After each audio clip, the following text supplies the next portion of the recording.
Home Life of Great Authors ***** Home Life of Great Authors by Hattie Tyng Griswold 7th edition Chicago ACMCCLURG & Co. 1902 Copyright by A. C. McClurg and Company AD 1886. Preface. The author of these sketches desires to say that they were written, not for the special student of literary biography, who is already familiar with the facts here given, but rather for those busy people who have little time for reading, yet wish to know something of the private life and personal history of their favorite authors. The sketches are not intended to be critical, or to present anything like complete biographies. They are devoted chiefly to the home life of the various authors, which, though an instructive and fascinating study, seems commonly neglected in popular biographies. It should be added that a few of these sketches have already appeared in print, but they have been rewritten to adapt them to their present purpose. H. T. G. Columbus, Wis, October, 1886. Contents. Page 39 Robert Burns 24 Madame de Staël 34 William Wordsworth 43 Thomas de Quincey 54 Walter Scott 64 Charles Lamb 75 Christopher North 85 Lord Byron 94 Shelley 102 Washington Irving 112 William Cullen Bryant 122 Ralph Waldo Emerson 133 Thomas Carlyle 142 Victor Hugo 150 George Sand 164 Thomas Babington Macaulay 177 Edward Bulwer-Lytton 188 Alfred Tennyson 197 Nathaniel Hawthorne 207 Henry W. Longfellow 220 John G. Whittier 238 Oliver Wendell Holmes 251 James Russell Lowell 262 Robert and Elizabeth Browning 274 Charlotte Bronte 286 Margaret Fuller 302 Edgar Allan Poe 312 William Makepeace Thackeray 322 Charles Dickens 335 George Eliot 351 Charles Kingsley 363 John Ruskin 372 Home Life of Great Authors. Gertie. In an old, many-cornered, and gloomy house at Frankfort-on-the-Main, upon the 28th of August, 1749, was born the greatest German of his day, Wolfgang Goethe. The back of the house, from the second story, commanded a very pleasant prospect over an almost immeasurable extent of gardens stretching to the walls of the city, but the house itself was gloomy, being shut in by a high wall. Over these gardens beyond the walls and ramparts of the city, stretched a long plain, where the young Wolfgang, serious and thoughtful, was wont to wander and to learn his lessons. He had the sort of superstitious dread which is usually the inheritance of children with a poetic nature, and suffered greatly in childhood from fear. He was obliged by his father, who was a stern and somewhat opinionated old man, to sleep alone, as a means of overcoming this fear, and if he tried to steal from his own bed to that of his brothers, he was frightened back by his father, who watched for him and chased him in some fantastic disguise. That this did not tend to quiet his nerves may well be imagined, and it was only through time and much suffering that he overcame his childish terrors. His mother was a gay, cheerful woman, much younger than his father, and as she was only 18 years old when Wolfgang was born, always said that they were young together. She had married with little affection for her elderly husband, and it was in her favorite son that she found all the romance and beauty of her life. She was a woman of strong character, and presents one of the pleasantest pictures in German literature. With a warm, genial nature, full of spirit and enthusiasm, she retained to the last days of her life an ardent interest in all the things which delighted her in youth. She read much, thought much, and observed much, for one in her sphere of life, and many great people who came to know her through her son learned to value her very highly for herself alone. She corresponded long with the Duchess Amalia, and her letters were much enjoyed at the court of Weimar. Princes and poets delighted to honor her in later life, and her son was enthusiastic in his devotion to her till the last. She comforted him through his rather fanciful and fantastic childhood as much as she could without directly interfering with the discipline of the didactic father. Gertie and his mother were both taught by this father, who considered her almost as much of a child as the boy himself. She was kept busy with writing, playing the clavichord, and singing, as well as with the study of Italian, in which the father much delighted, and the boy had grammar, and the Latin classics, and a geography in memory verses. The boy soon got beyond his teacher, but without being well grounded in anything, and learned, as such children are apt to do, much more from his own desultory reading than from any instruction which was given him. In the library were the beautiful Dutch editions of the Latin classics and many works relating to Roman antiquities and jurisprudence.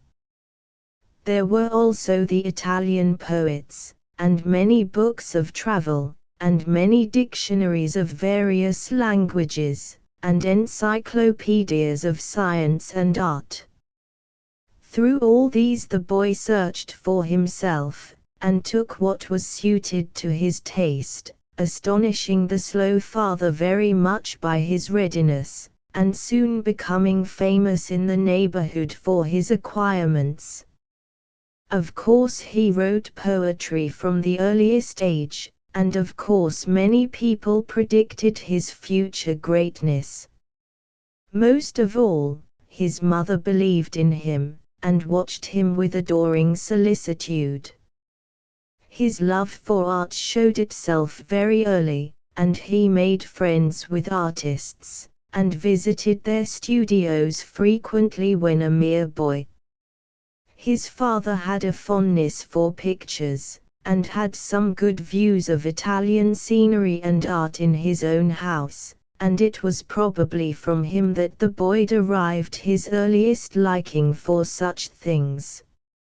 His passion for the theatre also made itself known at the earliest age, and gave him his most intense youthful pleasures. His taste for natural science was also very strong in early childhood, and he analyzed flowers, to see how the leaves were inserted into the calyx, and plucked birds to see how the feathers were inserted in the wings, when a mere infant, as it appeared to his mother. Indeed, all the strong tastes of the man showed themselves in a decided manner in this precocious child, and his haphazard training allowed his genius to develop along its own natural lines in a healthy manner. He even exhibited at a very youthful period his fatal facility for falling in love, and naturally enough, with a girl older than himself, named Gretchen. He was cured of his first passion only by finding out that the girl regarded him as a child, which filled him with great indignation. He says, "My judgment was convinced, and I thought I must cast her away, but her image gave me the lie as often as it again hovered before me, which indeed happened often enough. Nevertheless, this arrow with its barbed hooks was torn out of my heart, and the question then was, how the inward sanative power of youth could be brought to one's aid. I really put on the man, and the first thing instantly laid aside was the weeping and raving, which I now regarded as childish in the highest degree. A great stride for the better. For I had often, half the night through, given myself up to this grief with the greatest violence, so that at last, from my tears and sobbing, I came to such a point that I could scarcely swallow any longer, eating and drinking become painful to me, and my chest, which was so nearly concerned, seemed to suffer. The vexation I had constantly felt since the discovery made me banish every weakness. It seemed to me something frightful that I had sacrificed sleep, repose, and health for the sake of a girl who was pleased to consider me a babe, and to imagine herself, with respect to me, something very like a nurse. Poor Gertie! But many a man since has fallen in love with a woman older than himself, and has afterward felt himself fortunate if he has been treated as Gertie was. The real unfortunates are the ones who have been for some reason encouraged in their passion, and married by these mature women while mere boys. Taking into consideration the welfare of both parties, there is scarcely a more unfortunate occurrence in life than such a marriage. Soon after this first love episode Gertie went up to Leipzig to enter the university. He was 16 years old, well favored by nature, even handsome, and full of sensibility and enthusiasm. But he appeared to the inhabitants of Leipzig like a being from another world, on account of the grotesqueness of his costume. His father, who was of an economical turn of mind, always bought his own cloth, and had his servants make the clothing for the family. He usually bought good but old-fashioned materials, and trimmings from some forgotten epoch in the world's history.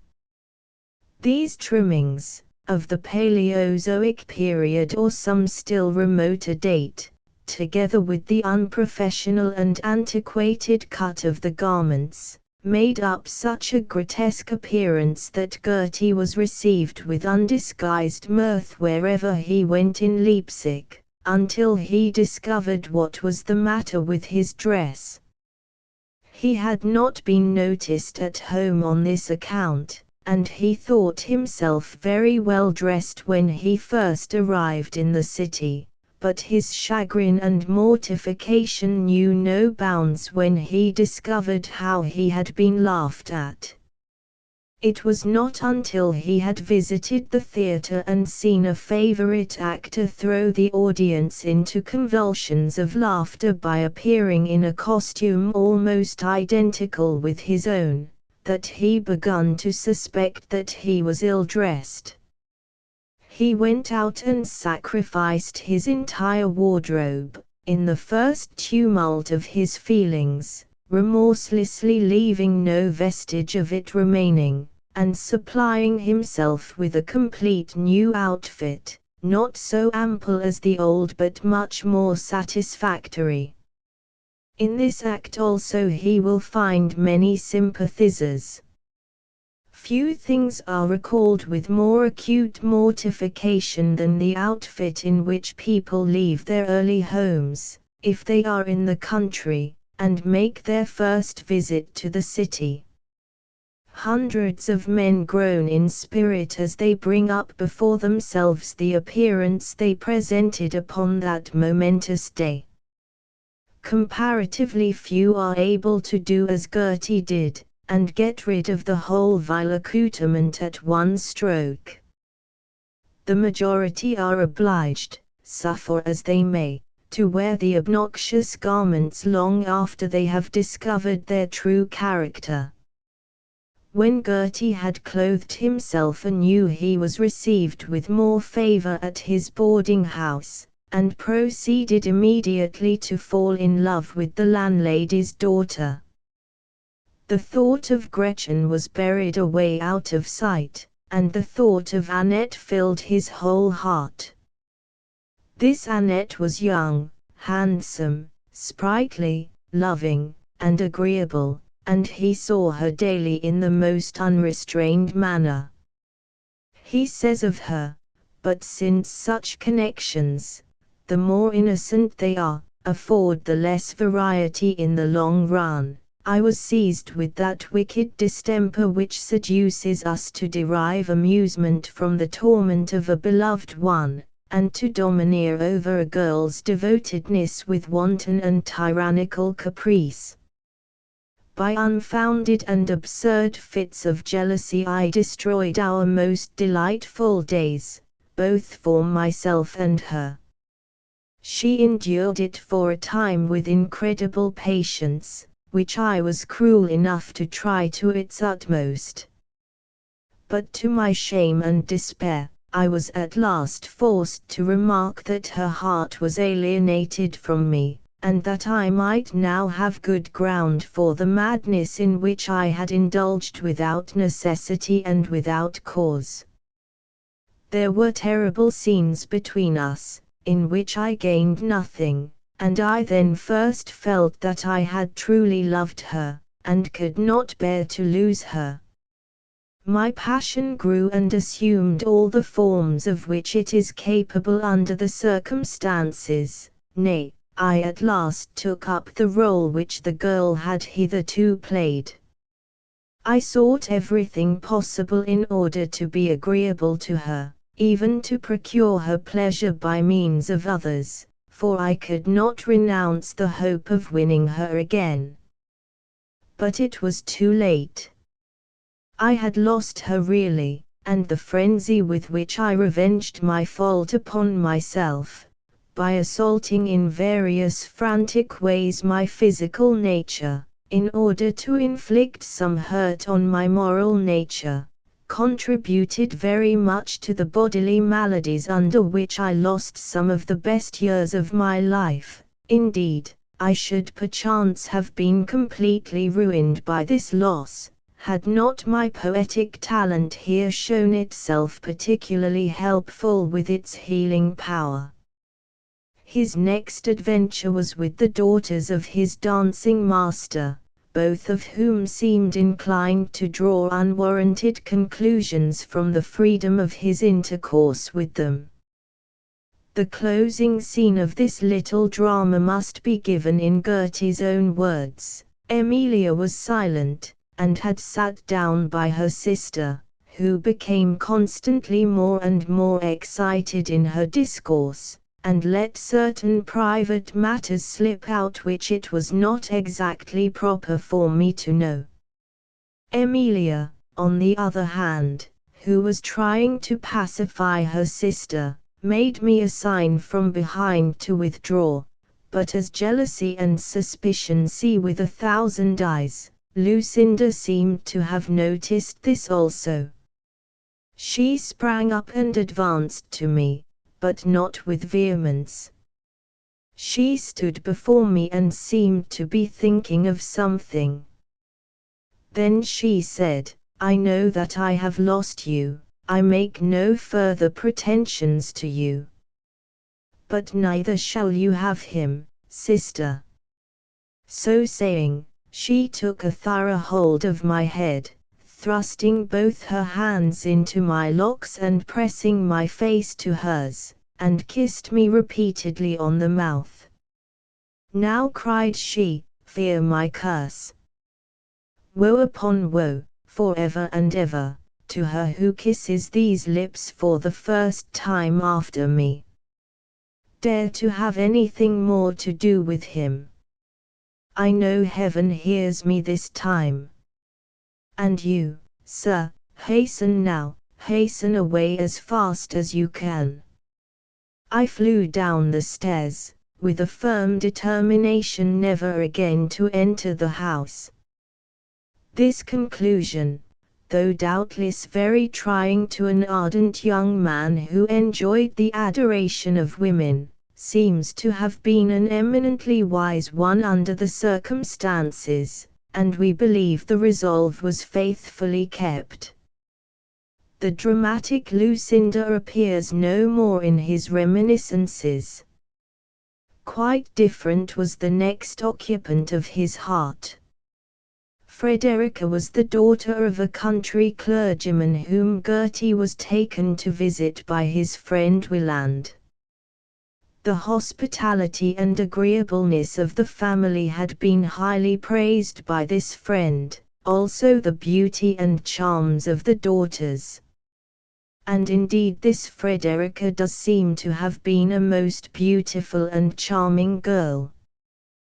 Gertie constantly compares the family to that of the Vicar of Wakefield, and the daughters to Olivia and Sophia. The affection which Gertie conceived for this beautiful and innocent maiden was one of the strongest and most enduring of his life, and even on into old age he was fond of talking of her and their youthful romance.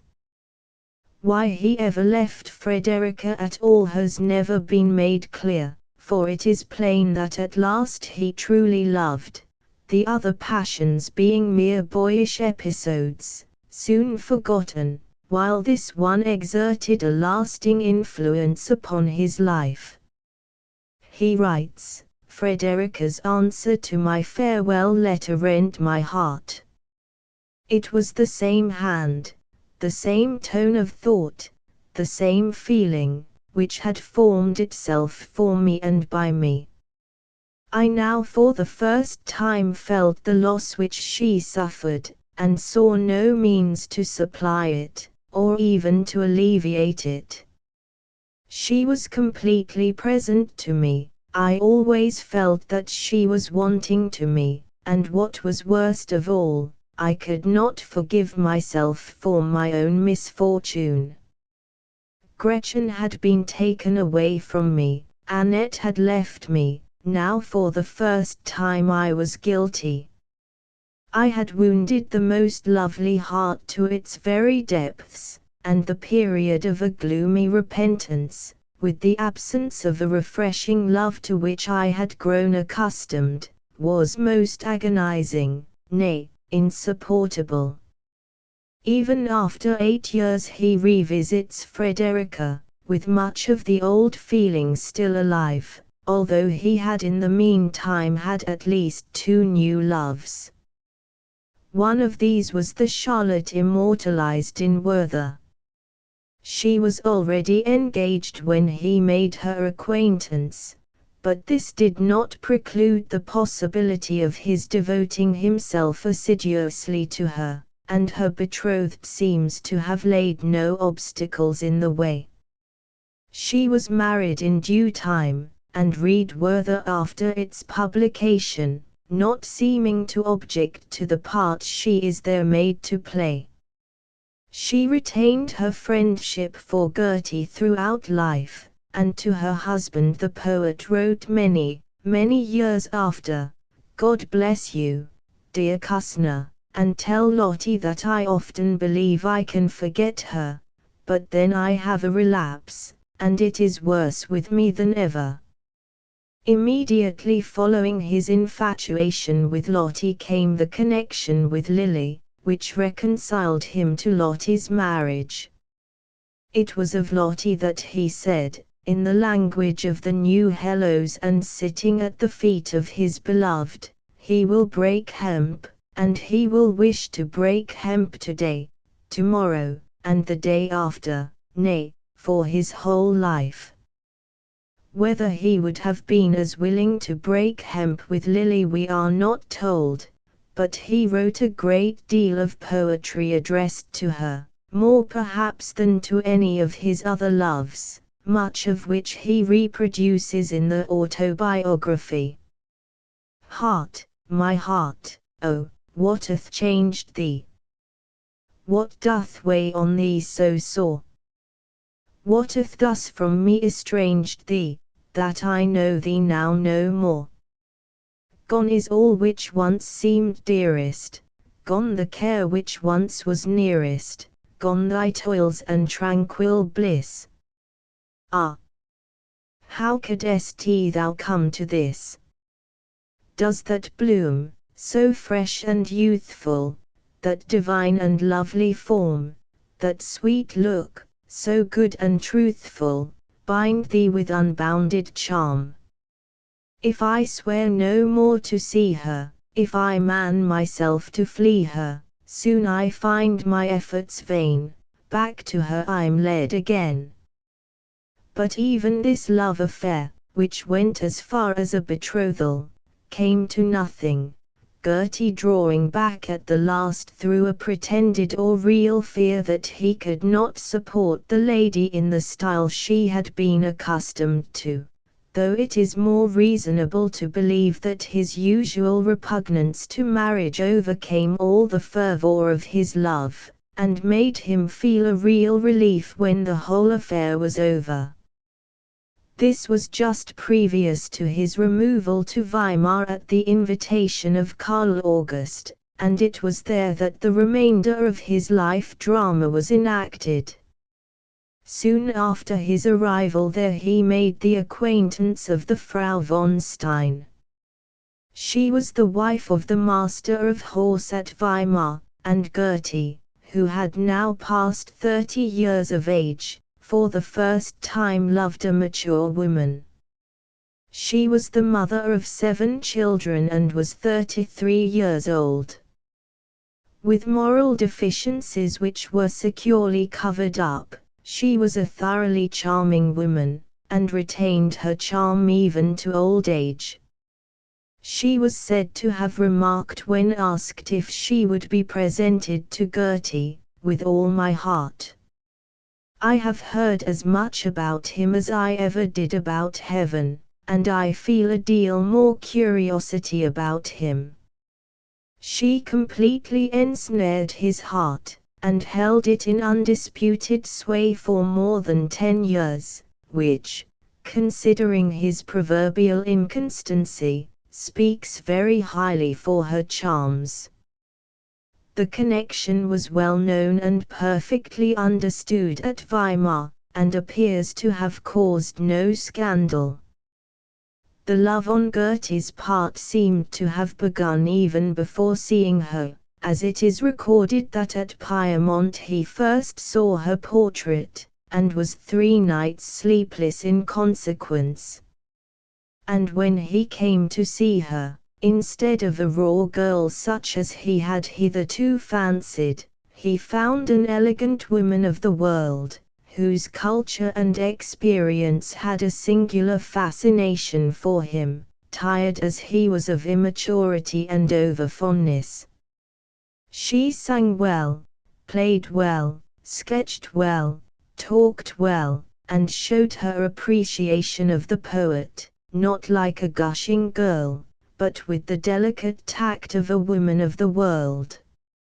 Some years after her first acquaintance with Gertie, Schiller thus writes to his friend Kanner, "She is really a genuinely interesting person, and I quite understand what has attached Gertie to her. Beautiful she can never have been, but her countenance has a soft earnestness and a quite peculiar openness.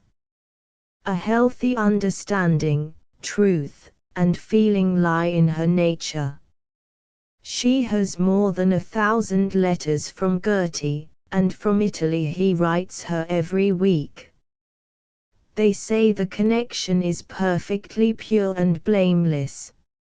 Even before he went away from Weimar at all, the letters were incessant, often trivial, and sometimes made up of homely details of eating and drinking, but loving always.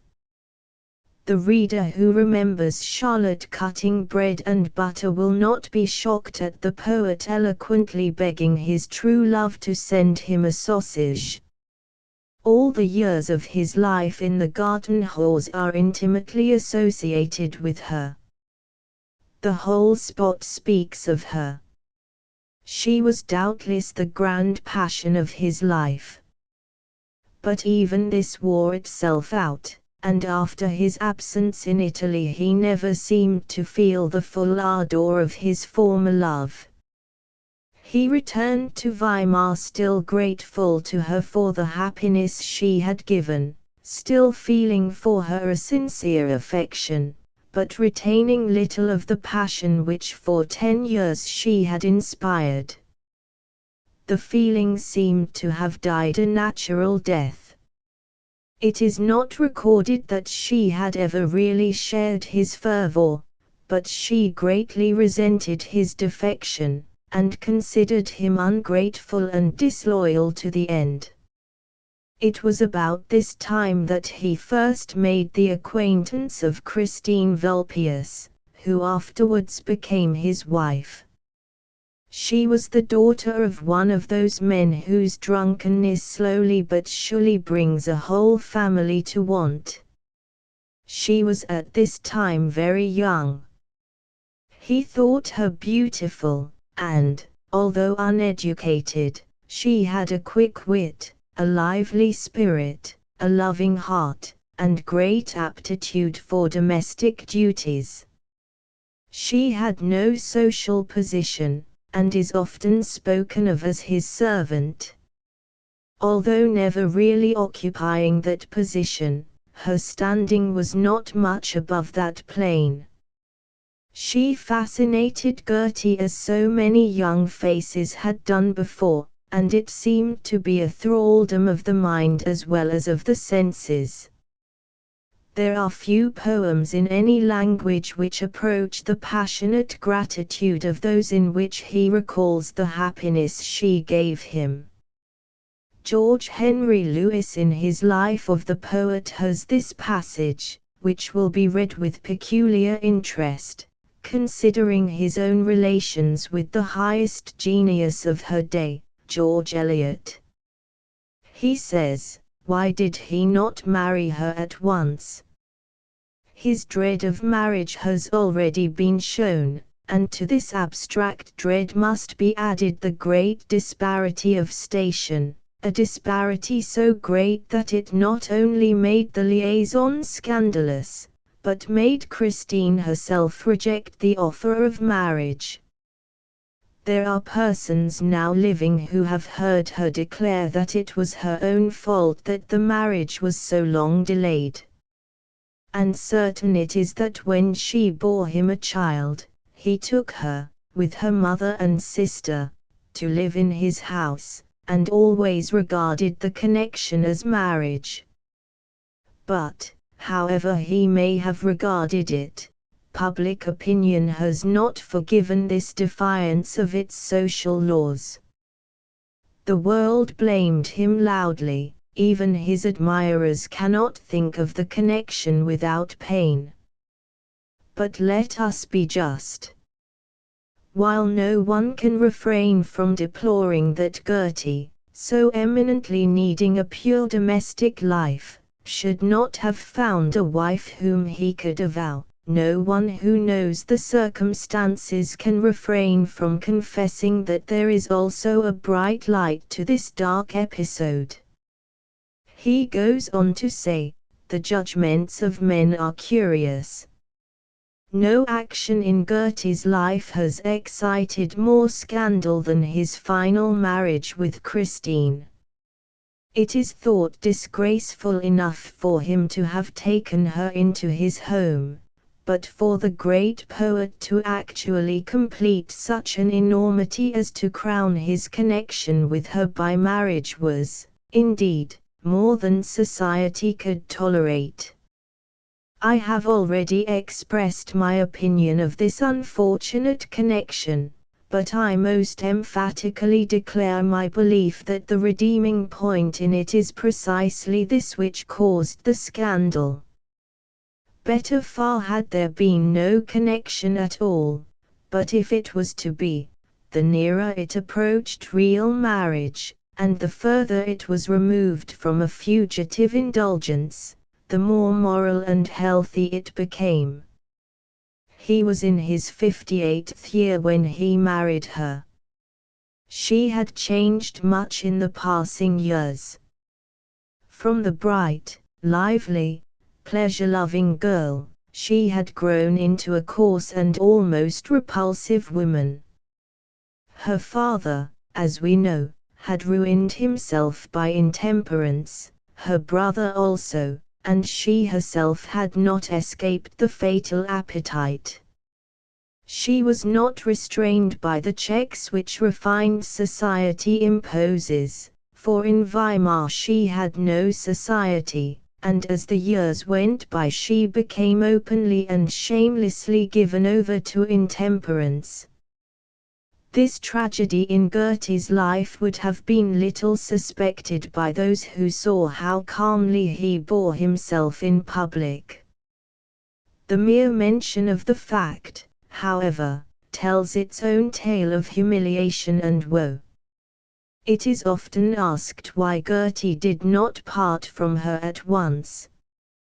In answer we might ask, why do not all the noble and right-principled women who wear out wretched lives as drunkards' wives part at once from their debauched husbands? The answer would no doubt be similar in the two cases. He was too weak to alter his position, he was strong enough to bear it. And he did bear it to the bitter end. And when that end came he mourned for her with sincere affection. Says Lewis, she who had for 28 years loved and aided him, who, whatever her faults, had been to him what no other woman had been, could not be taken from him without his feeling her loss. His self-mastery was utterly shaken. He knelt by her bedside, taking her cold hands in his, and exclaiming, "Thou wilt not forsake me, thou must not forsake me," and sobbing aloud. He had been to her the most tender of devoted husbands throughout all those weary years. Many accounts of her vulgarity and repulsiveness have been circulated, but in making up our estimate of her, the fact that she held Gertie in loyal bonds for 28 years must not be passed over lightly. Fickle as he was in youth, and admiring as he did brilliant women in his manhood, Christine Vulpius must have had charms, and not of a light order, to have held him thus her willing slave. No mere fat and vulgar Frau without mind or sensibility could have done this. It is not in the nature of things. We often see men of brilliant minds in our own day choosing to marry women who are not intellectual or cultured, women who have only beauty, or style and social elegance, but they are women who have some charm, and if the charm remains, the attraction holds indefinitely. But sad indeed is the case of the man of mind who has married a mere doll, and who, when youth has flown, finds he has a wife who is not capable of being companion or friend to him. Many a man holds himself steadfast to duty under these circumstances through a long life. But if the woman whom his maturity would have chosen, the sweet, companionable woman, with a mind that can sympathize with and appreciate his own, chances to dawn upon him, too late, there is apt to be a struggle which is long and hard. Indeed, it is never the part of wisdom for the intellectual man or woman to marry one who is consciously an inferior. He or she who does this makes a high bid for an unhappy life. As regards Christine Vulpius, it is certain that, although not an intellectual woman, she was not without some taste for pursuits in consonance with those of Gertie. It was for her that he wrote the Metamorphoses of Plants, and in her company he pursued his optical and botanical researches. Had she shown no comprehension of these things, assuredly Gertie would never have persisted in instructing her in them. It was for her, too, that he wrote the Roman elegies, which shows that he did not esteem her a mere drudge. Whatever may be our general estimate of Gertie's character, it will certainly be conceded that he showed great capacity for domestic love and domestic happiness in continuing loyal for so many years to one who degraded herself as did Christine. He certainly cannot be counted among the sons of genius with whom it is found difficult, almost impossible even, to live. Rather must we rank him high among those genial and warm-hearted men who love too much, rather than too little, and who are easily led by the women to whom they give their devotion.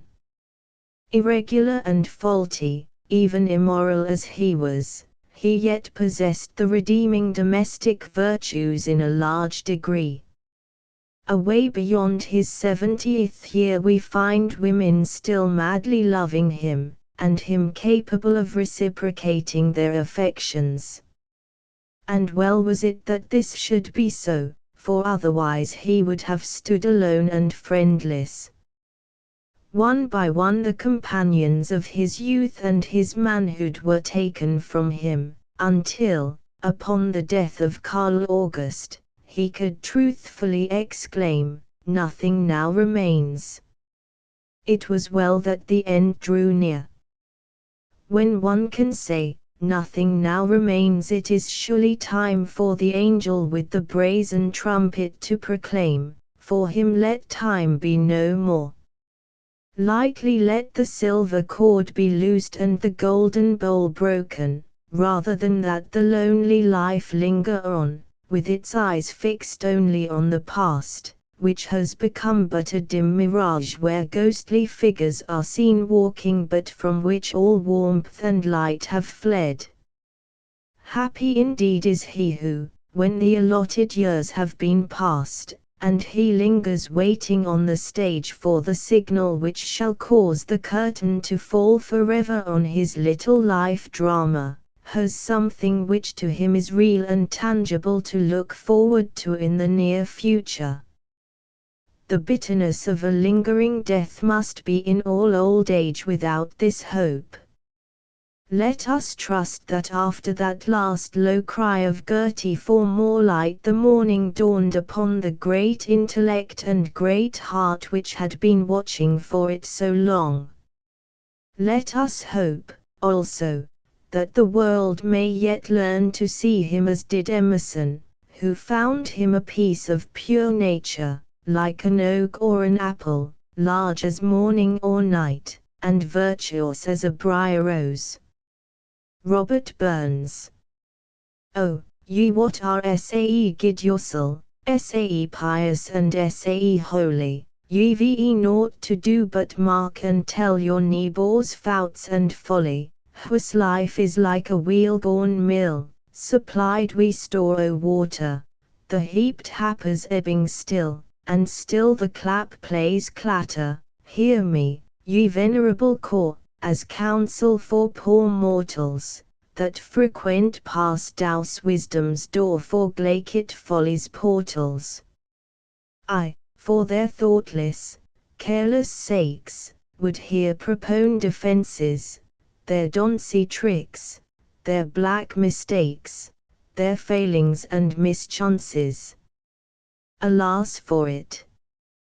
We must all say, in dwelling upon the life of poor Burns, that he so frequently needed to appear as counsel for poor mortals, in his own behoof, and that their doncy tricks, their black mistakes, their failings and mischances should form so large a portion of the record of that life, which under other circumstances might have been one of the most brilliant and beautiful of all in the annals of genius.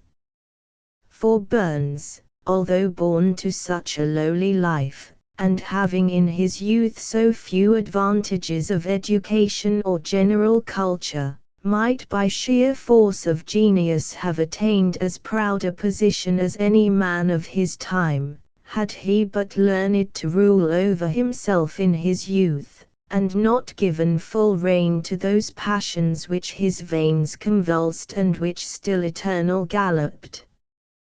Could he but have governed himself, when social life and glee sat down all joyous and unthinking, till, quite transmogrified, they've grown debauchery and drinking, there would have been a far different story to have told of the life of Robert Burns. What ripe fruits of his genius we might have had he not burned out the torch of that brilliant intellect at the early age of 38. What poems he might have written, he who did immortal work with all his drawbacks, had he kept his brain clear and his life sweet even for the short span of life allotted him.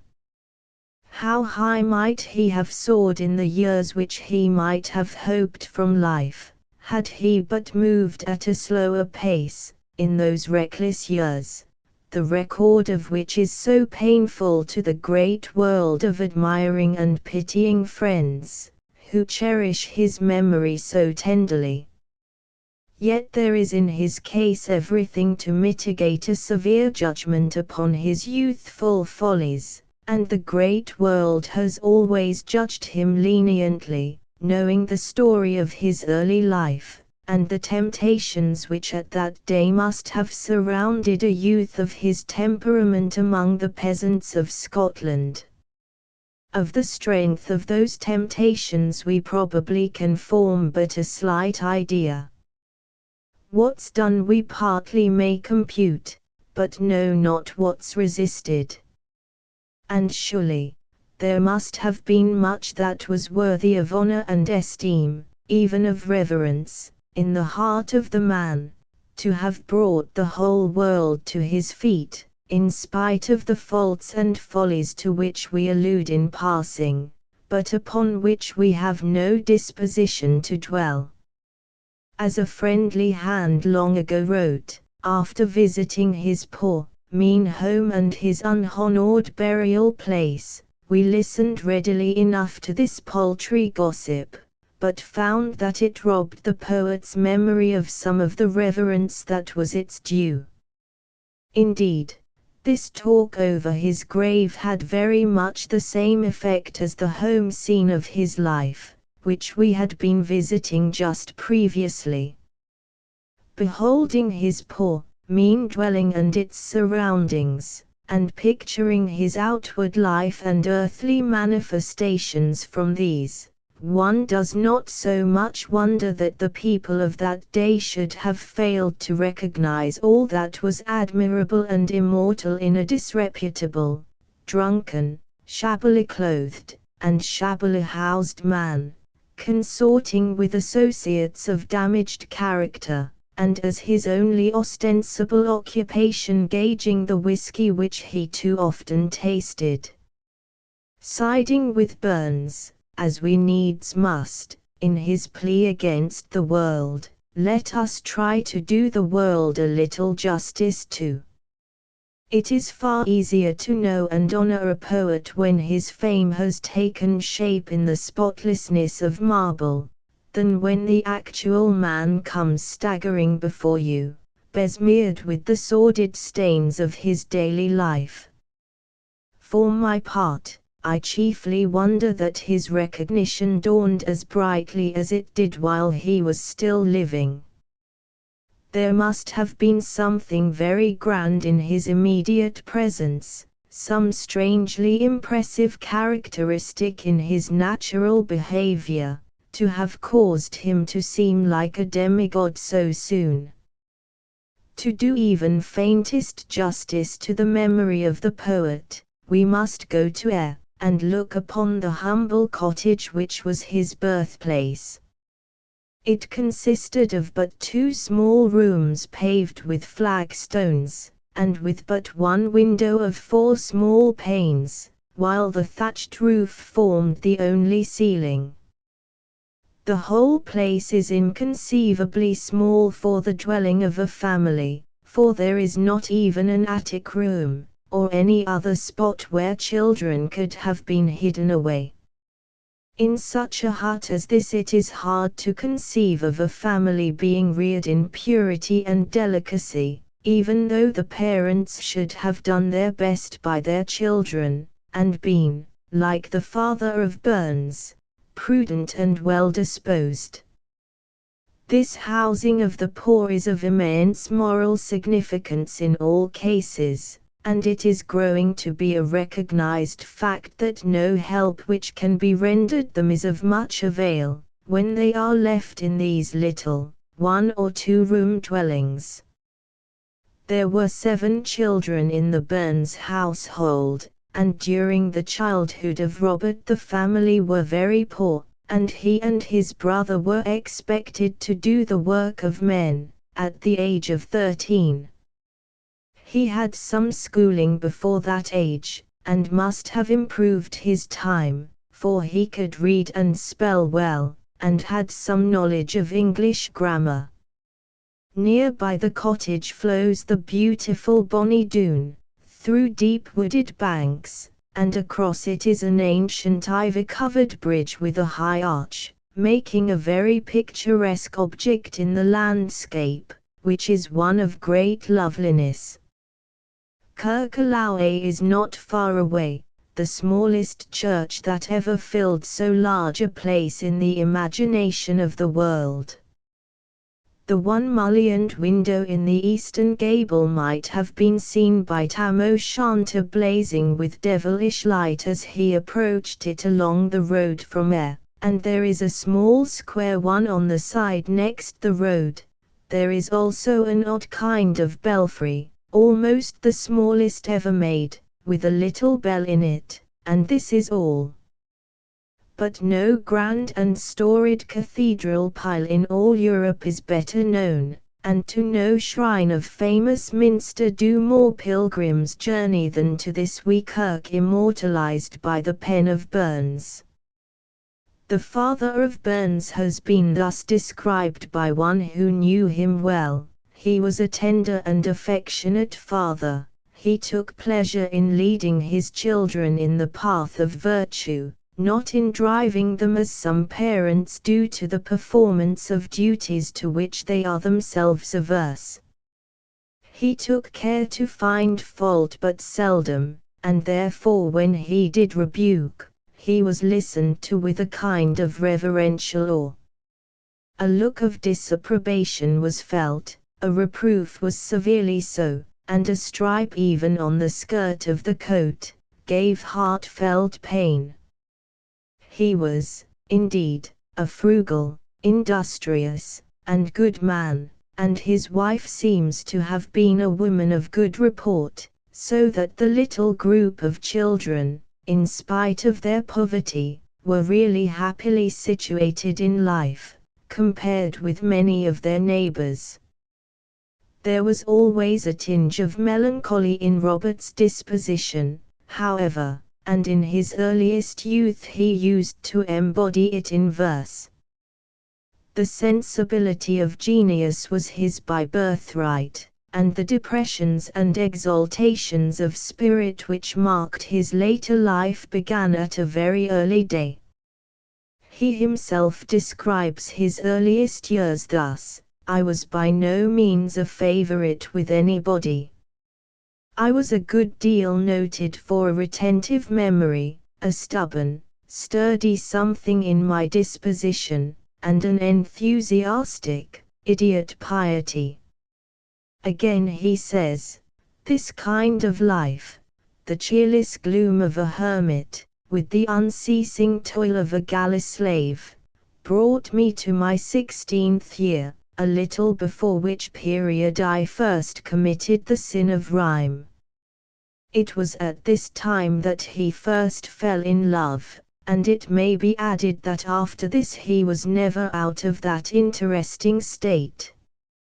He says, "My scarcity of English denies me the power of doing her justice in that language, but you know the Scottish idiom, she was a bonny, sweet, sonsie lass."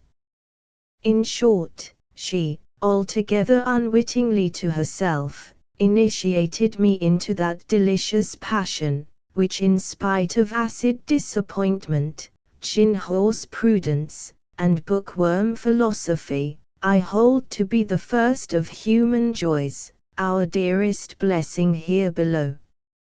I did not know myself why I liked so much to loiter behind with her when returning in the evening from our labours, why the tones of her voice made my heartstrings thrill like an Aeolian harp, and particularly, why my pulse beat such a furious rattan, when I looked and fingered over her little hand to pick out the cruel nettle stings and thistles. Thus with me began love and poetry, which at times have been my only, until within the last 12 months, have been my highest enjoyment.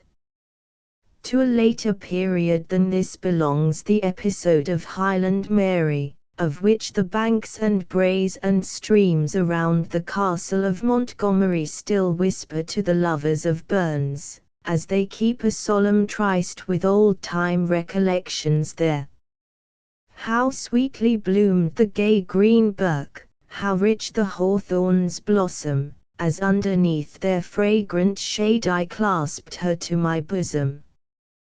The golden hours on angel wings flew o'er me and my dearie, for dear to me as light and life was my sweet Highland Mary.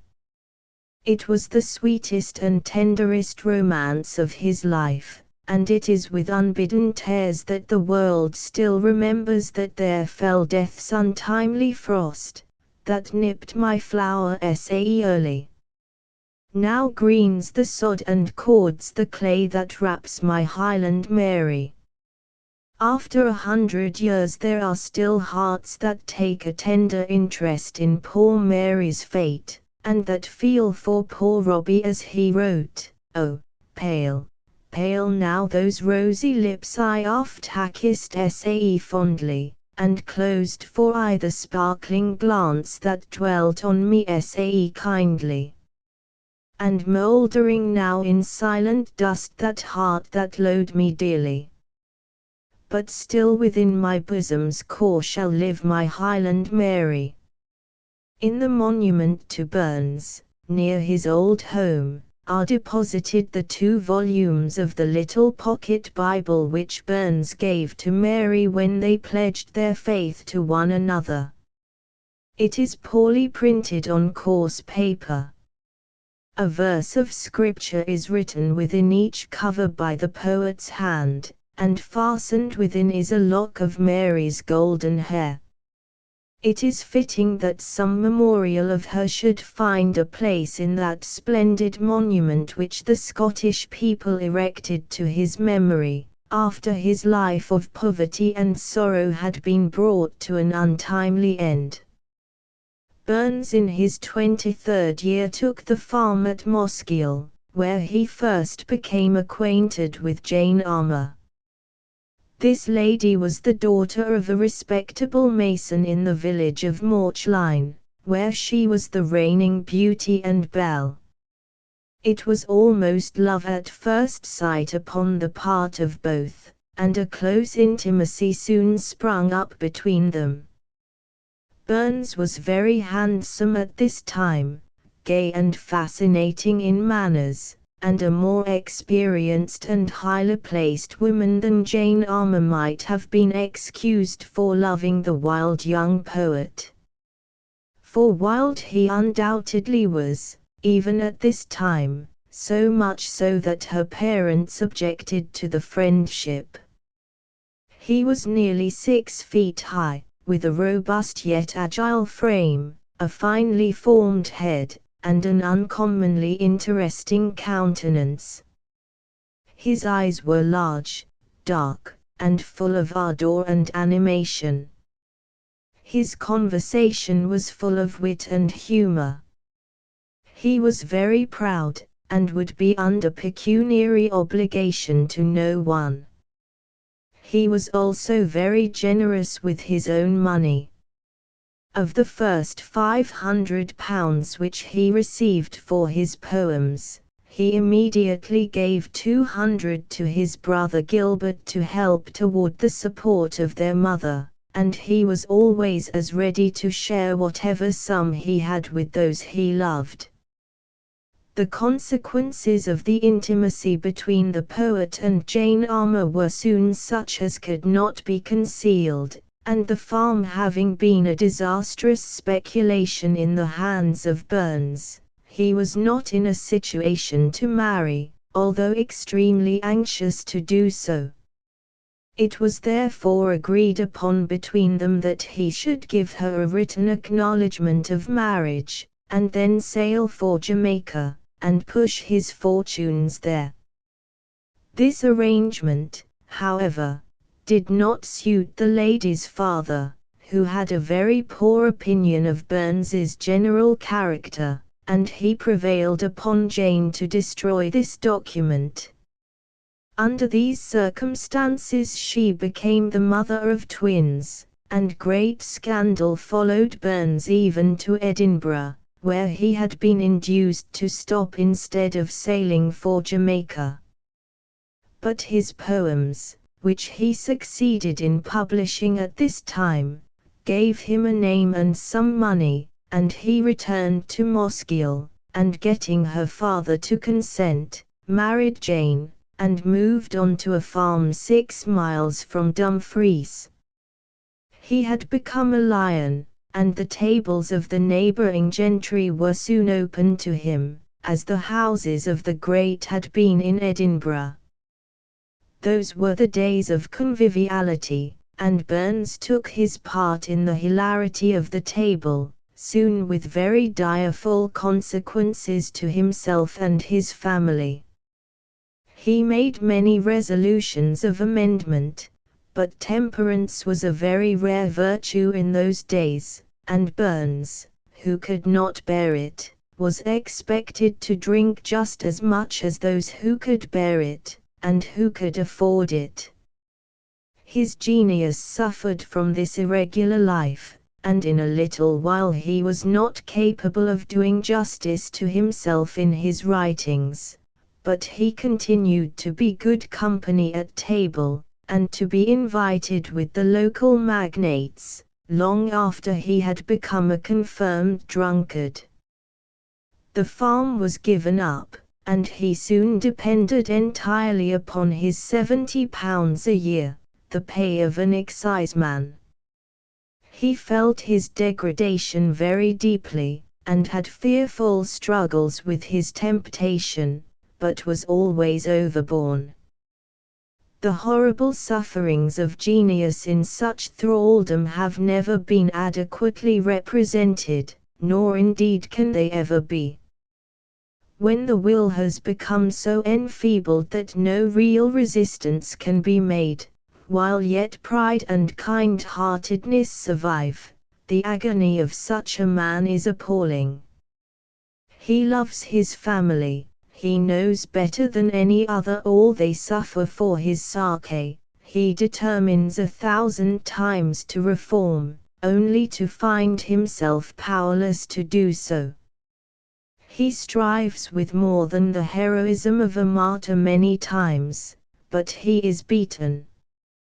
We often blame him for his defeat, but there comes a time to such a man when defeat is inevitable. Happy he who makes his manful struggle while there is yet time. Poor Burns, alas, did not. He went from bad to worse, while his wife and 5 small children suffered as the families of such men always suffer. From October 1795 to the January following, an accident confined him to his house. A few days after he began to go out, he dined at a tavern, and returned home about 3 o'clock of a very cold morning, benumbed and intoxicated. This was followed by rheumatism. He was never well again, though he lived until the end of June. His mind during all this time was wrung with the most poignant agony in regard to the family he must leave, for he knew he should not recover. It is heart-rending to read of his sufferings and remorse, and to know that on the morning of her husband's funeral Mrs. Burns gave birth to another child. It is pleasant to learn that a subscription was immediately taken up for the destitute family, which placed them in comparative comfort. Fight who will, says Byron, about words and forms.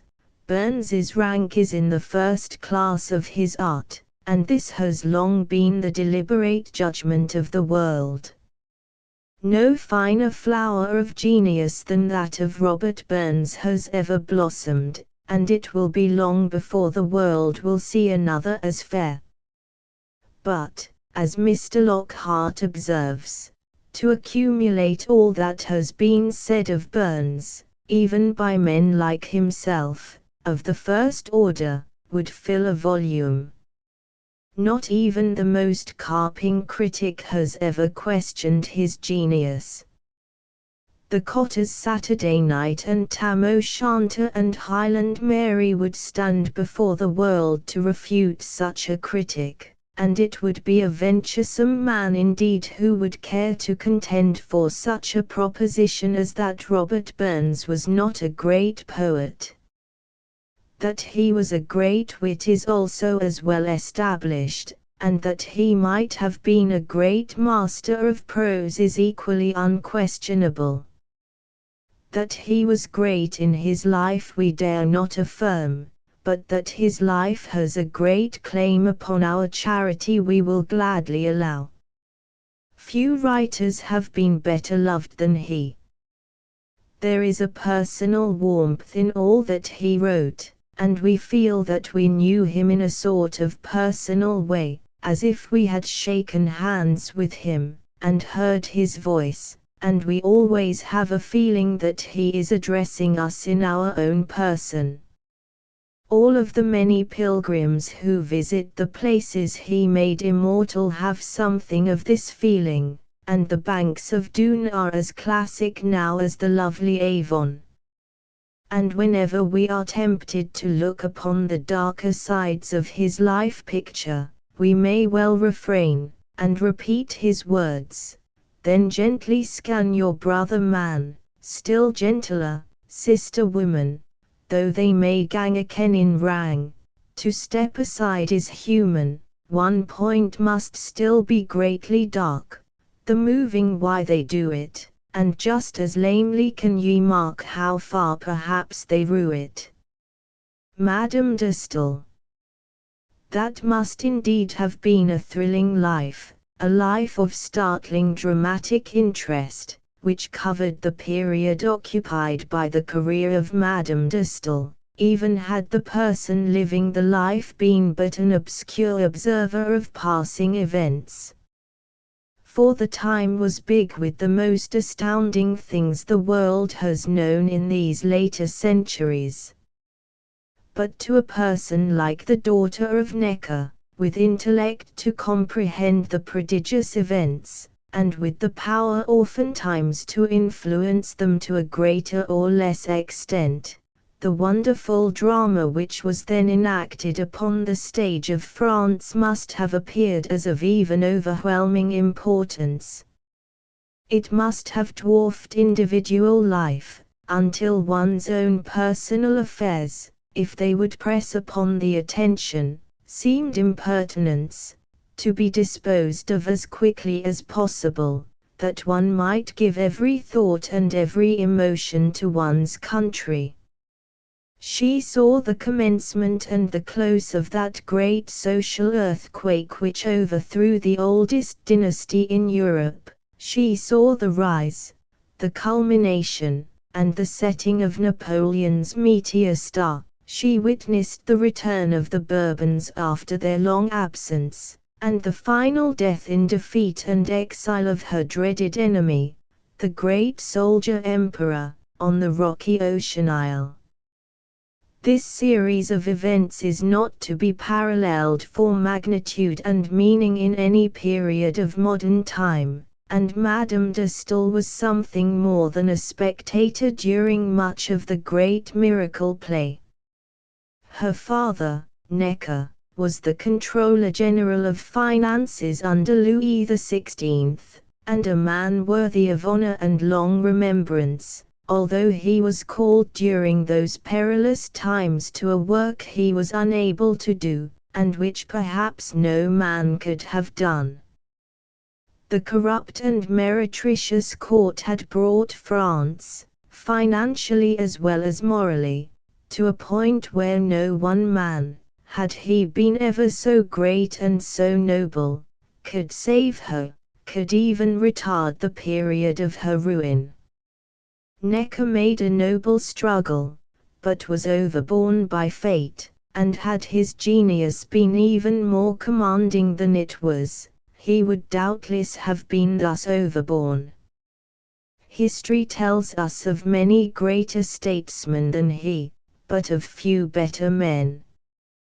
Disinterested almost to a fault, stainless in his private character as well as unquestioned in his public integrity, truly religious in a time given over to atheism and impiety, conscientious even to the smallest matters in public as well as private life, and moderate when everything about him was in extremes. Well might Madame de Staël be proud of her father, and fond to effusion of his memory. Her mother was a woman to be held in reverent remembrance. She was both beautiful and accomplished, possessed of fine talents, as well as spotless character. She had been engaged to Gibbon in her youth, and the attachment between them was a strong one. But the marriage was prevented by his father, and, after a long period of mournful constancy, she married M. Necker, and took her place among the great ones of the earth. The friendship between herself and Gibbon was afterwards very tender and sacred, although she was a faithful and devoted wife to Necker, and really warmly attached to him. Necker, on his part, was her worshipping lover to the end of his life. The daughter of such parents could scarcely fail to be remarkable in some way. It is not from such sources that the mediocrities are recruited. But the child was utterly unlike her parents, and never showed much likeness to either in after life. Her genius was unquestioned even from her precocious babyhood, and she was the wonder and admiration of all the brilliant circle of her father's friends. Her temperament was most vehement and impulsive, and her vivacity a wonder even to the Parisians. She seemed to know everything by intuition, and made light of the hardest tasks which could be given her. The streams of her childish eloquence seemed to flow from some exhaustless fountain. The celebrated men who were her father's guests were never weary of expressing their astonishment at her powers of conversation. Gibbon, the Abbé Raynal, Baron Grimm and Marmontel were among these friends, and they undoubtedly did much to stimulate the childish intellect, although Madame Necker, troubled at the precocity of her darling, frowned upon all attempts to unduly excite her mind. But great themes were constantly discussed in her presence, The frivolity of the old regime was being rapidly displaced by the intense earnestness of the men of the new era, and the most momentous questions of life and death, of time and eternity, were the subjects of the conversations to which the young genius listened with such rapt attention. Doubtless it was in listening to these profound discussions in her earliest years that she acquired that confidence which in after years never deserted her, but which always led her to believe that she could save both her country and the world, if people would only let her manage things in her own way. Charles X used to tell the story of her calling upon him, after the return of the Bourbons to France, and offering him a constitution ready-made, and insisting upon his accepting it. He says, "It seemed like a thing resolved, an event decided upon, this proposal of inventing a constitution for us. I kept as long as I could upon the defensive, but Madame de Staël, carried away by her zeal and enthusiasm, instead of speaking of what presumably concerned herself, knocked me about with arguments and crushed me with threats and menaces, so, tired to death of entertaining, instead of a clever, humble woman, a roaring politician in petticoats, I finished the audience, leaving her as little satisfied as myself with the interview."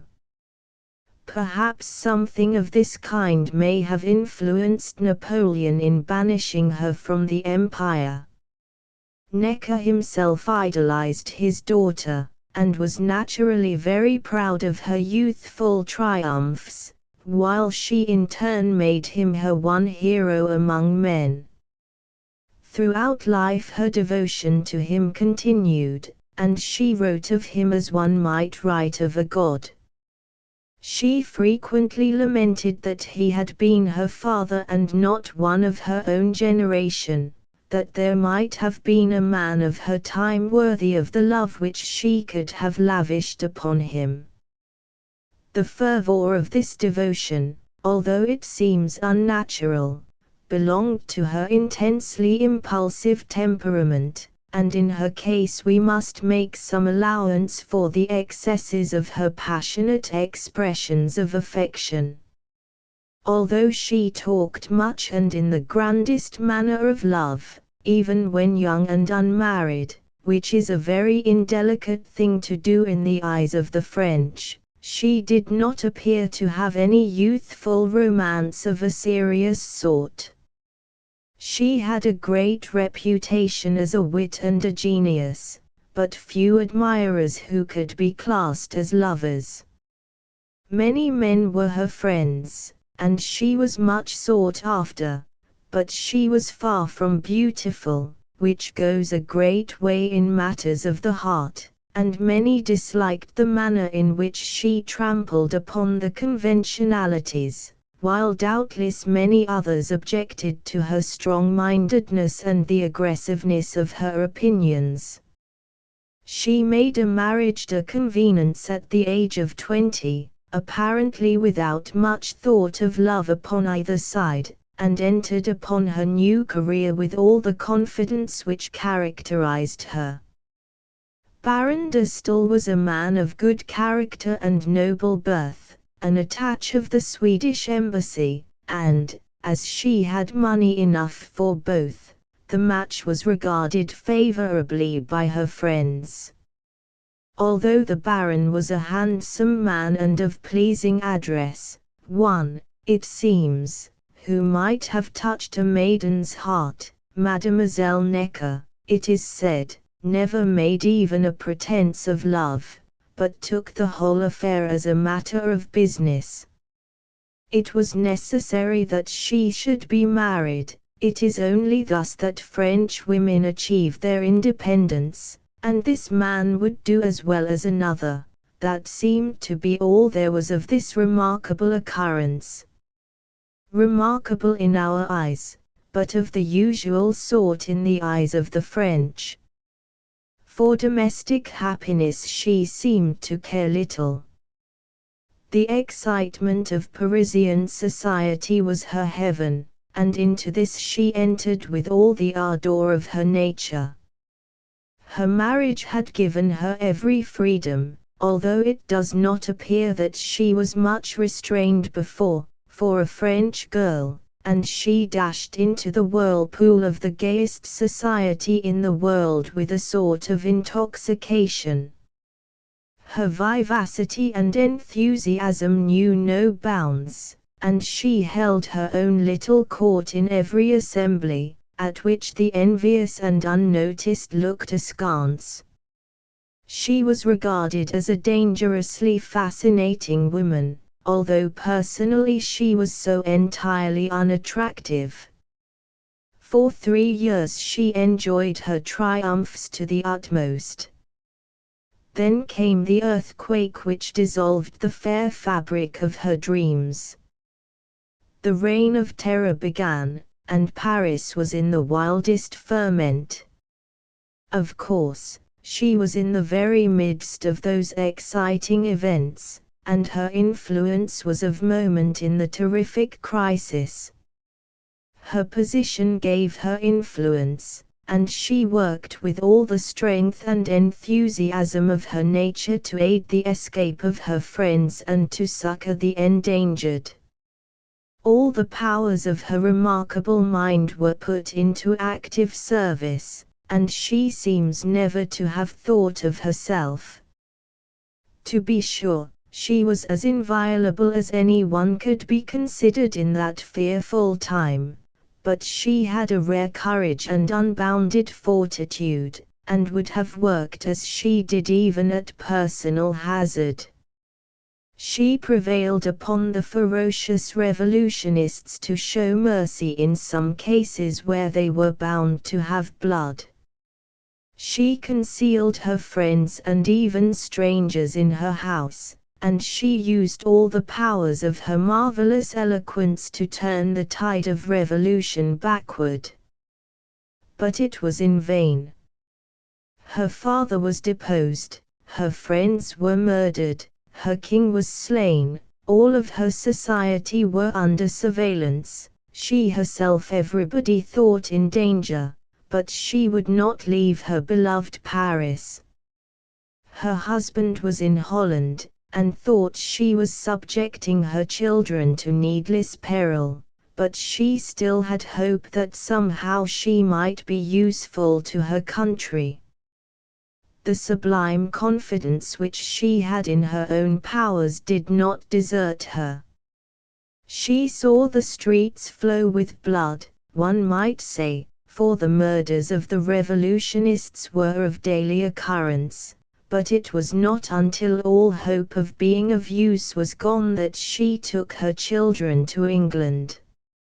Here a little colony of French exiles were already established, and she became at once the center of the group. She pined in the exile and mourned with ever-increasing sorrow for her country. Her interest in the events of the time was cruelly intense, and burned out her life. M. de Narbonne, whose life she had saved, was one of her consolations in the dreadful exile, as was the friendship of Talleyrand and of Benjamin Constant. She returned to France after quiet was restored, and lived in Paris something after the old way. Then came Napoleon, whom she hated with all the ardor of her nature, and who returned her hate with interest. He banished her from France, and would not permit her return during his entire reign. She carries a quiver full of arrows, he said, which would hit a man were he seated upon a rainbow. It was a purely personal dislike on his part, and a piece of his most odious despotism to allow his personal feelings to influence him in such a matter. There are few things recorded of him more utterly inexcusable than this. She passed 14 years in exile, the best years of her life, and exile to her had all the bitterness of death. She could never really live except in Paris. We hear little of her husband during all this time, but it is not likely that she derived much consolation from domestic life. She had no taste for it, and found it the supreme bore. She consoled herself as much as she could with literature, and wrote those books which, wonderful and brilliant as they are, all who knew her personally unite in saying, never did justice to her genius. The gloom of exile was over them all. She suffered a great variety of petty persecutions at the hands of Napoleon during all those years, and these added to the inevitable miseries of her lot. After the fall of the Napoleonic Empire she returned to Paris, and there passed the remainder of her life. It was at this time that she presented the Constitution to Charles X. She was never remarkable for her taste in dress, and that prince thus describes her on that occasion: she wore a red satin gown embroidered with flowers of gold and silk, a profusion of diamonds, rings enough to stock a pawnbroker's shop, and I must add that I never before saw so low-cut a corsage display less inviting charms. Upon her head was a large turban, constructed on the pattern of that worn by the Cumian Sibyl, which put the finishing touch to a costume so little in harmony with the style of her face.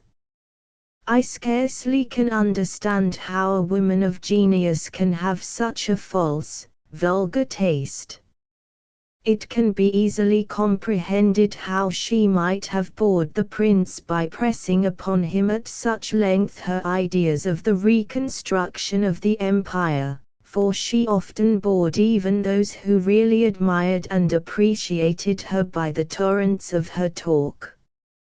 She was not witty, but full of rhetorical surprises, and had boundless stores of information upon every subject.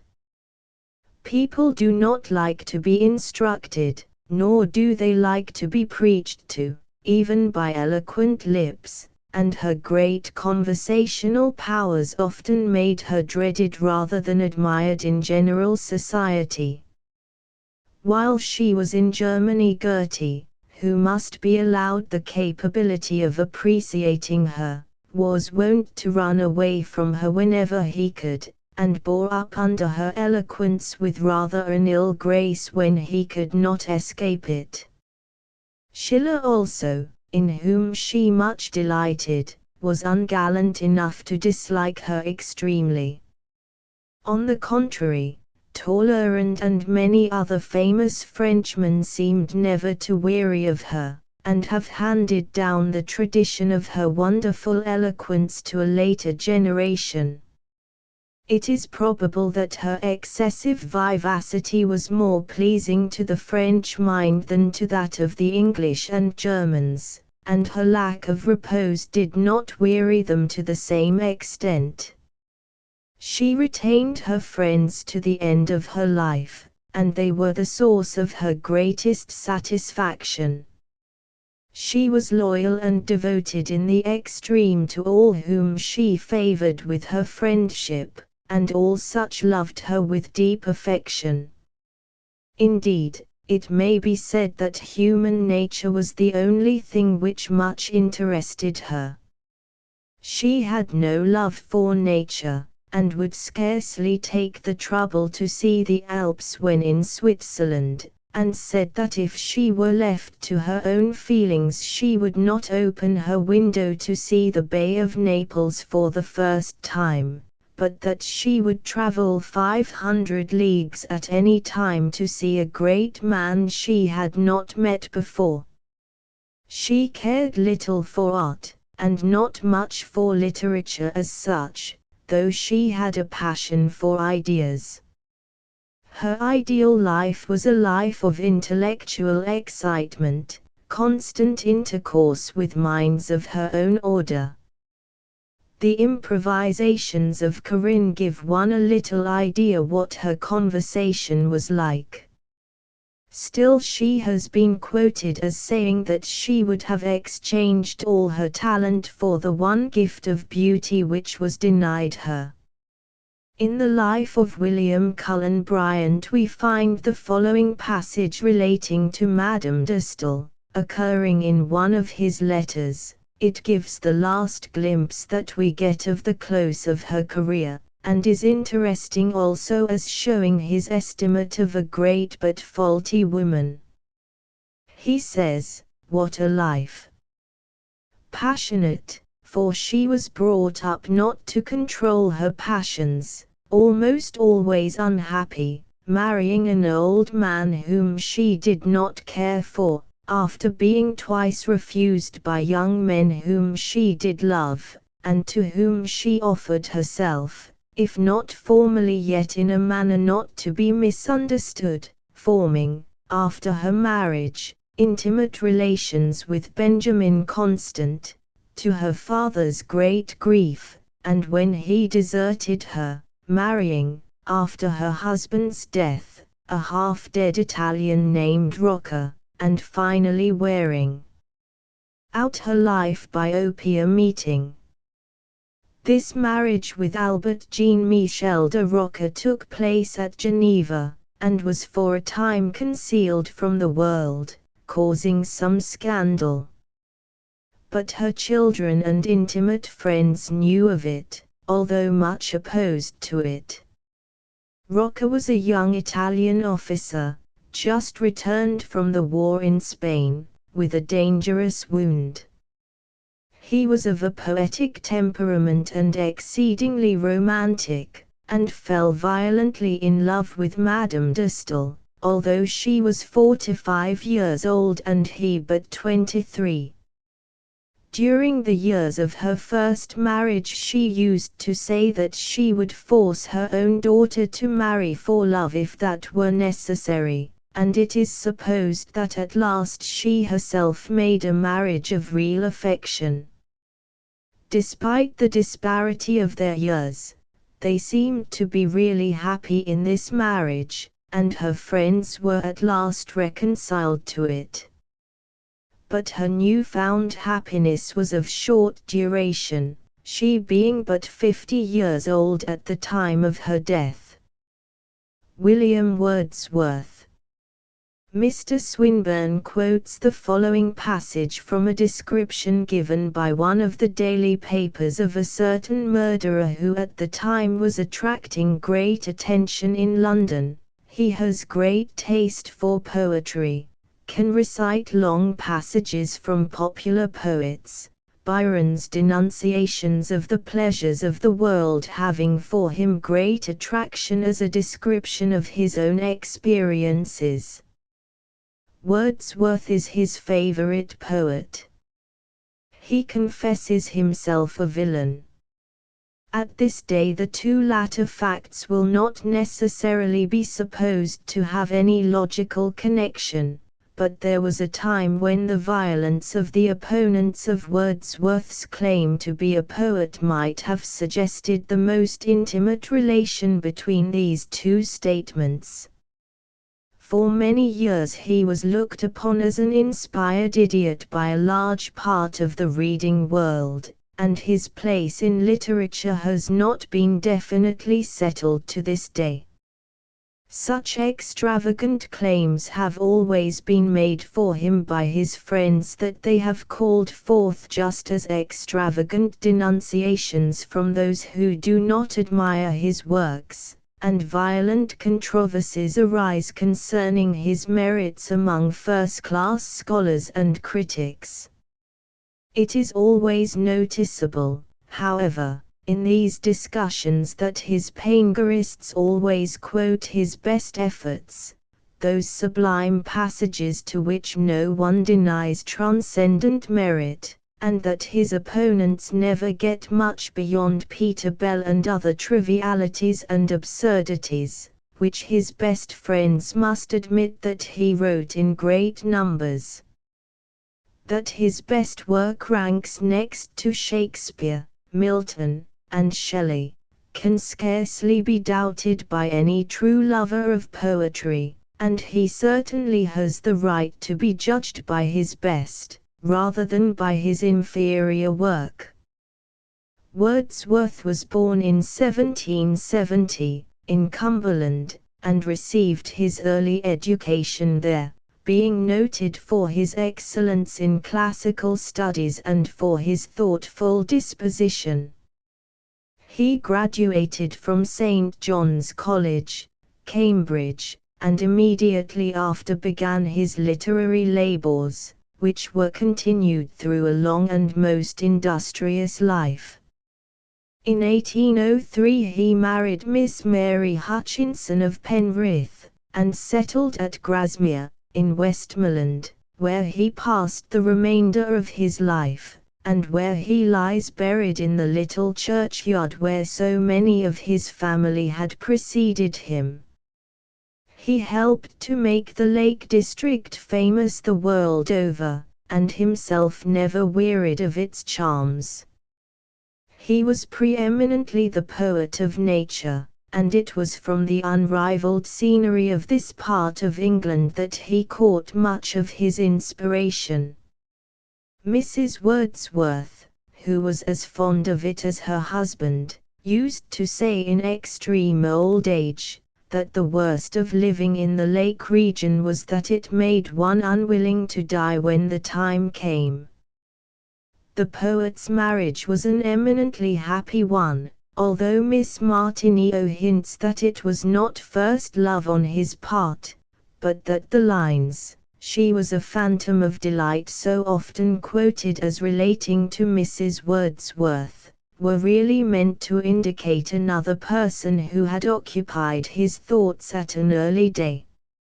At any rate, he did address the following lines to his wife after 36 years of married life, which is certainly a far higher compliment to her. Morn into noon did pass, noon into eve, and the old day was welcome as the young, as welcome, and as beautiful, in sooth, more beautiful, as being a thing more holy. The other poems, "Let other bards of angels sing," and "Oh, dearer far than life and light are dear," were also addressed to her. It was through her early friendship for Wordsworth's sister that she first came to know the poet, and she was not at that time a person whom a poet would be supposed to fancy. She was the incarnation of good sense as applied to the concerns of the everyday world, and in no sense a dreamer, or a seeker after the ideal. Her intellect, however, developed by contact with higher minds, and her tastes after a time became more in accordance with those of her husband. She learned to passionately admire the outward world, in which he took such great delight, and to admire his poetry and that of his friends.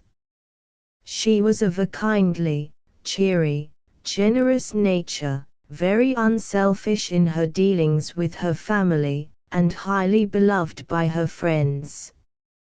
She was the finest example of thrift and frugality to be found in her neighborhood, and is said to have exerted a decidedly beneficial influence upon all her poorer neighbors. She did not give them as much in charity as many others did, but she taught them how to take care of what they had, and to save something for their days of need. Miss Martineau, who was a neighbor, says, "The oldest residents have long borne witness that the homes of the neighbors have assumed a new character of order and comfort and wholesome economy, since the poet's family lived at Rydal Mount." She took the kindest and tenderest care of Wordsworth's sister Dorothy, who was for many years a helpless charge upon her hands.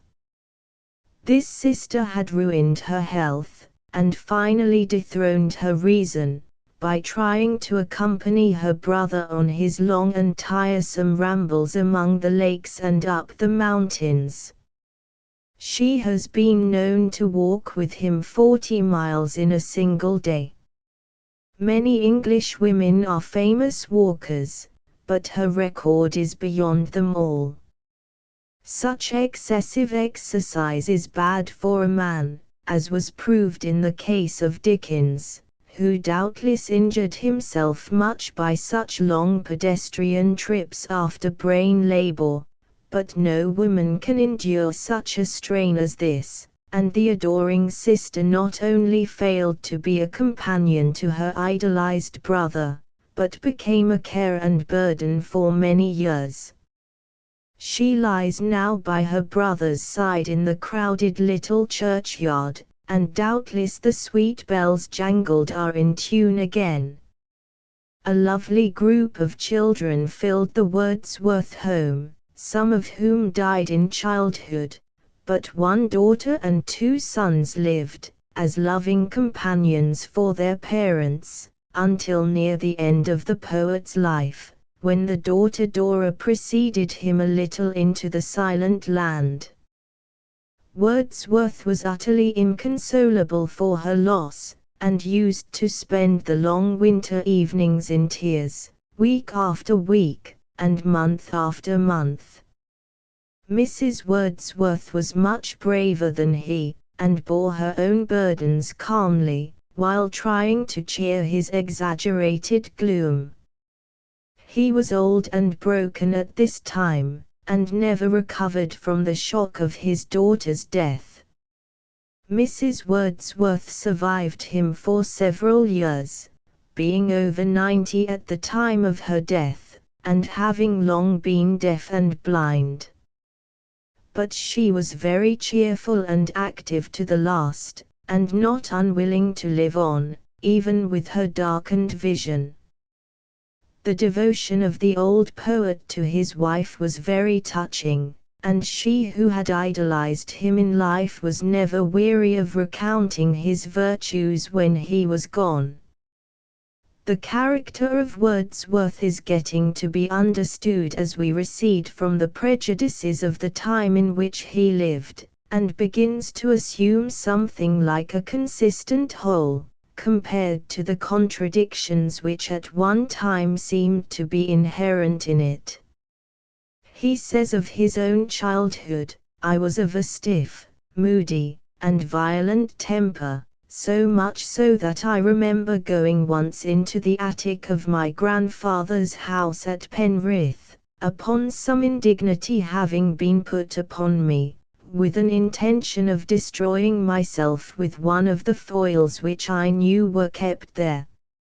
I took the foil in my hand, but my heart failed." De Quincey says of his boyhood, "I do not conceive that Wordsworth could have been an amiable boy. He was austere and unsocial, I have reason to think, in his habits, not generous, and above all, not self-denying." Throughout his later life, with all the benefits of a French discipline, in the lesser charities of social intercourse he has always exhibited a marked impatience of those particular courtesies of life. Freedom, unlimited, careless, insolent freedom, unoccupied possession of his own arms, absolute control over his own legs and motions, these have always been so essential to his comfort that in any case where they were likely to become questionable, he would have declined to make one of the party. Wordsworth has been accused of excessive penuriousness, of overwhelming conceit, and of being slovenly and regardless of dress. For the first accusation there seems little warrant, other than that he was prudent and thrifty, and knew the value of money. His most intimate friends exonerate him from meanness of any sort, and often praise his kindness to the poor and dependent. As regards conceit there can probably be no denial, though doubtless the stories told of it are much exaggerated.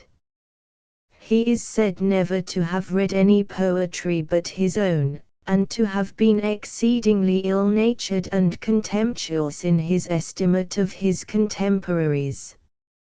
His estimate of Dickens is well known. I will candidly avow that I thought him a very talkative, vulgar young person, but I dare say he may be very clever. Mind, I don't want to say a word against him, for I have never read a word he has written. He greeted Charles Mackay thus, when the latter called upon him, "I am told you write poetry. I never read a line of your poems and don't intend to. You must not be offended with me.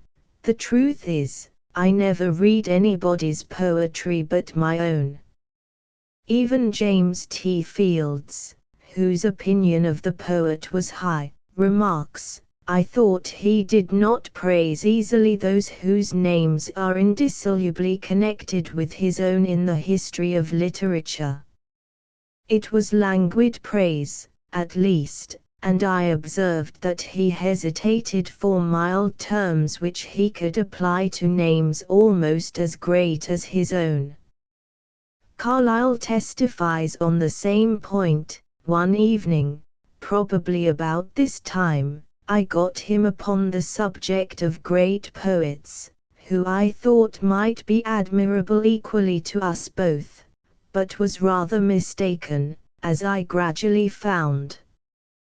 Pope's partial failure I was prepared for, less for the narrowish limits visible in Milton and others.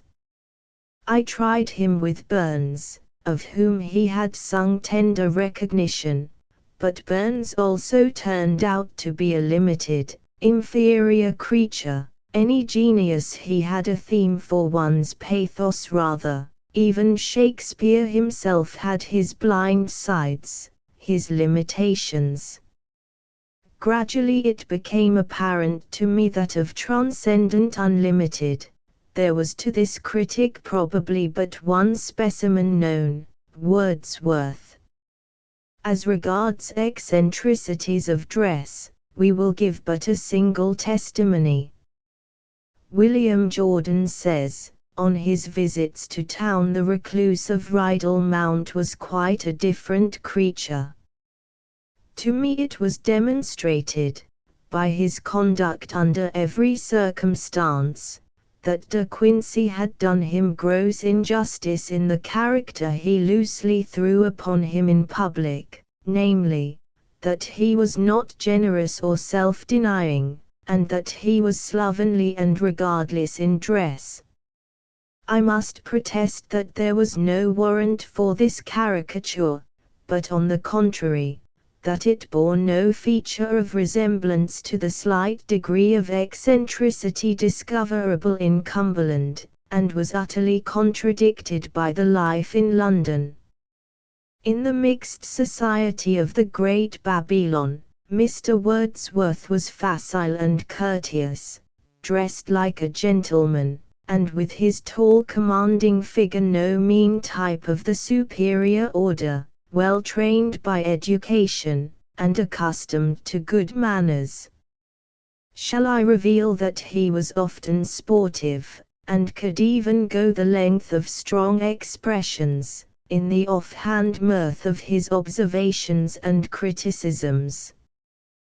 Wordsworth had the fondness of many poets for reading his poetry to his friends, and even of reciting it like a schoolboy. When Emerson visited him he was already an old man, and it struck the philosopher so oddly, as he tells us in his English Trays, to see the old Wordsworth, standing apart, and reciting to me in a garden walk, like a schoolboy declaiming, that I at first was near to laugh, but recollecting myself, that I had come thus far to see a poet, and he was chanting poems to me, I saw that he was right and I was wrong, and gladly gave myself up to hear. Another story is told of his being in a large company, and seeing for the first time a new novel by Scott, with a motto taken from his poems, and of his going immediately and getting the poem, and reading it entire to the assembled company, who were waiting for the reading of the new novel. Literary biography is full of such anecdotes as these, going to show his absorption in himself, and his comparative indifference to the works of others, but they prove at most only a trifling weakness in a great man's character, such weaknesses being so common as to cause no surprise to those familiar with the lives of men of genius. He was a strong man, massive in his individuality, full of profound feeling and deep spirituality, and dominated by a powerful will. He was no mere sentimentalist and versifier, but a student at first hand of nature and all her mysteries, a man whose profound meditations had pierced to the center of things, and who held great thoughts in keeping for a waiting and expectant world. His outward life was full of proofs of the wide and deep benevolence of his nature, and it was only shallow minds who dwelt upon some petty defects of his character. The deep wisdom gained by contemplation comes forth whenever he talks of childhood. This subject always possesses inspiration for him, as when he says, "Our birth is but a sleep and forgetting, the soul that rises with us, our life's star, hath had elsewhere its setting, and cometh from afar. Not in entire forgetfulness, and not in utter nakedness, but trailing clouds of glory do we come from God who is our home. Heaven lies about us in our infancy. Shades of the prison house begin to close upon the growing boy, but he beholds the light, and whence it flows, he sees it in his joy. The youth, who daily farther from the east must travel, still is nature's priest, and by the vision splendid is on his way attended. At length the man perceives it die away, and fade into the light of common day. This conception of the nearness of the child to the unseen made all children sacred in his eyes, and he always felt that he learned more from them than he could teach them. He expresses this thought often, as thus, "O dearest, dearest boy, my heart for better law would seldom yearn, could I but teach the 100th part of what from thee I learn." And again, "Dear child, dear girl, thou walkest with me here, if thou appear untouched by solemn thought, thy nature is not therefore less divine. Thou liest in Abraham's bosom all the year, and worshipest at the temple's inner shrine, God being with thee when we know it not." His own children he loved almost to idolatry, and after the lapse of 40 years, would speak with the deepest emotion of the little ones who had died. Indeed, he was a man of profound feeling, passionate and intense in his loves, though outwardly calm and self-contained. He himself says, "Had I been a writer of love poetry, it would have been natural for me to write it with a degree of warmth which could hardly have been approved by my principles, and which might have been undesirable for the reader." His sister Dorothy frequently refers to the intensity of his passionate affection for the members of his family, and of the full and free expression he gave it. Greatly indeed have they erred who have imagined him as by nature cold or even tranquil. What strange workings, writes one, are there in his great mind? How fearfully strong are all his feelings and affections! If his intellect had been less powerful, they would have destroyed him long ago. Indeed, no one who had ever known him well could doubt this intensity of nature, this smothered fire. It leaped out in bursts of anger at the report of evildoings, in long and violent tramps over the mountains, in exaggerated grief at the death of loved ones, and in almost unnatural intensity of devotion, to his sister first, and his daughter Dora afterwards. It took the form of passionate adoration of nature in his poems, and of passionate patriotism as well, and it gave strength and fire to the best of all his literary work. Let us dwell for a moment more upon the married life of the poet, that calm and quiet and happy life which made it possible that he should be the poet he was, unvexed by worldly cares or vanities. His late biographer, Mr. Myers, tells us, the life which the young couple led was one of primitive simplicity. In some respects it was even less luxurious than that of the peasants about them. They drank water, and ate the simplest fare. Miss Wordsworth had long rendered existence possible for her brother, on the narrowest of means, by her unselfish energy and skill in household management, and plain living and high thinking were equally congenial to the new inmate of the frugal home. Wordsworth gardened, and altogether, or oftenest the poet and his sister, wandered almost daily over the neighboring hills.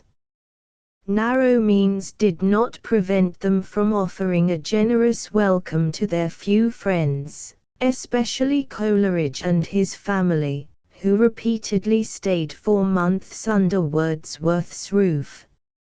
Miss Wordsworth's letters breathe the very spirit of hospitality in their naive details of the little sacrifices gladly made for the sake of the presence of these honored guests.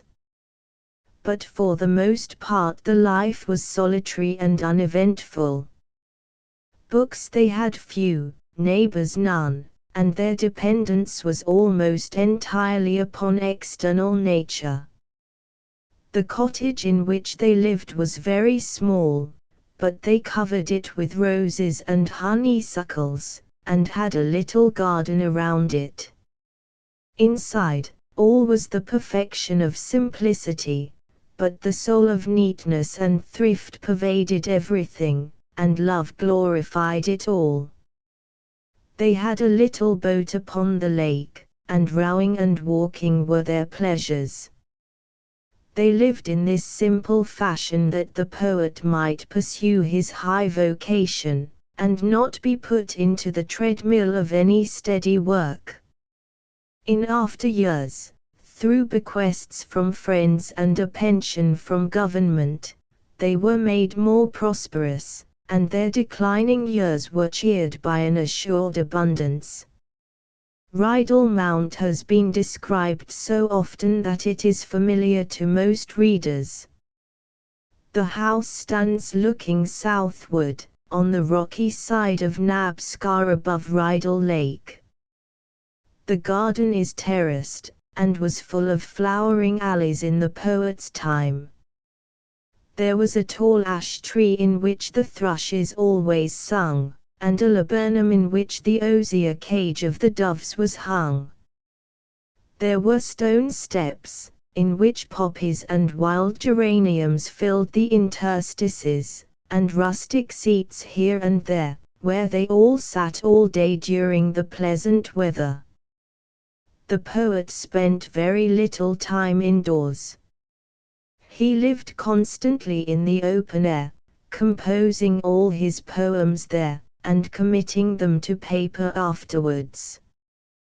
Their friends grew more numerous in later life, and Wordsworth much enjoyed their companionship, being himself very bright and delightful company when in the mood for talk.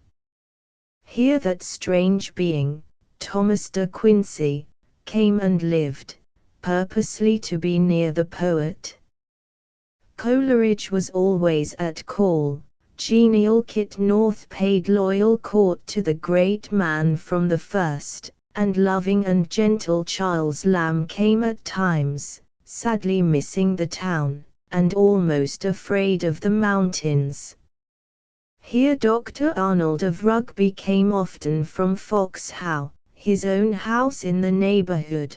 Hither Harriet Martineau walked over from Ambleside, with some new theory of the universe to expound, and here poor Hartley Coleridge passed the happiest hours of his unfortunate life. Wordsworth's kindness and tenderness to this poor son of his great friend were well known to his little world, and show some of the most pleasing traits of his character. This amiable and gifted man, Hartley Coleridge, ruined himself through the weakness of his will, finding it utterly impossible to leave wine alone, even when he knew it was ruining his life, and so sorely afflicting his friends. Wordsworth dealt with him like a father, recognizing the weakness of his character, and perhaps being able to trace it to inherited tendencies, the elder Coleridge's devotion to opium being well known. Poor Hartley lies with Wordsworth's own family in the little churchyard at Grasmere, and we trust in that quiet retreat sleeps well, at the foot of his friend and master. Wordsworth's last years were of great solemnity and calm. He lived in retrospection, and dwelt much upon the unseen world. The deep spirituality of his nature was shown in all his later life. He was absorbed, as it were, in thoughts of God, and of the ultimate destiny of man. All worldly interests died out, and he was able to write even of his fame. It is indeed a deep satisfaction to hope and believe that my poetry will be, while it lasts, a help to the cause of virtue and truth, especially among the young. As for myself, it seems now of little moment how long I may be remembered. When a man pushes off in his little boat into the great seas of infinity and eternity, it surely signifies little how long he is kept in sight by watchers from the shore. Thomas de Quincey. The Florentines used to point Dante out to strangers in these words: "There goes the man who has been in hell." With much truth could these words have been spoken of Thomas de Quincey, at any time after he began to suffer from his excess in opium eating, which was while he was still a young man, and especially would these words have been true of him, after he began his struggles to free himself from the thraldom of that most seductive vice. James Payn thus describes his appearance: "Picture to yourself a very diminutive man, carelessly, very carelessly, dressed, a face lined, careworn, and so expressionless that it reminded one of that dull, changeless brow, where cold obstructions apathy appals the gazing mourner's heart, a face like death in life." The instant he began to speak, however, it lit up as though by electric light. This came from his marvelous eyes, brighter and more intelligent, though by fits, than I have ever seen in any other mortal. Another writes, "Conceive a little, pale-faced, woebegone, and attenuated man, with short indescribables, no coat, check shirt, and a neckcloth twisted like a wisp of straw, opening his door, and advancing toward you with hurried movement and half-recognizing glance, saluting you in low and hesitating tones, and without looking at you, beginning to pour into your willing ear a stream of learning and wisdom, as long as you are content to listen. His head is small, how can it carry all he knows?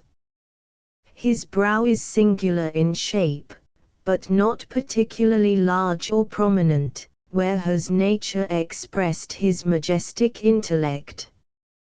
His eyes, they sparkle not, they shine not, they are lusterless, there is not even the glare which lights up sometimes dull eyes into eloquence, and yet, even at first, the tout ensemble strikes you as that of no common man, and you say, ere he has opened his lips, he is either mad or inspired. In all literary history there is scarcely a man about whose life and character hang so peculiar an interest and fascination as about De Quincey. He has himself given a most vivid account of his childhood, in his autobiographic sketches and in the Opium Eater. From these we learn that he was born in Manchester, the 15th of August, 1785. His father was a very wealthy merchant of that city, who was inclined to pulmonary consumption, and lived mostly abroad, in the West Indies and other warm climates. Thomas had several brothers and sisters, all of whom seem to have been rather peculiar and remarkable children. He was a very precocious child himself, sensitive, excitable, and given to dreams and visions, living largely in a world of imagination, and for many years ruled over with absolute despotism by an older brother. The loss of a favorite sister in very early childhood seems to have been a blow from which it took him years to recover.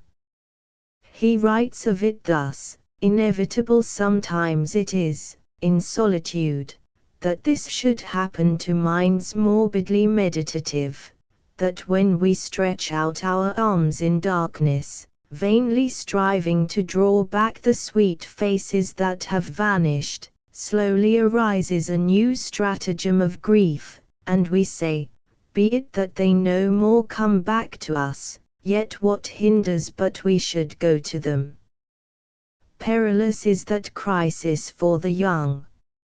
In its effect perfectly the same as the ignoble witchcraft of the poor African obeah, his sublimer witchcraft of grief will, if left to follow its own natural course, terminate in the same catastrophe of death. Poetry, which neglects no phenomena that are interesting to the heart of man, has sometimes touched a little on the sublime attractions of the grave. But you think that these attractions, existing at times for the adult, could not exist for the child. Understand that you are wrong. Understand that these attractions do exist for the child, and perhaps as much more strongly than they can exist for the adult by the whole difference between the concentration of a childish love and the inevitable distraction upon multiplied objects of any love that can affect any adult. Could the Ale King's daughter have revealed herself to me, and promised to lead me where my sister was, she might have whirled me by the hand into the dimmest forests upon earth. But a beatific vision rose before him, one day in church, and he saw the beautiful sister borne away in the clouds of heaven on a bed of filmy whiteness, surrounded by a celestial throng, and he was somewhat comforted. After 12 years, while he was a student at Oxford, the vision returned to him, and he writes of it, once again, the nursery of my childhood expanded before me, my sister was moaning in bed, I was beginning to be restless with fears not intelligible to myself. Once again the nurse, but now dilated to colossal proportions, stood as upon some Grecian stage with her uplifted hand, and, like the superb Mede towering amongst her children in the nursery at Corinth, smote me senseless to the ground. Again I am in the chamber with my sister's corpse, again the pomps of life rise up in silence, the glory of summer, the Syrian sunlights, the frost of death.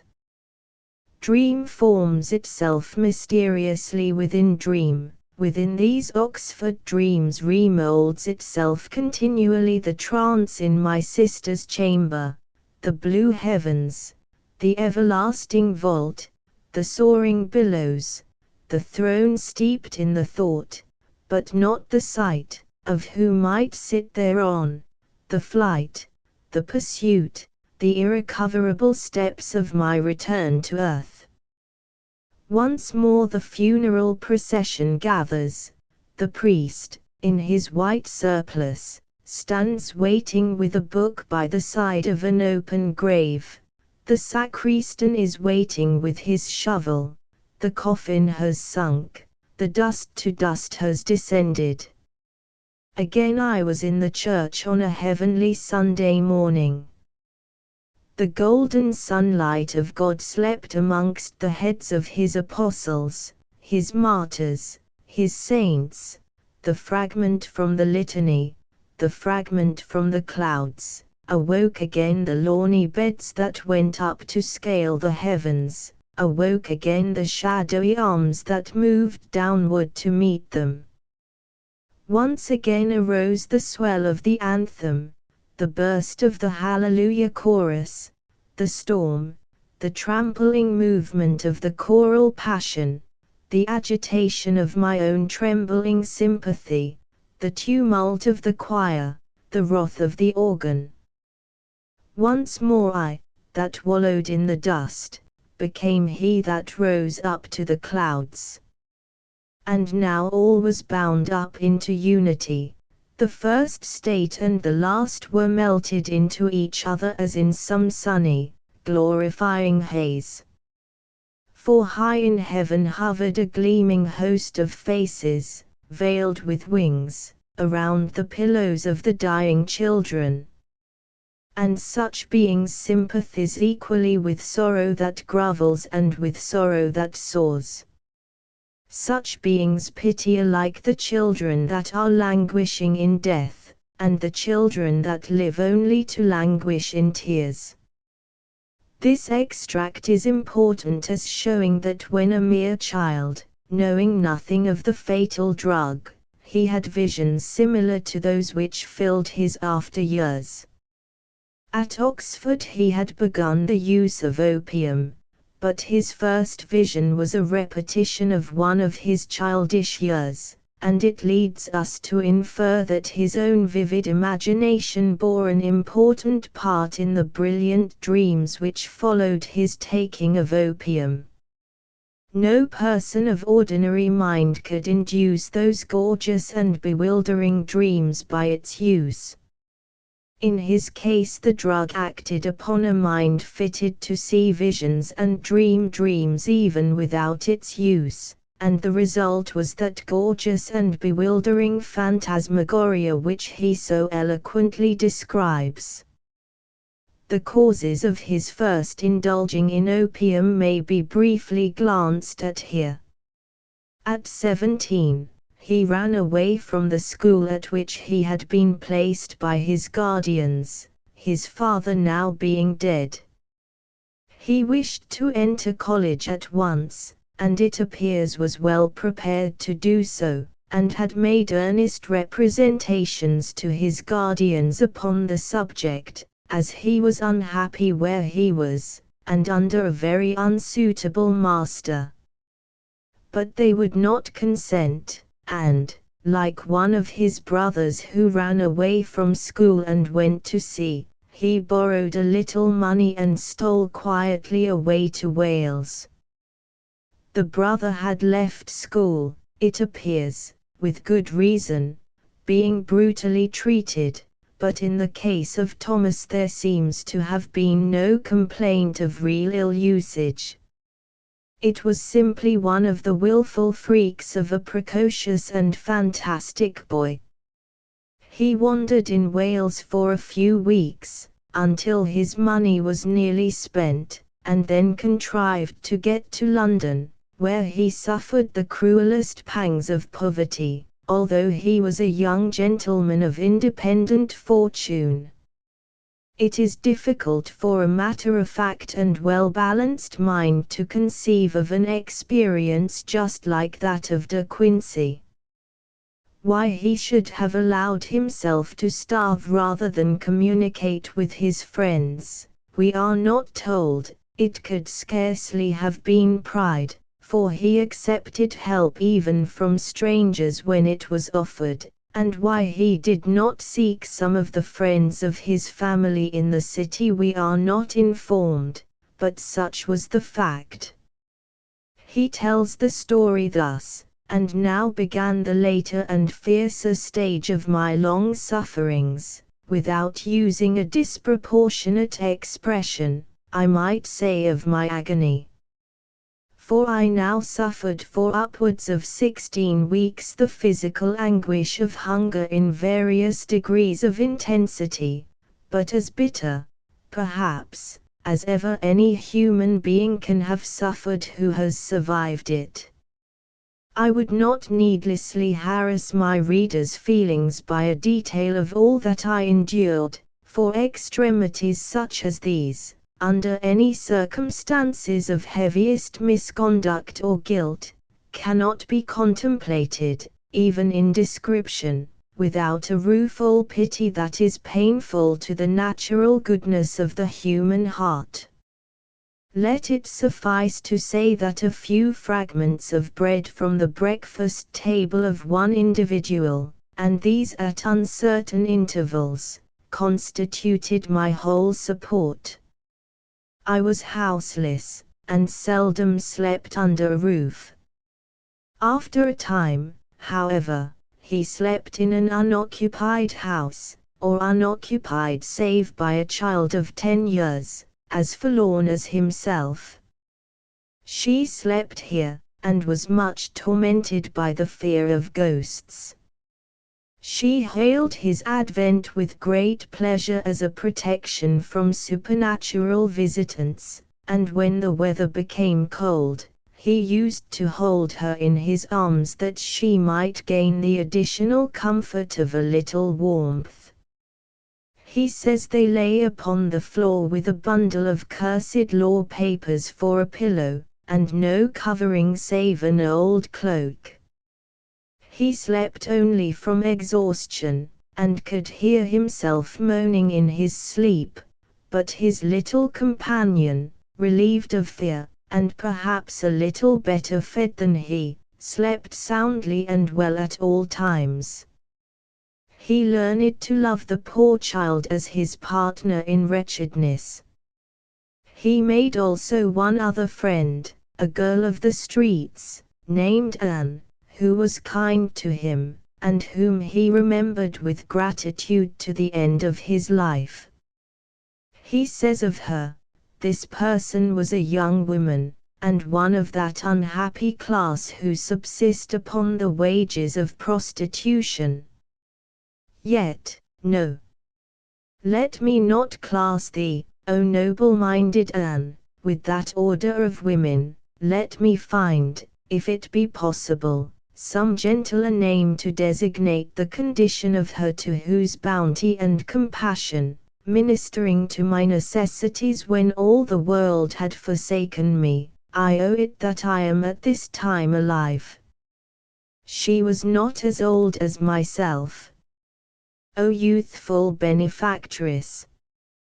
How often in succeeding years, standing in solitary places and thinking of thee with grief of heart and perfect love, how often have I wished that, as in ancient times the curse of a father was believed to have a supernatural power, and to pursue its object with a fatal necessity of self-fulfillment, even so the benediction of a heart oppressed with gratitude might have a like prerogative, might have power given it from above to chase, to haunt, to waylay, to overtake, to pursue thee into the central darkness of a London brothel, or, if it were possible, into the darkness of the grave, there to awaken thee with an authentic message of peace and forgiveness and final reconciliation. The youthful wanderer was finally discovered by his friends, and placed by his wish at Oxford, where about a year after, in 1804, he began the occasional use of opium. He did this merely as a means of pleasure at first, like the drinking of wine, and took it only at stated intervals for a period of 8 years. He seemed to experience no harm from its use in this way, but a very severe neuralgic affection of the stomach, caused, it is supposed, by his privations in London primarily, developed itself at the end of that time, and he resorted to the habitual use of opium as a relief from pain. He was married in 1816 to Miss Margaret Simpson, and lived with her in a cottage at Grasmere. Of this wife, with whom he lived for 21 years, he thus writes: "But watching by my pillow, or defrauding herself of sleep to bear me company through the heavy watches of the night, sat my Electra, for thou, beloved dear companion of my later years, thou wast my Electra." And neither in nobility of mind nor in long-suffering affection would St. permit that a Grecian sister should excel an English wife. For thou thoughtest not much to stoop to humble offices of kindness, and to servile ministrations of tenderest affection, to wipe away for years the unwholesome dews upon the forehead, or to refresh the lips when parched and baked with fever, nor even when thy own peaceful slumbers had by long sympathy become infected with the spectacle of my dread contest with phantoms and shadowy enemies that oftentimes bade me sleep no more, not even then did thou utter a complaint or any murmur, nor withdraw thy angelic smiles, nor shrink from thy service of love, more than did Electra of old. For she too, though she was a Grecian woman, and the daughter of the King of Men, yet wept sometimes, and hid her face in her robe. Hard indeed, no doubt, was the wife's lot through all those years, but the world will never have more than this mere glimpse of her sorrow and her devotion. Yet to a person gifted with imagination, it is enough. He can reconstruct from it that long period of patient watchfulness and unwearied devotion. He can share her hopes when her loved one makes a battle with his enemy, her tears when he is defeated, her rapture when he makes a seeming conquest, the bitterness of her anguish when he again falls. For all this was gone through, not once, but 3 times, in the course of De Quincey's life. It was not until he felt that death was inevitable if he continued the use of opium, which he was then taking in enormous quantities, that he ever resolved to give up its use. He knew he must die if he kept on, he thought he should die if he gave it up, but he determined to make the effort. His studies had long been abandoned, he could not even read. For 2 years he had read but 1 book. He shrank from study with a sense of infantine powerlessness that gave him great anguish when he remembered what his mind had formerly been. From misery and suffering, he might almost be described as being in a dormant state. His wife managed all the affairs of the household, and attended to necessary business. He did not lose his moral sensibilities or aspirations, as so many opium eaters do, but his intellect seemed dead. His brain had become a theatre, which presented spectacles of more than earthly splendor, but as often painful as pleasurable. He had no control now of the dreams which haunted him. He learned now the awful tyranny of the human face. Upon the rocking waters of the ocean, the human face began to appear. The sea appeared paved with innumerable faces, upturned to the heavens, faces imploring, wrathful, despairing, surged upwards by thousands, by myriads, by generations, by centuries. My agitation was infinite, my mind tossed and surged with the ocean. I was buried for 1,000 years in stone coffins, with mummies and sphinxes, in narrow chambers at the heart of eternal pyramids. I was kissed with cancerous kisses by crocodiles, and laid confounded with all unutterable slimy things, among reeds and Nilotic mud. The cursed crocodile became to me the object of more horror than almost all the rest. I was compelled to live with him for centuries. The struggle was a long and hard one, and of it he says, Jeremy Taylor conjectures that it may be as painful to be born as to die. I think it probable, and during the whole period of my diminishing opium I had the torments of a man passing out of one mode of existence into another. One memorial of my former condition still remains. My dreams are not yet perfectly calm. The dread swell and agitation of the storm have not wholly subsided. My dreams are still tumultuous, and like the gates of paradise to our first parents when looking back from afar, it is still, in the tremendous line of Milton, with dreadful faces thronged, and fiery arms. It is sad to learn that after all his struggles he never really succeeded in freeing himself from the spell of opium. We learn that after having at one time abstained wholly for 61 days, he was compelled to return to its moderate use, as life was found to be insupportable, and there is no record of any further attempt at total abstinence. His indulgence was, however, very limited in his later years.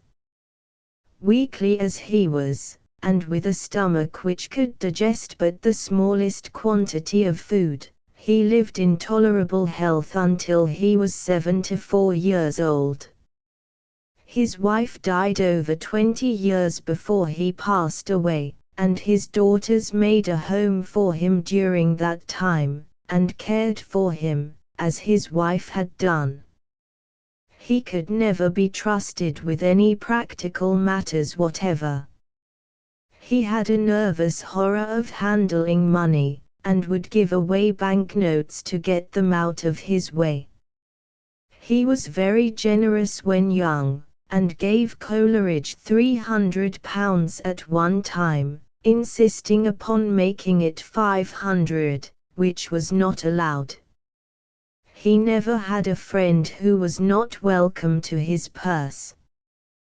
While he had no care whatever about his dress, and would frequently enter the drawing-room, even when company was there, with but one stocking on, or minus some other very necessary adjunct of dress, he was very dainty and neat about many things.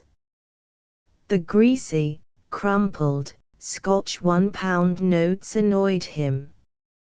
He did his best to smooth and cleanse them, before parting with them, and he washed and polished shillings up to their pristine brightness before giving them away.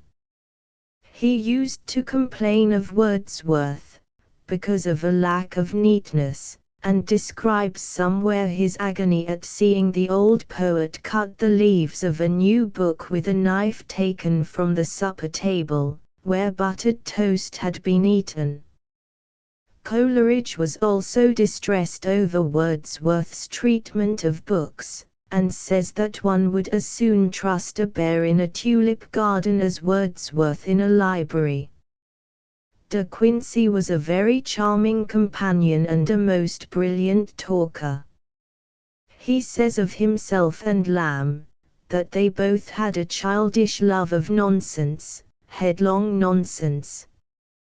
While much given to reverie, and somewhat shy, he had a great fund of humor, drollery, and effervescent wit, which made his society much liked by all fortunate enough to be acquainted with him. He was a very abstemious man, and his tastes were of the simplest. His whole manner and speech were imbued with a high-bred courtesy, though he sometimes loved to run counter to the ordinary conventionalities of life. He could never be depended upon for keeping any sort of engagement, and if a friend wanted him to dinner, he must go for him with his carriage, and take him away. His manner to his daughters was the perfection of chivalrous respect, as well as affection. What he might have been had he never contracted his fatal habit of opium eating, it is perhaps useless to conjecture, but in his youth he was thought to be one who might do anything, all things.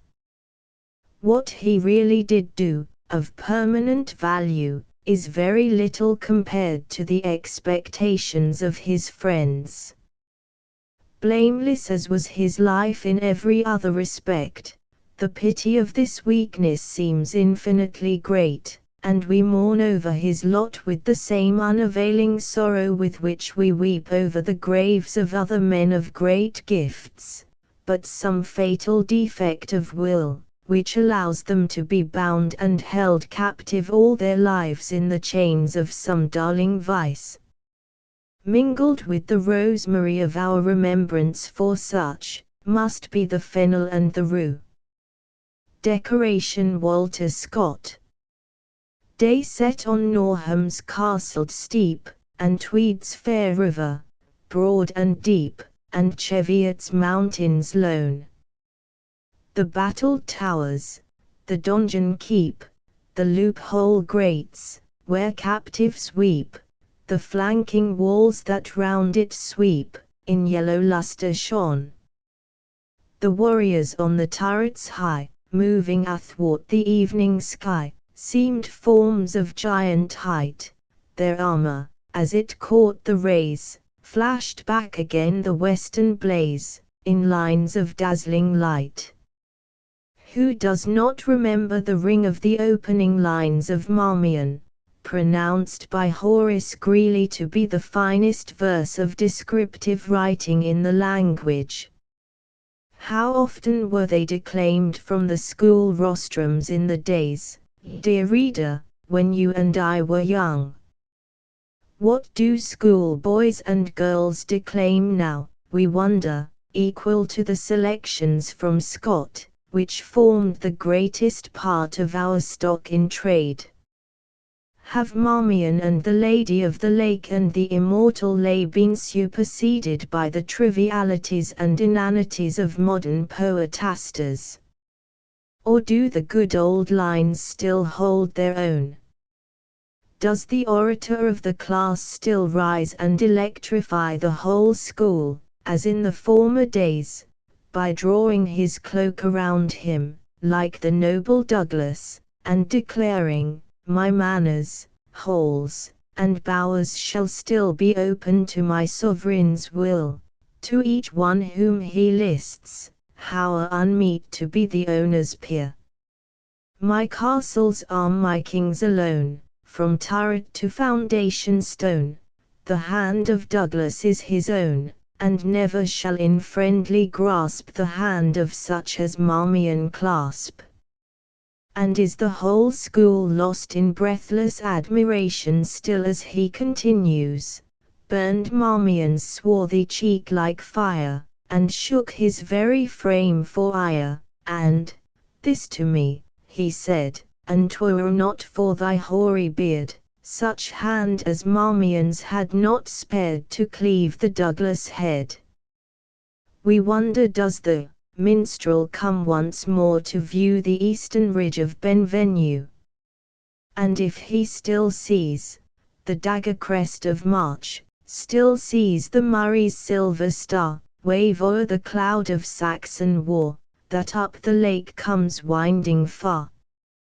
And does the blood of the youthful listener still thrill as he thinks of the glory of that cavalcade, till he feels, as we used of old, that 'twere worth 10 years of peaceful life, one glance at their array? And does he still throw the old pathos into the lines, where was Roderick then? One blast upon his bugle horn were worth 1,000 men. Probably he does not. This is all doubtless very old-fashioned, and we doubt if the modern school would quite rise to the situation, even when Roderick makes himself known to Fitzjames, and, "Stranger, I am Roderick Dhu, but in the days we wot of, you and I," this was the most thrilling climax in all literature. Have the boys outgrown Ivanhoe too? And do they prefer to hear Du Chaillu tell about the gorillas he invented, or go with Jules Verne 20,000 leagues under the sea? We hope not, for their sakes, but wish that they may enjoy the tournament as we did, and delight in the clang of the armor, the lifting of the visor, and everything connected with the lists. We trust, too, that they will walk with Sir Walter everywhere throughout the Highlands, until every mount and loch and ruined castle has become their own, that they will follow poor Jeanie Deans through the heart of Midlothian, that they will shed true, heartfelt tears over Kenilworth and love as did the older generations the Bride of Lammermoor. Let us be steadfast in our love of the old books. Let us never grow weary of the world. Read classics. Who cares for the books of the year?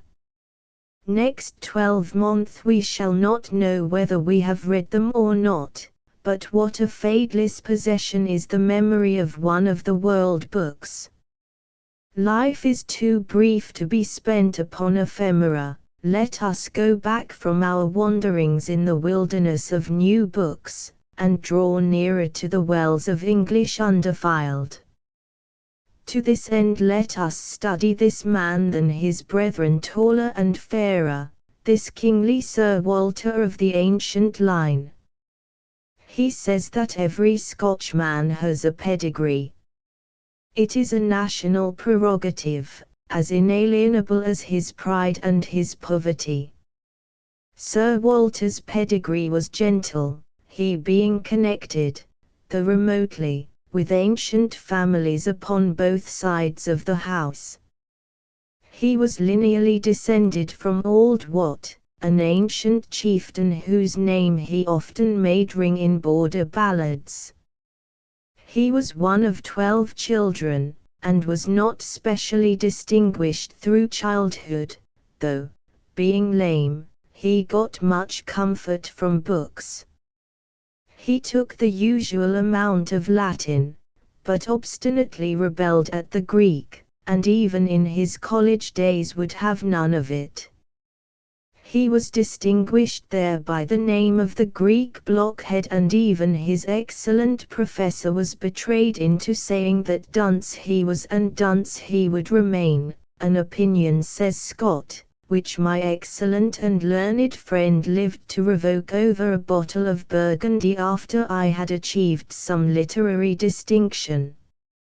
He read everything he could lay hands on, in English, all through his youth, and his reading seems to have been entirely undirected. He tells about discovering some odd volumes of Shakespeare and adds, "Nor can I forget the rapture with which I sat up in my shirt reading them by the light of a fire in my mother's apartment, until the bustle of the family rising from supper warned me it was time to creep back to my bed, where I was supposed to have been safely deposited since 9 o'clock." He soon after became enamored of Ossian and Spenser, whom he thought he could have read forever. His first acquaintance with the Highlands he was to immortalize was made in his 15th year. The same year he became apprenticed to the law in his father's office. The Highland visits were repeated nearly every year thereafter, and from the first afforded him the greatest delight. Of this first visit he says, "Since that hour the recollection of that inimitable landscape has possessed the strangest influence over my mind and retained its place as a memorable thing, while much that was influential on my own fortunes has fled from my recollections." His appearance at this time was very engaging. He had outgrown his early sallowness and had a fresh, brilliant complexion. His eyes were clear, open, and well set, with a changeful expression, his teeth were dazzling white, and his smile delightful. In very early youth he formed a strong attachment for a young lady very highly connected, and of position far above his own, and of great personal attractions. Their acquaintance began in the Grey Friars churchyard, where, rain beginning to fall one Sunday as the congregation were dispersing, Scott happened to offer his umbrella, and, the offer being accepted, he escorted her to her residence. The acquaintance proved pleasant to both, and they met frequently, until it became an understood thing that he should escort her home from church. When Scott's father learned of it he deemed it his duty to warn the young lady's father of the interest the young pair were taking in each other, but the gentleman did not think it necessary to interfere. This affection was nourished through several years, and Scott had no thought but that marriage would be its final result, as the young lady warmly reciprocated his attachment, and the parents apparently threw no obstacles in the way. But the little romance, like so many other youthful dreams, was destined to be rudely broken, and the lady was married in due time, by her friends, to a gentleman of high rank and character, who later in life acted the part of a generous patron to his early rival. His hopes of marriage with this lady had rendered him very industrious and devoted to business, and kept him from all youthful follies. These things were certainly clear gains to the young man from the connection, if we say nothing of the pleasant store of memories with which it furnished his whole afterlife. But the blow was a severe one when the parting came, and Scott could not refer to it without emotion even after many years.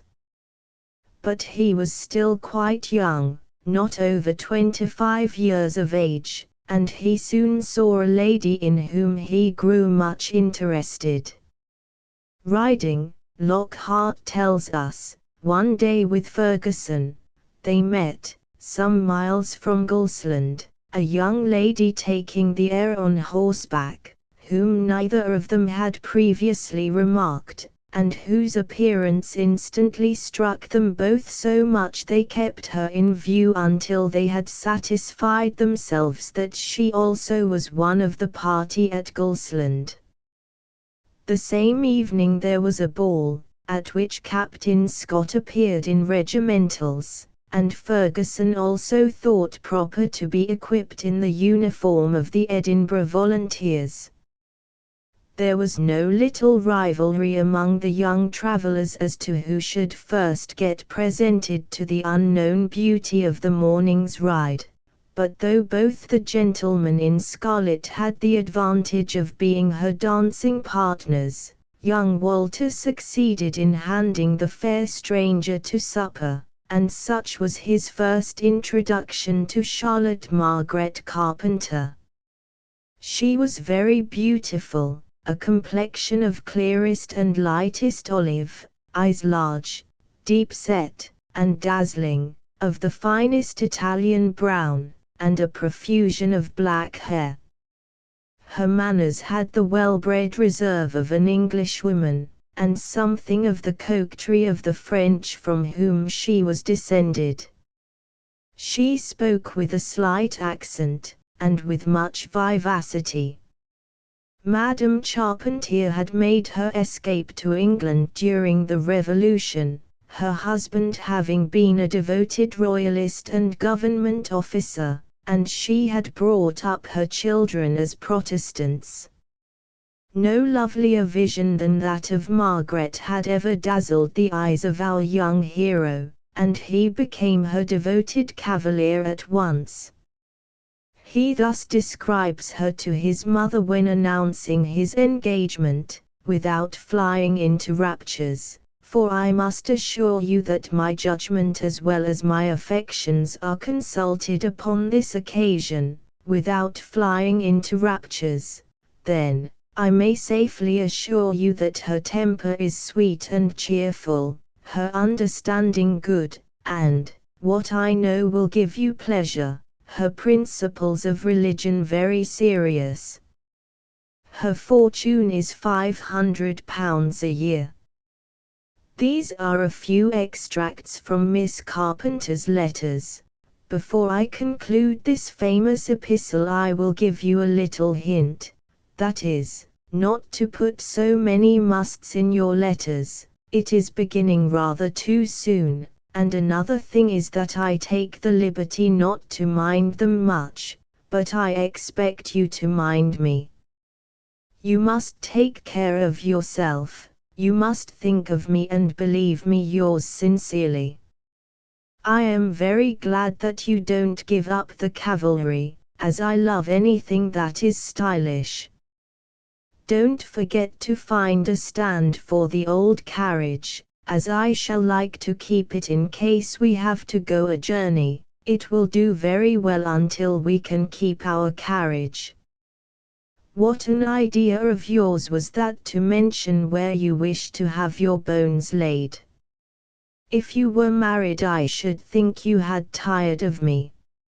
A pretty compliment before marriage. If you always have those cheerful thoughts, how very pleasant and gay you must be.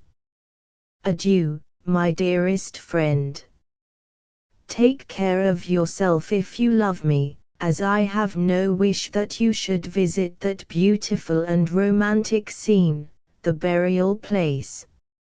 Arrange it so that we shall see none of your family the night of our arrival. I shall be so tired, and such a fright, I should not be seen to advantage. All of which reads as though the young ladies of 1797 were not very different from those of our own day. After the marriage they went to reside in Edinburgh, and enjoyed some of the gaieties of that time. They were most particularly attracted by the theatres. Mrs. Scott had a great fondness for the shows and pomps of the world, as she had not concealed from him before marriage, and she never recovered from such fondness, but she accommodated herself well to her surroundings, and the young couple were very happy. In 1814 Waverley was published, and received with wonder and delight by the whole reading world. Guy Mannering followed closely upon it, and was said to have been written in 6 weeks' time. It intensified the interest already aroused, and made men wonder anew who this great new light could be. The tragical Bride of Lammermoor, composed at white heat in a fortnight, added greatly to the sensation, and the whole country was in a fever of excitement over the creations of this enchanted pen. The secret of the authorship of the novels was kept for a long time even from Scott's intimate friends.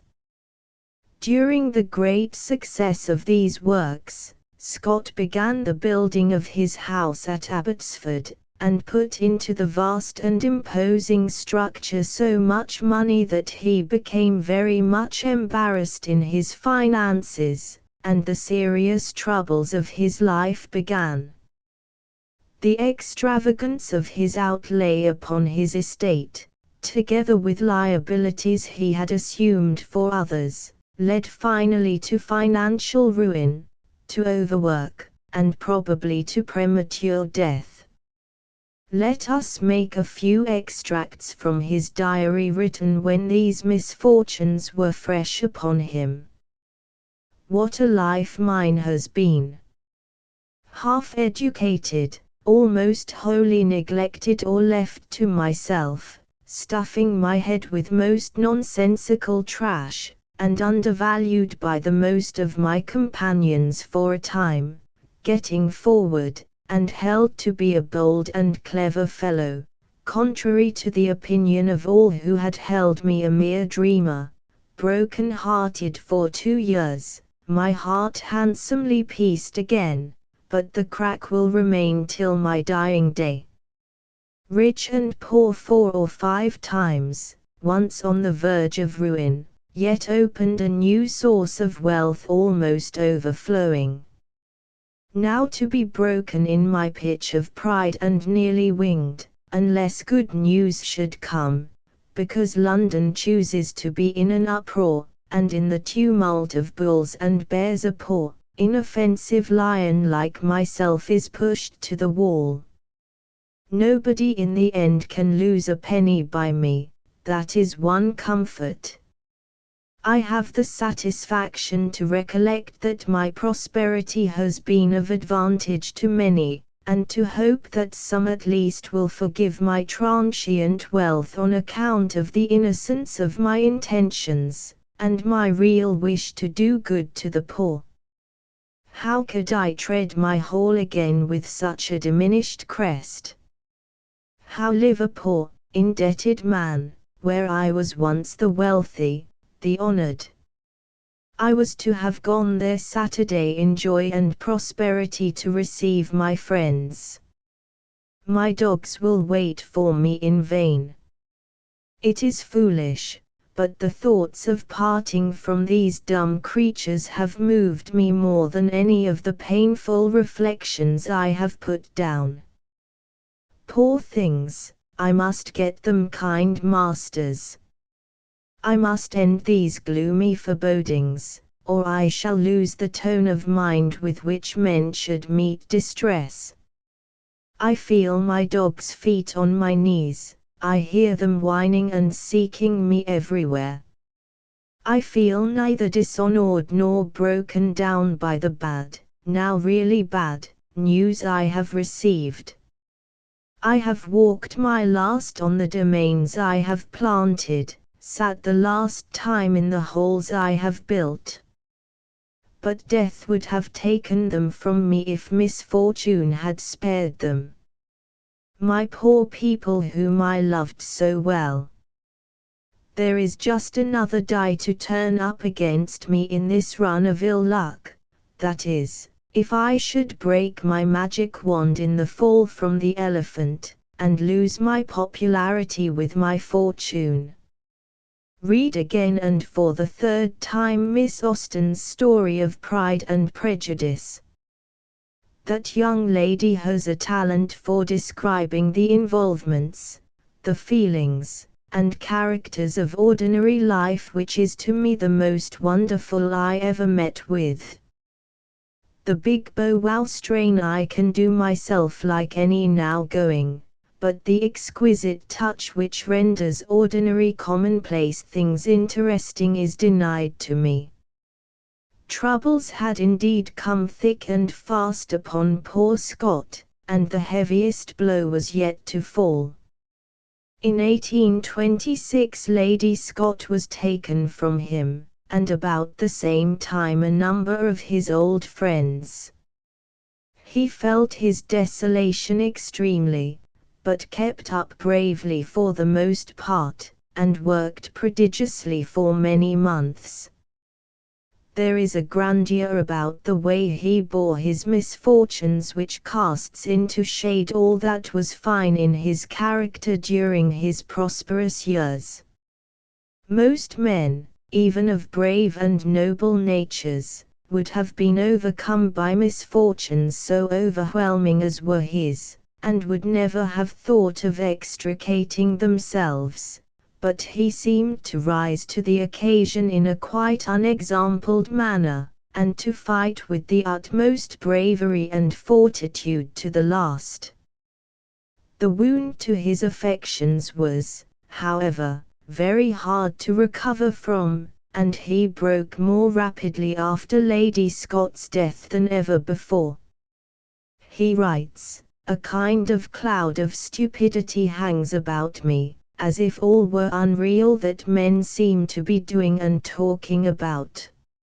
After the burial he writes, "The whole scene floats as a sort of dream before me, the beautiful day, the grey ruins covered and hidden among clouds of foliage, where the grave even in the lap of beauty lay lurking and gaping for its prey.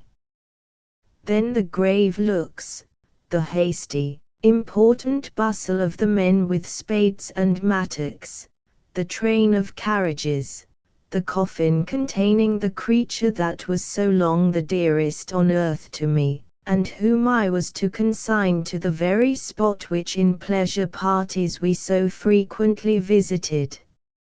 It seems still as if it could not be really so. But it is so, and duty to God and to my children must teach me patience." His pecuniary troubles were greeted with the liveliest sympathy from all quarters. The Earl of Dudley but voiced the general thought when he exclaimed, on first hearing of them, "Scott ruined! The author of Waverley ruined!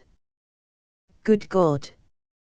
Let every man to whom he has given months of delight give him a sixpence, and he will rise tomorrow morning richer than Rothschild."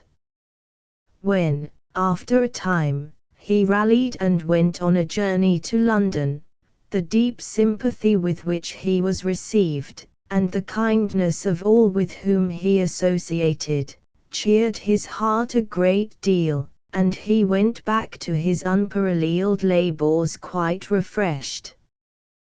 But he had set himself a task which it was impossible that any man could do, and although he worked himself mercilessly to the end, he failed of accomplishing it. His nervous system became completely shattered, and he had several strokes of paralysis. But it was not until his mind also began to fail in serious fashion that he would give over his work.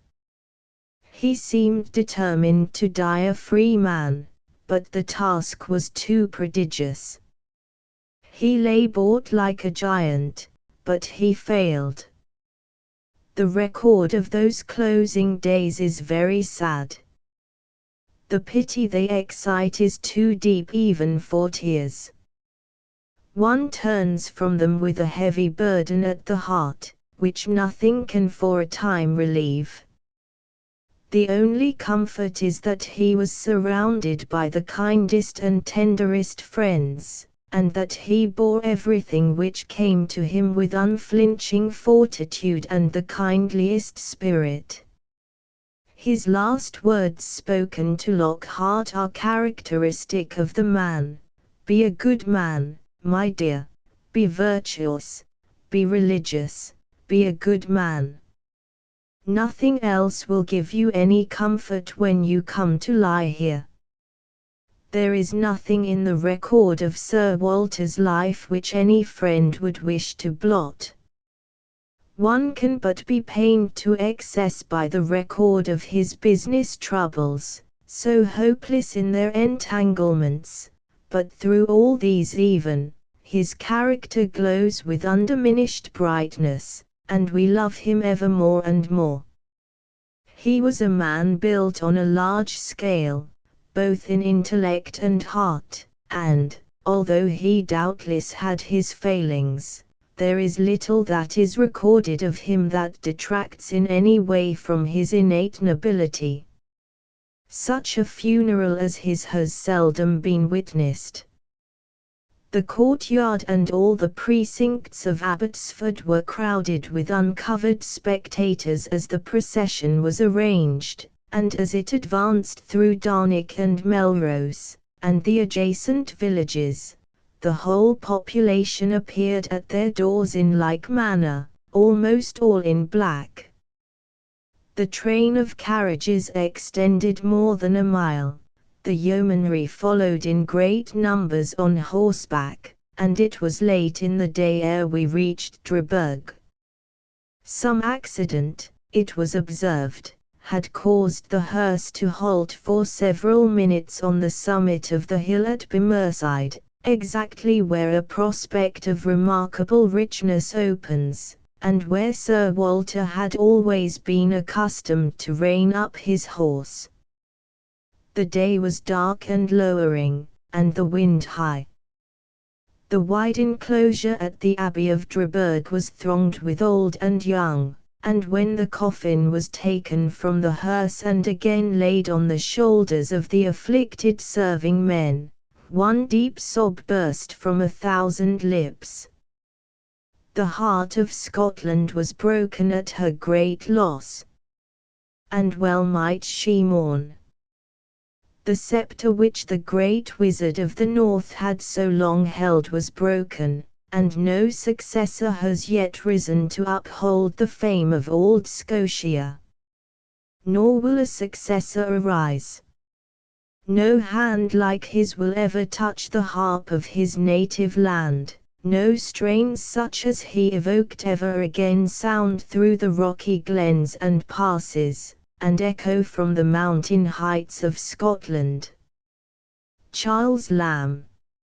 If there is a tender and touching story in all the annals of genius, it is surely the life history of Charles Lamb.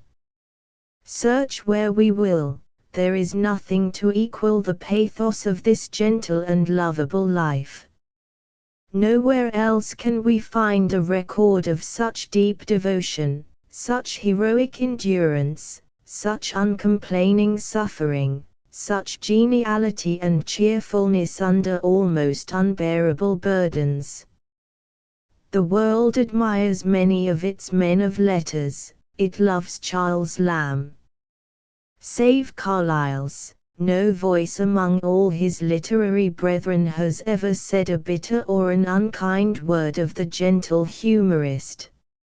And when we compare the lives of the two men, how brightly glows the page whereon is written the record of Lamb's untiring and unselfish love, exacting nothing for himself, but giving all with lavish prodigality, compared with the pages given to the account of the selfish and exacting life which Carlyle lived with the woman who was his wife, and whom he really loved, but over whom he tyrannized in so petty a manner.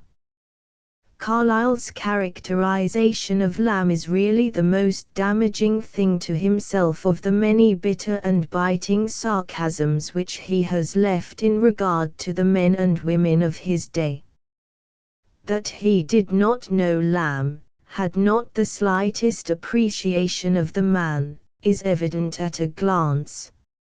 And perhaps this is not to be so much wondered at, for there was very little in common between the two, but it does seem that some hint of the heroism of Lamb's apparently commonplace and perhaps vulgar life might have penetrated even to the heart of the crusty Scotchman, for he could not have been ignorant of the tragic life story of gentle Elia. They were very humble people, the Lambs, poor and obscure, and unfortunate to a degree. No pretensions to gentility had ever been in the family, but an acceptance of their commonplace lot, with little striving for higher things. There was something more, too, than poverty and obscurity and vulgarity in their antecedents. A fearful curse was in the family, the heritage of almost every generation, the curse of madness. What the contemplation of this frightful inheritance must have been to a youth like Charles Lamb, gifted with the fatal sensibility of genius, and endowed with that imagination which can conceive of a horror before it falls, we can form some sort of conception, but probably a very vague and inadequate one indeed. The family were very poor, living in humble lodgings. The father was in his dotage, the mother was a paralytic, and Charles with his pen, and his sister Mary with her needle, worked to support the family. They both overworked themselves fearfully, and lived in apprehension of the doom which hung over them. They were very fondly attached to each other, and the only pleasure they had in their cheerless youth was their intercourse. They were both gifted, and of gentle and kind disposition, and their affection for each other was more sympathetic and filled with a deeper insight into each other's characters and feelings than is common between brothers and sisters. In little intervals between their varied labors they wrote and read to each other many things which would have a rare value in these days had they been preserved, and this, with wandering together through the streets in the evenings and looking at the outside of the theatres, seems to have constituted their only youthful pleasure. At the age of 21 Charles showed symptoms of the family curse, and his sister herself almost lost her reason in unavailing sorrow over his condition.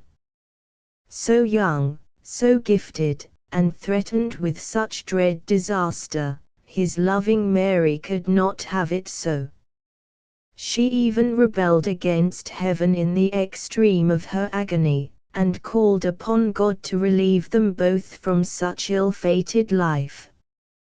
But all her prayers and tears and rebellious risings up against destiny did not avail, and Charles was placed in a madhouse, where he passed a portion of the year 1796. In one of his lucid intervals he wrote a sonnet, Mary, to thee, my sister, and my friend, which is a touching and tender tribute to her love. Long afterward he was able to write of the experience quite cheerfully. I look back upon it at times with a gloomy kind of envy, for while it lasted I had many, many hours of pure happiness. Dream not, Coleridge, of having tasted all the grandeur and wildness of fancy till you have gone mad. But there is a painful commentary upon the bitterness of afterlife to him in the thought that he could look back upon this dreadful season as a period when he had some happiness. The attack in his case was of brief duration, and it never recurred, which, considering all the sorrows and all the irregularities of his life, seems remarkable. He had not been long in a condition to be responsible when the tragedy took place which cast its blight upon his life.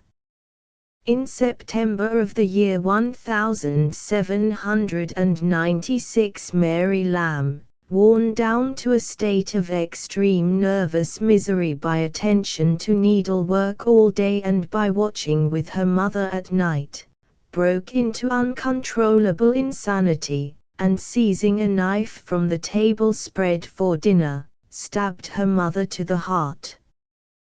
The coroner's jury brought in a verdict of lunacy. Charles writes to Coleridge, "With me the former things are passed away, and I have something more to do than to feel. God Almighty has us well in his keeping." The horror of the event made so deep an impression upon his mind that he thought he never fully recovered from it.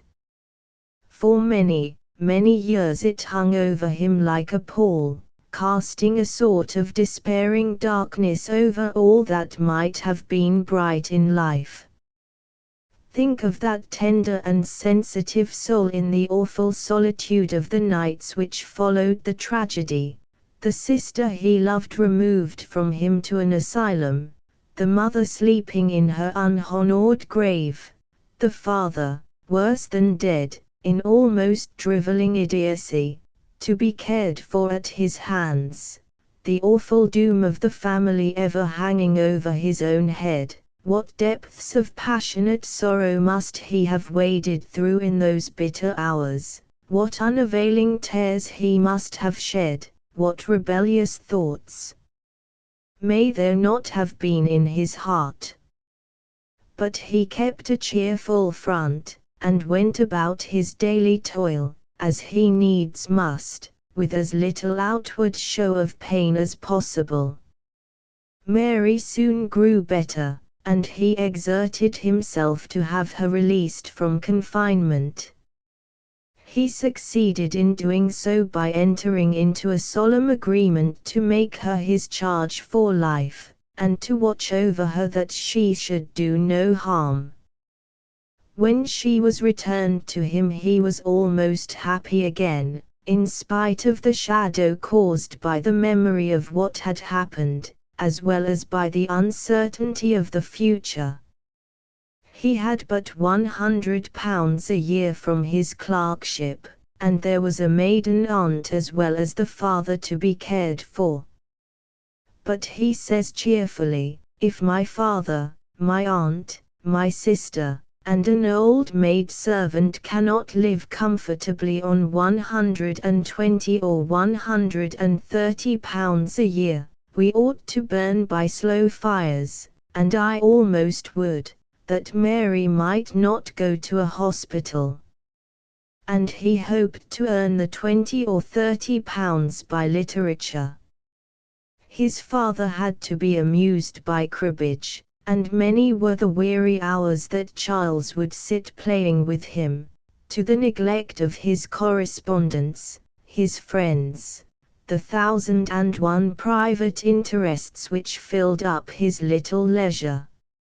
Sometimes he would try to be let off, but the old man would say, reproachfully, "If you won't play with me, you might as well not come home at all," and the dutiful son set to afresh. There is a sort of heroism in this which only those people can appreciate who really value their time. These people will give all else cheerfully, money, strength, the heart's deep devotion, but they give very grudgingly their precious moments. They feel as though they were being robbed in every hour thus lost. Oh, the agony of impatience! Oh, the restlessness of the fever which consumes them when they feel the moments fleeing away, and the unconscious thief perhaps deriving little pleasure or profit from the loss.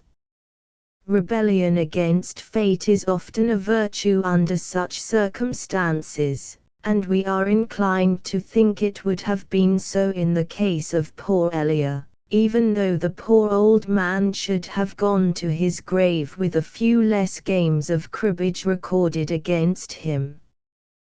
Think of the delicious essays which might have been written in those misspent hours, in those days of youth when Elia was at his best, before the sorrowful touches of time had been left upon his genius. Think of the exquisite letters his friends might have received, and which would have enriched all the coming time. Think of the inimitable drolleries which would have sent a smile over the face of the world. Think of the little pathetic touches he would have given in sketches of characteristic humor, all with the freshness of his dawn upon them, and mourn, O world of letters, for your loss. But the old man, he for whom the light had gone out in darkness, over whose brain the cobwebs had been woven, who had no joy in the great things of this life, who saw no beauty or splendor in the outer world, who had no treasure in the world of thought, who could not be stirred again by any of the absorbing passions of life, who knew no love, no hate, no ambition, no great impulse to do or to dare, who could not enter into the realm of books or art or music, who had not even a friend in all the universe of God. Think of the old man who had only this one thing, cards, and pause a moment before you say that gentle Elia did not well. Finally the old man, too, went his way, and there were only Charles and Mary left. He had long since given up the hope of there being a third in their life drama, although there had been one to whom his heart was given, and whose presence had been with him always, even in his days of madness, sweet Alice W., as he always called her, but of whom the world has lost all trace save this, that she was Charles Lamb's early and only love, and that he treasured her memory until all were gone, the old familiar faces. Long after she was married to another, Lamb used to be seen at evening pacing up and down in front of her house, hoping to catch a glimpse of her through the windows. But after he had taken Mary to be his charge, it was impossible to think of marriage. He could not ask another to share his sad vigils with the afflicted sister, nor hope that another would look upon her with his eyes, so he buried his romance out of sight, and never turned to that phase of a man's life again. At 22 one does not easily give up the thoughts of love, or the hopes of home with wife and children, and Charles had his struggle, as any strong man would have had, but he conquered himself once again, and went bravely on. Day by day he toiled at the India House, never losing time, never taking a vacation, ever at his post till he was 50 years old, when he came home forever. During those 30 years of steady toil he went through many sad experiences with Mary, but he must earn their daily bread, and he never left his post.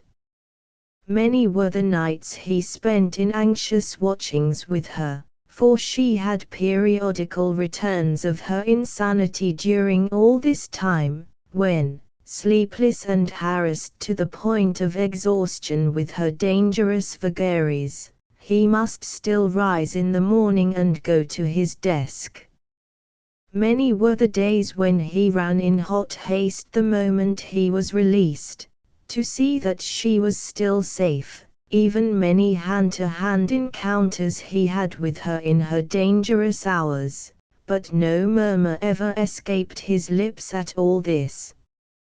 When she became very bad he took her back to the asylum, and she remained sometimes for weeks, sometimes for months, but he always eagerly reclaimed her the moment she was better. He took her with him on little journeys, a straitjacket always safely packed in her portmanteau by herself, and one time she went mad while they were traveling in the diligence and far from home.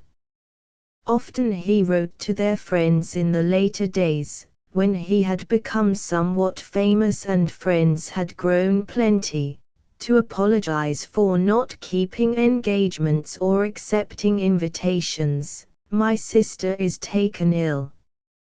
As George W. Curtis once wrote, in those few words how much tragedy lies hidden. What a life of patient heroism do they suggest, in comparison with which the career of Lamb's huge contemporary, Bonaparte, shrinks into the meanest melodrama, while the misanthropic mouthings of Lord Byron become maudlin when we recall the sweet, lifelong, heroic silence of Charles Lamb. What sad, large pieces it cuts out of life, Lamb writes in 1809, out of her life, who is getting rather old, and we may not have many years to live together. Once again when she was in confinement he writes, it cuts out great slices of the time, the little time, we shall have to live together. But I won't talk of death, I will imagine us immortal, or forget that we are otherwise. By God's blessing, in a few weeks we may be taking our meal together, or sitting in the front row of the pit at Drury Lane, or taking our evening walk past the theatres, to look at the outside of them at least, if not to be tempted in. Then we forget that we are assailable, we are strong for the time as rocks, the wind is tempered to the shorn lambs. Then away on in 1833 he writes to Wordsworth, Mary is ill again. Her illnesses encroach yearly. The last was 3 months, followed by 2 of depression most dreadful. I look back upon her earlier attacks with longing, nice little durations of 6 weeks or so, followed by complete restoration, shocking as they were to me then. This sister was a woman quite worthy of his devotion. Possessed of genius somewhat akin to that of her brother, she also handled a delicate pen, and but for her misfortune would have been well known in the world of books. She was in complete sympathy with her brother, in heart as well as in mind. And the record of their lives is one of the most beautiful pictures of brotherly and sisterly affection in all literature. Let us turn from the dark picture, and see some of the brighter sides of this life, sketched so far in Rembrandt-like color. Throughout all this darkness and dread, he had joked and jested his way on, amusing his friends in private, and entertaining the world of letters by his genial humor. It welled up as from a hidden fountain, and that fountain never failed but with life. So easily and spontaneously did it flow, that if he wanted an order to see the play, for some friends, he would scribble something like this to Ayrton, I would go to the play in a very economical sort of a way, rather to see than be seen, though I'm no ill sight neither, by candlelight, and in some kinds of weather, you might pit me for height against Kean, but in a grand tragic scene I'm nothing. It would create a kind of loathing to see me act Hamlet, there'd be many a damn let fly at my presumption, if I should try, being a fellow of no gumption. And so on through 6 verses of exquisite nonsense. And in every little note to his many friends there was always some characteristic touch to excite their ready smiles, as in the note to Coleridge, who had carried off some of his books. There is a devilish gap in my shelf where you have knocked out the 2 eye teeth, and where he goes on to beg him in a whimsical way to return them, because, although he had himself borrowed them of somebody else, they had long adorned his shelf. Truly, Most people who own books at all can sympathize with Lamb in this, though they may think he got off lightly to have only the two eye teeth knocked out. We have known of cases where cuspids, bicuspids, and molars have all been extracted. These letters are all exquisitely droll, the most of them containing a gentle oath or two, as where he wrote some D people have come in, and I must stop, and then recollecting that he was writing to a proper person, making a postscript which says, when I wrote D I only meant deuced. But one would as soon think of dropping out Shakespeare's adjective, and saying, as a very prim lady we once knew did in reading Lady Macbeth's soliloquy, out, spot, as to drop out any of Lamb's qualifying words. He was sometimes accused of being irreverent, as in his article upon saying graces where he affirms that he is more disposed to say grace upon 20 other occasions in the course of the day than before his dinner, and inquires why not say them over books, those spiritual repasts. But he was very far indeed from being irreverent, and had much of genuine religious feeling. His hospitality was unbounded, and the evenings at his home have become as well known in literature as the grand evenings at Holland House. His friends were the first literary men of the day, Wordsworth, Leigh Hunt, Barry Cornwall, Talfourd, Hazlitt, Southey, Coleridge, all the giants of that day and generation, and he was loved by them all.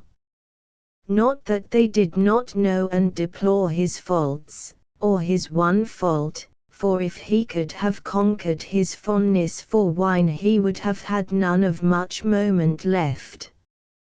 But even this was overlooked by his friends at the time, and has not been considered as entirely inexcusable by posterity.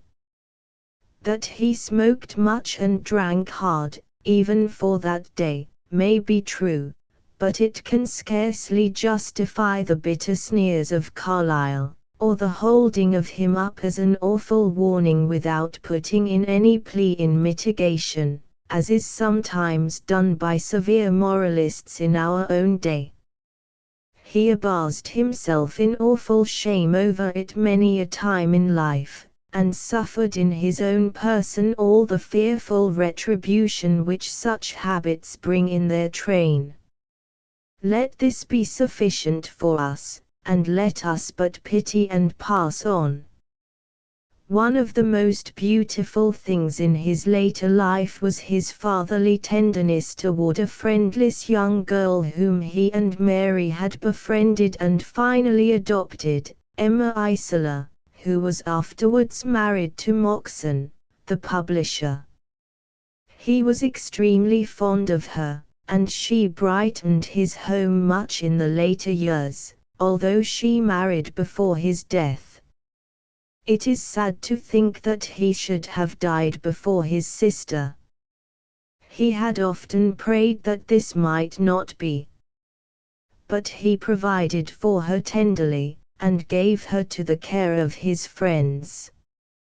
Lamb is described as having a face of quivering sweetness, nervous, tremulous, and so slight of frame that he looked only fit for the most placid fortune.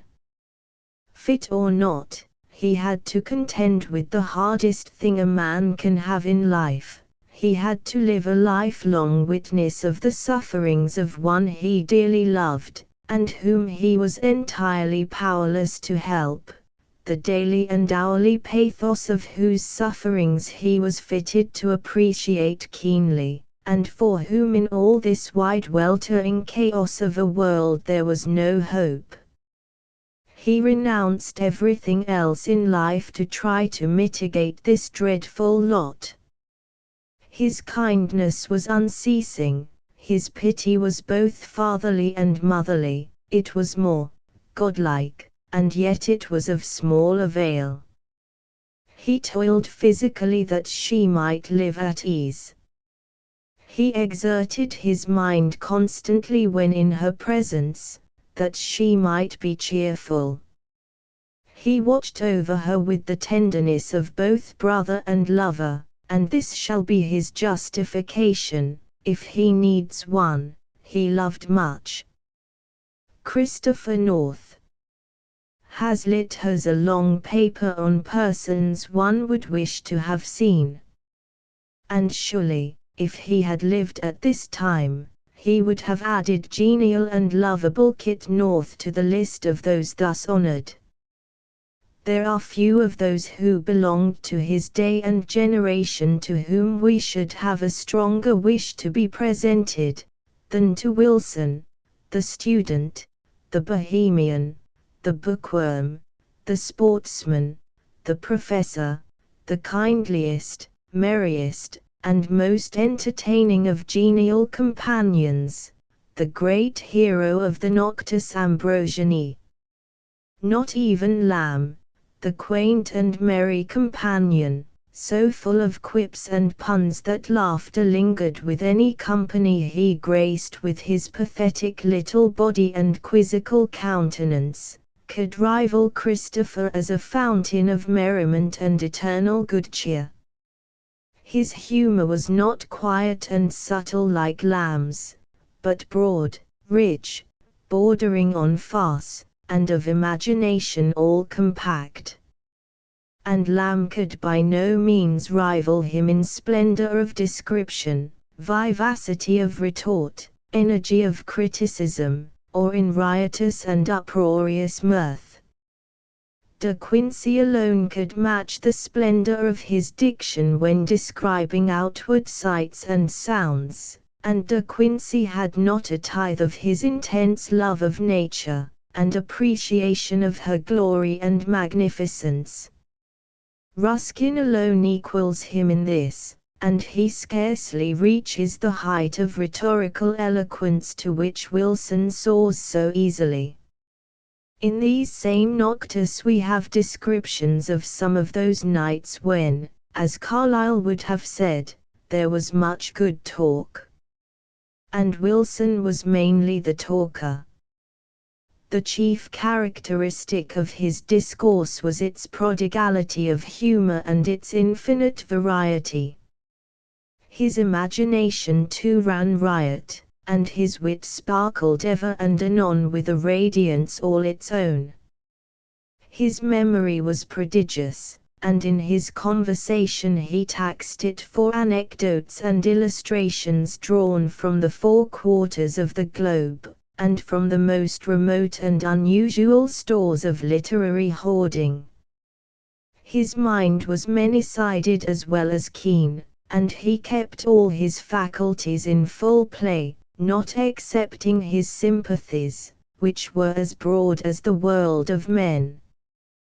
Can we wonder that those who crowded the table where he sat, lingered on till the daylight drove them from the board? Or that no man who had had him for a boon companion could ever be satisfied with another? Can we wonder that the students who crowded his lecture room after he became a professor thought every other lecturer commonplace and dull? Not that he gave them more information than others, perhaps he did not give them as much, but he excited and inspired them. He quickened their minds, and wakened their dormant faculties. Some of the white heat of his own enthusiasm he communicated to their colder natures, and they enjoyed the unusual warmth.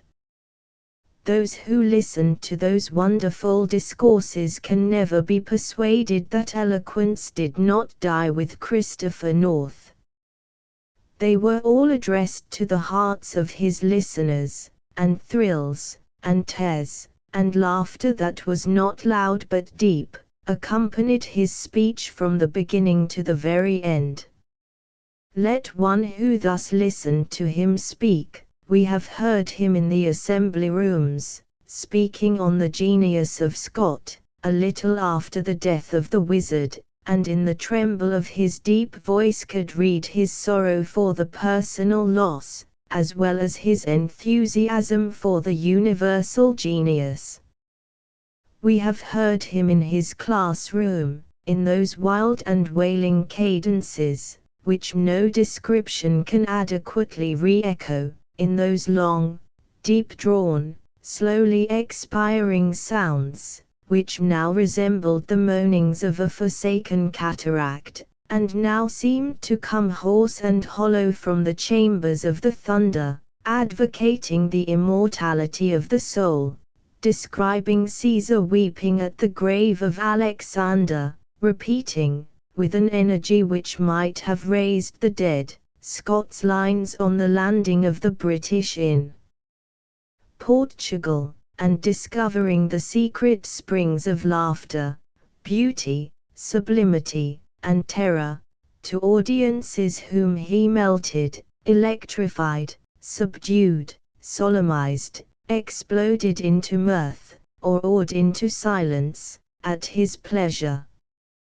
His eloquence gained little from his personal appearance, about which there was something savage, leonine, massive, but little that was refined or attractive in the usual sense of that word. Still his face is described by some as magnificent, and his grey, flashing eyes, as being remarkably expressive. In his dress he was exceedingly slovenly except upon state occasions. His professor's gown, as he stalked along the college terraces, flew in tattered stripes behind him, his shirts were usually buttonless, and his hat like a reminiscence of a prehistoric age. His yellow hair always floated over his shoulders, in confusion worse confounded, and he wore immense unkempt whiskers hanging upon his breast.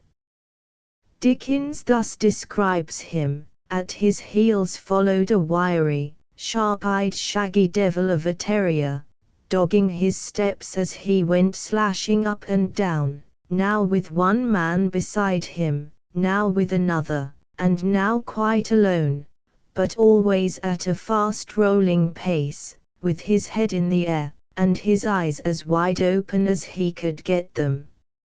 A bright, clear-complexioned, mountain-looking fellow, he looks as if he had just come down from the Highlands, and had never taken a pen in hand. His carelessness of appearances extended to his rooms, which looked like small sections from the primeval chaos. The bookshelves were of unpainted wood, knocked together in the rudest fashion, and the books were many of them tattered and without backs. A case containing foreign birds was used also as a wardrobe, and all of his rare possessions in natural history were mixed up with a most motley collection of books and papers, these latter consisting of all sorts of scraps, of which no one else could have made anything. He always seemed to be able to find them when wanted, even in the worst confusion, but how he did it was a mystery to his friends. Here and there, in the interstices between books, were stuffed what appeared to be dingy, crumpled bits of paper, but they were in reality banknotes, his class fees, which he never carried in a purse, but stuffed away wherever it seemed most convenient at the moment. He never, even in the coldest weather, had a fire in his room. No account of Kit North would be complete that left out entirely the convivialities of the table, though we should make a great mistake if we took the humorous caricatures of the Noctis Ambrosianae for accounts of literal feats in that line. This has sometimes been done, and he is frequently represented as a glutton and a drunkard. He was neither, although he did perform some remarkable feats both of eating and drinking in his day. His life of constant out-of-door exercise gave him a keen appetite, and a perfect digestion, and he loved the hilarity of the table as well as any man of his day. But in his later life he became a teetotaler. Even in his earlier days it was often the excitement of company which quickened all of his powers to their utmost tension, when the effect was attributed to wine.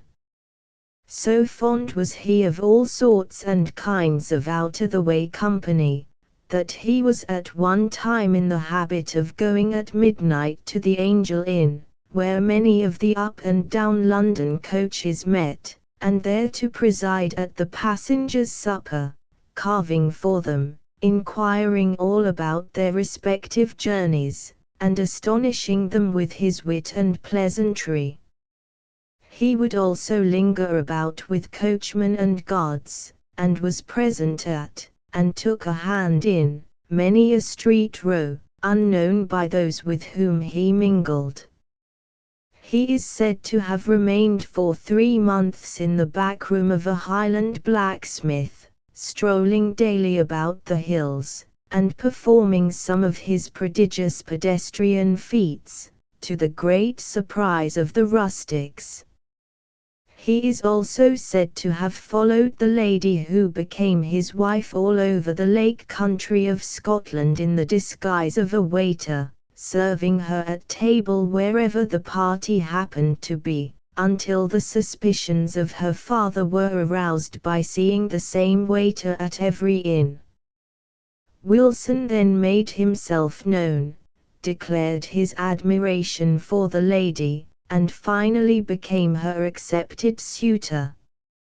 After their marriage he took her with him all over the Highlands on foot, assuring her that only so could she become really acquainted with their beauties. No man perhaps ever loved the Highlands as Christopher North loved them, with the possible exception of Walter Scott. And we can truly envy his young bride to be thus escorted through their deepest labyrinths, and introduced to their most delicate and hidden beauties. Here he introduced his beloved also to the cottages of the peasants, and made her acquainted with the poetry of that life which has inspired some of the finest of modern literature. He knew as well as Hogg, or Scott, or Lockhart, that the characteristic romance of a people like the Scotch is to be sought chiefly in the cottages of the poor, and that the finest poetry of such a people has for the most part a like inspiration. And these same peasants showed to their best advantage always when Christopher was around. They loved him instinctively, although they knew him only as a sportsman, or in some cases, perhaps, as a naturalist. But his large heart always shone forth in his intercourse with the poor, and he seemed conscious of no superiority to them, meeting them always on the common ground of humanity, and sympathizing, in his hearty and genial way, in all their joys and sorrows. They took to him just as dogs and children did. And his descriptions of their cramped and narrow lives, enlivened by his characteristic humor, are among the best pictures the world has cherished of Scottish rural life. He did not spare their vices, but gave many dramatic pictures of the darker sides of peasant life, with which he gained a close acquaintance during those long foot journeys which he was so fond of making, living really what we would call the life of a tramp, for long periods. Sometimes he camped with gypsies for weeks, and at all times was intimate with all of the so-called lower classes. Tinkers, cairds, poachers, were his familiar roadside acquaintances, and he extracted great amusement from their peculiarities. Sometimes he had to win the respect of these worthies by knocking them down in the beginning of the acquaintance, but after that they usually stood by him to the end. He usually figured as the champion of the week in these games at fisticuffs, but sometimes he managed things on his own account. Although he loved to wander in the Highlands, he made his home among the lakes at Elleray. This home was a rambling, mossy-roofed cottage, of very picturesque appearance, overhung by a giant sycamore. Never, he says, in this well-wooded world, not even in the days of the Druids, could there have been such another tree. It would be easier to suppose two Shakespeares. Oh, sweetest and shadiest of sycamores, we love thee beyond all other trees. And he thus discourses of the lakes amid which he lived, and about whose borders he wandered so continually, each lake hath its promontories, that every step you walk, every stroke you row, undergo miraculous metamorphoses, accordant to the change that comes o'er the spirit of your dream, as your imagination glances again over the transfigured mountains. Each lake hath its bays of bliss, where might ride at her moorings, made of the stalks of water lilies, the fairy bark of a spiritual life. Each lake hath its hanging terraces of immortal green, that along her shores run glimmering far down beneath the superficial sunshine, where the poet in his becalmed canoe, among the lustre, could fondly swear by all that is most beautiful on earth, and air, and water, that these three are one, blended as they are by the interfusing spirit of heavenly peace. Lover of beauty as he was, yet he was well content with what he could find in Scotland. He cared little for England, and nothing for the continent. There was enough to exhaust the seeing possibilities of a lifetime in his own little land, with its rocks and lakes and heathery hills. This was because he really had the poet's eye and heart. Such do not need to traverse the whole wide world to find enough of beauty. It is only the mediocre and the commonplace who care to gaze superficially at the landscapes of two continents.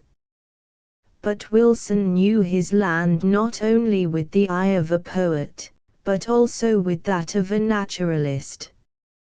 His favorite pastime was ornithology, and he made fine collections of specimens in this line.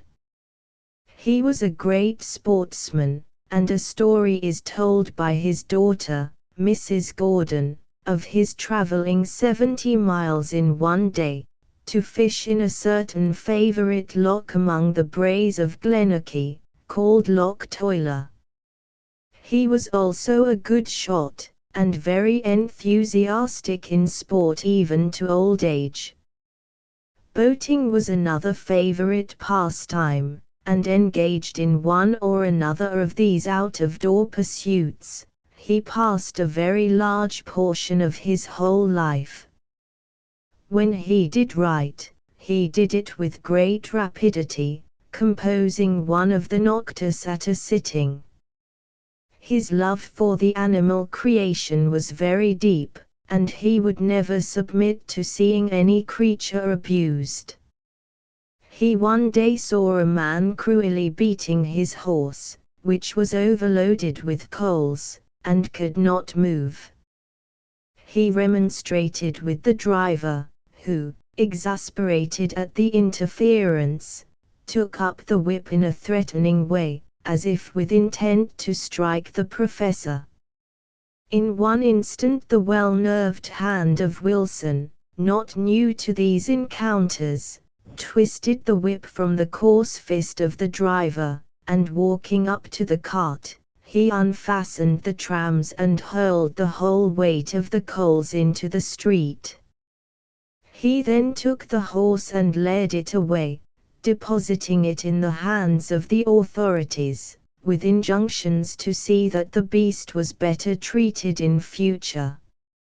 He made great pets of game birds, the aristocracy of the species, with their delicate heads and exquisite plumage, and kept at one time no less than 62 in the backyard of his house. The noise was simply unendurable to all but Wilson, who was never annoyed by it in the least.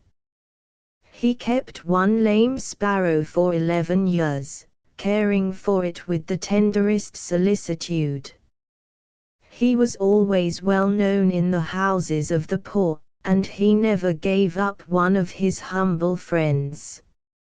He was tender and gentle always to these, as to the members of his own household, where it was said the very strength of his hand was softened, that he might caress the infant, or play with the little ones at his feet.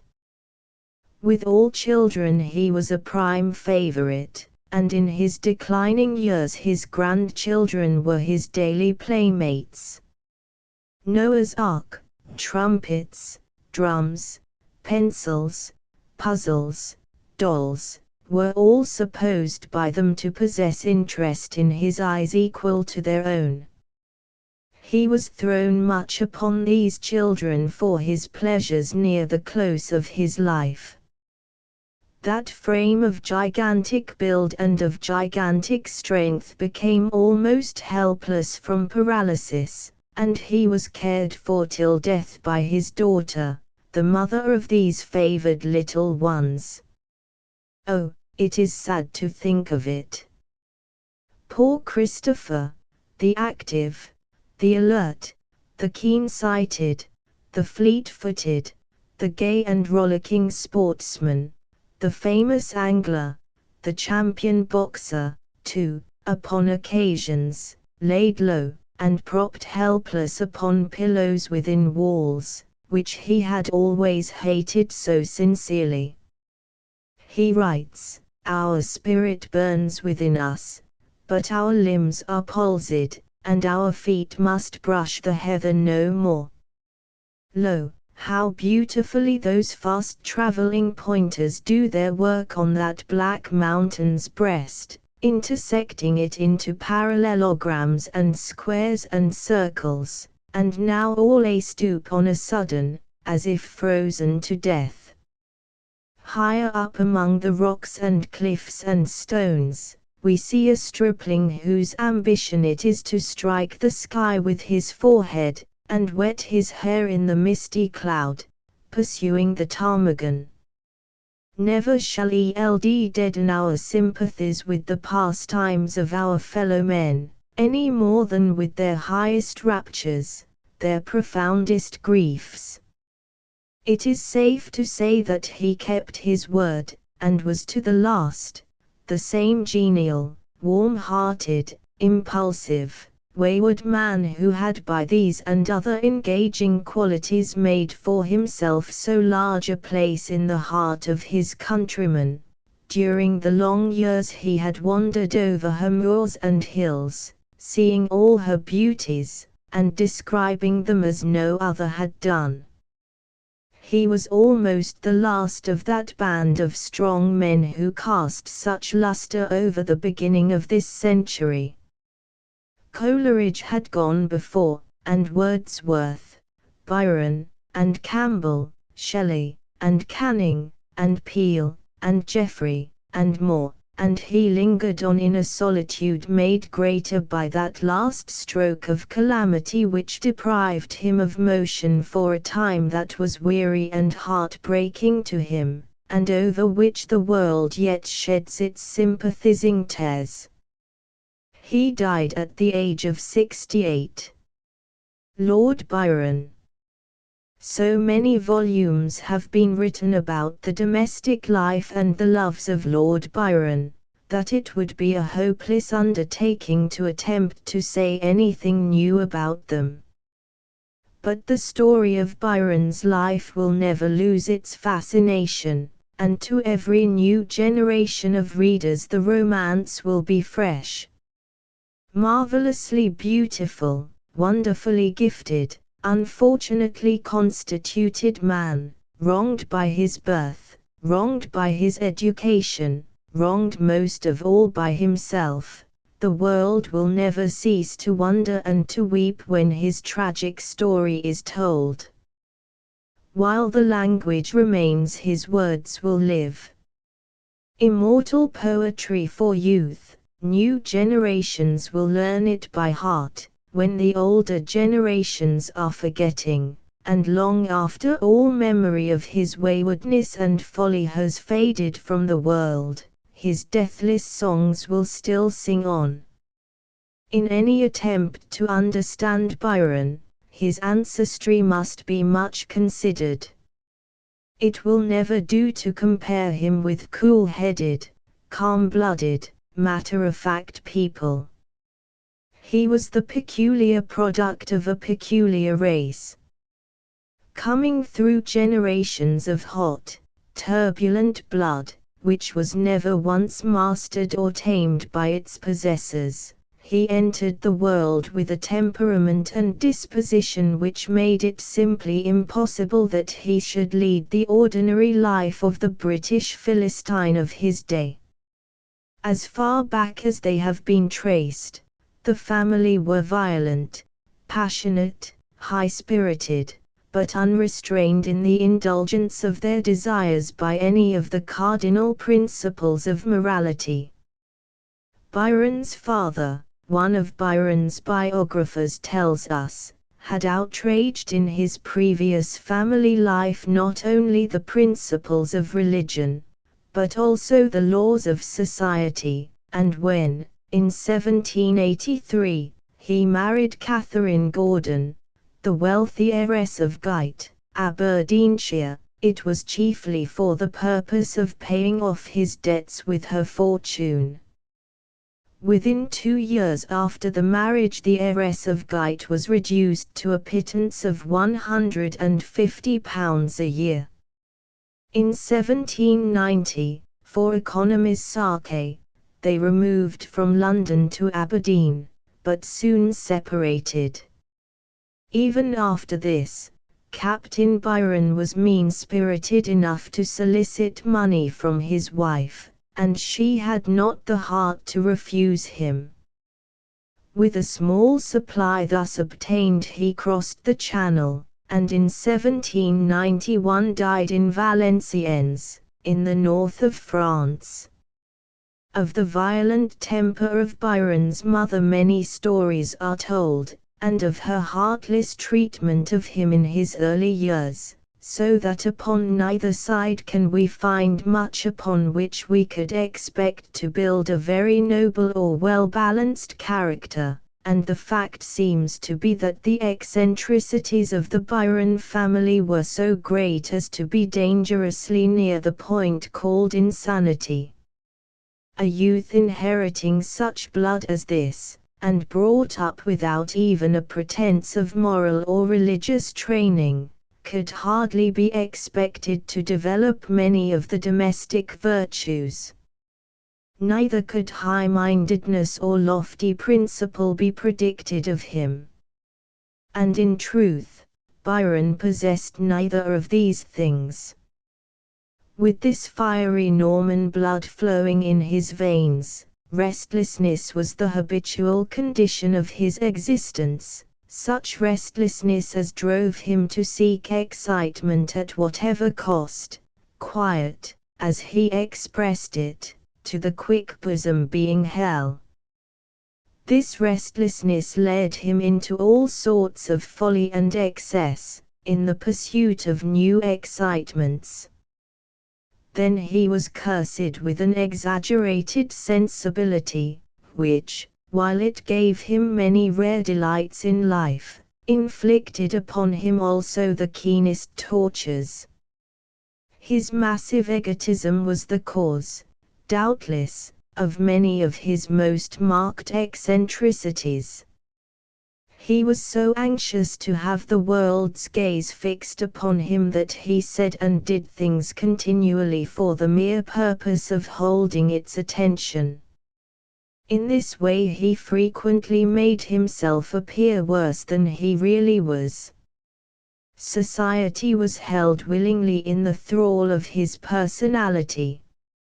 A dull world likes to have laid bare for its inspection the pulses of a vivid existence. Byron may have been no worse than many other men of his day, for it was a time of general immorality, but he never concealed even his worst vices. While hypocrisy is a national vice in England, Byron, though essentially English in most things, never possessed this marked characteristic of his countrymen. He flaunted his vices in the light of day, and the world took a speedy revenge upon him for his audacity.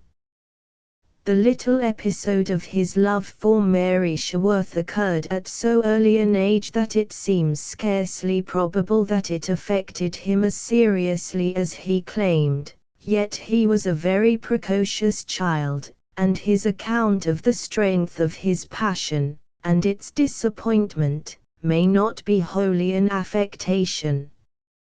It is difficult, to arrive at his real feeling toward Miss Milbank. There was so much of contradiction both in his words and in his conduct. Miss Milbank probably loved him but feared to marry him, having heard of the irregularities of his life. And certainly the sort of life which Byron had led was a very poor preparation for happiness at the fireside, and if all other causes of unhappiness had been wanting would doubtless have wrecked his union with Miss Milbank. But there were not wanting numberless other sources of misery to this ill-mated couple, first among which was the complete incompatibility of their tastes, feelings, characters. That she was a noble, intelligent, and high-principled woman, none have ever denied. The wonder was, not that she would not live with such a man as Byron, but that she could ever have married him. In charity we must decide that she was ignorant of the unspeakable degradation of such an act. That he was a famous man of genius, the most wonderfully gifted poet of his time, might have been a temptation, but it was no excuse, if she entered into the contract with her eyes open. But aside from the question of vice or virtue, there was nothing in common between them. She felt that she had fallen from the unalterable serenity and dignity of her existence, into chaos. Her natural reserve and his natural frankness were the occasion of continual clashings. Her formality and his bluntness caused constant unrest. Accustomed to the regularity of a well-ordered English household, she was miserable at the utter demoralization of their home, of which the bailiff had possession 9 times during the short year they occupied it. Formed for a calm, domestic life, she would probably have been a most admirable wife to a man suited to her virtuous tastes, but her very virtues irritated Byron. Lady Caroline Lamb, who had loved him so madly, and on whom he had expended a temporary passion, was in her ardent nature and erratic genius much better suited to his tastes, and yet it had not taken him long to tire of her, beautiful as she had been. And were ever such bitter and cruel words addressed to a wronged woman, even though she had herself been fearfully to blame in the matter, as those sent by Byron to this poor creature, who had sent him a last touching appeal to remember her. He wrote, "Remember you. Remember you." Until the waters of Lethe have flowed over the burning torrent of your existence, shame and remorse will cry in your ears, and pursue you with the delirium of fever. Remember you. Do not doubt it, I will remember. And your husband will also remember you. Neither of us can ever forget you. To him you have been an unfaithful wife, and to me, a devil. Terrible words, which apparently changed her love to hate, for she was his relentless enemy for many years. But one day the great poet died, in Greece, the death of a hero. His body was taken back to England for burial, and Caroline Lamb stood at her window and saw the procession go by. The coffin was followed by a dog, howling piteously. Caroline uttered a heart-rending cry, and sunk to the floor insensible. They raised her and placed her in her bed, from which she never rose. She was borne from it to her grave. Such was the devotion which his fatal beauty and fascination won from women, from many women, in his brief life. It is not probable that his wife ever loved him in this way, but had she done so it seems very unlikely that they could have lived a happy life together. For one reason, he had no faith in women.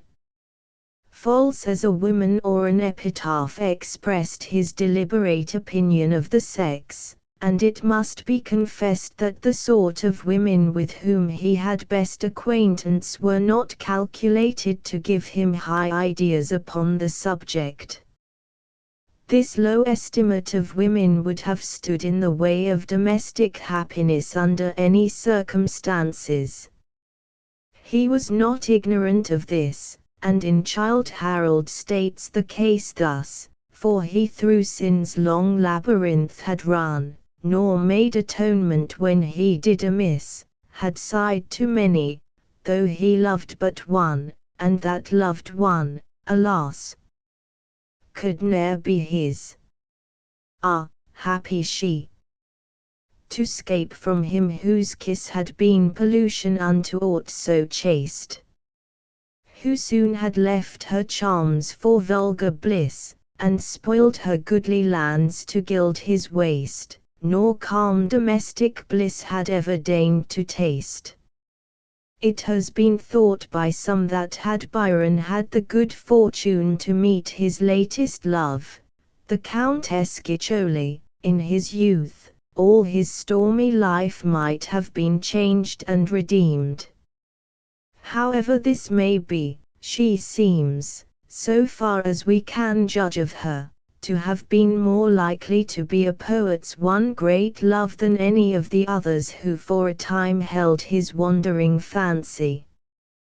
Beautiful as a poet's wildest dream, young, ardent, gifted, and passionately devoted to him, what more could even his exacting nature demand? Educated in the gloom of the convent, the notes of the organ, the clouds of incense, the waxen tapers burning at the feet of the Virgin, the litanies of the nuns, all this had filled her mind with the poetry of the cloister, and with that mystic and indefinable love which at the first contact with the world was ready to change into a violent passion.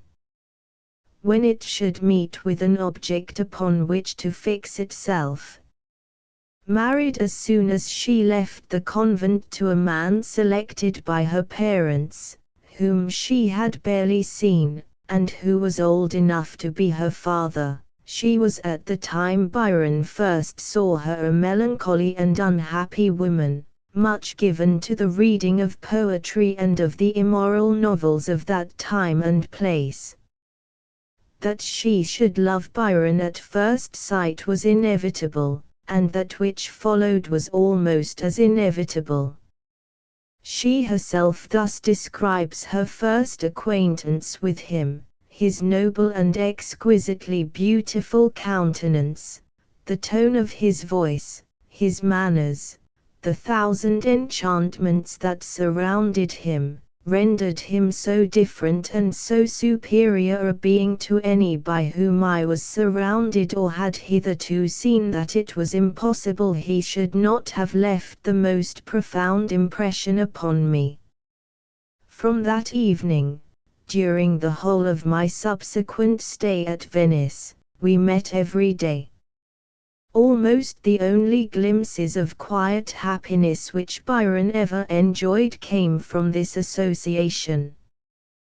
The lovers seemed to be admirably adapted to each other, and their love knew no diminution during the short remainder of his life. And she cherished his memory with the utmost fondness throughout a long life, writing of him with unbounded enthusiasm, in her own account of her acquaintance with him, many years after his death. Byron has probably exaggerated his own unhappiness, yet there can be no doubt that much of what he describes was very real. The nobler elements of his character were constantly at war with the lower, and although he did not have sufficient strength of character to lead the noble life of which he had frequent visions, he had enough innate nobility to despise himself for the life he did lead. Doubtless there was much of truth in what he wrote in his journal in Switzerland, but in all, the recollections of bitterness, and more especially of recent and more home desolation, which must accompany one through life, have preyed upon me here, and neither the music of the shepherd, the crashing of the avalanche, or the torrent, the mountain, the glacier, the forest, or the cloud, have for one moment lightened the weight upon my heart, or enabled me to lose my own wretched identity in the majesty, and the power, and the glory around, above, and beneath me. The close of Byron's life, in Greece, seems to have been one of peculiar desolation. There is something really tragic in the utter loneliness of such a deathbed. Years before, he had written concerning his death, "When time or soon or late shall bring the dreamless sleep that lulls the dead, oblivion. May thy languid wing wave gently o'er my dying bed. No band of friends or heirs be there to weep, or wish the coming blow, no maiden with dishevelled hair to feel, or feign, decorous woe. But silent let me sink to earth, with no officious mourners near. I would not mar one hour of rest or startle friendship with a tear." Never was wish more literally fulfilled than this. There were none but servants about him in his last hours. In all these attendants, says Parry, there was an over-officiousness of zeal, but as they could not understand each other's language, their zeal only added to the confusion.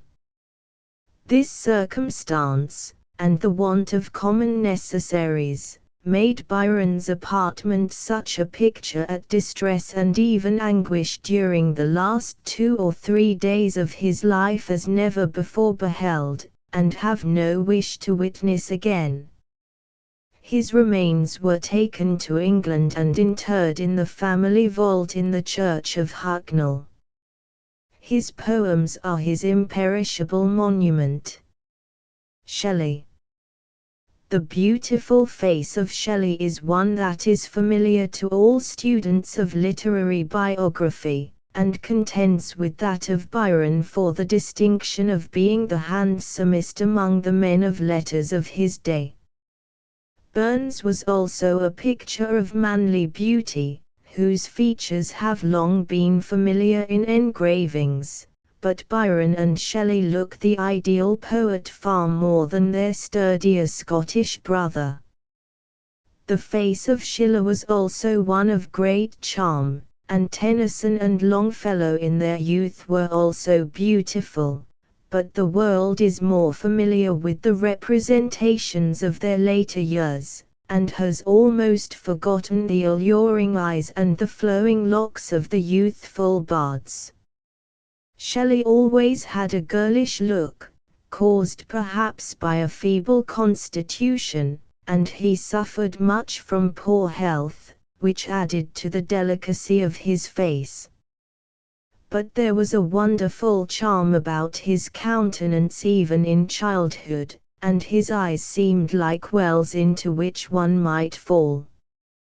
There was rare sweetness in his smile, too. He was a tall man and very slender, with a certain squareness of shoulder, and great bodily litheness and activity. He had an oval face and delicate features. His forehead was high. His fine dark brown hair disposed itself in beautiful curls over his brow and around the back of his neck. The eyes were brown, and the coloring of his face as soft as that of a girl's, in youth, though he bronzed somewhat during his life in Italy. His countenance changed with every passing emotion. His usual look was earnest, but when joyful he was very bright and animated in expression. When sad there was something peculiarly touching in his face, and there was sometimes expressed in his look a mournful weariness of everything. But there was something noble and commanding in his aspect through all changes, something hinting of his high and noble birth, as well as of his genius. He had a peculiar voice, not powerful, but musical and expressive, and fine agreeable manners when once the shyness of youth had worn off. That youth was a period of great unhappiness in many ways. He was irritable and sensitive, and much given to reading and brooding, at which the other children, or, as he called them, the little fiends, scoffed incessantly. He had thoughts beyond his years, and found in these his greatest happiness. He was impatient and full of impulse, with a strong dash of egotism, like most men of genius. That he was eccentric beyond the usual eccentricities of genius is known to all the world. That he set out fully determined to live the ideal life and to reform the world, is as well known, also, that he failed in both these attempts, partly through the limitations of his own nature, and partly that the contract was too large, even for a man of his undoubted genius. Shelley was born in the county of Sussex, on the 4th of August, 1792. His most characteristic childish amusement seems to have been the making of chemical experiments, and his brothers and sisters were often terrified at the experiments in electricity which he tried upon them. He was also fond of making the children personate spirits or fiends, while he burned some inflammable liquid. He was full of cheerful fun, and had all the comic veins so agreeable in a household. His benevolent impulses displayed themselves in his earliest childhood in his wish to educate some child, and he talked seriously of purchasing a little girl for that purpose, and actually entered into negotiations to that effect with a tumbler who came to the back door. His hatred of tyranny also showed itself at the earliest age, in rebellion against the rule of the old schoolmistress who educated his sisters. He was exceedingly precocious, and was thus sent to Eton at an age much younger than other boys. He was perhaps a little proud of his birth and breeding, but it was probably more from his inborn hatred of tyranny than from the former reason, that he utterly refused to fag for the older boys, and in this way got himself at once into trouble in the school. Neither the cruel vituperation of his fellows nor menaces of punishment upon the part of his superiors could bend his will to an obedience which could only be yielded at the expense of self-respect. He was soon withdrawn from Eton, and was afterwards sent to Oxford. Here his first great enthusiasm was for chemistry, and the appearance of his room is thus described by a fellow student: books, boots, papers, shoes, philosophical instruments, clothes, pistols, linen, crockery, ammunition, and files innumerable, with money, stockings, paints, crucibles, bags, and boxes, were scattered on the floor and in every place, as if the young chemist, in order to analyze the mystery of creation, had endeavored first to reconstruct the primeval chaos. The tables, and especially the carpet, were already stained with large spots of various hues, which frequently proclaimed the agency of fire. An electrical machine, an air pump, the galvanic trough, a solar microscope, and large glass jars were conspicuous amidst the mass of matter. More than one hole in the carpet could elucidate the ultimate phenomena of combustion, especially a formidable aperture in the middle of the room, where the floor had also been burned by spontaneous combustion, and the horrible wound was speedily enlarged by rents. For the philosopher, as he hastily crossed the room in pursuit of truth, was frequently caught in it by the foot.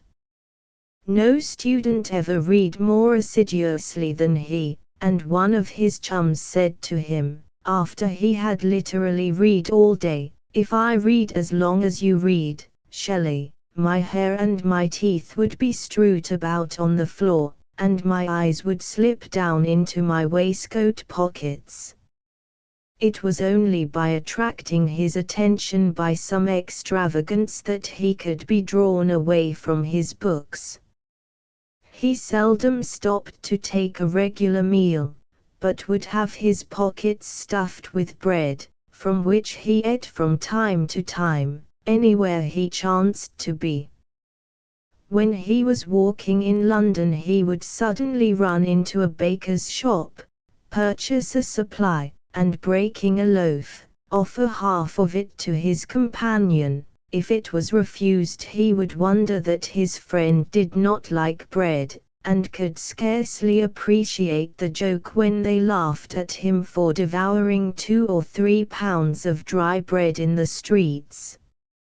Very early in life he began to have decided opinions upon religious topics, and for some of his so-called atheistic tendencies, embodied in his writings, he was expelled from Oxford at the age of 17, without a word of friendly remonstrance upon the part of the authorities, or any attempt whatever to counteract the errors which he had imbibed from the reading of French philosophy.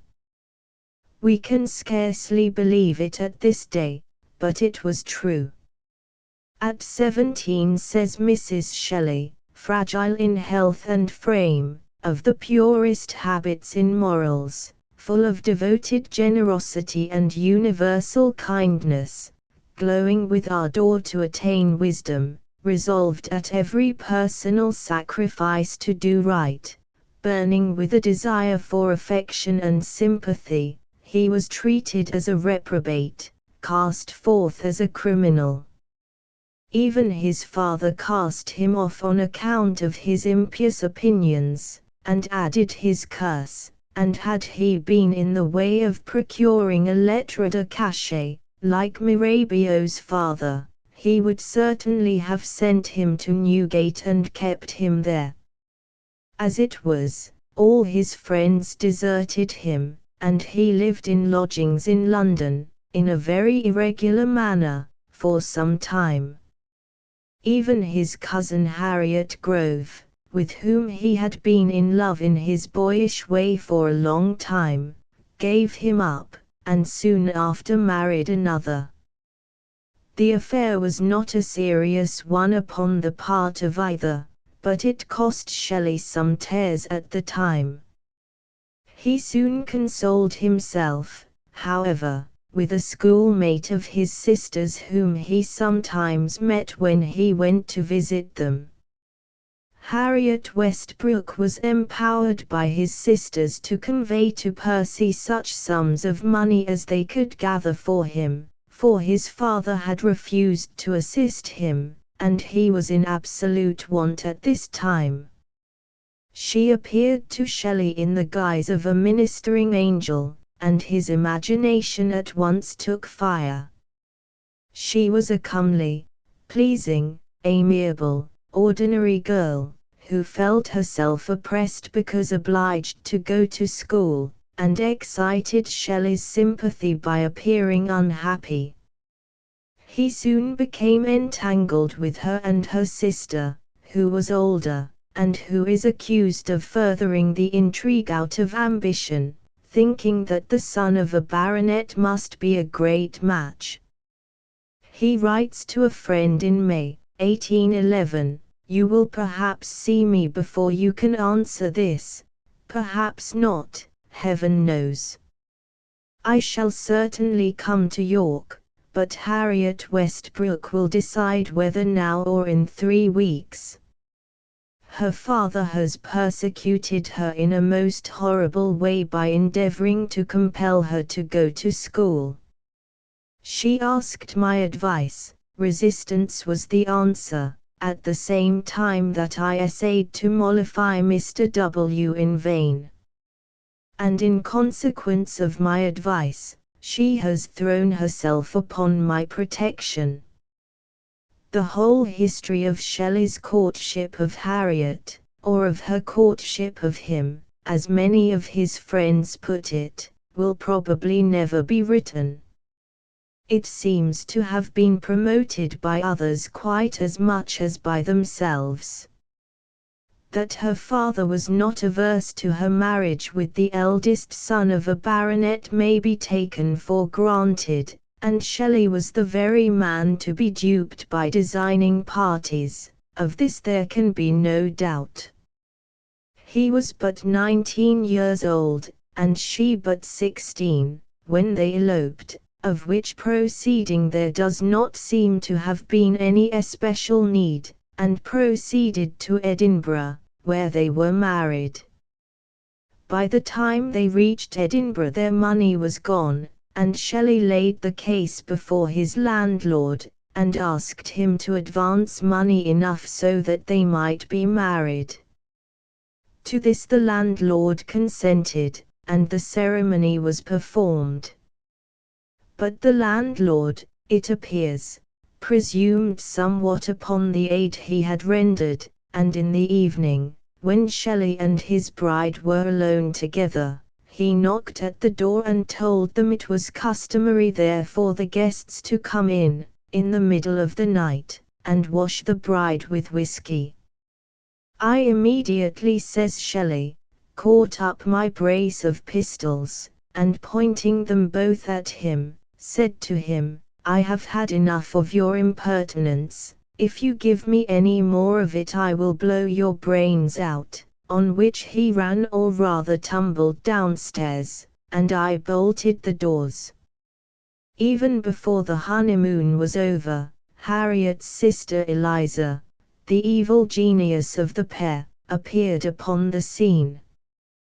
The friend who was with them at the time thus describes her advent: "The house lay, as it were, under an interdict, all our accustomed occupations were suspended, study was forbidden, reading was injurious, to read aloud might terminate fatally.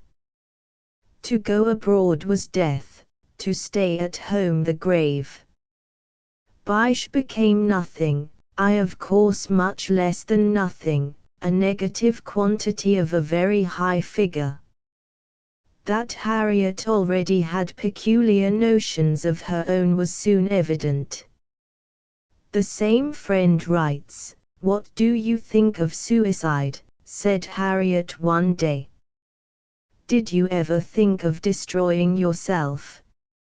It was a puzzling question, for indeed the thought had never entered my head. "What do you think of matricide, of high treason, of rick burning? Did you ever think of killing anyone? Of murdering your mother? Or setting rickyards on fire?" I replied. But Harriet often discoursed at great length, in a calm, resolute manner, of her purpose of killing herself some day or other. Of their after-housekeeping in London lodgings. Hogg writes, "Our dinners therefore were constructive, a dumb show, a mere empty idle ceremony. Our only resource against absolute starvation was tea. Penny buns were our assured resource." The survivors of those days of peril and hardship are indebted for their existence to the humane interposition and succor of penny buns. A shilling's worth of penny buns for tea. If the purchase was entrusted to the maid, she got such buns as none could believe to have been made on earth, proving thereby incontestably that the girl had some direct communication with the infernal regions, where they alone could have been procured. The married life was on the whole, when not a roaring farce, almost a tragedy. Harriet's sister was, like the poor, always with them. Shelley grew to hate her, and tried in every way to be delivered from her presence, but in vain. Harriet would not live without her, and paid little attention to anybody else when she was present. 2 children were born to them, but even the children Shelley was not permitted to enjoy without the constant supervision of Eliza. He became nearly frantic from the constant annoyance, and finally a separation came about between the ill-mated pair.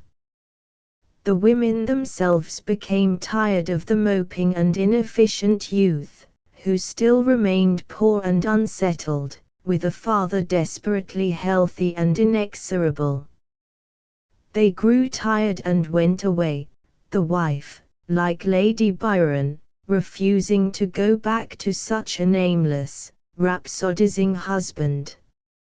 And in truth, the hardship of living with such a man as Shelley, for a woman like Harriet, must have been very great. It is easy to understand how a limited nature like hers should be worn out by the exaction and impracticability of one like Shelley, for to her, most impracticable would seem his lofty and ideal requirements.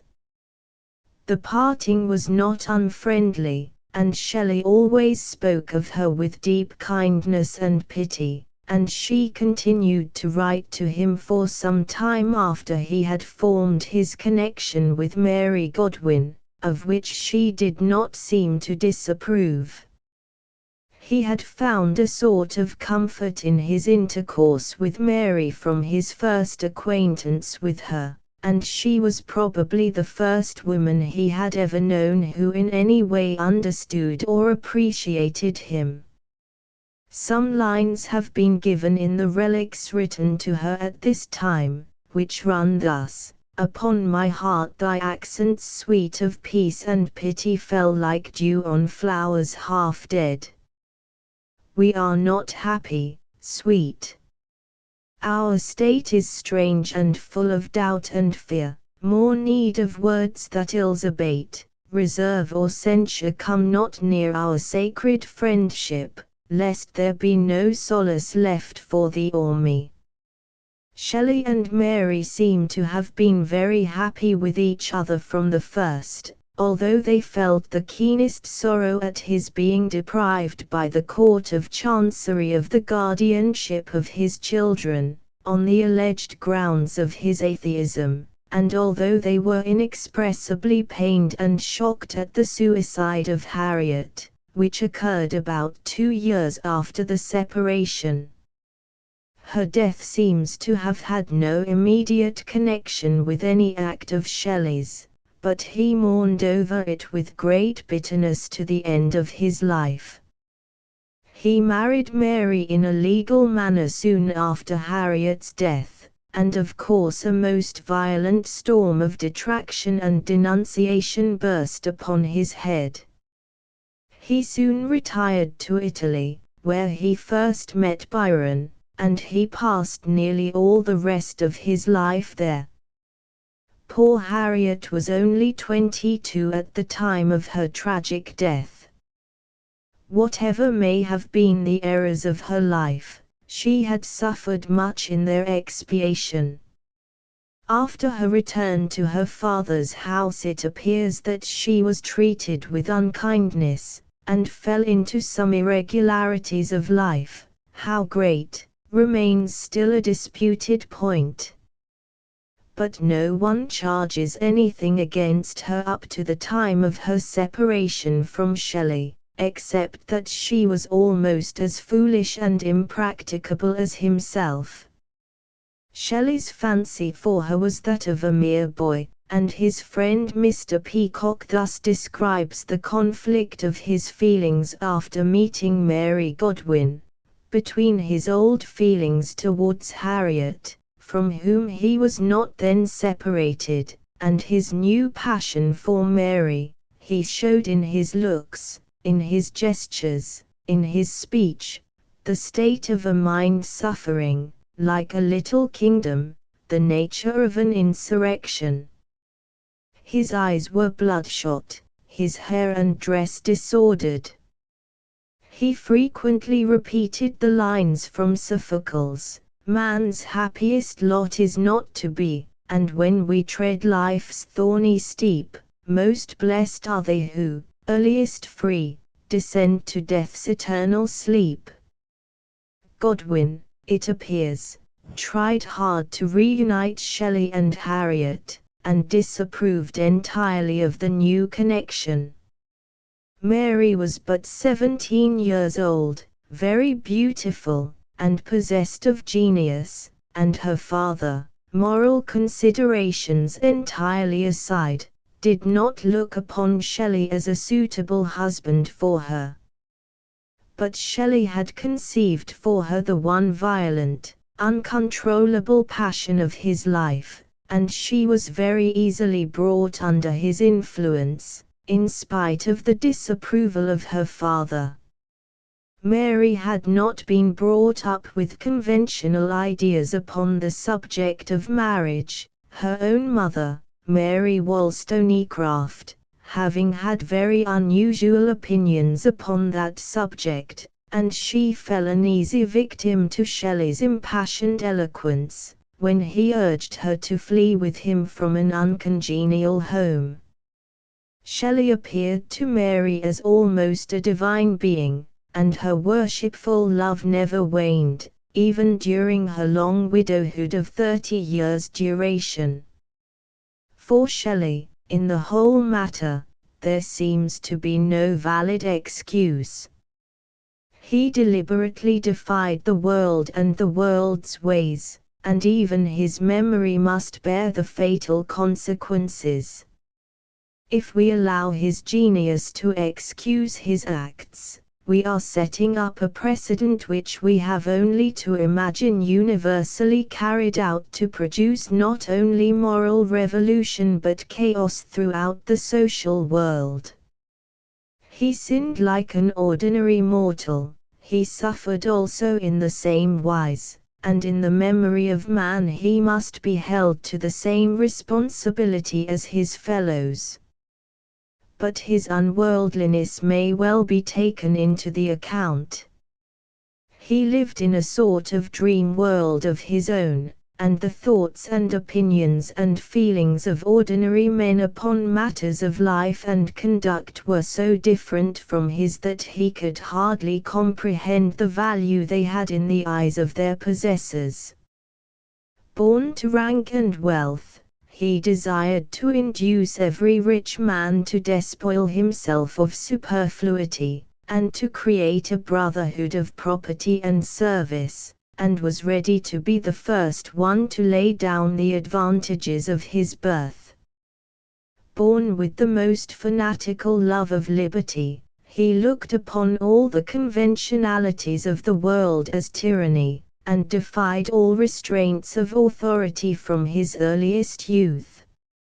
He believed the opinions he entertained to be true, and he loved truth with a martyr's love. He was ready to sacrifice station and fortune and his dearest affections at her shrine. With the rashness of youth he proclaimed all the wildest of his opinions, and upheld them with uncompromising zeal. In his acts he rushed into the face of the world in the same defiant manner, and the world did not fail to take her revenge upon him. But posterity will do him justice. It will see him noble, kind, passionate, generous, tender, brave, with an unbounded and unquestioning love for his fellow men, with a holy and fervid hope in their ultimate virtue and happiness, and an intense and passionate scorn for all baseness and oppression.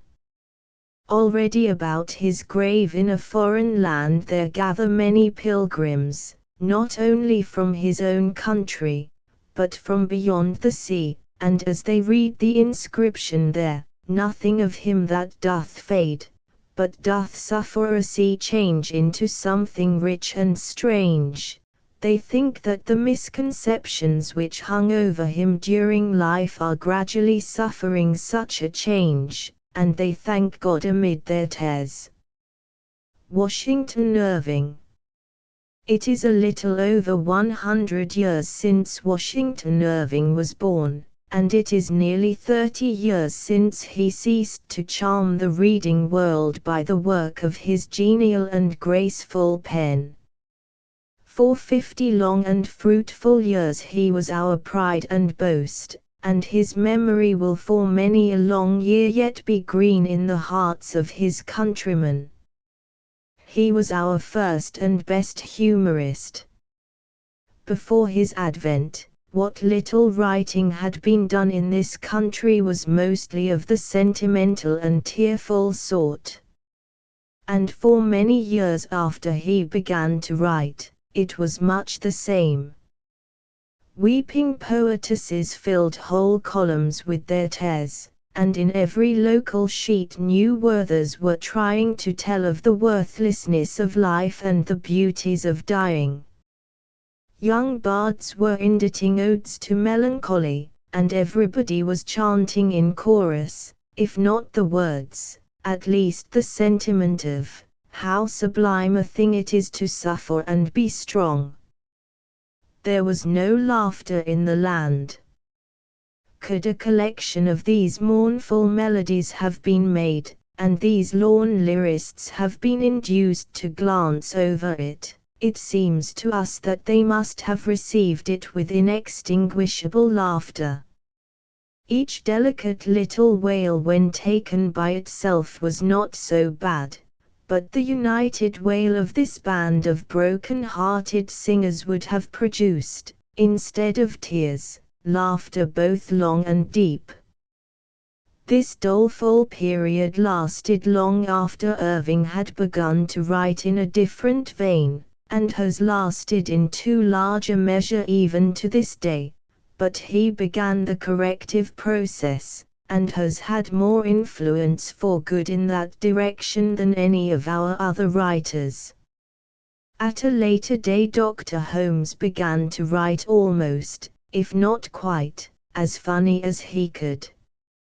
Charles G. Leland, in his Sunshine in Thought series, in the Old Knickerbocker ridiculed the prevailing weakness so forcibly and effectually that some stopped groaning through sheer shame. Charles Dudley Warner sent a smile over the set features of the nation when he wrote of his summer in a garden, and Willis told in his fun jottings about some of the laughs he had taken a pen to. But none of these had the magic touch of Irving, although each in his own way was inimitable, and during these later years, when the professional humorist has become one of our established institutions, no writer has arisen to wear the mantle which fell from the shoulders of Washington Irving. Bret Harte, doubtless, made us laugh more. Irving could by no possibility ever have written The Heathen Chinee or those other bits of compressed humor called poems, but Bret Harte is not exactly a lineal descendant of Irving. Mark Twain also can produce a roar, a thing which Irving never did. But, though it has been a good thing for the American people to roar with Mark Twain, we are all desirous to see some writer arise who, with as keen an eye as his for the humorous side of life, shall have a delicacy of touch which he lacks, and a refinement of expression to which he is a stranger. Washington Irving was born in the city of New York in 1783, the youngest of 11 children born to his parents. At that time New York was a rural city of 23,000 inhabitants clustered about the Battery. The Irvings were descendants of the old Scotch Covenanters, and were strict Presbyterians. The Home Rule was one of austerity and repression. The children were brought up on the Catechism and the 39 Articles. As they grew older, all were repelled from the Church of the Father by the severity of its dogmas, and all except one attached themselves to the Episcopal Church. Washington, we are told by Mr. Warner, in order to make sure of his escape and feel safe, while he was still constrained to attend his father's church, went stealthily to Trinity Church at an early age and received the rite of confirmation. He was of a joyous and genial temperament, full of life and vivacity, and not at all inclined to religious seriousness. He was born with a passion for music, and was also a great lover of the theatre. These things, in the eyes of his father, were serious evils, and he felt great anxiety for the son's spiritual welfare. The gladsomeness and sportiveness of the boy's nature were things which he could not understand, and he feared that they were of the evil one. There was no room in the darkness of his religion's creed for anything that was simply bright and joyous. To save one's soul was the business of life, all things else were secondary and of small importance. Of course, he worried much over this handsome, dashing, susceptible, music-loving, laughter-loving son, and doubtless shed many tears over his waywardness.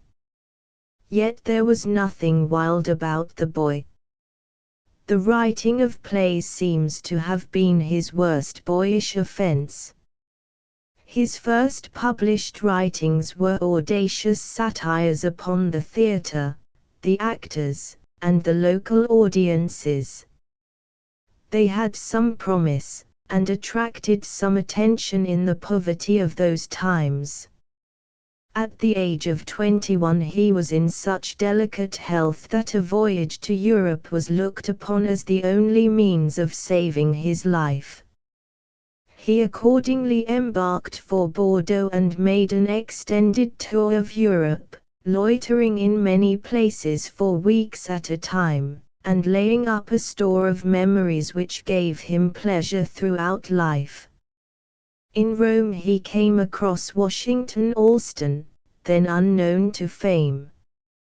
He was about 3 years older than Irving, and just establishing himself as a painter. Irving was completely captivated with the young Southerner, and they formed a very romantic friendship for each other. Irving even dreamed of remaining in Rome and turning artist himself, that he might always be near his friend. He had a great dread of returning to the New World and settling down to the uncongenial work of the law, and he fancied he had some talent for art. He certainly had one essential qualification, a passionate love of color, and an eye for its harmonies. This love was a great source of pleasure to him throughout life. He always thought that he might have succeeded as a landscape painter. However this might be, the gift of color-loving is in itself a rich endowment to any mind.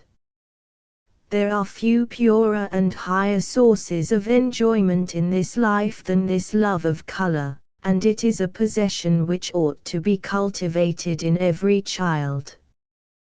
But the art scheme was soon abandoned, and he went on to London, where he began his literary work.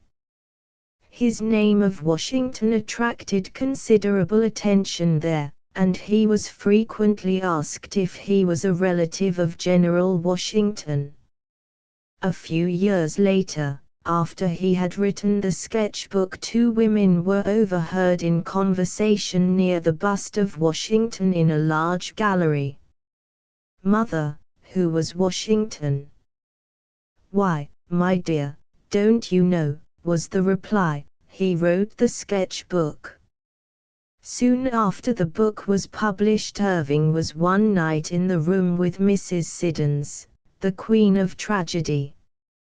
She carried her tragic airs even into private life, it is said, and when Irving was presented to her, he, being young and modest, was somewhat taken aback on being greeted with the single sentence, given in her grandest stage voice and with the most lofty stateliness, "You have made me weep." He could find no words to reply, and shrank away in silence. A very short time after he met with her again, and, although he sought to avoid her, she recognized him and repeated in tones as tragic as at first, "You have made me weep," which salutation had the effect of discomfiting Irving for the second time. He returned to New York in 1806, and was much sought after in society from that time on. It was a very convivial company, that of old New York in the early part of the century, and Irving entered into its pleasures with the rest of his friends. Late suppers and good wine sometimes rendered these young men rather hilarious, and one evening, going home, Harry Ogden, Irving's chum, fell through a grating into a vault beneath. He told Irving next day that the solitude was rather dismal at first, but in a little while, after the party broke up, several other guests came along and fell in one by one, and then they all had a pleasant night of it. "Who would have thought," said Irving to Governor Kemble, in alluding, at the age of 66, to these scenes of high jollity, "that we should ever have lived to be two such respectable old gentlemen?" It was during these years that he made the acquaintance and learned to love so deeply Matilda Hoffman, a beautiful young girl, daughter of one of his older friends. She was a most lovely person, in body and mind, and in his eyes the paragon of womanhood. He was young, romantic, full of sensibility, and his love for this beautiful girl filled his whole life. He was poor and could not marry, but he had many arguments with himself about the propriety of doing so even without an income. I think he finally writes, that these early and improvident marriages are too apt to break down the spirit and energy of a young man, and make him a hard-working, half-starving, repining animal all his days.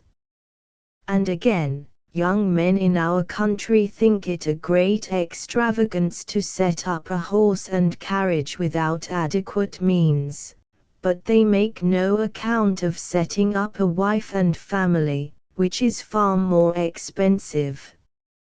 But while he was looking about on every side for some way to better his fortunes, that he might take to his home this woman he loved so tenderly, her health began to fail, and in a short time he was deprived by death of her companionship. His sorrow was lifelong, and it was a sorrow which he held sacredly in his own heart. He never mentioned her name, even to family friends, and they learned to avoid any allusion to her. He was so overcome with emotion when merely hearing her name spoken. This was in his early youth, and throughout a long life he held himself faithful to her memory, never, it is believed, wavering once in his allegiance. Thackeray refers to this as one of the most pleasing things he knew of Irving. It was at this time that he was writing the history of New York. He wrote afterward, "When I became more calm and collected, I applied myself by way of occupation to the finishing of my work. I brought it to a close as well as I could, and published it, but the time and circumstances in which it was produced rendered me always unable to look upon it with satisfaction."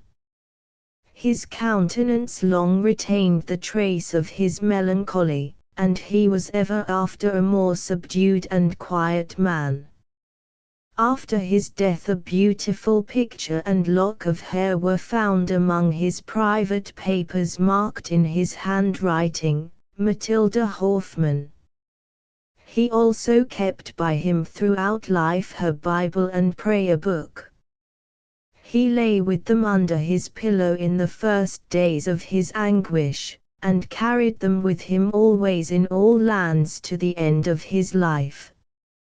In a little private notebook intended only for his own eye were found these words after his death: "She died in the beauty of her youth, and in my memory she will ever be young and beautiful." Truly, not an unhappy fate as the world goes, to live thus in the memory of such a man. What would years and cares and the commonplace of existence have done for such a love as this, we wonder? We shall never know. But we have all seen loves apparently as pure and as strong, worn away by the attritions of life, by the daily labor for daily bread, by little incessant worries and faults and foibles upon the part of one or both, until there was nothing left of the early color of romance, only a faded web of life where once was cloth of gold. How sweet to many a faded and careworn woman would be the thought of being always young and beautiful to the man she loved. Fortunate Matilda Hoffman of the olden time. In 1817 he went again to Europe, and while there definitely made up his mind to look upon literature as his profession, an almost unheard of thing in America at that time. He writes to his brother, "For a long while past I have lived almost entirely at home, sometimes not leaving the house for 2 or 3 days, and yet I have not had an hour pass heavily, so that if I could see my brothers around me prospering, and be relieved from this cloud that hangs over us all, I feel as if I could be contented to give up all the gaieties of life. I certainly think that no hope of gain, however flattering, would tempt me again into the cares and sordid concerns of traffic." In protracting my stay in Europe, I certainly do not contemplate pleasure, for I look forward to a life of loneliness and of parsimonious and almost painful economy. Some time after this he wrote to a friend, "Your picture of domestic enjoyment indeed raises my envy. With all my wandering habits, which are the result of circumstances rather than of disposition, I think I was formed for an honest, domestic, uxorious man, and I cannot hear of my old cronies snugly nestled down with good wives and fine children round them, but I feel for the moment desolate and forlorn. Heavens! What a haphazard, schemeless life mine has been, that here I should be at this time of life, youth slipping away, and scribbling month after month, and year after year, far from home, without any means or prospect of entering into matrimony, which I absolutely believe indispensable to the happiness and even comfort of the after part of existence." He was thus described at this time. He was thoroughly a gentleman, not merely in external manners and looks, but to the innermost fibers and core of his heart, sweet-tempered, gentle, fastidious, sensitive, and gifted with warmest affections, the most delightful and invariably interesting companion, gay and full of humor, even in spite of occasional fits of melancholy, which he was, however, seldom subject to when with those he liked, a gift of conversation that flowed like a full river in sunshine, bright, easy, and abundant. In his 50th year he returned to America, far from rich, though he had made money from his books. Although he had thought he could not support a family of his own, he found himself with 2 brothers and several nieces upon his hands for whom he must provide. He was very fond of them all, and, being the least selfish of men, enjoyed making them all comfortable. But to do so he had to be industrious with his pen, and he never gave himself much rest. He bought a home at Tarrytown, upon the Hudson, which he called Sunnyside, and where he resided till his death. The farm had on it a small Dutch cottage, built about a century before, and inhabited by the Van Tassels. This was enlarged, still preserving the quaint Dutch characteristics. It acquired a tower and a whimsical weathercock, the delight of the owner, and became one of the most snug and picturesque residences on the river. A slip of Melrose ivy was planted, and soon overrun the house, and there were shaded nooks and wooded retreats, and a pretty garden. It soon became the dearest spot on earth for him, and although it ate up his money almost as fast as he could earn it, he never thought of parting with it. The little cottage soon became well stocked. He writes, "I have Ebenezer's 5 girls, and himself also whenever he can be spared from town, Sister Catherine and her daughter, and occasional visits from all the family connection." Thackeray describes him as having 9 nieces on his hands, and makes a woeful face over the fact.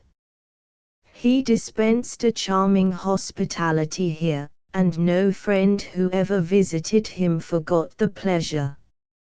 He was a most genial and cordial host, and loved much to have his friends bring the children, of whom he was passionately fond.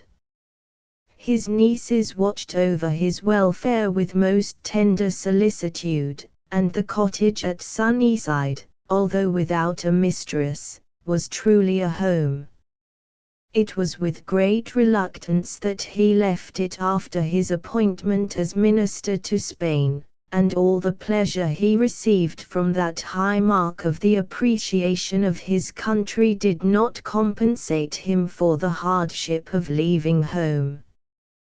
During this third visit to Europe it is easy to see that life has grown rather somber to Irving.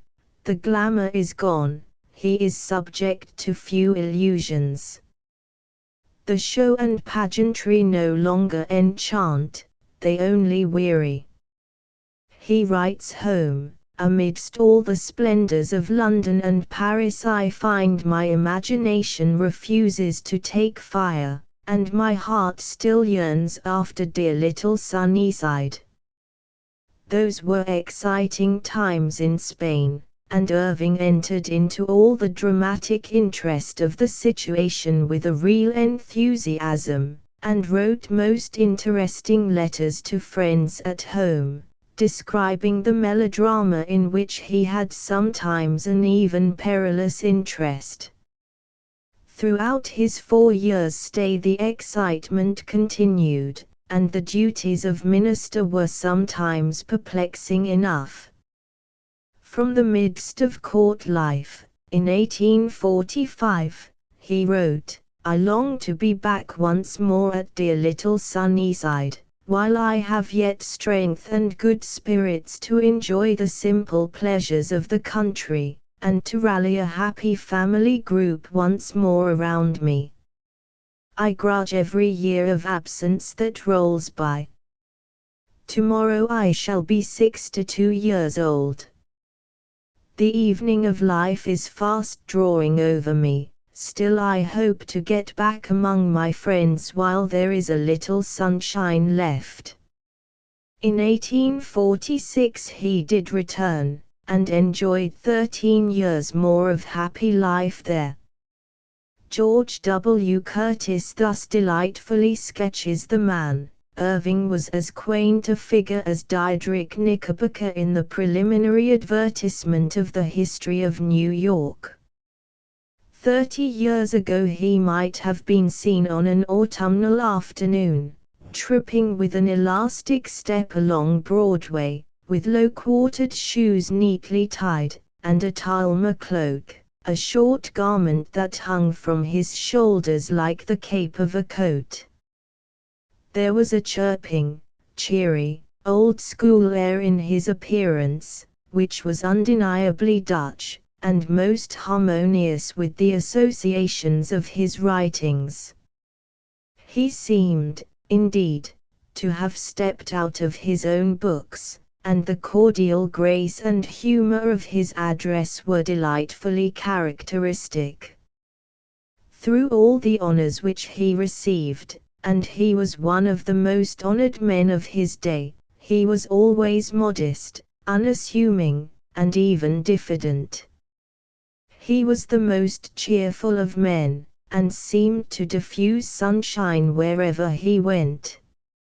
He was essentially lovable, and could hardly be said to have made an enemy during his life. Indeed, one of his lacks was that of aggressiveness. It would have given a deeper force to his character and brought out some qualities that were latent in him. He died on the 28th of November, 1859, at the close of a lovely Indian summer day, and was buried on a little elevation overlooking Sleepy Hollow. Nearby winds the lovely Hudson, up and down which go the white-winged boats bearing tourists to view the river he so loved, and over which hangs the blue haze he has so often described, softening everything in its gauzy folds. The feet of those he loved go in and out at Sunnyside, and his memory is a benediction. William Cullen Bryant. In a fragment of autobiography which Mr. Bryant left among his papers, he speaks thus of his childhood: "So my time passed in study, diversified with labor and recreation. In the long winter evenings and the stormy winter days I read with my brother books from my father's library, not a large one, but well chosen. I remember well the delight with which we welcomed the translation of the Iliad by Pope when it was brought to the house. I had met with passages from it before, and thought them the finest verses ever written. My brother and myself, in emulation of ancient heroes, made for ourselves wooden shields, swords, and spears, and fashioned old hats in the shape of helmets, with plumes of tow, and in the barn, when nobody observed us, we fought the battles of the Greeks and Trojans over again. I was always, from my earliest years, a delighted observer of external nature, the splendors of a winter daybreak over the wide wastes of snow seen from our windows, the glories of the autumnal woods, the gloomy approaches of the thunderstorm, and its departure amid sunshine and rainbows, the return of spring with its flowers, and the first snowfall of winter. I cannot say, as some do, that I found my boyhood the happiest part of my life. I had more frequent ailments than afterward, my hopes were more feverish and impatient, and my disappointments were more acute. The restraints on my liberty of action, although meant for my good, were irksome, and felt as fetters that galled my spirit and gave it pain. After years, if their pleasures had not the same zest, were passed in more contentment, and the more freedom of choice I had, the better, on the whole, I enjoyed life. Among the prayers of his childhood he mentions that he often prayed that he might be endowed with poetic genius, and write verses which should endure. And he began at a very early age to make attempts in this direction, which seem somewhat less crude than the mass of such productions. He was taught Latin by the Reverend Thomas Snell, his uncle, and Greek by the Reverend Moses Hallock, a neighboring minister, who boarded and instructed him for $1 a week. He continued his studies at Williams College, although he never was graduated, being taken from college from motives of economy. The town of Cummington, where he was born, is a little hamlet among the hills in Hampshire County in western Massachusetts. The country around is mountainous, and the valleys very beautiful. The poet was always much attached to the region, and when he had become an old man bought the old family home and fitted it up as a summer residence, where he used to gather together the remaining members of the family, and enjoy himself highly in exploring the country round about as he had done in the days of his boyhood. Many stories are told of his pedestrian feats, even after he was 75 years old, and he sometimes walked 10 or 12 miles when in his 80th year. He retained his boyish love for plants and flowers, and was as enthusiastic as in youth over a rare specimen or a beautiful bit of landscape.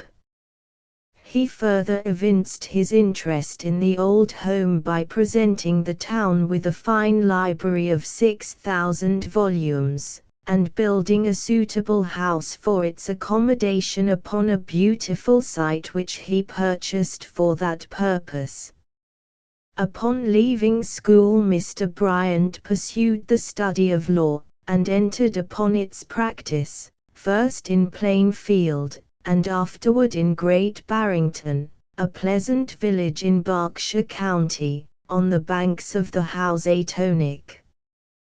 While studying at Worthington, a distinguished friend of his father came from Rhode Island upon a visit, bringing with him a beautiful and accomplished daughter, to whom the young poet at once lost his heart. The passion seems to have been reciprocated, if we can judge by the assiduity with which the correspondence was carried on after her return, but some unknown cause seems to have broken off the fascinating romance, and after a year or two we hear of it no more. That the end was painful to Mr. Bryant, we have reason to suspect from his poems and letters, but as to how the lady felt, we have no evidence. The verses show little promise of the work which the young poet soon afterward did, but they are not entirely without charm. The home thy presence made so dear, I leave. The parting hour is past, yet thy sweet image haunts me here, in tears as when I saw thee last. It meets me where the woods are deep, it comes when twilight tints depart, it bends above me while I sleep, with pensive looks that pierce my heart. In another little poem we are informed, the gales of June were breathing by, the twilight's last faint rays were gleaming, and midway in the moonless sky the star of love was brightly beaming. When by the stream, the birchen boughs dark o'er the level marge were playing, the maiden of my secret vows I met, alone, and idly straying. And since that hour, for then my love consenting heard my passion pleaded, full well she knows the star of love, and loves the stream with beeches shaded. The poet had quite a lengthened season of darkness and despair after this love dream came to an end, and it must be confessed wrote a good deal of very bad poetry, none of which he placed in collections of his poems, but some of which have been published by his biographer. They are rather worse than the usual run of such poems, which may indicate that the feeling was really deeper, too deep for expression in verse, or that it was not as deep and lasting as some of the first loves of poets.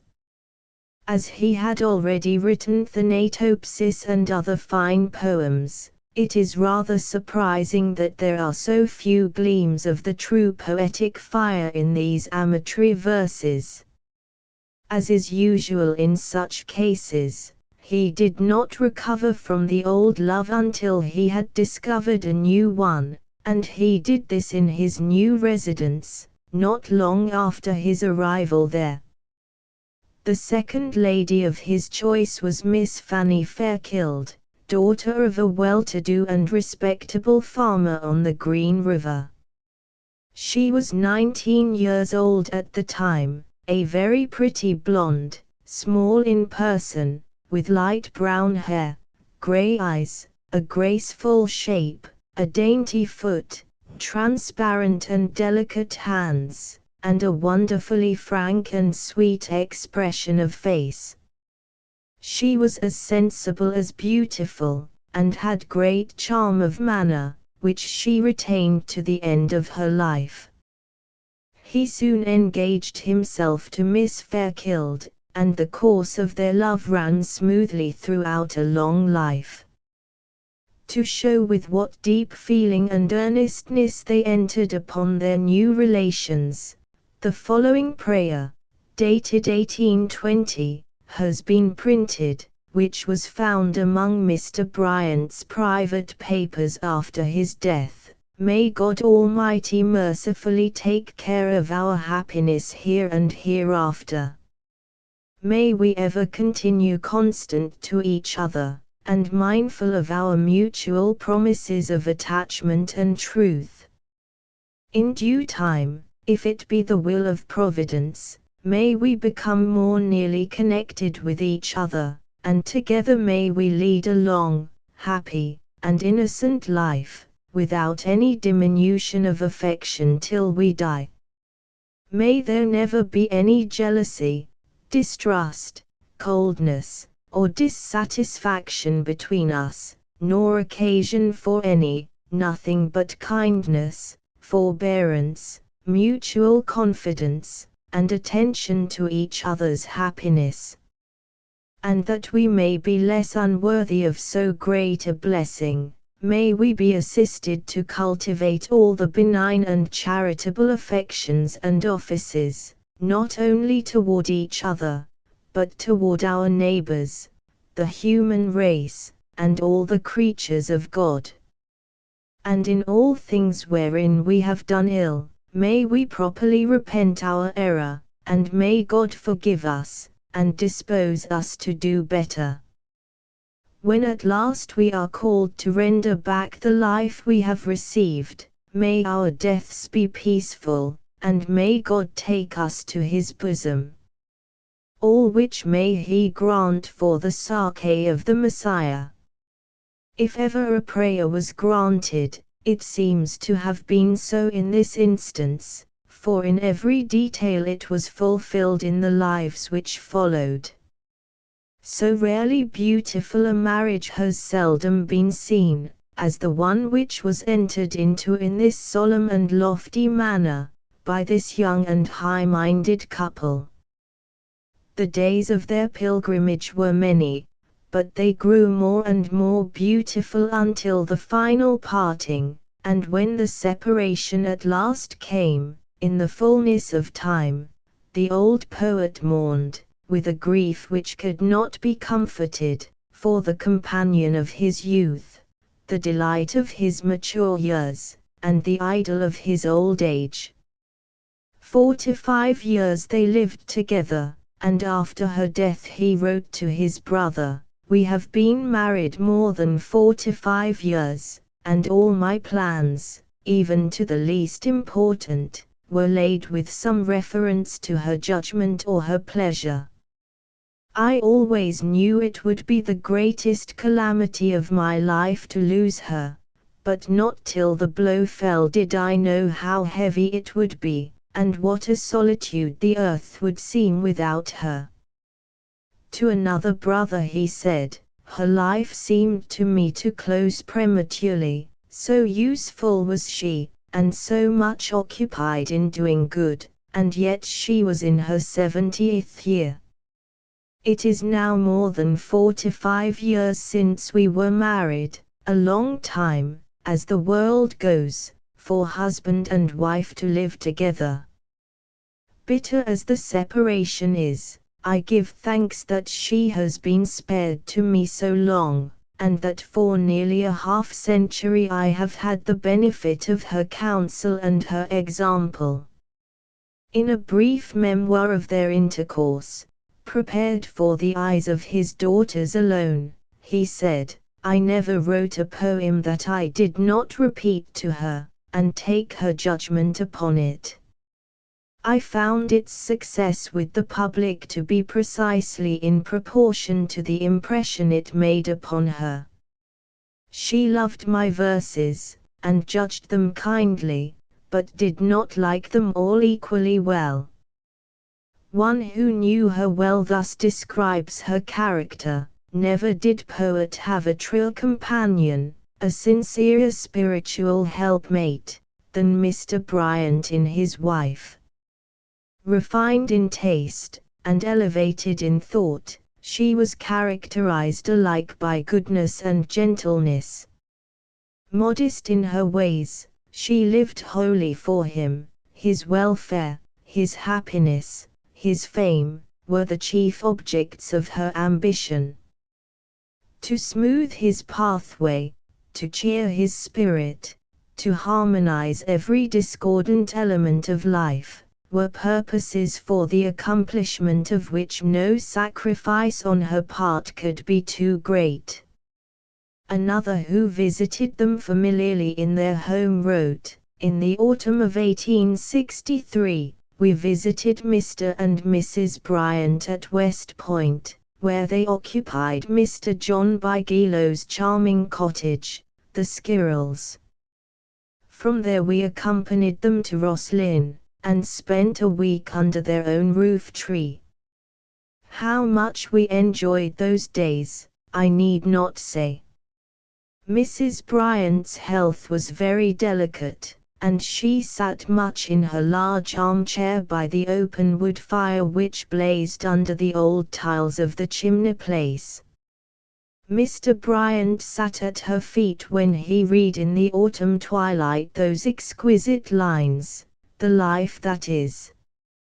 Such was our last meeting with our dear Mrs. Bryant.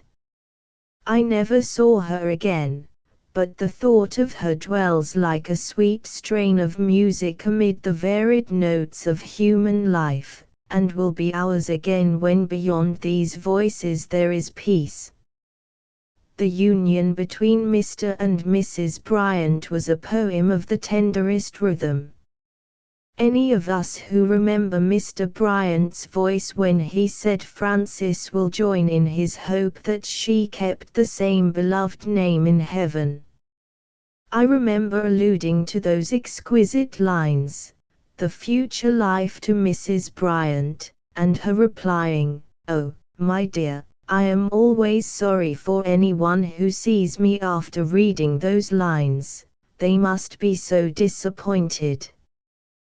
Beatrice and Laura have not received such tributes from their poets, for Mrs. Bryant's husband was her poet and her lover at 70 as at 17.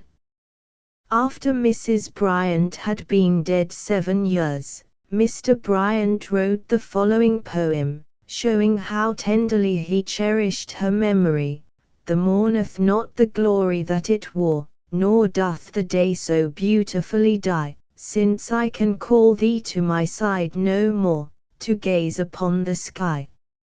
For thy dear hand, with each return of spring, I sought in sunny nooks the flowers she gave, I seek them still, and sorrowfully bring the choicest to thy grave.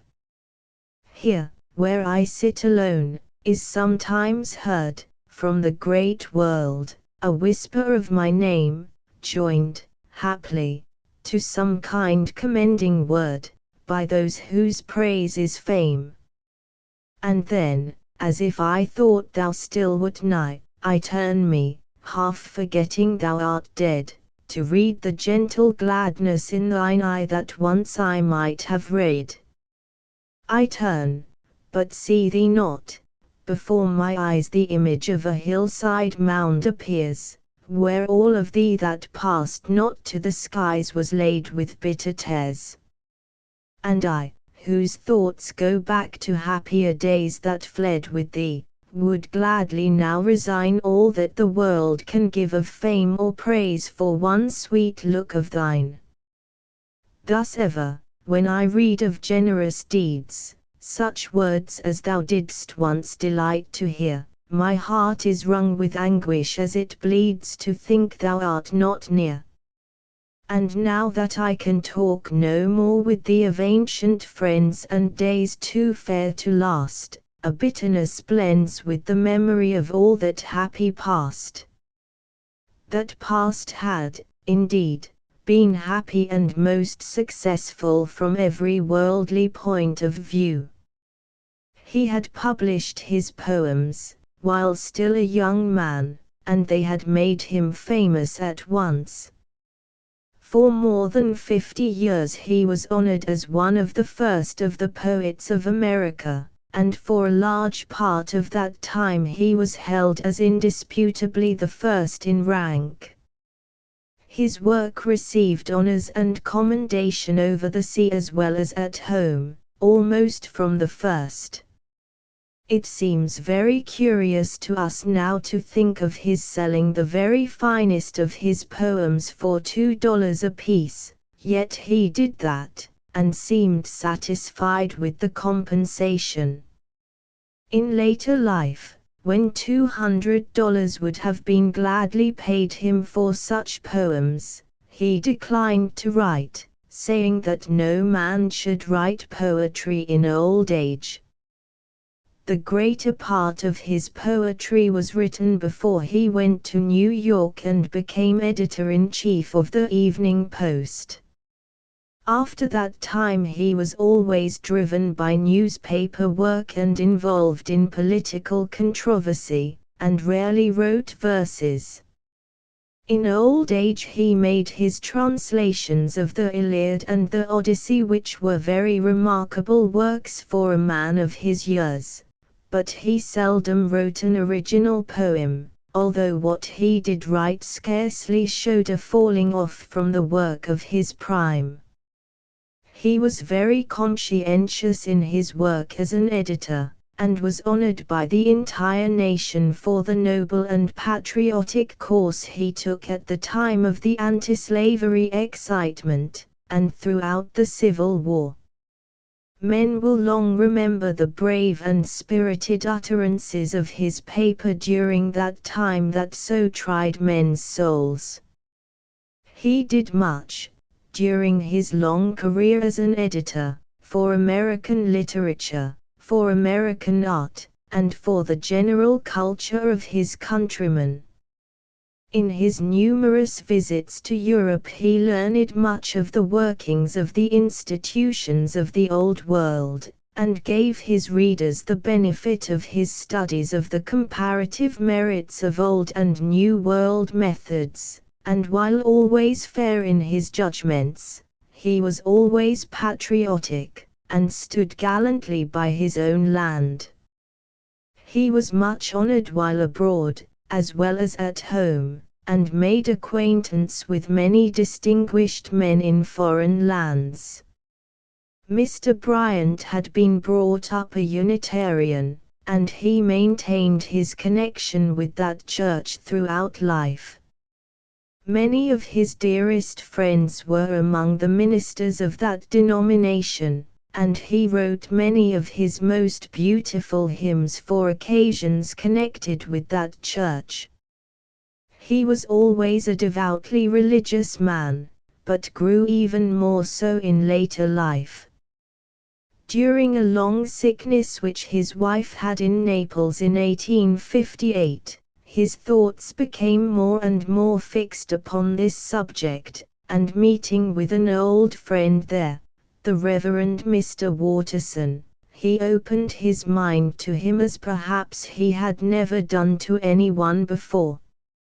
Mr. Watterson tells us, "At this time I received a note from him stating that there was a subject of interest upon which he would like to converse with me." On the following day, the weather being delightful, we walked in the Villa Real, the royal park or garden, overlooking the Bay of Naples. Never can I forget the beautiful spirit that breathed through every word he uttered, the reverent love, the confiding trust, the aspiring hope, the rooted faith. Every thought, every view, was generous and comprehensive. Anxiously watching, as he had been doing, in that twilight boundary between this world and another, over one more precious to him than life itself, the divine truths and promises had come home to his mind with new power. He said he had never united himself with the Church, which with his present feelings he would most gladly do. He then asked if it would be agreeable to me to come to his room on the morrow, and administer the communion, adding that as he had not been baptized, he desired that ordinance at the same time. The day following was the Sabbath, and a most heavenly day. In fulfillment of his wishes, in his own quiet room, a company of 7 persons celebrated together the Lord's Supper. With hymns, selections from the Scripture, and devotional exercises, we went back in thought to the large upper room where Christ first instituted the Holy Supper in the midst of his disciples. Previous to the breaking of bread, William Cullen Bryant was baptized. With snow-white head and flowing beard, he stood like one of the ancient prophets, and never, perhaps, since the days of the apostles, has a true disciple professed allegiance to the divine Master. A purer and nobler life than Mr. Bryant led has hardly been chronicled in our day, and the quiet and calm of his closing years was a fitting end to such a life. He was tenderly cared for during these years by his daughters, to whom he was most devotedly attached. His son-in-law, Park Godwin, thus writes of the closing years: "It was very curious to his friends to observe how he had mellowed with time. The irritabilities of his earlier days had been wholly overcome, his reluctance to mingle with men was quite gone, and old age, which makes so many of us exacting and crabbed, if not morose, imparted to him additional gentleness and sweetness. He had learned to live more and more in the happiness of others, and was rewarded for his unconscious devotion by new streams of happiness constantly opening in his bosom. He even learned to take good-naturedly what had annoyed him a good deal in an earlier time, namely, the results of his fame. He writes thus to a friend in extreme old age: 'Is there a penny post, do you think, in the world to come? Do people there write for autographs to those who have gained a little notoriety? Do women there send letters asking for money? Do boys persecute literary men with requests for a course of reading? Are there offices in that sphere which are coveted, and to obtain which men are pestered to write letters of recommendation?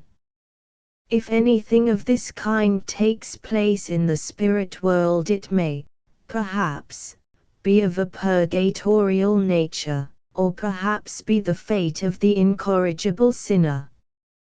Here on earth this discipline never ends, and if it exists at all in the other world, it is of a kind which will, of course, never cease.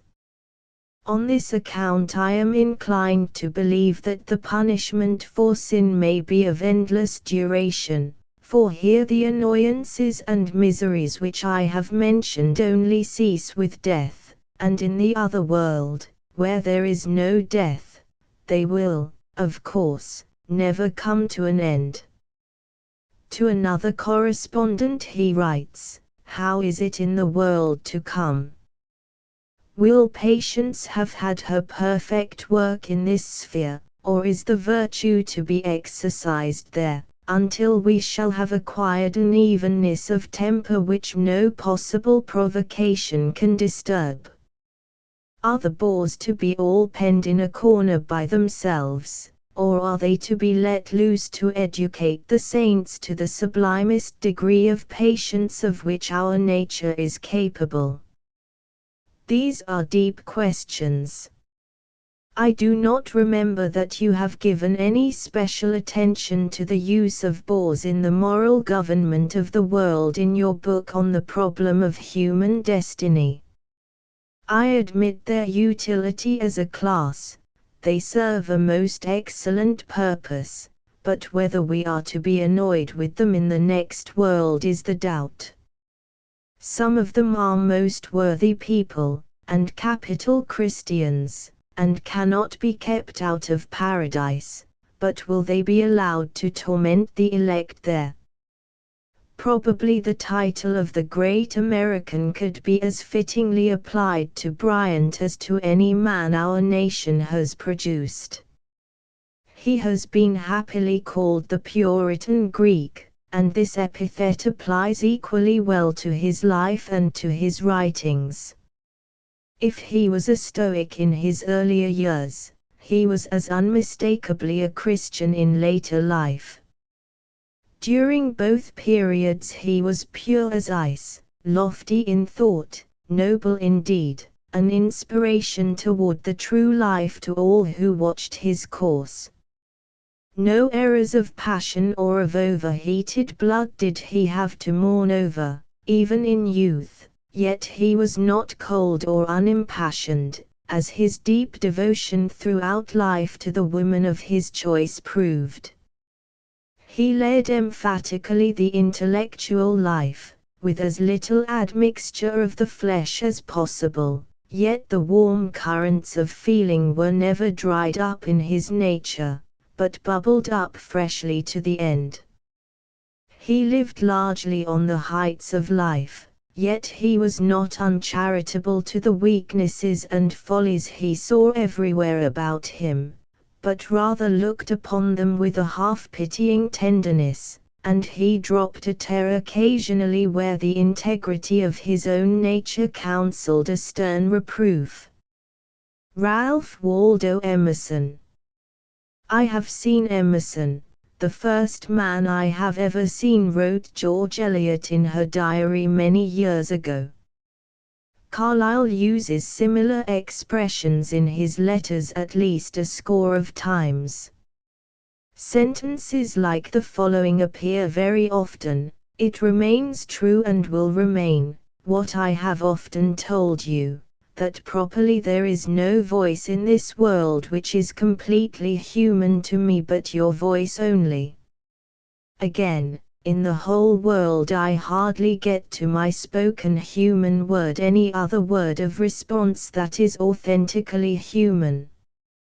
God help us, this is growing a very lonely place, this distracted dog kennel of a world. Indeed, the personality of Emerson seems to have produced a very marked effect upon all the great men and women with whom he came in contact. We find that he was often described as an angel in appearance in his younger days. Here are one or two instances of his appearance to them in their stony solitude at Cragen-put-Oak. Carlyle afterwards wrote to Emerson, "Among the figures I can recollect as visiting us in our Nithsdale hermitage, all like apparitions now, bringing with them airs from heaven, or else blasts from the other region, there is perhaps not one of a more undoubtedly supernal character than yourself, so pure and still, with intents so charitable, and then vanishing, too, so soon into the azure inane, as an apparition should." Mrs. Carlyle always spoke of this visit of Emerson to them there as a visitation from an angel. Mr. Charles Condon thus writes in the Reminiscences of a Journalist, "One day there came into our pulpit the most gracious of mortals, with a face all benignity, who gave out the first hymn and made the first prayer as an angel might have read and prayed. Our choir was a pretty good one, but its best was coarse and discordant after Emerson's voice." The ancestors of Emerson were all of clean pure blood. Behind him were many generations of fine old New England ministers, and he was but the natural product of his race in character, though from what source sprang the consummate flower of his genius it is hard to tell. He was brought up to all good things, under the immediate eyes of a superior mother and a gifted aunt. He was a fine scholar during his college days, and entered the Unitarian ministry when quite young. He also married young, but early lost his wife, and soon afterward retired from the ministry to devote himself to literature. In September 1835, Emerson was married for the second time, to Miss Lydia Jackson of Plymouth. The wedding took place in the fine old mansion known as the Winslow House. After the marriage they went to reside in Concord, in the house where he passed the rest of his life, and where his family still live. This is the plain, square, wooden house, with horse chestnuts in the front yard and evergreens around it, which has often been described by visitors to Concord. Nearby is the orchard planted by Emerson, and 2 miles away his wood lot, which he describes to Carlyle as his new plaything, and where he proposed to build a tower to which to flee from intrusive visitors. Of the planting of the orchard he thus writes, "You are to know that in these days I lay out a patch of orchard near my house, very much to the improvement, as all the household affirm, of our homestead. Though I have little skill in these things, and must borrow that of my neighbors, yet the works of the garden and orchard at this season are fascinating, and will eat up days and weeks, and a brave scholar should shun it like gambling, and take refuge in cities and hotels from these pernicious enchantments. For the present I stay in the new orchard." In due time came the little troop of children, to gladden the home and to be a perpetual wonder and delight to the father. In his essay on domestic life he thus talks of the little one: "The size of the nestler is comic, and its tiny beseeching weakness is compensated perfectly by the happy, patronizing look of the mother, who is a sort of high reposing providence toward it. Welcome to the parents the puny struggler, strong in his weakness, his little arms more irresistible than the soldier's, his lips touched with persuasion which Chatham and Pericles in manhood had not. His unaffected lamentations when he lifts up his voice on high, or, more beautiful, the sobbing child, soften all hearts to pity and to mirthful and clamorous compassion. His ignorance is more charming than all knowledge, and his little sins more bewitching than any virtue." Emerson was never a rich man, and his home was always so ordered as to come within the scope of his limited income, but it was always attractive and charming, and pervaded by an air of dignity and repose. And that in it he could dispense hospitality in the old royal manner is shown by the many times he invites Carlyle to come and spend a year with him, and seriously urges him to do so. Thoreau availed himself of such invitation, and spent months at a time in Emerson's home.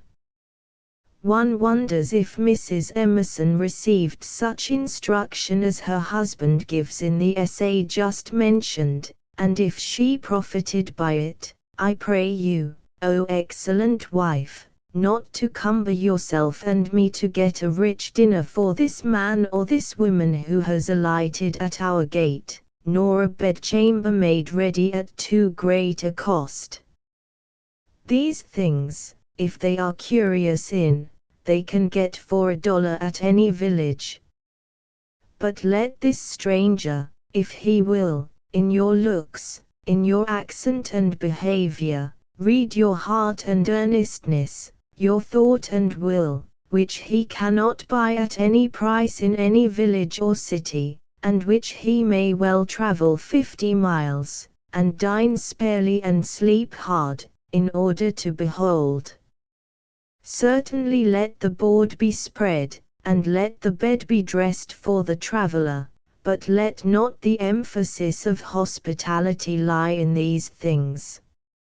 Honor to the house where they are simple to the verge of hardship, so that there the intellect is awake and reads the law of the universe, the soul worships truth and love, honor and courtesy flow into all deeds." If the American people had heeded such wise words as these, the old-fashioned virtue of hospitality would not have become so rare among us. The emphasis of hospitality has been placed upon the material things to such an extent that one hardly dares to invite his friend now, unless it be to an elaborate feast, and the labor, to say nothing of the expense, of preparing the elaborate feast is so great that more and more we neglect to call our friends around us, and to bind their hearts to ours by loving and tender ministrations. Let us learn of Emerson the meaning of economy. He says, "Parched corn eaten today that I may have roast fowl to my dinner Sunday is a baseness, but parched corn and a house with one apartment, that I may be free of all perturbations, that I may be serene and docile to what the mind shall speak, and quit and road ready for the lowest mission of knowledge or goodwill, is frugality for gods and heroes." This was the sort of frugality that Thoreau practiced in his hut on Walden Pond, and it is a frugality which has made him famed throughout the hero-worshipping world. The charm of Emerson's home life lay largely in his manners, which were simple, yet faultless. He greeted his friends with all the mildness and serenity of the very god of repose, and induced in them that most enjoyable sensation, a feeling of entire contentment with all the world. No heat, no fret, no hurry, no great call to strenuous exertion to appear well or make a fine impression. All was ease, calm, unstudied attention to every little want, and talk fit for the noblest and the best. He was an example of what he himself honored most. "I honor that man whose ambition it is, not to win laurels in the state or the army, not to be a jurist or a naturalist, not to be a poet or a commander, but to be a master of living well, and to administer the offices of master or servant, of husband, father, and friend." In all these relations Emerson shone resplendently, and in the old-fashioned relation of neighbor he was always at his best. To the family of his old friend Alcott he was as a special providence for many years, and beautiful indeed was the affection in which he was held by them. When, during Emerson's absence in Europe, his house was partly burned, his neighbors promptly rebuilt it, ready for his return. Of these helpers Emerson wrote, in accepting their gift, "Judge Hoare has up to this time withheld from me the names of my benefactors, but you may be sure I shall not rest till I have learned them, every one, to repeat to myself at night and at morning." Emerson's personal appearance was that of a scholar and the descendant of scholars, tall, slender, and with the complexion which is bred in the alcove and not in the open air. His hair was brown, fine, and thick. His eyes were of the deepest blue. His mode of living was very simple, but he was constitutionally fastidious, and very much averse to vulgar or commonplace companionship. He loved all children and simple-minded people, and the very babies in Concord knew and loved him. Incorrigible spouting Yankee he called himself, but he was rather a silent man in reality, and did not care to talk excepting when he had somewhat to say. He did not prate eternally of silence, as Carlyle did, while wreaking himself upon speech in the most frantically vehement manner all his days, but he knew when and how to be silent. The glimpses he gives of Mrs. Emerson, in the long correspondence with Carlyle, are all of the most pleasing nature, and his home life was apparently as perfect as music all his life long. Of the boy Waldo, who died, he was fond of speaking, and he evidently mourned him very deeply for a long time. Of his other children he never boasted, but always spoke most kindly. The most entire revelation that Emerson ever made of himself was doubtless in the letters to Carlyle, and it must be said that nowhere else has Carlyle appeared to so good advantage as in this correspondence with Emerson.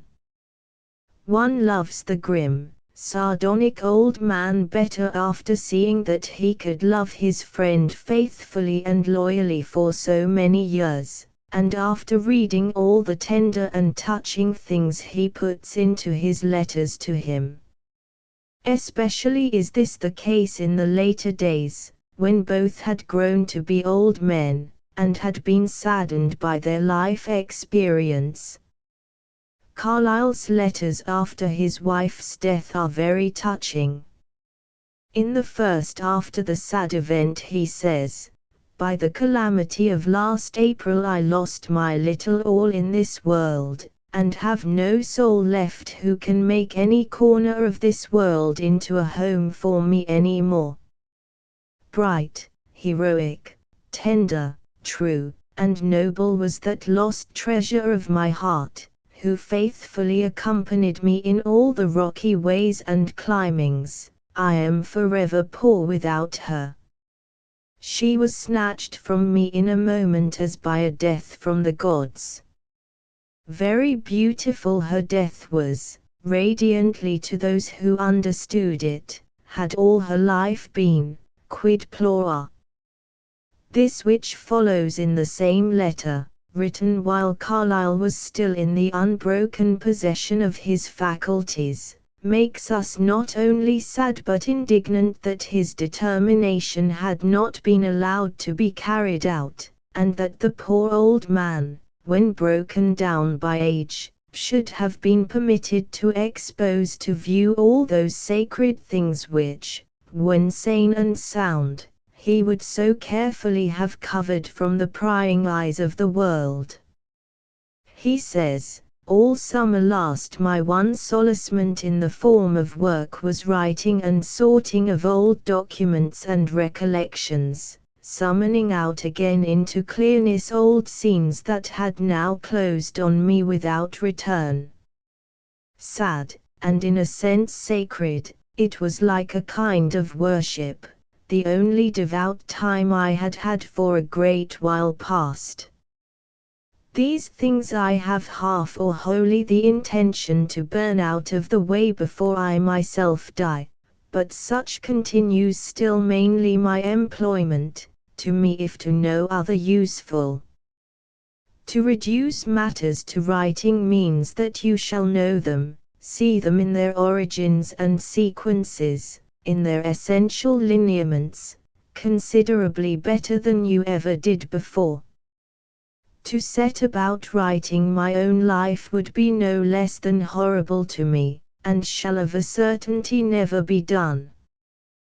The common, impious, vulgar of this earth, what has it to do with my life or me? Let dignified oblivion, silence, and the vacant azure of eternity swallow me, for my share of it. That verily is the handsomest or one handsome way of settling my poor account with the cannel of mankind, extant and to come. How would his sad old heart have been torn could he have foreseen that in the weakness of senility he would expose to the impious vulgar all the most sacred secrets of his home life. Oh, the pity of it! As a slight offset to the sad revelations thus made, let us accept this little note in Emerson's diary during one of his visits to Chelsea. He and his wife live on beautiful terms. Their ways are very engaging, and in her bookcase all his books are inscribed to her as they came, year by year, each with some significant lines. Emerson's regard for Mrs. Carlyle was very great, and there is not one of the many letters but sends a kindly and a warm greeting to her over the sea. For the rest, this correspondence exhibits Emerson in the light of a true and very useful friend to Carlyle, taking infinite trouble in the early days to introduce Carlyle's books in America, and to secure to the author in his poverty some return for their publication here. In this he was successful, and sent with great delight little sums of money to his friend. The books met with a quicker recognition in America than in England, and after Emerson had said something to Carlyle of a new edition of Sartor Resartus, Carlyle writes, "As for Fraser, however, the idea of a new edition is frightful to him, or rather ludicrous, unimaginable. Of him no man has inquired for a Sartor. In his whole wonderful world of Tory pamphleteers, conservative younger brothers, Regent Street lawyers, Crockford gamblers, Irish Jesuits, drunken reporters, and miscellaneous unclean persons, whom water and much soap will not make clean, not a soul has expressed the smallest wish that way." He shrieks at the idea. There is also much writing, on both sides, of Carlyle's coming to America.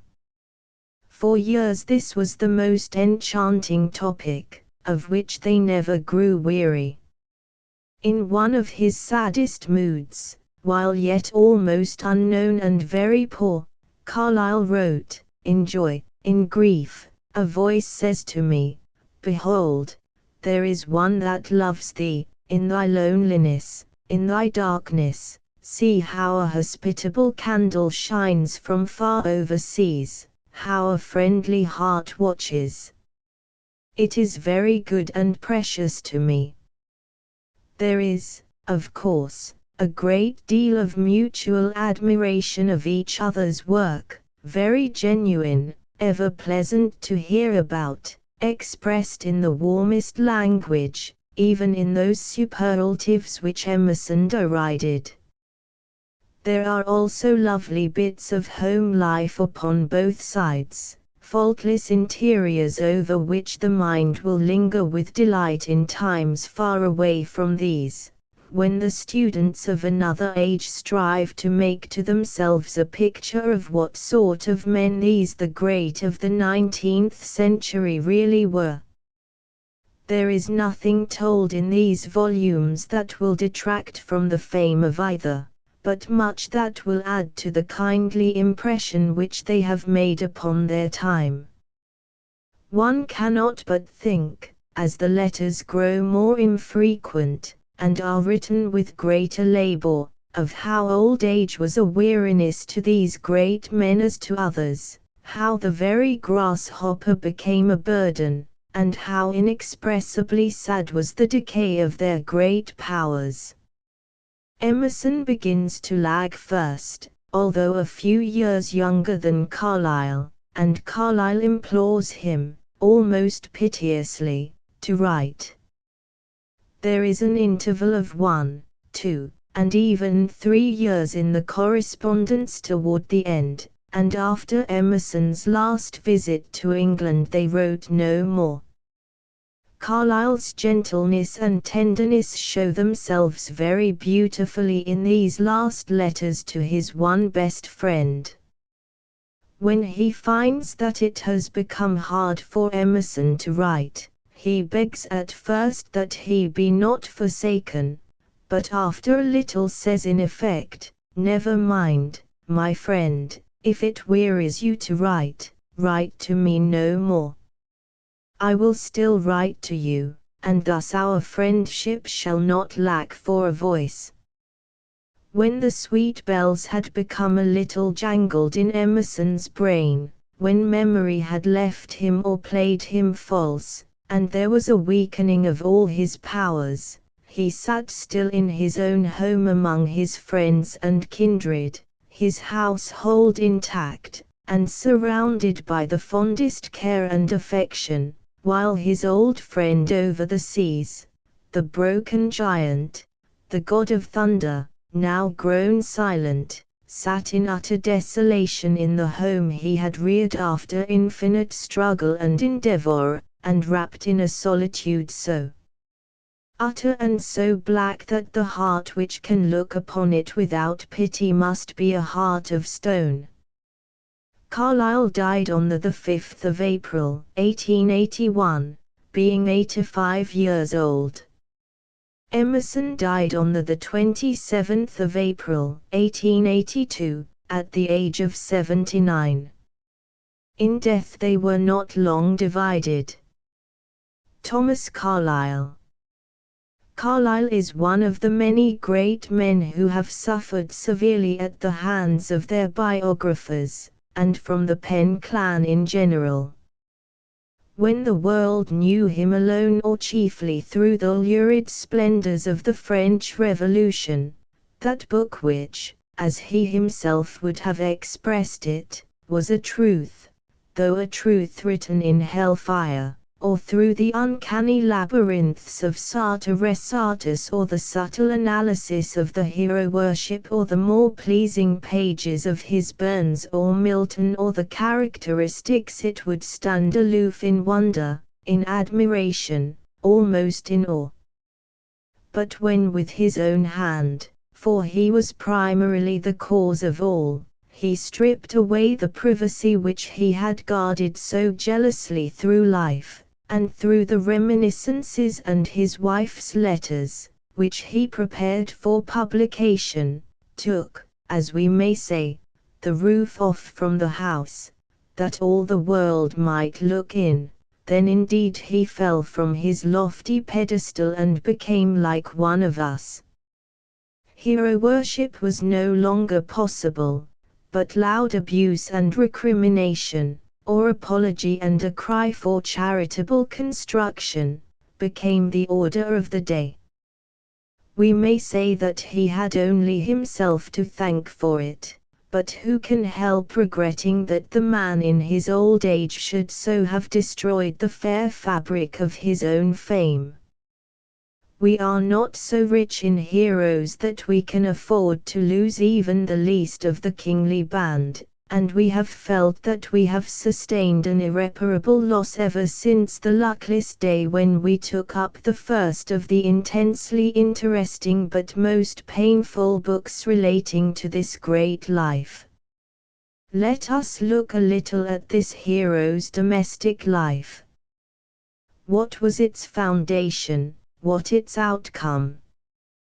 That there was something wrong at the foundation seems to be clear. And it was not so much the fact that neither party married the first choice of the heart, though it is true that Jane Welsh loved with all the ardor of her nature Edward Irving first, and that Carlyle undoubtedly would have married his first love, the fair and amiable Margaret Gordon. The original of Bloomin' in Sartor Resartus had not poverty prevented, but rather was it their unsuitability to each other. She was a lady, delicately reared, and with a taste for society and the refinements of life, with a love for admiration, too, and a wish to shine in her little sphere. He was a peasant, coarsely bred, and scorning the amenities of life to which he was unaccustomed, scorning, too, the chivalric feeling with which better-bred men look upon women and treat their wives. He told her this, bluntly and brutally, before marriage. They two were to be one, and he that one. He had the peasant idea of being master, and to the end of his days held fast to it.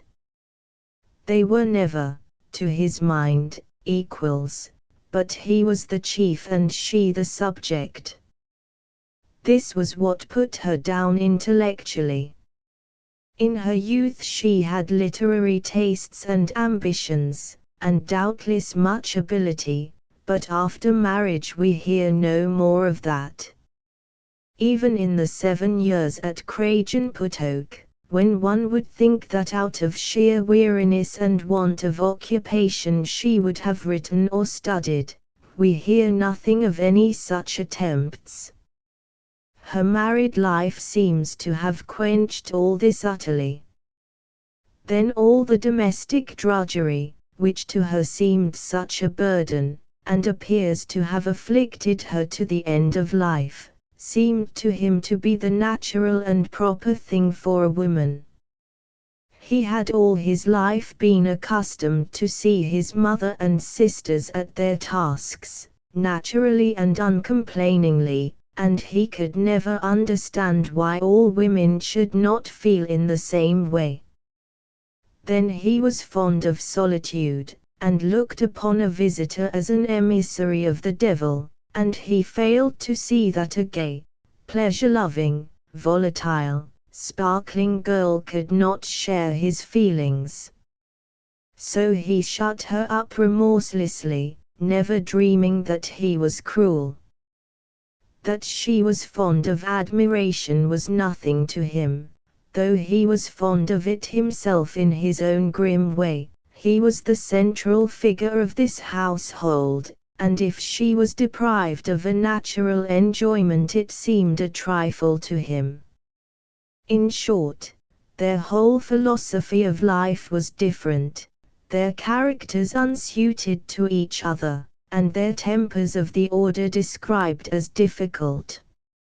It is not necessary to blame one or the other entirely for what followed. He saw everything in one light, she in another. What but disappointment and unrest could ensue? Had she clung to her original determination not to marry him, would it have been better? Doubtless, yet it is certain that she learned to love him, even too much for her peace of mind, and it is foolish to picture her, as some have done, as a loveless wife. Probably at marriage she was not what is usually styled in love with him, but that she did love him through life is not to be doubted. And that, spite of all his neglect and harshness and selfishness, he truly loved her and was essentially loyal to her is as little to be doubted. Whence then came the unhappiness, an unhappiness which, we think, has in some places been greatly exaggerated. As we said before, from their different points of view. Take, for instance, the hardships of Kragenputtoch. They seemed nothing to him, brought up as he had been, but much to her, who from her youth had been the petted darling of a handsome home. This terrible place, which has been described as worse than a desert island, was a large and recently renovated old manor house standing in fields of its own, only 15 miles from where her mother lived, and 12 miles from Dumfries.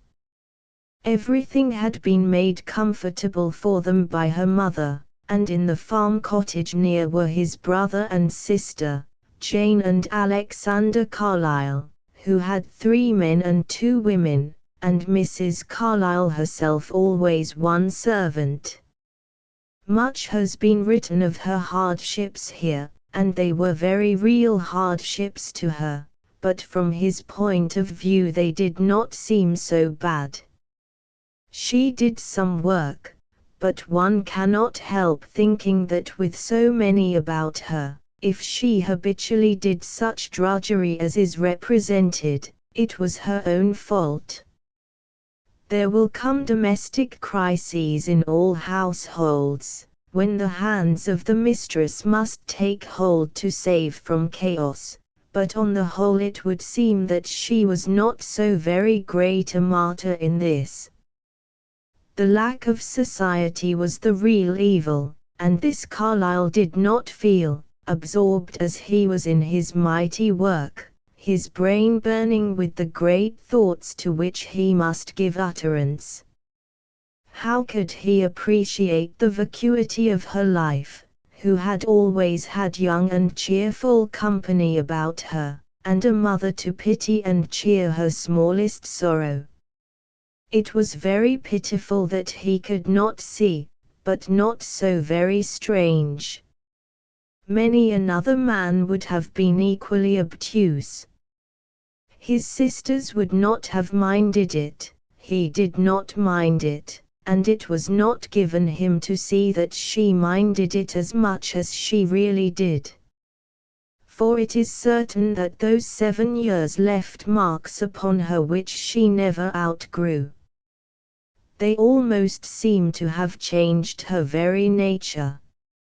Yet Carlyle with his peasant nature did not see it, but wrote cheerfully upon a time, "Jane is far heartier, now that she has got to work." A mistake, says Froude. Mrs. Carlyle had not strength for household work, and doing it, she permanently broke down her health. And again Carlyle writes, with a little more appreciation of the situation, "Her life beside me, constantly writing here, is but a dull one, however, she seems to desire no other. I tell her many times there is much for her to do, if she were trained for it, her whole sex to deliver from the bondage of frivolity, dollhood, and imbecility, into the freedom of valor and womanhood." Of the solitude which had nearly killed his wife, he after a time wearied himself, and then he effected a change. One laughs to think of the second moving, and wonders if it was as bad as the first, which he thus described: "In this mansion we have had a battle like that of St. George and the Dragon. Neither are we yet conquerors. Smoke, and wet, and chaos. May the good Lord keep all Christian men from moving." If it seemed as bad as this to him, what did it seem to her, delicately reared and hating the disagreeables of life? Still she did not complain, but wrote to his mother about this time, "I could wish him a little less yellow, and a little more peaceable, otherwise he is perfect." And she soon learned, compelled to it possibly by dire necessity, to take upon herself all of the practical and prosaic part of the management of their affairs. It is painful, although it is also comical, to read of her domestic battles and defeats. She put infinite wit and talent into her descriptions of them in her letters to her friends, and the whole world has read them with smiles and tears, but they were not light troubles to her, as they would have been to many commonplace women. Probably upon a majority of wives, even if they have not men of genius for husbands, fall nearly as great a part of the domestic duties and cares as upon Mrs. Carlyle, yet few consider this a great hardship, and the sympathies of the world are not invoked in their behalf. It was not this so much in Mrs. Carlyle's case as it was the moodiness and fault-finding and general irascibility of the husband which aggravated everything, and made little things seem great. That her spirits were entirely gone and her whole vivacious nature changed at the end of the Cragen-Potoke period is proved by sentences from her letters. To his mother she writes, "It is my husband's worst fault with me that I will not or cannot speak.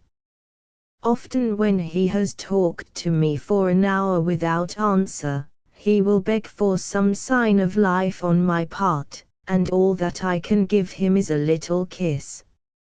And she was a woman who loved to talk, and he the best and most brilliant talker of his day. Surely, this is pitiful. But after they went up to London this aspect of things was improved for her, and had it not been that thereafter she suffered from constant ill health she would doubtless have been quite comfortable. But her health was bad, and in the ignorance of the day the dosing was bad, and when we read of the medicine which she took as she took her daily bread, we only wonder that she lived to tell the tale. It speaks a great deal for her Scotch constitution that she survived her remedies. Carlyle was soon in the zenith of his fame, and the great men of the day sat at his feet, figuratively speaking, and would literally have done so had not his growl been so fierce that it kept them at bay. Of those who did beard the lion in his den, the Douglas in his hall, many were immolated in his diary, and we see them, now that it has been published, like so many flies with pins stuck through them, fastened to the paper. Poor Charles Lamb stands there, bloodless, fleshless, but we think scarcely the less of gentle Elia as we look upon him, but far less of the cruel perpetrator of the atrocity. Leigh Hunt, too, has a pin quite through his warm heart, and Stuart Mill, and many others. One wonders sometimes if Froude himself escaped, or if he were there too, like a giant blue bottle, desiccated as the rest, and was that the reason why he did not suppress all the damaging letters and recollections, but maliciously gave them to the world. Mrs. Carlyle's pen could be dipped in acid also, as has been proved in her comments upon the men and women of her time. These, to be sure, are very brief and fragmentary, and it has been a source of much wonder that, knowing intimately as she did many of the notable persons of her time, she has not left behind in any single letter a valuable portrait or even sketch of any of these great people. What priceless words of Darwin she might have gathered up, which all the world would have eagerly read, what characteristic anecdotes she could have told of Tennyson, what an insight she might have given into the man behind the poet, what noble things she must have known of Stuart Mill, what inimitable facetiae concerning the Hunts, what spirited stories she could have told of Geoffrey, what a light she could have cast over dark places in the life of Edward Irving. Why did she not do this, we wonder? Did the dread of assassination hover over her? For Charles Buller, Carlyle's friend, had just made his plea for the man who killed his wife for keeping a diary. What else could a poor fellow do with a wife who kept a diary, but murder her? We cannot but regret that the sketches were not written. They would have been immortal, for her power in this line has been unequalled by anyone who has written in these later days. As it is, she has, unconsciously to herself, left a picture of the greatest of all the men she knew, Carlyle himself, which can never be blotted out. The portrait is full length, full of Rembrandt-like light and shadow, and remorselessly faithful. Painted not for the public eye, but sketched in 1,000 little parts, in matter-of-fact everyday letters to humble friends, with no remotest thought that other eyes would ever see them. It is this by which Carlyle as a man will be known to all coming time. Not a hero, not a monster, as some have claimed, but a faulty man, with the defects of his qualities, described by a woman faulty like himself. A constitutional growler, with a warm heart withal, and infinite capacities for tenderness, selfish it may be, but inexorably just, cold to all the outside world, but warm-hearted and generous and magnificently loyal to his family, throughout all his distinguished career. No trace of snobbery or false shame in him. Not liking the reformers of his own day, but almost deifying the reformers of the past, and himself making it his mission, from earliest youth to hoary age, to reform the world in his own particular Carlylean way, fiercely assailing much that passed for religion, but being always deeply and truly religious at heart. What a vast contradictory Titan he seems in it all! If a lovely windflower, fresh and fragrant as the breath of morning, was crushed in the arms of this god of thunder, what shall we say? Shall we reject the god of thunder, who gave us the heroes and the Cromwell and the Frederick, and wish that he might have been a gentle poet singing to a lute? Or shall we thank God for him, even as he was, though we give a tear to the windflower? Victor Hugo. The times of Napoleon and the First Empire seem to be more than a lifetime away from us, and yet it was in that day that Victor Hugo lived as a child in the old convent of the Feuillantines so graphically described in Les Miserables.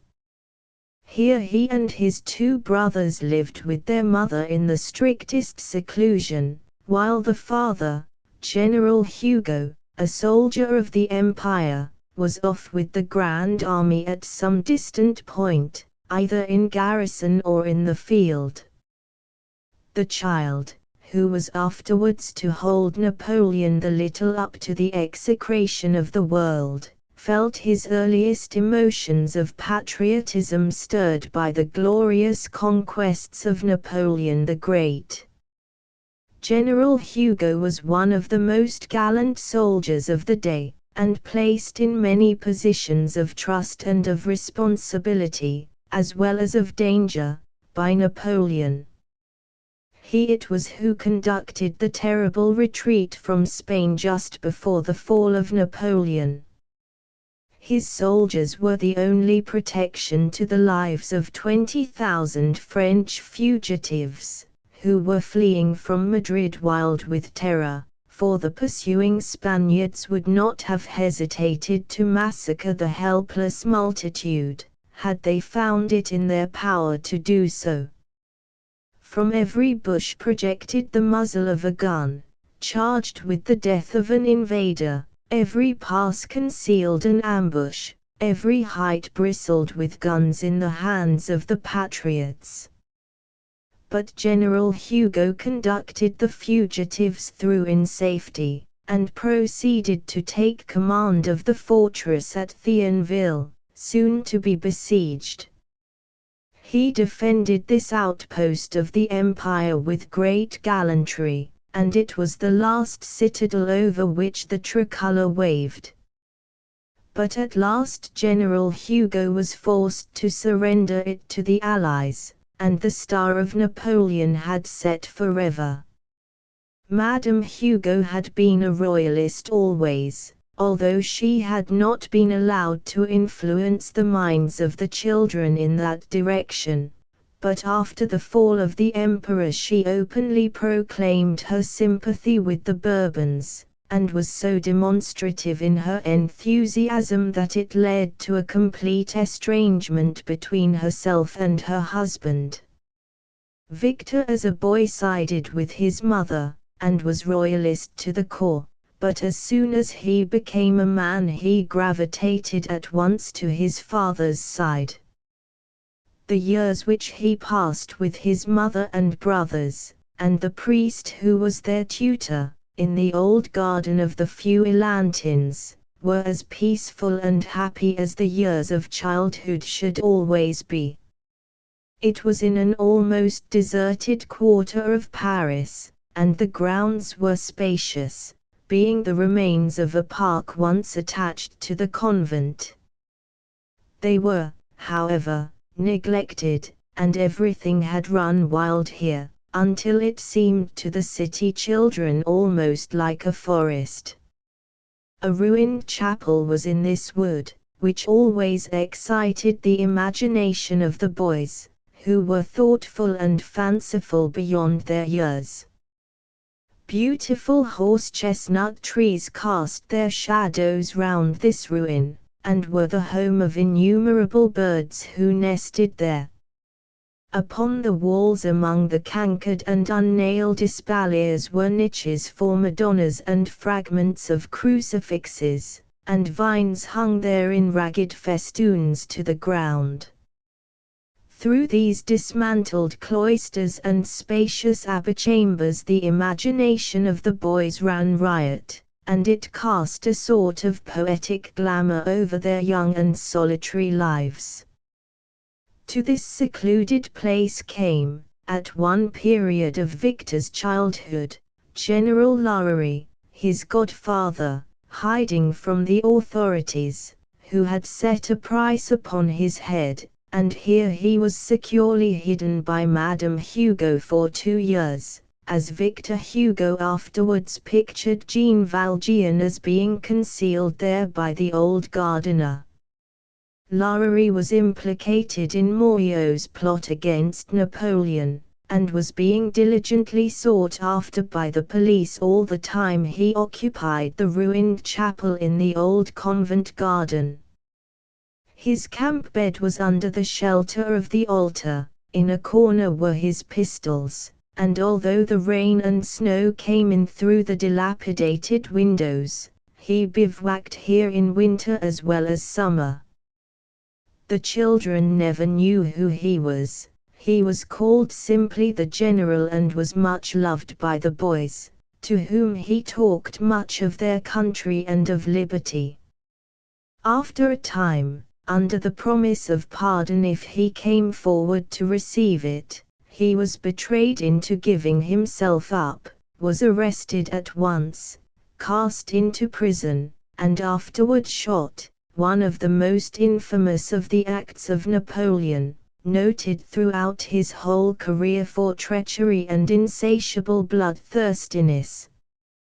This devilish betrayal of his early friend did not fail to impress the mind of such a boy as Victor Hugo, and to add to his natural hatred of tyrants and their deeds. It was perhaps the most lasting and impressive lesson that he ever learned, and the world has seen its results in his life.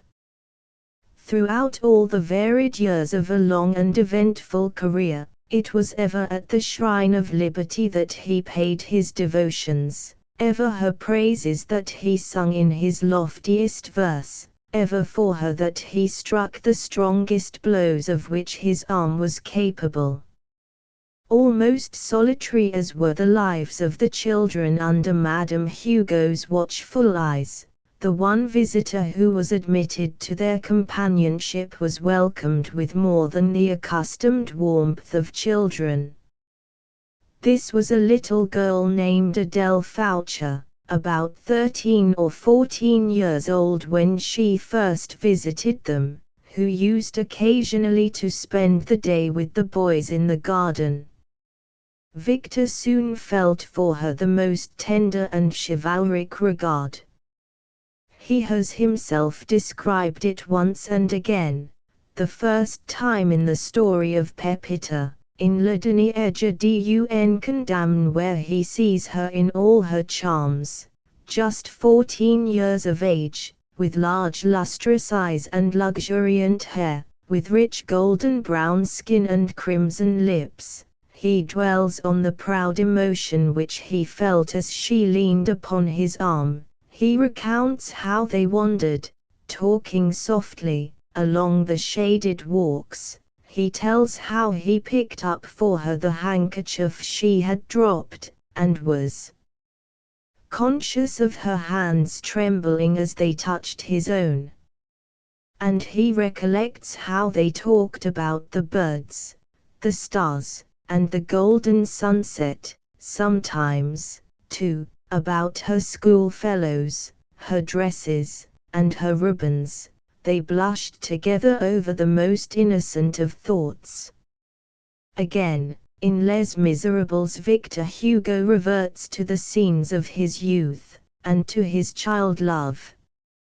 Marius is but a free variation of himself.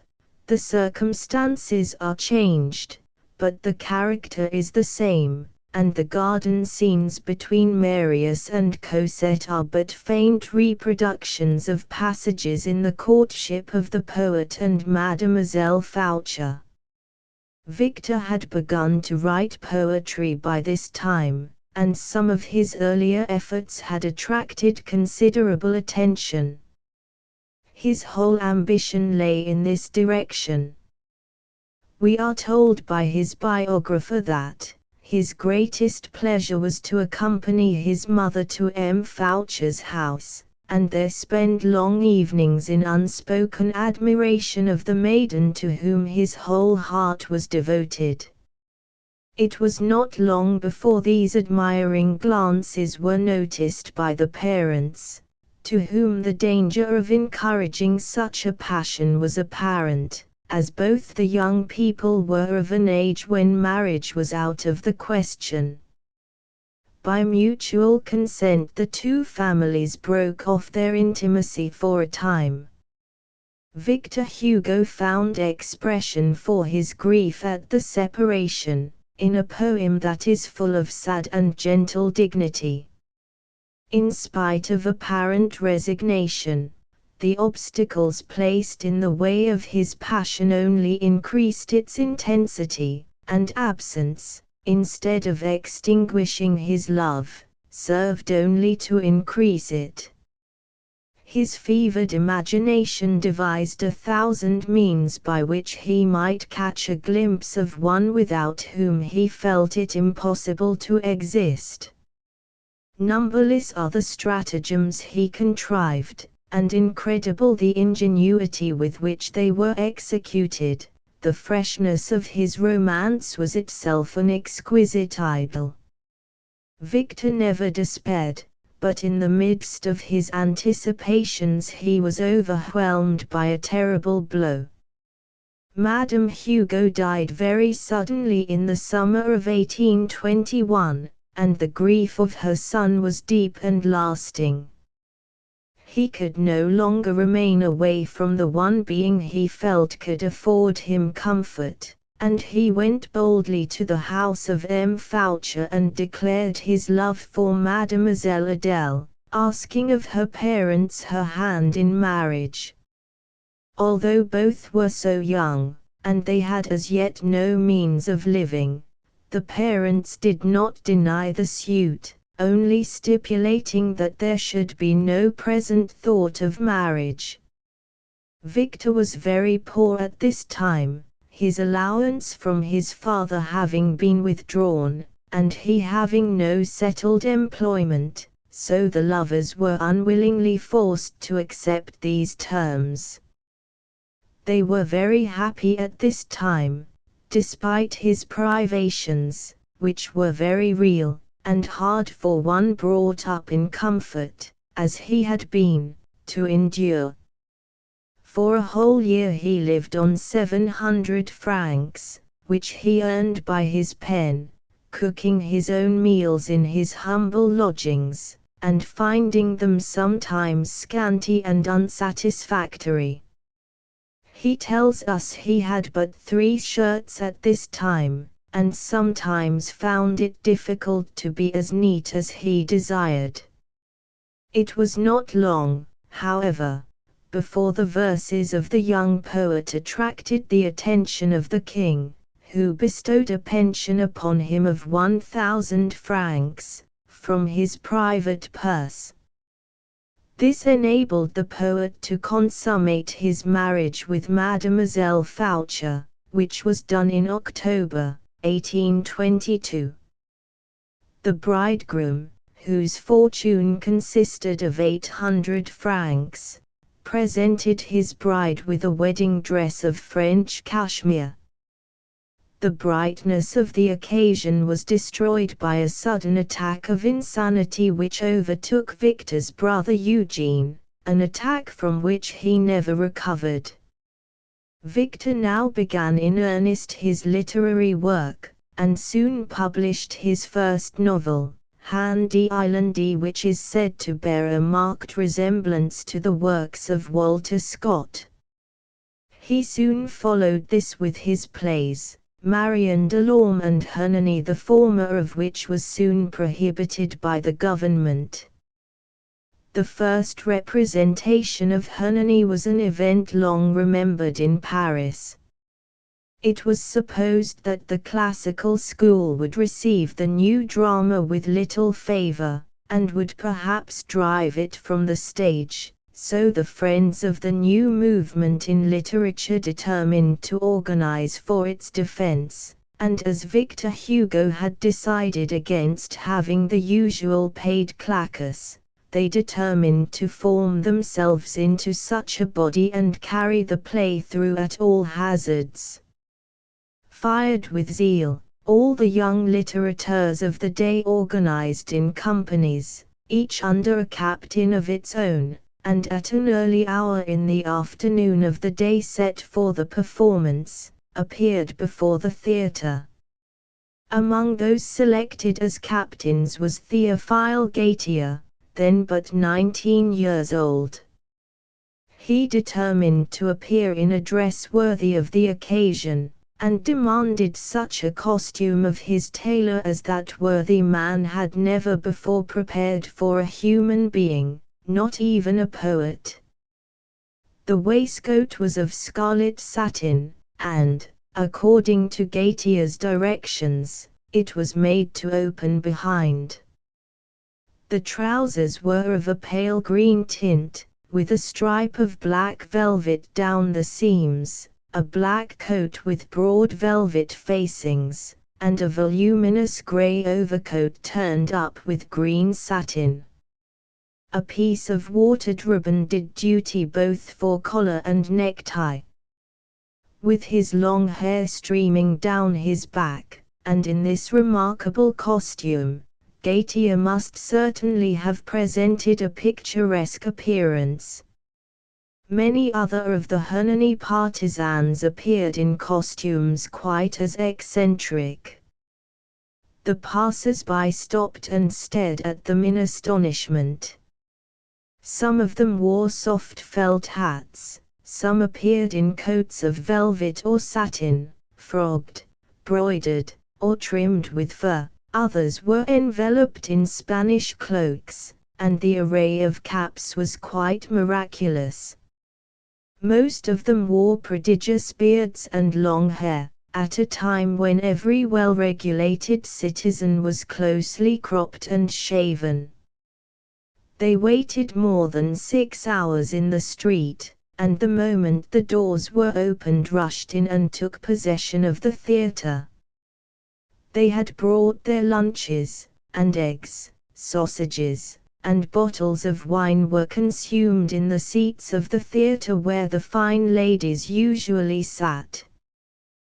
The evening was tumultuous in the extreme, but whenever the classics hissed, the disciples of Romanticism not only cheered, but rose to their feet and howled. When the groans of the Philistines became unbearable, the enthusiasts of the pit would drown them by shouting to the guillotine with the sycophants. But though the evening was a continual uproar, no doubt was entertained at its close that the victory was with the Romanticists, and at the conclusion of the performance the name of the author was proclaimed as that of a victorious general, and the shouts of acclamation overwhelmed the storm of hisses. Victor Hugo was the great star of the French capital from that day. Meanwhile, all was happiness in the poet's household. The wife of his youthful dreams presided with tact and grace over his home, and her dark Spanish beauty was much admired by the crowds of youthful friends who now began to frequent the house. This type of beauty appears almost as constantly in Victor Hugo's books as the head of La Fornerina did in the pictures of Raphael. He seems constantly to seek to immortalize her whom he had chosen for his own. Madame Hugo's picture was painted for the Salon by their friend M. Louis Boulanger, and was thus described at the time: a full, well-developed bust, white arms of perfect form, a pair of plump, delicate hands that a queen might envy, the hips high, and setting off a figure that was faultless in its contour and flexibility. She performed her duties as hostess with infinite grace, and her salon was filled with celebrities like Lamartine, who would write verses in her album, and with women like Madame de Girardin.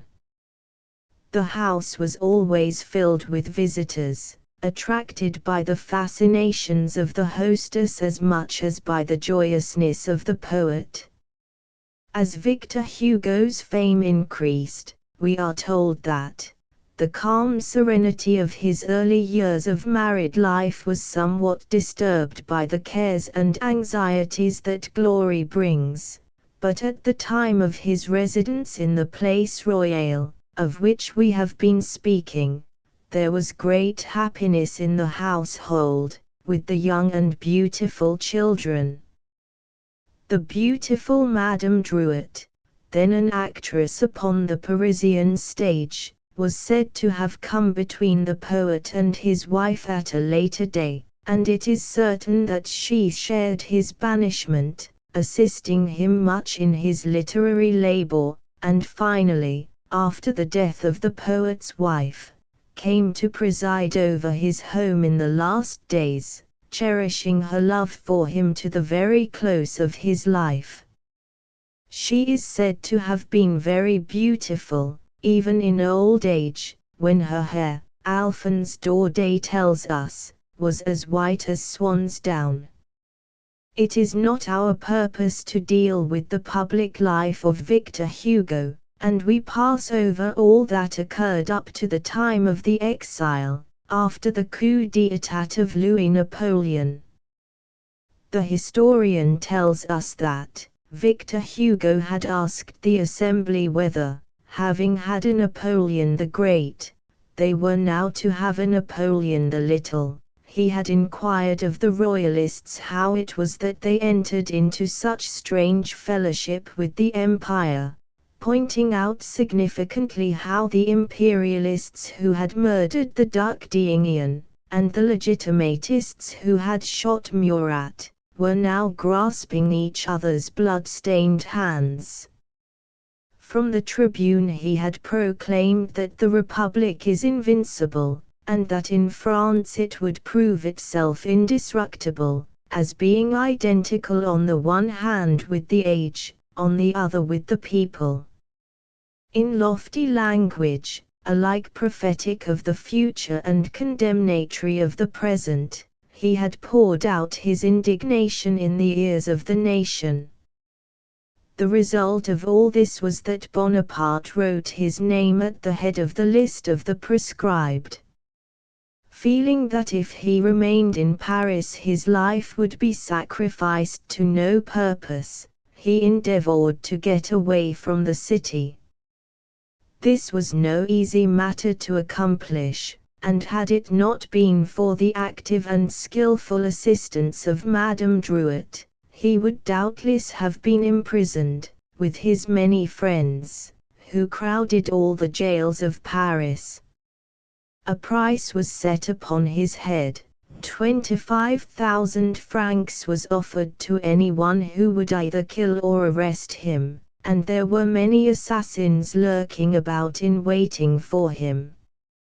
Madame Drouet took him in a fiacre, and secretly started out to seek for him a refuge. She thought she had friends who would shelter him, as Madame Hugo had sheltered Laurie during the troublous times of the First Empire. She applied to friend after friend in vain. She wept, she implored, she tried to bribe, in vain. The citizens were too much intimidated to dare shelter one of the proscribed, even Victor Hugo, perhaps the most honored man in the nation. Madame Drouet, however, would not yield to despair, but pursued her way with undaunted determination. The drive was terrible, past ruined barricades and pointed cannon, through bloody patrols, and among the police so thoroughly accustomed to the hunting of men. They passed more than one Javert in that fearful ride, and when Victor Hugo afterwards described the sensations of a man pursued like Jean Valjean, he did not have to draw very strongly upon his imagination. The horrible feeling of doubt and distrust, and the cold thrills of dread at every change of circumstance, were well known to his own soul. Madame Drouet's perseverance was at last rewarded by finding a temporary retreat for her charge under the roof of a distant relative of the poet, where he remained 5 days, filled with the most harrowing anxiety for the friends whom he was endangering, as well as for himself. His 2 sons were already in prison, and fears for their safety were added to his other burdens. But he escaped at last, in disguise, and fled to Brussels, now filled with French exiles. He managed to communicate with his wife, but his sons in their prison cells could only conjecture as to his fate. But they heard the roar of cannon and the rattle of musketry outside the walls, and knew that the prison was overflowing with victims, and they feared the worst. Madame Hugo soon joined her husband in Brussels, and he immediately set to work to write l'Histoire d'un crime and completed it in 5 months. With the power of a Tacitus he describes the scenes of the great historical drama he has taken part in, and with the pen of a juvenile lashes the betrayers of the Republic. The book was not published till 1877, but it will tell the story of a shameful epoch in French history to the remotest time.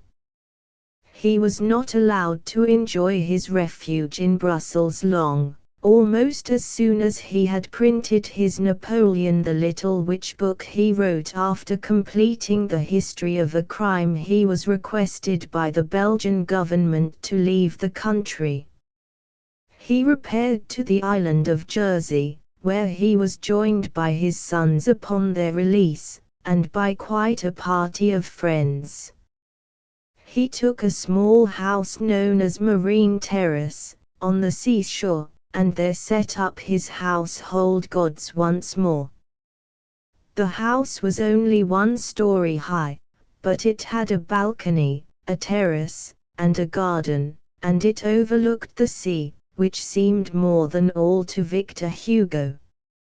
His income was now but 7,000 francs, and he had 9 persons to provide for. No more money could be expected from France, and probably no more from literature, at present. But his busy pen kept at its work, trusting to the future, and the time passed not altogether unpleasantly to the little body of exiles. Jersey is of itself delightful, and the poet found great pleasure in its climate, its scenery, and its luxuriant vegetation. But Napoleon did not at all enjoy the proximity of his great enemy, and soon took measures to drive him from his retreat. Hearing of the new move against him, Victor Hugo took occasion to defy Napoleon, and to warn him that whether it be from France, from Belgium, from England, or from America, my voice shall never cease to declare that sooner or later he will have to expiate the crime of the 2d of December. What is said is true. There is a personal quarrel between him and me. There is the old quarrel of the judge upon the bench and the prisoner at the bar. They were ordered to quit the island of Jersey, and were treated to some scenes of violence before departing, which they did with considerable regret, having found life in that favored region comfortable, if not inspiring. They received a warm welcome at Guernsey, whither they retreated, and soon made a new home on that hospitable shore. A large and convenient residence, known as Houterville House, situated on the top of a cliff, was rented and repaired, and served as a home for the poet and his friends during all the remaining years of his exile, which were destined to be many.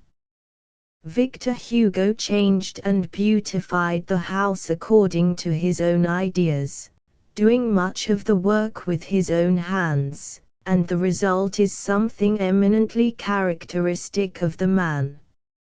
On the third story is the study, a kind of belvedere, with its sides and roof composed of glass.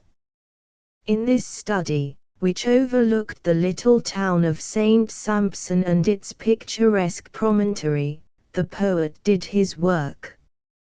Here he finished Les Miserables, which had been begun in the Place Royale. Here was produced the magnificent essay on Shakespeare, and here he worked almost literally from morning until night. The house became a refuge for exiles from many lands, and a chamber, still known as Garibaldi's room, was fitted up expressly for that hero, under the expectation that he would accept the invitation of Victor Hugo to share his home, at a time when his fortunes were at their lowest ebb. Many literary men were here at different times, generously cared for by the host, who called the retreat the Raft of Medusa. There were many pets also, especially dogs, as Victor Hugo almost shared the sentiment of Madame de Staël concerning these animals. The more I know men, the better I love dogs. The wonderful success of Les Miserables when it was published in 1862, called the attention of the whole world to the illustrious exile on the sea-girt isle, and after that time he was overwhelmed with visitors from all parts of the earth, anxious to see one who had come to be looked upon as the greatest man of his time. The success of the book was unprecedented, the sales were enormous, and the enthusiasm of readers and critics almost without a parallel. Madame Hugo died in 1868. And it was always a great grief to her husband that she could not have lived to share his return to his native land, which took place after the downfall of Louis Napoleon in 1870. After 19 years of exile, he returned to his country only to find it in the hands of the Prussians first, and of the Commune afterward. One of his companions on that eventful journey thus describes the feelings of the returned exile, making good their retreat from Mizais, on their way to Paris, the remnant of Vinois corps, poor, harassed creatures, covered with dust and discolored with powder, pale with exertion and discouragement, were lying all along the road. Close behind them were the Uhlans. There was no alternative for them but flight, if they would escape the disaster that had befallen the army at Sedan. Defeat was written in their faces, demoralization was evident in their attitude, they were dejected and dirty, they were like pebbles driven along by a hurricane. But what of that? Anyhow, they were soldiers of France, their uniform proclaimed their nationality, they wore the blue tunic and the red trousers, but what was of infinitely more consequence, they were carrying their colors back with them. Their defeat did not prevent them bringing back the tricolor safe and sound. Great tears rolled from Victor Hugo's eyes. He leaned from the carriage window, and with a voice thrilling in its earnestness, he kept shouting, "Vive la France! Vive l'armée! Vive la patrie!" Exhausted as they were with hunger and fatigue, the bewildered soldiers looked up. They scarcely comprehended what he said, but he continued his shouting, and it was almost like an order of quick march to them all, when they made out that they were being assured that they had done their duty, and that it was by no fault of theirs that they had sustained defeat. And so the train went on. The tares still lost themselves in Victor Hugo's snowy beard. He had lived in the proud illusion that France was invincible. He was a soldier's son, and could not conceive that the soldiers of his country were not pledged to glory. It was 10 o'clock when the train reached Paris, but a great crowd which had been gathering for hours was there to receive him. With continued acclamations they bore him to the house of his friend Paul Murish, where he was to stay, and called upon him continually for a speech. He said a few words to the crowd, at the station and at the house, but gladly sought the seclusion of his new home, being completely overcome with emotion. This was at the beginning of the investment of the city by the Prussian troops, and he witnessed the whole of the siege of Paris, and endured its privations with the people. He also witnessed the terrible deeds of the communists, but, sympathizing, as he always had done, with the poor and the downtrodden, only to condemn them with the utmost vehemence of his nature. Still, he desired their pardon when all was over, feeling for the ignorance which had caused their misguided zeal. About this time his son Charles died very suddenly, which was a great blow to him, and he began to feel that all things were falling away from him. The death of his youngest son, François, in 1873, removed the last prop of his age, and only 2 young grandchildren remained of all who had composed his beloved family. The mother of these children, and her second husband, however, were very much loved by the old poet, and watched very tenderly over his declining years. The children were a source of constant interest and pleasure to him, and have become well known to the world through his work upon the art of being a grandfather. Of the honors which were showered upon him from every side in his closing years, it is useless to write.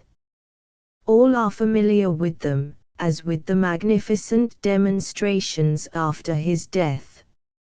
It is safe to say that few men have been so honored while living, or held in such sacred remembrance after death. George Sand. Upon no woman of the century has the public fixed its eye with a more eager interest and curiosity than upon Aurore Dudevant, known to the world as George Sand. The utmost heights of panegyric and adulation have been scaled in describing her and her work, also the lowest depths of denunciation and of calumny. Her admirers describe her as being not only the greatest genius of her time, which perhaps few will dispute, but as being the most magnificent and adorable of women as well, while her detractors can find no language in which to express the depths of their loathing both for her life and some of her works. As usual, a just estimate of such a character as this will be found between the 2 extremes. She was neither a monster nor a saint, but a woman of magnificent qualities and of defects upon a corresponding scale. As with her life, so with her works. Some are undoubtedly pernicious to an alarming degree, while the influence of others cannot by any stretch of imagination be called bad. The two kinds may perhaps be divided under the head of earlier and later works. When the tumultuous feelings and wild visions of youth were calmed by age, a new kind of literary product came forth. And her life in its latter years was as quiet as her books, and ran as little against the traditions and usages of mankind. George Sand was born in 1804, and descended from Marshal Saxe, the natural son of the King of Poland. This Marshal Saxe was one of the bravest but most licentious men of his time, a time not noted for its domestic virtues. She was brought up in the country until 15 years of age, in the midst of the elegances of an aristocratic home. But her unbounded vitality called loudly for an out-of-door life, and she lived the life of a boy, never wearying of its rude sports, and enjoying its sometimes dangerous excitements. At the close of her 15th year she was taken to the Augustine convent in Paris, where she remained for 3 years, and where she passed through a very intense religious experience and came near becoming a nun. It is a curious piece of speculation to try to imagine what her life as a nun would have been, had this design been carried out. Would the prayers and litanies, the penances and the fasts, have tamed her wild blood?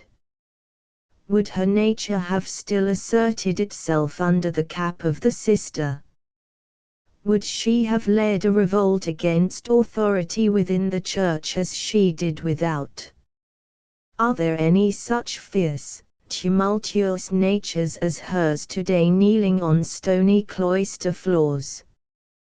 Can matins and vespers, the odors of incense, and the sacred ceremonial of the church fill up for an ardent nature all that the service of the world supplies? We shall never know, for the real history of a faithful daughter of the church will never be written. The story of the 3 years of George Sand's convent life is very charming, full of variety and sincerity, and matchless in point of style. But it is a fragment. She came out of the convent a young woman knowing absolutely nothing of real life. The object of all who have charge of young girls in France is to keep them in perfect ignorance of the world. The safety that lies in knowledge is utterly forbidden to them. They are supposed to be children, and are watched over as such until a marriage can be arranged. And this marriage, whatever it may be, is usually accepted by the girl as an escape from a sort of slavery. She is always told that she may only do the things she desires to do after marriage. And it is very unusual for any girl to object to the wishes of her friends in this matter. The whole system of marriage in France is so utterly abominable that no other civilized land would tolerate it, and this sacrifice of the young and ignorant is only one of its diabolical features. Aurore Dudevant did not seem to object more than the rest. She was married, and lived for 8 years with her husband, becoming the mother of 2 children.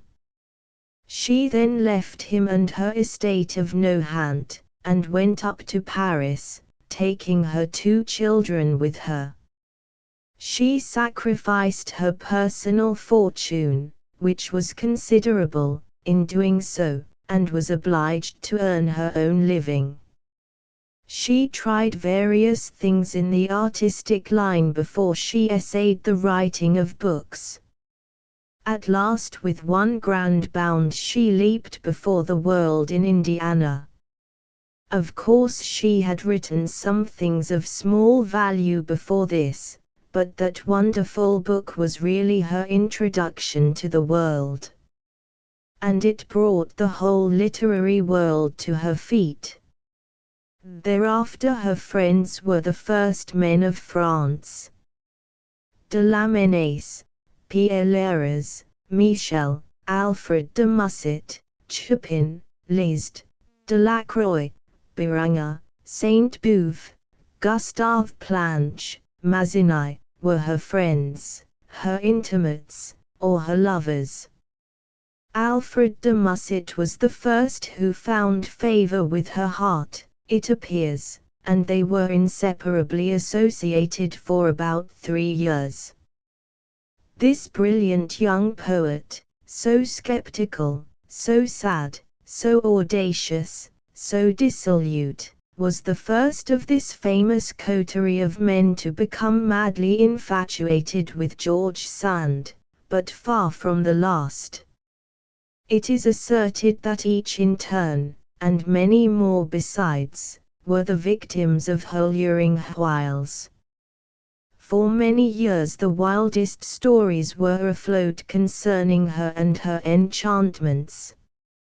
And the fact that 2 or 3 of her most ardent worshippers ended their lives for her sake only added to the interest and the horror with which the world of respectability and morality looked upon this strange woman. She had broken once for all with the world of conventionality, and was free to follow whatever inclination seized upon her, unrestrained by aught but conscience, for we are far from thinking that she ever parted permanently with that disagreeable but useful monitor. So she lived out her brief romance with de Musset, and, apparently unmindful of his tragic end, entered upon a new epoch of her life with that most remarkable modern musical genius, Chopin. Poor Alfred de Musset has had the sympathy of all classes and conditions of men, apparently, from that day to this. She tried to vindicate herself in the affair by publishing a book entitled Elle et Lui, wherein she depicted the sufferings of an angelic woman, all tenderness, love, and patience, whose fate was joined to that of a man all egotism, selfishness, sensuousness, and eccentricity. How grandly the woman suffered, and how wantonly the man flung happiness away, is told with all the impassioned fervor of George Sand in her early writings. The taste of the whole proceeding was revoltingly low, and no more than matched by that of the rejoinder, which was made in a book called Louis et Elle, written by Paul de Musset after his brother's death. In this book the picture is reversed. A hideous woman is portrayed, utterly selfish, dissolute, heartless, and her lover, who is easily recognized as Musset himself, is described as having almost all of the heroic virtues. Both books were thoroughly French, thoroughly execrable. Chopin at first feared Madame Sand very much, and refused to be presented to her, but as she persisted in her desire to make the acquaintance of so fine and delicate a genius, they at last met, and the fate of poor Chopin was at once sealed. He was consumed from the very first by an absorbing passion, to which no other name but morbid infatuation could be applied. Madame Sand herself describes it in Lucrezia Floriani thus, for it seemed as if this fragile being was absorbed and consumed by his affection. Others seek happiness in their attachments; when they no longer find it, the attachment gently vanishes. But he loved for the sake of loving. no amount of suffering was sufficient to discourage him. He could enter upon a new phase, that of woe, but the phase of coldness he could never arrive at. It would have been indeed a phase of physical agony, for his love was his life, and, delicious or bitter, he had not the power of withdrawing himself a single moment from its domination. Chopin, suffering from severe sickness, was ordered to a warmer climate, and in the fall of 1837 Madame Sand accompanied him to the island of Majorca, where she nursed him back to life, although his friends at the time of his departure never thought to see him again, and although he was dangerously ill for a long time after their arrival. This solitude, surrounded by the blue waves of the Mediterranean, and shaded by groves of orange, seemed fitted by its exceeding loveliness for the ardent vows of youthful lovers, still believing in their naive and sweet illusions, sighing for happiness in some desert isle. In this case it was the refuge of those who had grown weary and disenchanted with life, but who hoped in deep devotion to each other to find some solace for their sadness. The memory of those days, like the remembrance of an entrancing ecstasy which fate grants but once in a lifetime to her most favored children, always remained dear to the heart of Chopin. When he was restored to health they returned to Paris, where their friendship was continued for about 8 years. She then severed her connection with him. Liszt asks in regard to this, in his Life of Chopin, has genius ever attained that utter self-abnegation, that sublime humility of heart which gives the power to make those strange sacrifices of the entire past, of the whole future, those immolations as courageous as mysterious, those mystic and utter holocausts of self, not temporary and changing, but monotonous and constant, through whose might alone tenderness may justly claim the higher word devotion. Has not the force of genius its own exclusive and legitimate exactions, and does not the force of women consist in the abdication of all exactions? Can the purple and burning flames of genius ever float over the immaculate azure of a woman's destiny? Liszt also tells us that Chopin spoke frequently and almost by preference of Madame Sand, without bitterness or recrimination. Tears always filled his eyes when he named her, but with a kind of bitter sweetness he gave himself up to the memories of past days, alas, now stripped of their manifold significance. All attempts to fix his attention upon other objects were made in vain. He refused to be comforted, and would constantly speak of the one engrossing subject.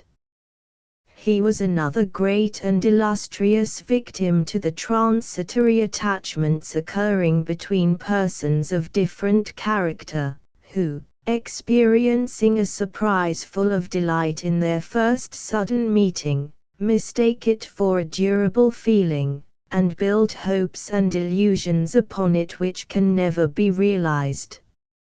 It is always the nature the most deeply moved, the most absolute in its hopes and attachments, for which all transplantation is impossible, which is destroyed and ruined in the painful awakening from the absorbing dream. Chopin felt, and often repeated, that the sundering of this long friendship, the rupture of this strong tie, broke all the cords which bound him to life.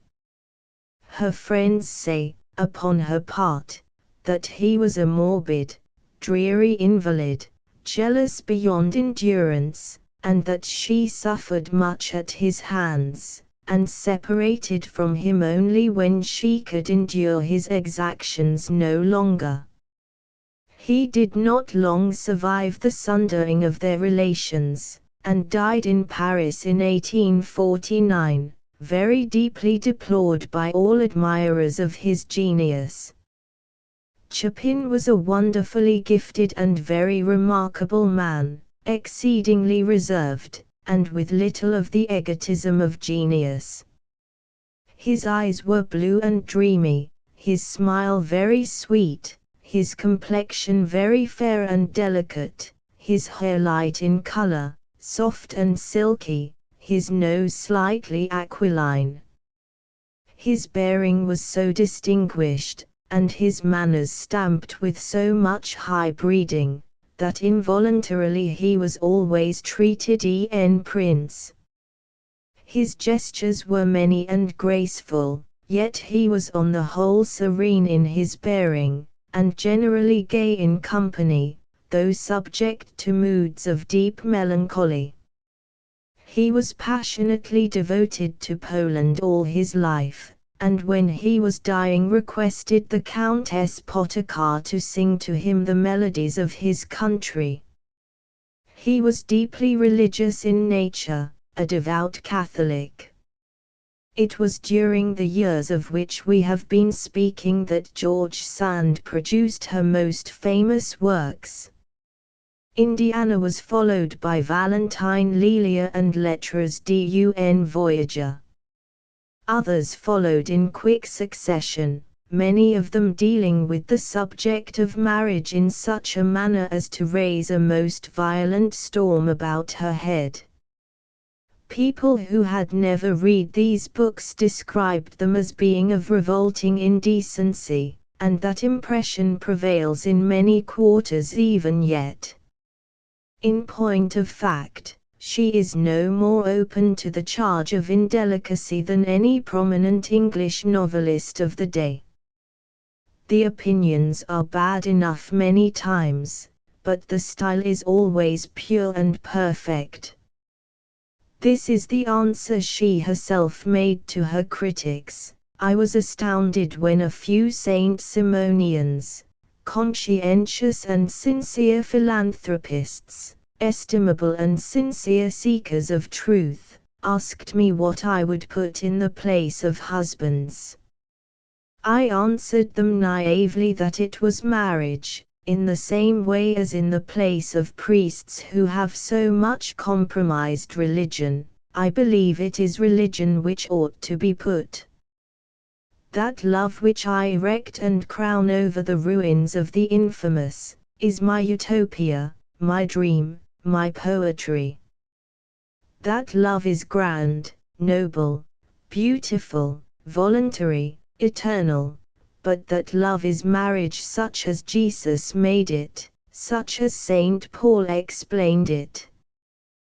This I ask of society as an innovation, as an institution lost in the night of ages, which it would be opportune to revive, to draw from the dust of eons, and the shrine of habits, if it wishes to see real conjugal fidelity, real repose, and the real sanctity of the family, replace the species of shameful contract and stupid despotism bred by the infamous decrepitude of the world.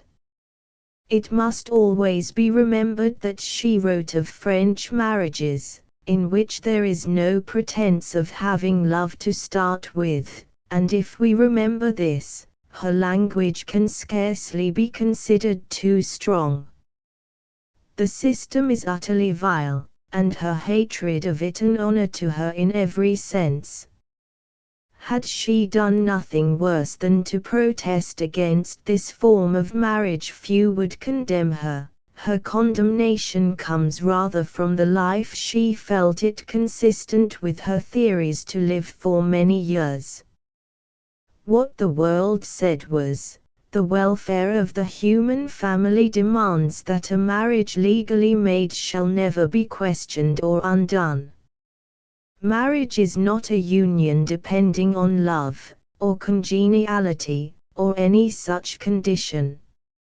It is just as sacred when made for money, or for ambition, or for lust of the flesh, or for any other purpose, however ignoble or base, as when contracted in the spirit of the purest mutual love.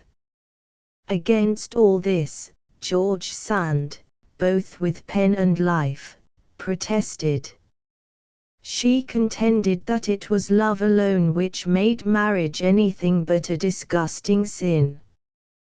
We have heard much of this in these latter days, even in our own country, but it was George Sand who first struck the keynote. The doctrine is essentially hers in all its parts. That she denounced the whole system of marriages of convenience, is an honor to her.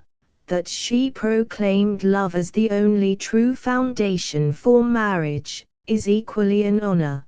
But that she assailed the institution of legal marriage as a whole, and overleaped its bounds and became a law to herself in the matter, is her weakness and her shame. It is frequently denied that she did this. It is said that she did not assail the institution of marriage, but only the things that are perpetrated in its name.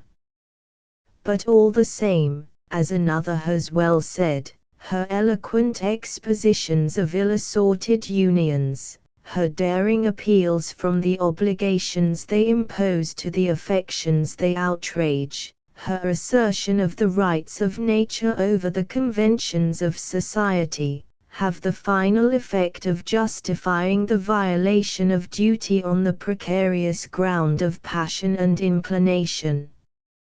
Nobody who knows what the actual life of George Sand has been can doubt for a moment the true nature of her opinions on the subject of marriage. It is not a pleasant subject to touch, and we should shrink from it if it were not as notorious as everything else by which she has become famous in her time. It forms in reality as much a part of the philosophy she desires to impress upon the world as the books through which she has expanded her theory. It is neither more nor less than her theory of freedom and independence in the matter of passion. We dare not dignify it by any higher name, put into action, rather vagrant action, we fear, but on that account all the more decisive. Society and she were naturally at war from the beginning of her career, and she suffered from it, though she dealt many bitter blows at it even while she suffered. What has it done, she says in one place, what has it done for our moral education, and what is it doing for our children, this society shielded with such care? Nothing. Those whom it calls vain complainers, and rebels, and madmen, may reply, suffer us to bewail our martyrs, poets without a country that we are, forlorn singers well versed in the causes of their misery and of our own. You do not comprehend the malady which killed them, they themselves did not comprehend it. If one or two of us at the present day open our eyes to a new light, is it not by a strange and unaccountable good providence? And have we not to seek our grain of faith in storm and darkness, combated by doubt, irony, the absence of all sympathy, all example, all brotherly aid, all protection and countenance in high places? Try yourselves to speak to your brethren heart to heart, conscience to conscience. Try it. But you cannot, busied as you are with watching and patching up in all directions your dikes which the flood is invading. The material existence of this society of yours absorbs all your cares, and requires more than all your efforts. Meanwhile the powers of human thought are growing into strength and rise on all sides around you. Among these threatening apparitions there are some which fade away and re-enter the darkness, because the hour of life has not yet struck, and the fiery spirit which quickened them could strive no longer with the horrors of the present chaos. But there are others that can wait, and you will find them confronting you, up and alive, to say, "You have allowed the death of our brethren, and we do not mean to die." But she rises after a while out of her depths of passionate contention with a world out of joint, with the reign of stupidity and the tyranny of convention, into serener heights, and in her later books she gives us exquisite pictures of nature, with which she has the closest sympathy, lovely stories of rural life and gentle tales of perfectly pure love. Her passionate resentment against the world has worn itself out, and she is calmer, wiser now.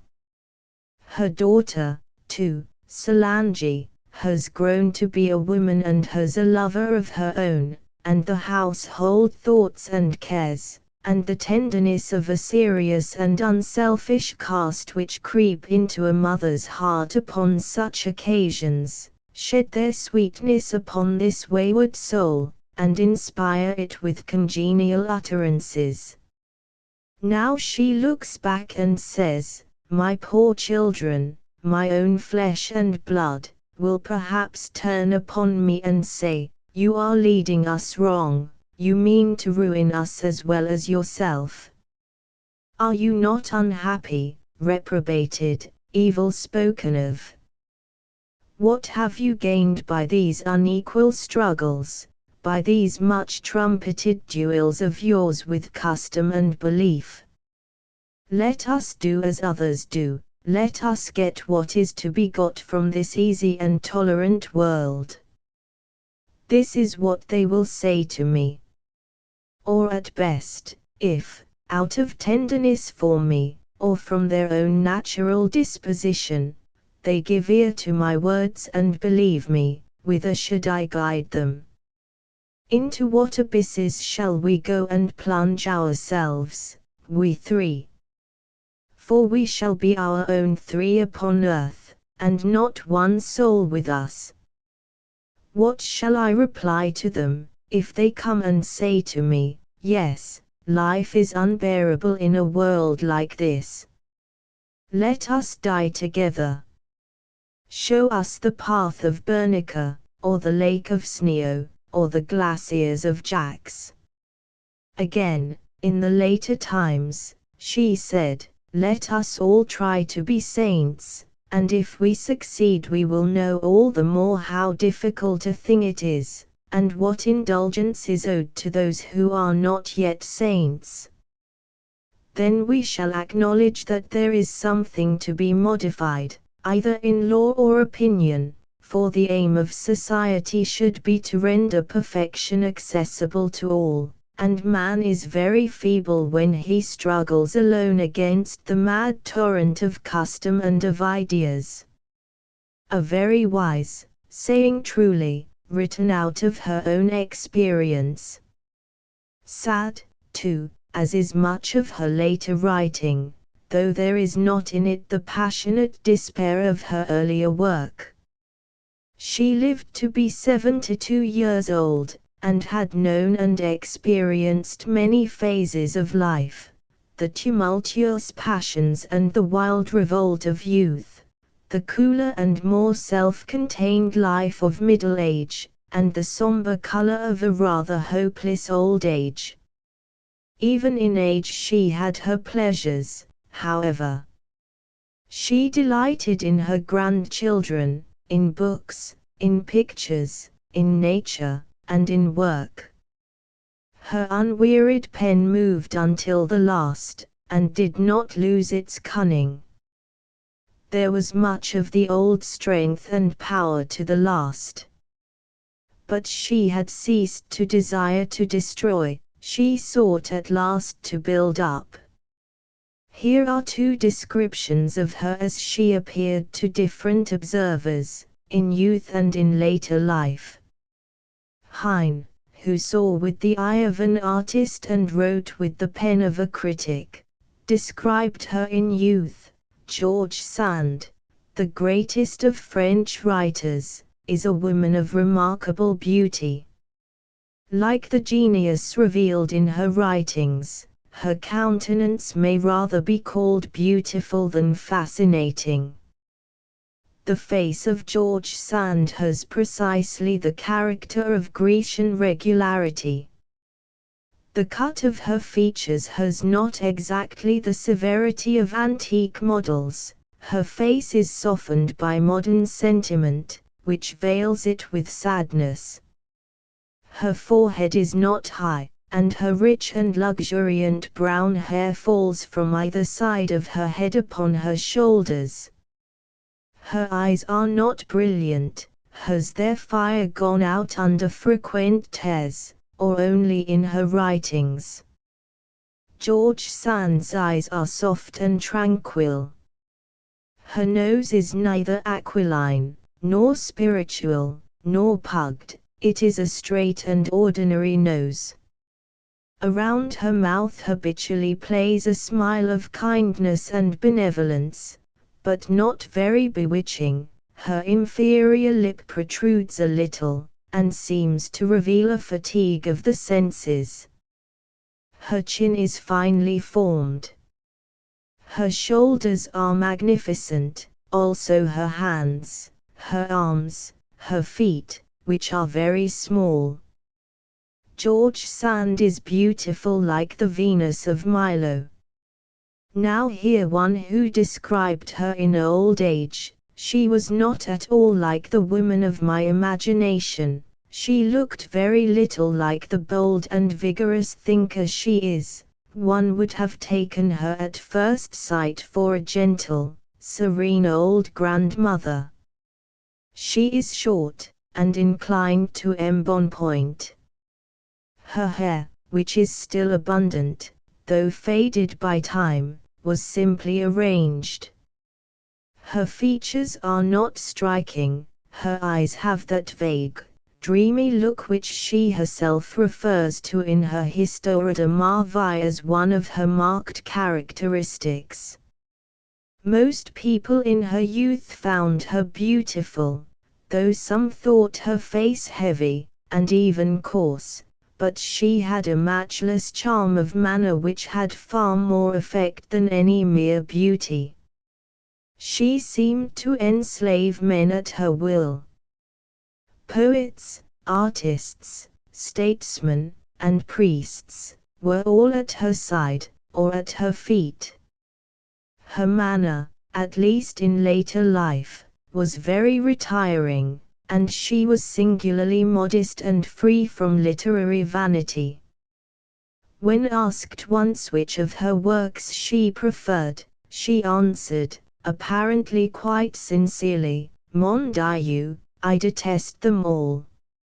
Let us close with Matthew Arnold's tribute of respect. It is silent, that eloquent voice, it is sunk, that noble, that speaking head. We sum up as we best can what she said to us, and we bid her adieu. From many hearts, in many lands, a troop of tender and grateful regrets converge toward her humble churchyard in Bury. Let them be joined by these words of sad homage from one of a nation which she esteemed, and which knew her very little and very ill. Her guiding thought, the guiding thought which she did her best to make ours too, the sentiment of the ideal life, which is none other than man's normal life as we shall one day know it is in harmony with words and promises familiar to that sacred place where she lies. Over her grave might well be written those words over another grave in Père Lachaise, He knoweth. Thomas Babington Macaulay. In the beginning of the 18th century, the great-grandfather of the famous Lord Macaulay, the author of the glowing and impassioned History of England, was minister of Tyre and Col, when his stipend was taken from him at the instance of the Laird of Ardchatton. The slight inconvenience of having nothing to live upon did not seem to incline the old minister in the least degree to resign his charge and to seek a flock who could feed their shepherd. He stayed valiantly on, doing his duty faithfully by his humble people. But after some time had elapsed, his health being much impaired, and there being no church or meeting house, he was exposed to the violence of the weather at all seasons, and having no manse or glebe, and no fund for communion elements, and having no mortification for schools or other pious purposes in either of the islands, and the air being unwholesome, he was finally compelled to leave, much to his own regret and that of his poor little flock. The reasons enumerated certainly seem sufficient to us in these later days for a change of parishes, and indeed some modern ministers have been known to change upon provocations less than these. There was fine stuff in the old Scotch ministers of that day, and it is pleasant to hear that this one found a new charge to which he ministered for half a century. There were many other ministers in the Macaulay family during several generations, but Zachary Macaulay, the father of the historian, seemed born with a taste for business, and was accordingly sent out to Jamaica to learn mercantile affairs, when quite young.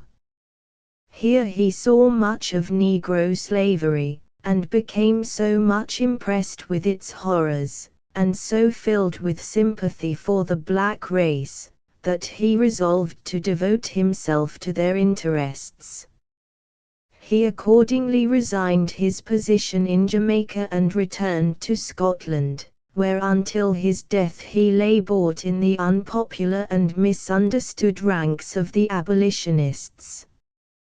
A colony was projected in Sierra Leone for freed slaves, and young Macaulay was appointed a member of the council, and sailed for Africa to take practical part in the work for the Negro. Soon after his arrival there he succeeded to the position of governor, and for some time worked heroically in that capacity. But in the very midst of the reign of terror in France, a French fleet bore down upon the little colony and almost wiped it out of existence.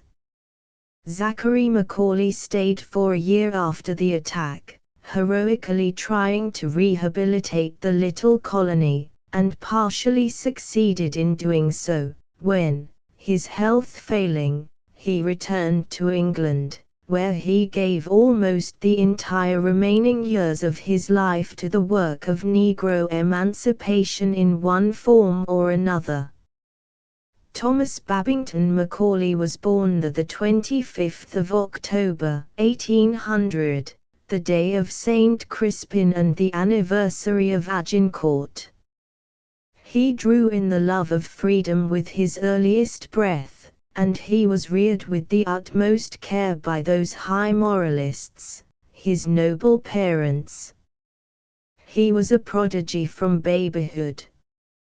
From the time he was 3 years old he read incessantly, for the most part lying on the rug before the fire.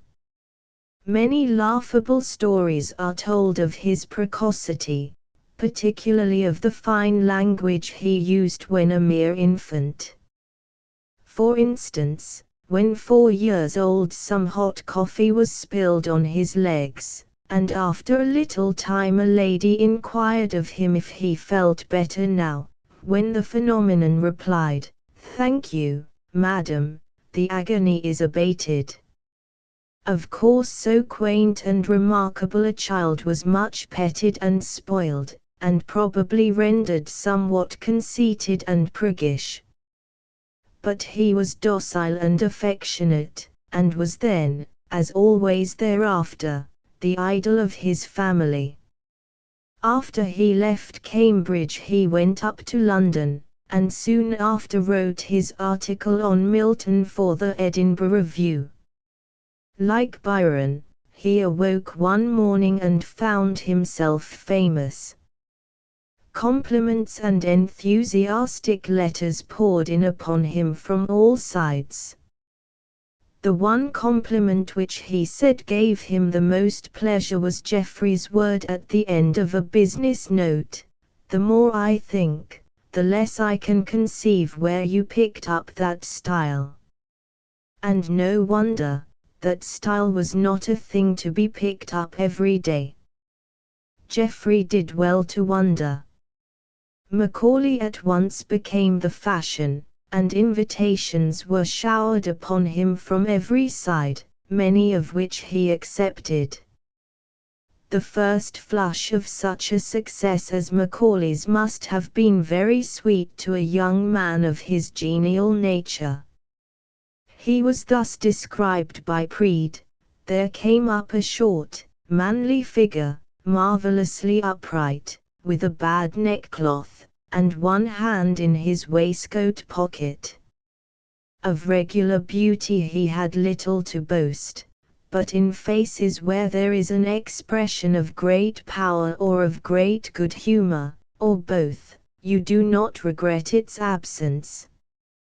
He had a massive head, and features powerful and rugged, but peculiarly expressive. His face was oftentimes all aglow with emotion. He dressed badly but not cheaply, indeed, his wardrobe, Trevelyan tells us, was always enormously overstocked.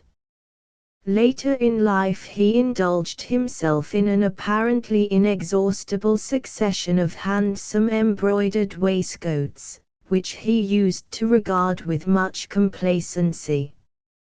Among the first places to which the new lion was invited was of course the famous resort of celebrities, Holland House, and in his letters to his two younger sisters, to whom he was always the most devoted of brothers, he frequently narrates his experiences there. Let us glance at a few of these pictures. Well, my dear, I have been to Holland House. I took a glass coach, and arrived, through a fine avenue of elms, at the great entrance about 7 o'clock. The house is delightful, the very perfection of the old Elizabethan style, a considerable number of very large and very comfortable rooms, rich with antique carving and gilding, but carpeted and furnished with all the skill of the best modern upholsterers. Lady Holland is certainly a woman of considerable talent and great acquirements. To me she was excessively courteous, yet there was a haughtiness in her courtesy which, even after all that I had heard of her, surprised me. The centurion did not keep his soldiers in better order than she keeps her guests. It is to one, go and he goeth, and to another, do this and it is done. Ring the bell, Mr. Macaulay. Lay down that screen, Lord Russell, you will spoil it. Mr. Allen, take a candle and show Mr. Cradock the picture of Bonaparte. Her ladyship used me as well, I believe, as it is her way to use anybody. I had a good deal of pleasant conversation with Rogers. He was telling me of the curiosity and interest which attached to the persons of Sir Walter Scott and Lord Byron. When Scott dined at a gentleman's house in London not long ago, all the servant maids in the house asked leave to stand in the passage and see him pass. He was, as you may conceive, greatly flattered. About Lord Byron, whom he knew well, he told me some curious anecdotes. When Byron passed through Florence, Rogers was there. The inn had 50 windows in front. All were crowded with women, mostly English women, to catch a glimpse of their favorite poet. Among them were some at whose houses he had been in England oftentimes, and with whom he had lived on friendly terms. He would not notice them or return their salutations. Rogers was the only person he spoke to. The worst thing that I know about Lord Byron is the very unfavourable impression which he made on men who certainly were not inclined to judge him harshly, and who were not personally ill-used by him. Sharp and Rogers both speak of him as an unpleasant, affected, splenetic person. I have heard hundreds and thousands of persons who never knew him rant about him, but I never heard a single expression of fondness for him fall from the lips of anyone who knew him well. Yet even now there are those who cannot talk a quarter of an hour about Charles Fox without tears, after 25 years. In the evening Lord John Russell came, and old Talleyrand. I had seen Talleyrand before. I now had the pleasure of listening to his conversation. He is certainly the greatest curiosity I ever fell in with. His head is sunk down between two high shoulders. One of his feet is hideously distorted. His face is pale as that of a corpse, and wrinkled to a frightful degree. His eyes have an odd, glassy stare. His hair, thickly powdered and pomatumed, hangs down his shoulders on each side as straight as a pound of tallow candles. His conversation, however, soon makes you forget his ugliness and infirmities. One more glimpse of Lady Holland. Her ladyship is all courtesy and kindness to me, but her demeanour to some others, particularly to poor Alan, is such as quite pains me to witness. He is really treated like a Negro slave. Mr. Allen, go into my drawing-room and bring my reticule. Mr. Allen, go and see what can be the matter that they do not bring up dinner. Mr. Allen, there is not turtle soup enough for you. You must take gravy soup or none. Yet I scarcely pity the man. He has an independent income, and if he can stoop to be ordered about like a footman, I cannot so much blame her for the contempt with which she treats him. Here are 1 or 2 touches of nature. Get Blackwood's new number. There is a description of me in it, a little, splay-footed, ugly dumpling of a fellow, with a mouth from ear to ear. Conceive how such a charge must affect a man so enamored of his own beauty as I am. After the debate I walked about the streets with Bulwer till near 3 o'clock. I spoke to him about his novels with perfect sincerity, praising warmly and criticizing freely. He took the praise as a greedy boy takes an apple pie, and the criticism as a good, dutiful boy takes senna-tea. At all events I shall expect him to puff me well. I do not see why I should not have my puffers as well as my neighbors. Here is a glimpse of the domestic economy of the great Holland house. The dinner was not as good as usual, and her ladyship kept up a continued lamentation during the whole repast. I should never have found out that everything was not as it should be, but for her criticisms. The soup was too salt, the cutlets were not exactly comme il faut, and the pudding was hardly enough boiled. I was amused to hear from the splendid mistress of such a house the same sort of apologies which, made when her cook forgot the joint and sent too small a dinner to table. All these artless details were given to amuse his young sisters at home, the beings he loved best on earth, not only at this time but throughout life. If he ever had any deeper love for another, there is no hint given of it in his life or letters. Probably for many reasons he never contemplated marriage. When he was young he was too poor to think of it. When he was older he had his own family upon his hands, and cared for them munificently to the end. He was very generous with his money and never learned the art of saving. It would seem scarcely possible that a man of his warm heart and ardent temperament could have gone through life with no romance, but if he had any such experience it has not been given to the world. He loved his sisters, and his nephews and nieces, with the most passionate devotion, and was in turn idolized by them. His nephew says, "It must be acknowledged that where he loved more entirely and more exclusively than was well for himself.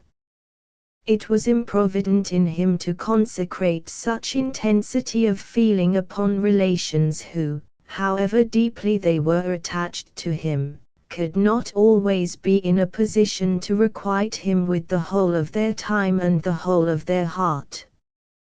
He suffered much for that improvidence, but he was too just and kind to permit others to suffer with him, and it is not for one who obtained by inheritance a share of his inestimable affection to regret a weakness such as this."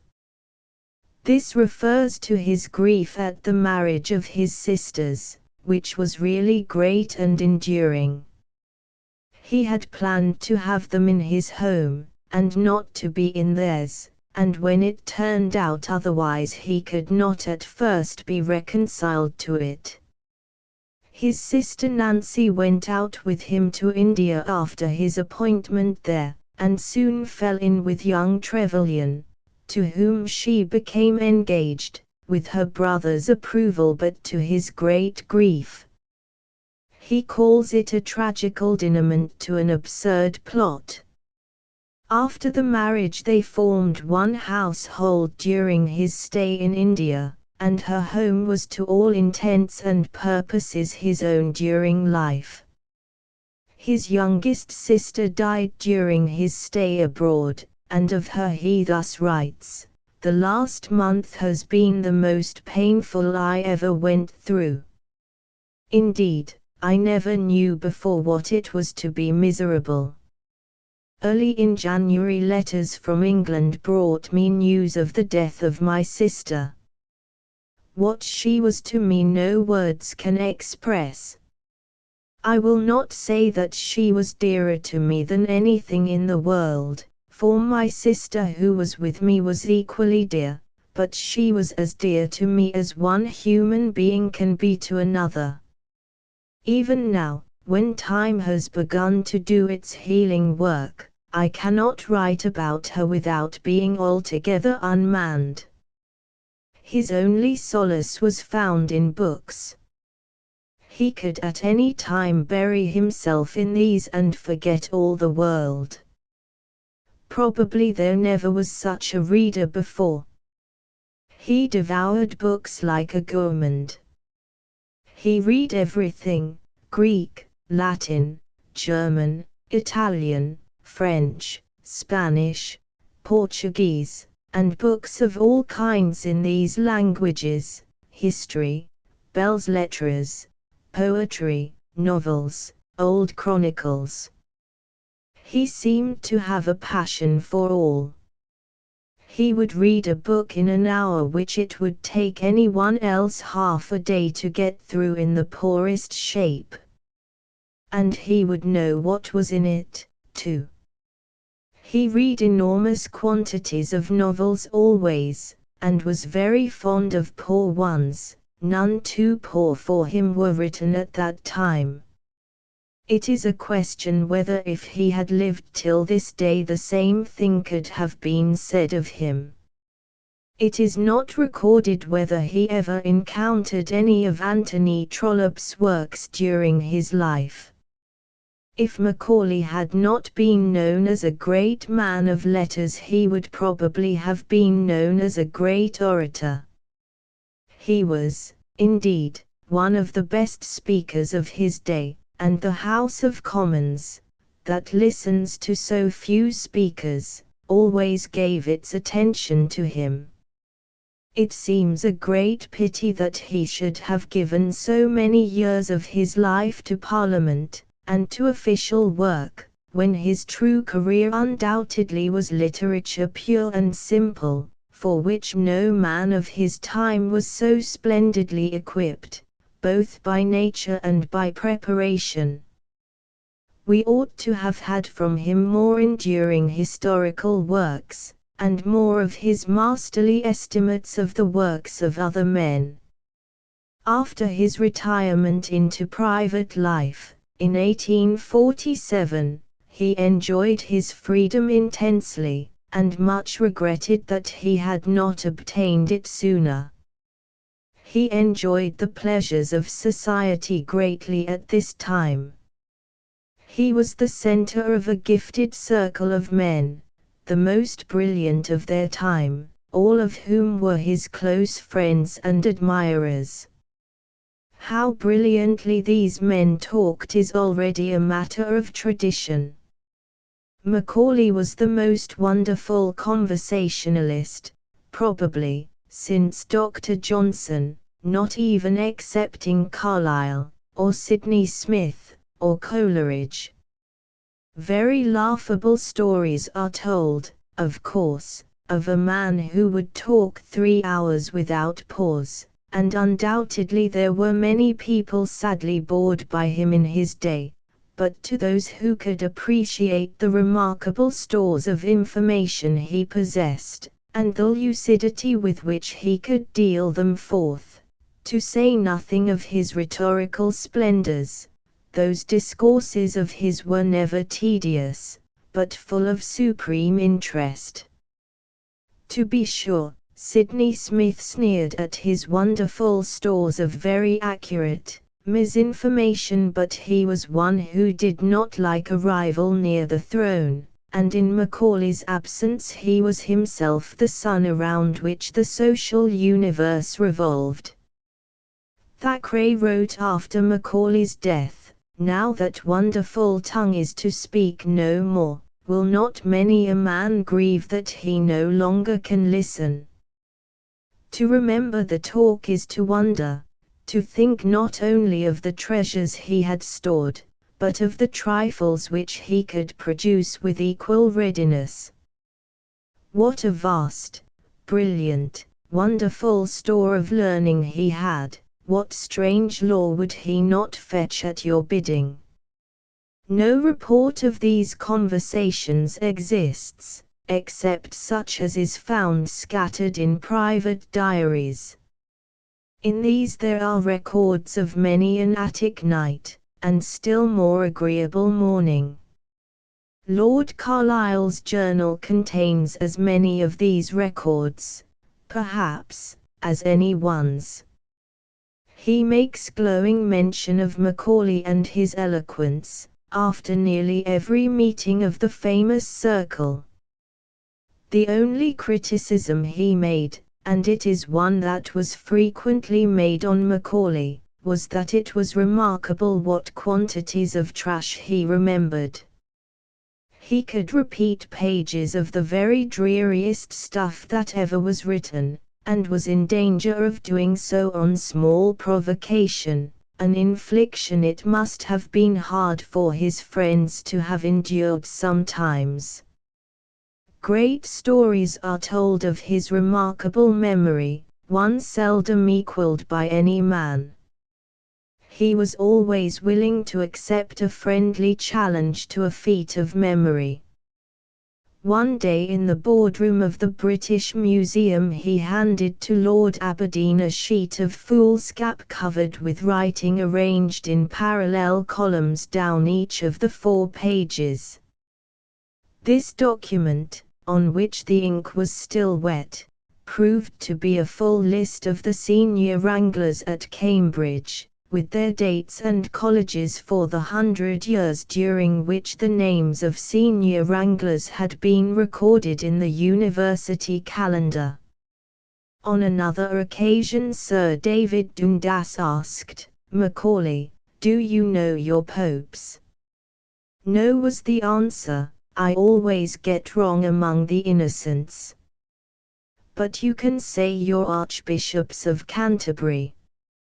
"Any fool," said Macaulay, "could say his archbishops of Canterbury backwards," and he went off at a score, drawing breath only once in order to remark on some oddity.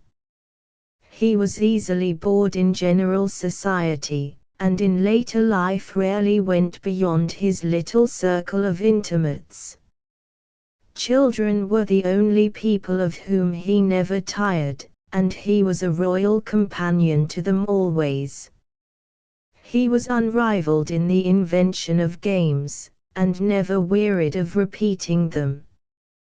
He had an inexhaustible repertory of small dramas for his nieces, and sustained a great variety of parts with much skill. An old friend of the family writes, "There was one never-failing game of building up a den with newspapers behind the sofa, and of enacting robbers and tigers, we shrieking with terror, but always begging him to begin again, of which we never grew weary." He writes to a friend concerning Dickens, that he did not think it possible for fiction to affect him as the death of Little Nell had done, and adds, "Have you seen the first number of Dommy? There is not much in it, but there is one passage which made me cry as if my heart would break. It is the description of a little girl who has just lost her mother, and is unkindly treated by everybody. Images of that kind always overpower me even when the artist is less skillful than Dickens." In truth, his extreme sensibility was often a great annoyance to him. He strove very hard to overcome it, but in vain, and he was moved to tears upon a great many occasions, when he would have given much to be able to control himself. Let us quote a little more from Thackeray's tribute to him. All sorts of successes were easy to him. As a lad he goes down into the arena with others, and wins all the prizes to which he has a mind. A place in the Senate is straightway offered to the young man. He takes his seat there, he speaks when so minded, without party anger or intrigue, but not without party faith and a sort of heroic enthusiasm for his cause, and speech is also a success to him. Still he is a poet and philosopher even more than orator. Years ago there was a wretched outcry raised because he dated a letter from Windsor Castle, where he was staying. Immortal gods! Was not this man a fit guest for any palace in the world, or a fit companion for any man or woman in it? The place of such a natural chief was among the first in the land. Macaulay died, in 1860, a sudden and painless death, and lies buried in Westminster Abbey, in the Poets' Corner, near the west wall of the south transept, at the feet of Addison. Edward Bulwer-Lytton. The British aristocracy has given to literature a few names which the world will not willingly let die. But its contribution to the world's genius has not been great in proportion to its numbers, its exceptional opportunities for culture, and the great prominence which has naturally been given to its achievements. From out its ranks have come few of the great names in English literature. Among these the name of Lord Lytton, or Bulwer, as he is more generally known in literature, holds a prominent place. For the period of a long life he lived in the world's eye, and the world feels a great interest in the character of the man as well as in his writings. His paternal ancestors had been settled in Norfolk since the Conquest. The name of Bulwer attests the Scandinavian origin of the Norman soldier. The great-grandfather of Edward Bulwer married the heiress of the Earls of Haydon Hall, which became the family residence. Our hero's father contracted a romantic, if illicit, attachment to a young person of great beauty, who eloped with him from a boarding school in which she was a teacher, and, though too haughty a man to marry beneath him, he had at least the justice to say that while she lived he would never marry anyone else. And when the hand of a great and noble heiress was offered him, although a very ambitious man, he refused her upon the ground that he was not quite satisfied with the shape of her ladyship's nose. General Bulwer built for his mistress a villa in the neighbourhood of London, and as he was driving into the yard on his return from some military duties which had detained him longer than usual, she ran out to meet him. In this hurried action she received a kick from one of the horses, and died of the injury. After this, the general, who is described by his son as being of a very powerful, self-willed nature, wholly uncultivated by literature, but with that ability for action which takes lessons from life, married the mother of our hero, a delicate girl, with intelligent, dark blue eyes, with shy sensitive temper, passionately fond of poetry, and deeply under the influences of religion.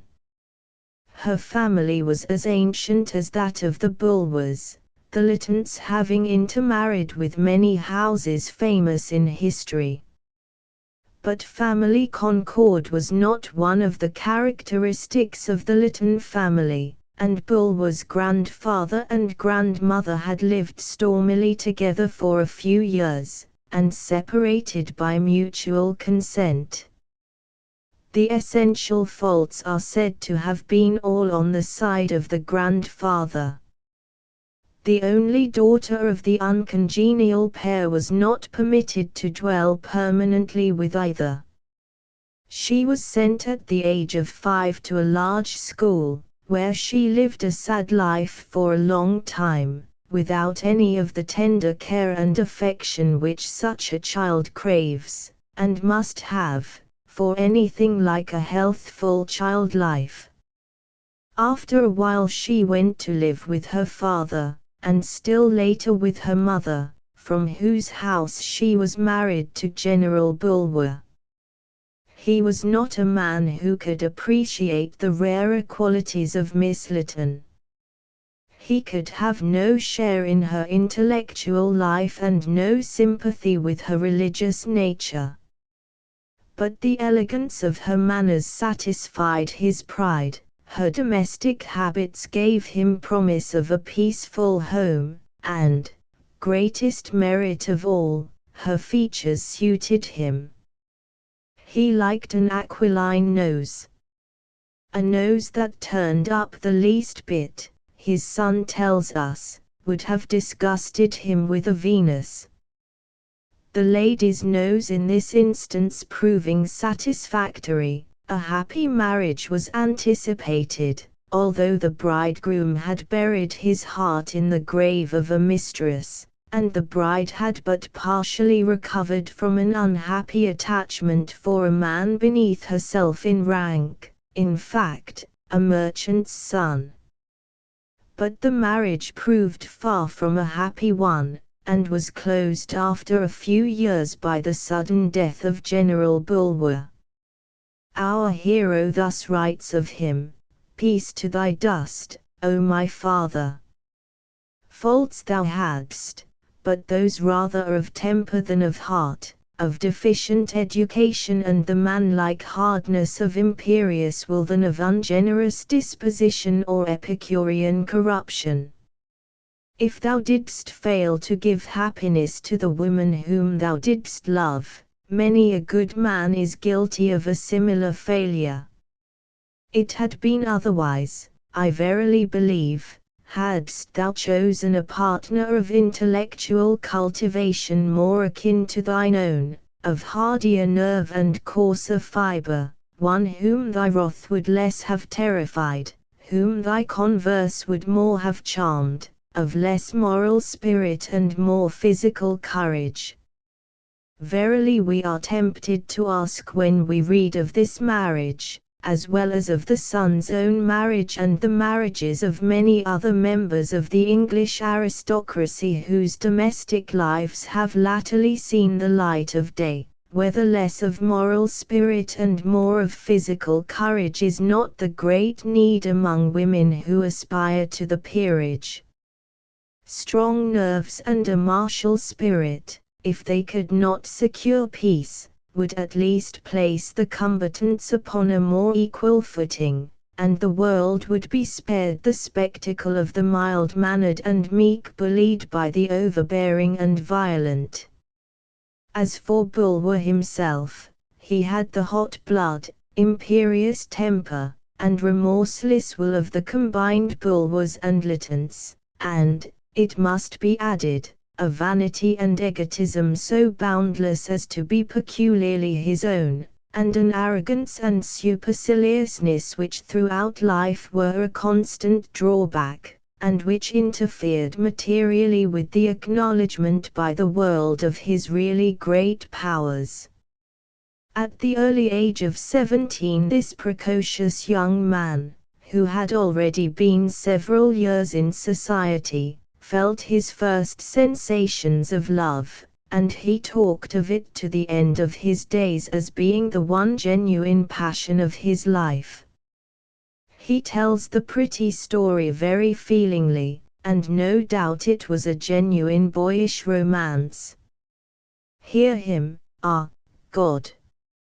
How palpably, even in hours the least friendly to remembrance, there rises before me when I close my eyes that singularly dwarfed tree which overshadowed the little stream, throwing its boughs halfway to the opposite margin.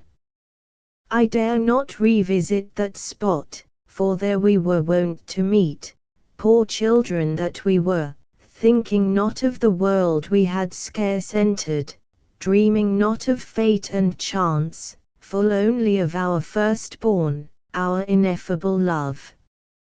It was so unlike the love of grown-up people, so pure that not one wrong thought ever crossed it, and yet so passionate that never again have I felt any emotion comparable to the intensity of its tumultuous tenderness. When the meetings so feelingly described became known to the lady's father, she was sent away at once, and Bulwer never saw her again. Very soon after, she was forced into a marriage against which her heart protested. For 3 years she strove to smother the love which consumed her, and when she sunk under the conflict, and death was about to relieve her, she wrote to Bulwer informing him of the sufferings she had undergone, affirming her deathless love, and begging him to visit her grave. His son says, "The impressions left on my father by this early phantom of delight were indelible and colored the whole of his afterlife. He believed that far beyond all other influences they shaped his character, and they never ceased to haunt his memory. Allusions to it are constantly recurring in all his published works, and in none of them more than in the last of all. He was much affected by them, and not knowing to what they referred, we wondered that the creations of his fancy should exercise such power over him. They were not creations of fancy, but the memories of 50 years past. After the abrupt end of his first romance, he conceived a sort of friendship for Lady Caroline Lamb, which came very near the verge of love. Lady Caroline was between 30 and 40 years old at this time, it being subsequent to her intrigue with Lord Byron. She looked much younger than her age, thanks, perhaps, to a slight rounded figure and a childlike mode of wearing her pale golden hair in loose curls. She had large hazel eyes, good teeth, and a pleasant laugh. She had to a surpassing degree the qualities that charm, and never failed to please.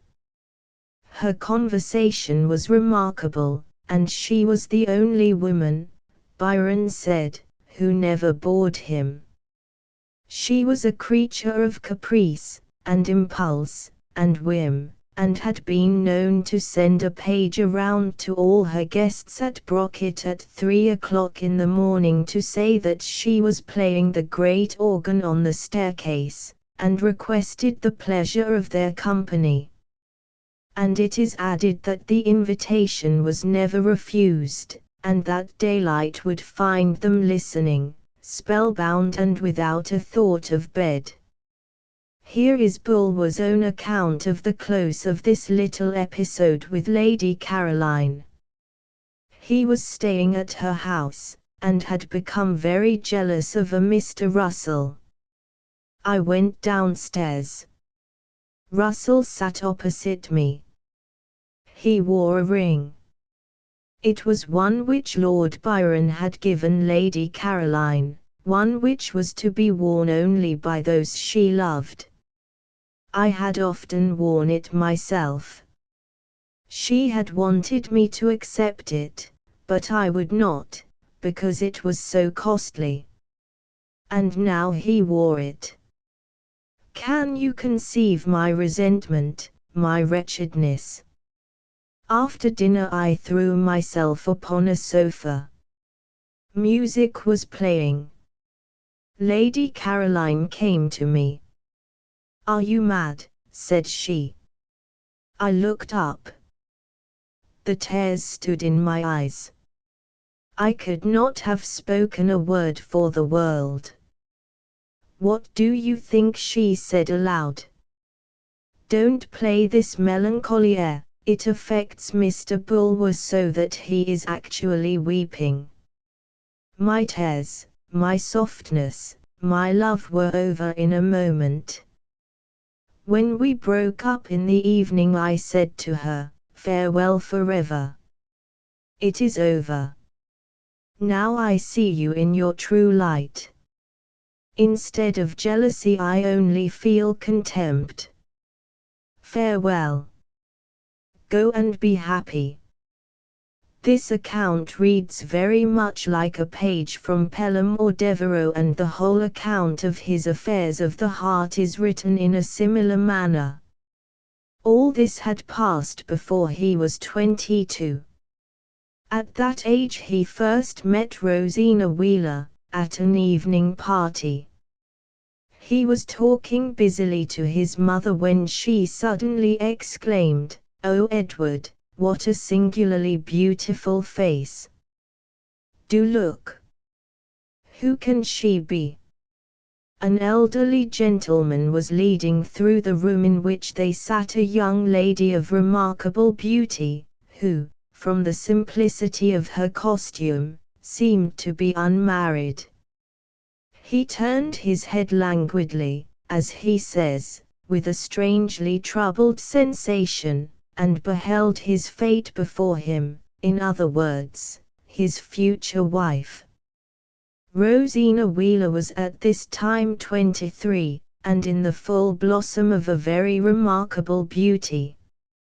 Her father was an Irish squire, who at the age of 17 had married a very beautiful girl 2 years younger than himself.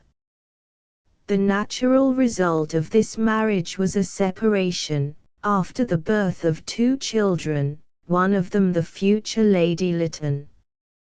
Domestic infelicity seems to have been the heritage of everyone connected with the Bulwer family, even in the remotest manner. And now it appears again in the family of the woman to whom the latest scion of the old house is to be united. Bulwer's mother opposed the match strenuously from the first. Her pride, her prudence, her forebodings, and her motherly susceptibilities all rose up against it. And she never gave her consent to it, or became really reconciled to it after it had taken place. Although very unwilling to displease his mother in so vital a matter, Bulwer seems to have gone steadily on to such a consummation, not borne away certainly by strong passion, but rather influenced, it would seem, by a tender regard for the feelings of Miss Wheeler, who had grown much attached to him. Not without many a struggle with himself, however, did he yield. He was tenderly attached to his mother, and it was a great grief to him to do so important a thing without her approval, and, moreover, his income and all his worldly prospects depended upon her. He does not seem to have been particularly happy over his own prospects, for in one of the last letters he wrote before marriage he says, "My intended is very beautiful, very clever, very good, but, alas! The human heart is inscrutable. I love and am loved. My heart is satisfied, my judgment, too. And still I am wretched." There have been published within a few years a great number of the love letters written by Bulwer to Miss Wheeler about this time. His son publishes none of them in the late biography, and it is safe to say that in all the range of literature there are no other letters filled with such drivelling idiocy as these. Had they been written by some Cockney coachman to some sentimental housemaid, they should stand as the finest specimens of that grade of literature extant, but that they should have been written by one of the foremost literary men of his time is a marvel, and seems to show to what extremes of imbecility love may reduce even wise men. As for Lady Lytton herself, one cares to know little more than that she could have married a man who habitually addressed her as his sugar plum, his tootsy wootsy, and his sweetie weetie. A woman clothed and in her right mind, who could deliberately accept such a personage for a lifelong companion, calls for small sympathy from a matter-of-fact world, unless, indeed, it be that we bestow our sympathy simply upon the grounds of her feeble-mindedness. In less than 3 years began the vulgar quarrels which finally ended the marriage. Bulwer is described by a visitor to the house about this time as appearing like a man who has been flayed and is sore all over.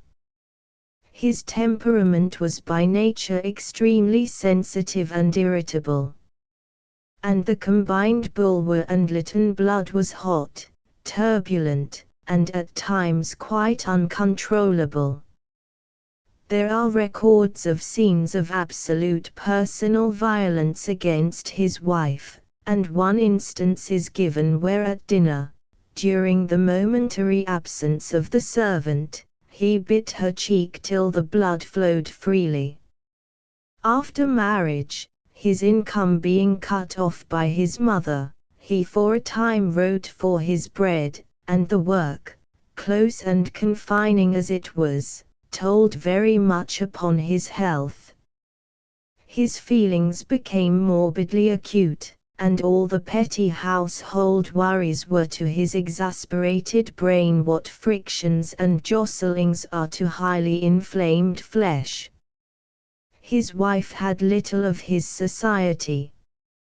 He was nearly always writing or making preparation for writing, and when they were together his nervous irritability vented itself at every unwelcome circumstance in complaints, or taunts, or fits of anger. To harsh words and unjust reproaches his wife returned meek replies. Any distress his conduct occasioned her she concealed from him. She was studious to please him, and endeavored to anticipate every want and wish.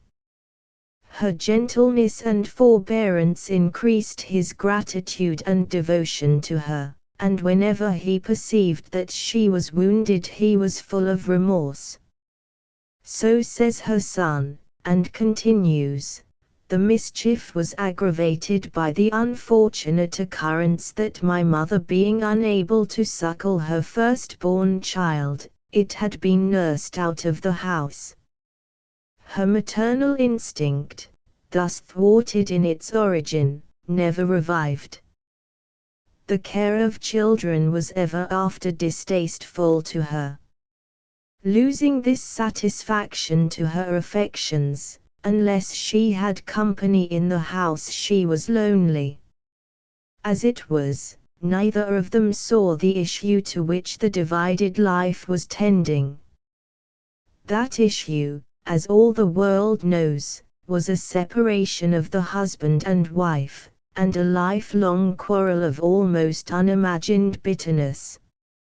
No wonder that Bulwer's hand faltered when he tried to write of it, and that, having brought his autobiography up to this point, he laid it by, not daring to go on. He always cherished the intention of resuming it, but could never bring himself to the point of doing so. He could not tell the story, but Lady Lytton could, and did, continuing to do so till her dying day. The picture of her which her son has given does not seem like that of a woman who would do all the things which she notoriously did. But doubtless she had her amiable and engaging side, and was half maddened by her wrongs. Justin McCarthy says, "I do not know whether I ought to call it a quarrel." Can that be called a quarrel? Piteously asks the man in Juvenal, where my enemy only beats and I am beaten. Can that be called a quarrel in which, so far as the public could judge, the wife did all the denunciation, and the husband made no reply? Lady Lytton wrote novels for the purpose of satirizing her husband and his friends, his parasites, she called them. Lady Lytton attributed to her husband the most odious meannesses, vices, and cruelties, but the public, with all its love of scandal, seems to have steadfastly refused to take her ladyship's word for these accusations. Dickens she denounced and vilified as a mere parasite and sycophant of her husband. Disraeli she caricatured under the title of Jericho Jabber. This sort of thing she kept always going on. Sometimes she issued pamphlets to the women of England, calling on them to take up her quarrel, which, somehow, they never did.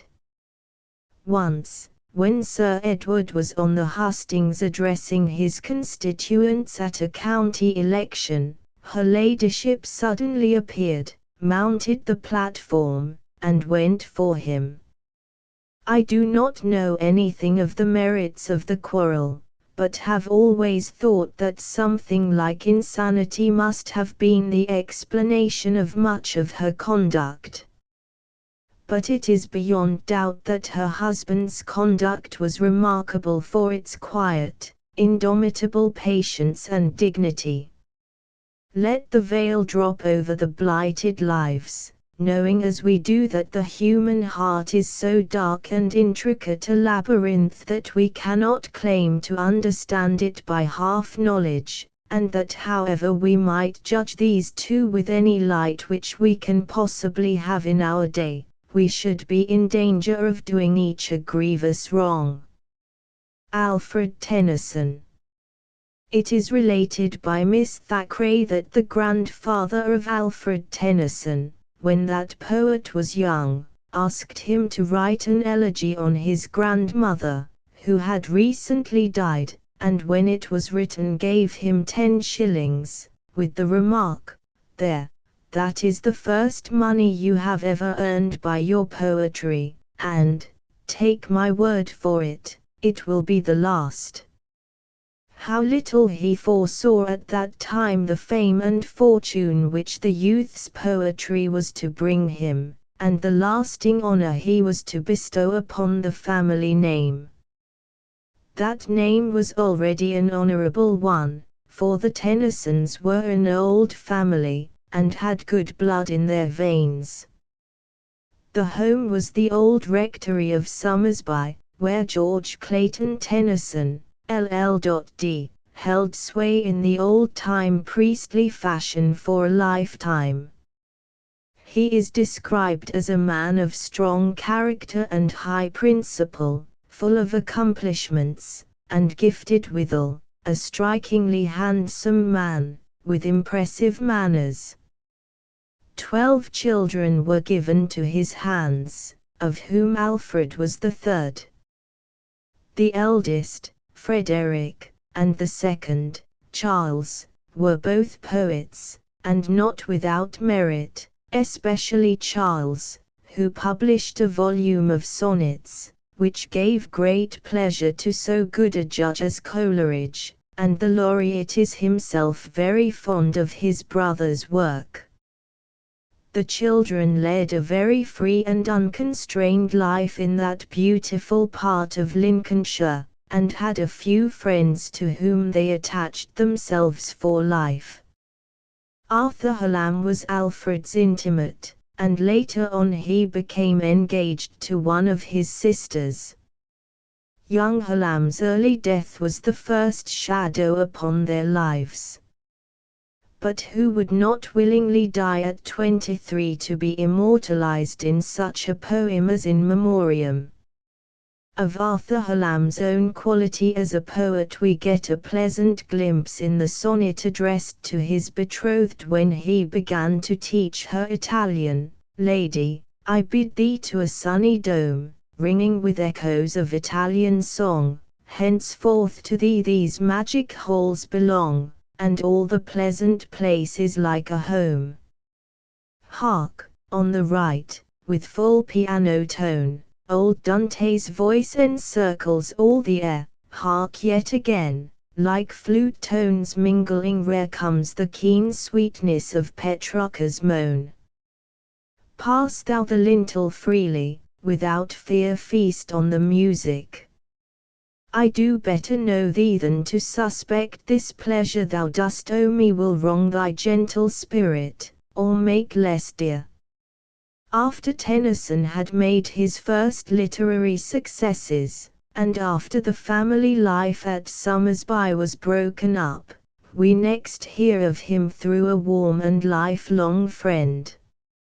Away back in 1844 Carlyle in one of his letters to Emerson gives the following description of the then young and rising poet.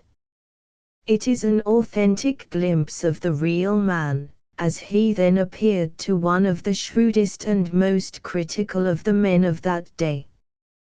Tennyson is now in town, and means to come and see me.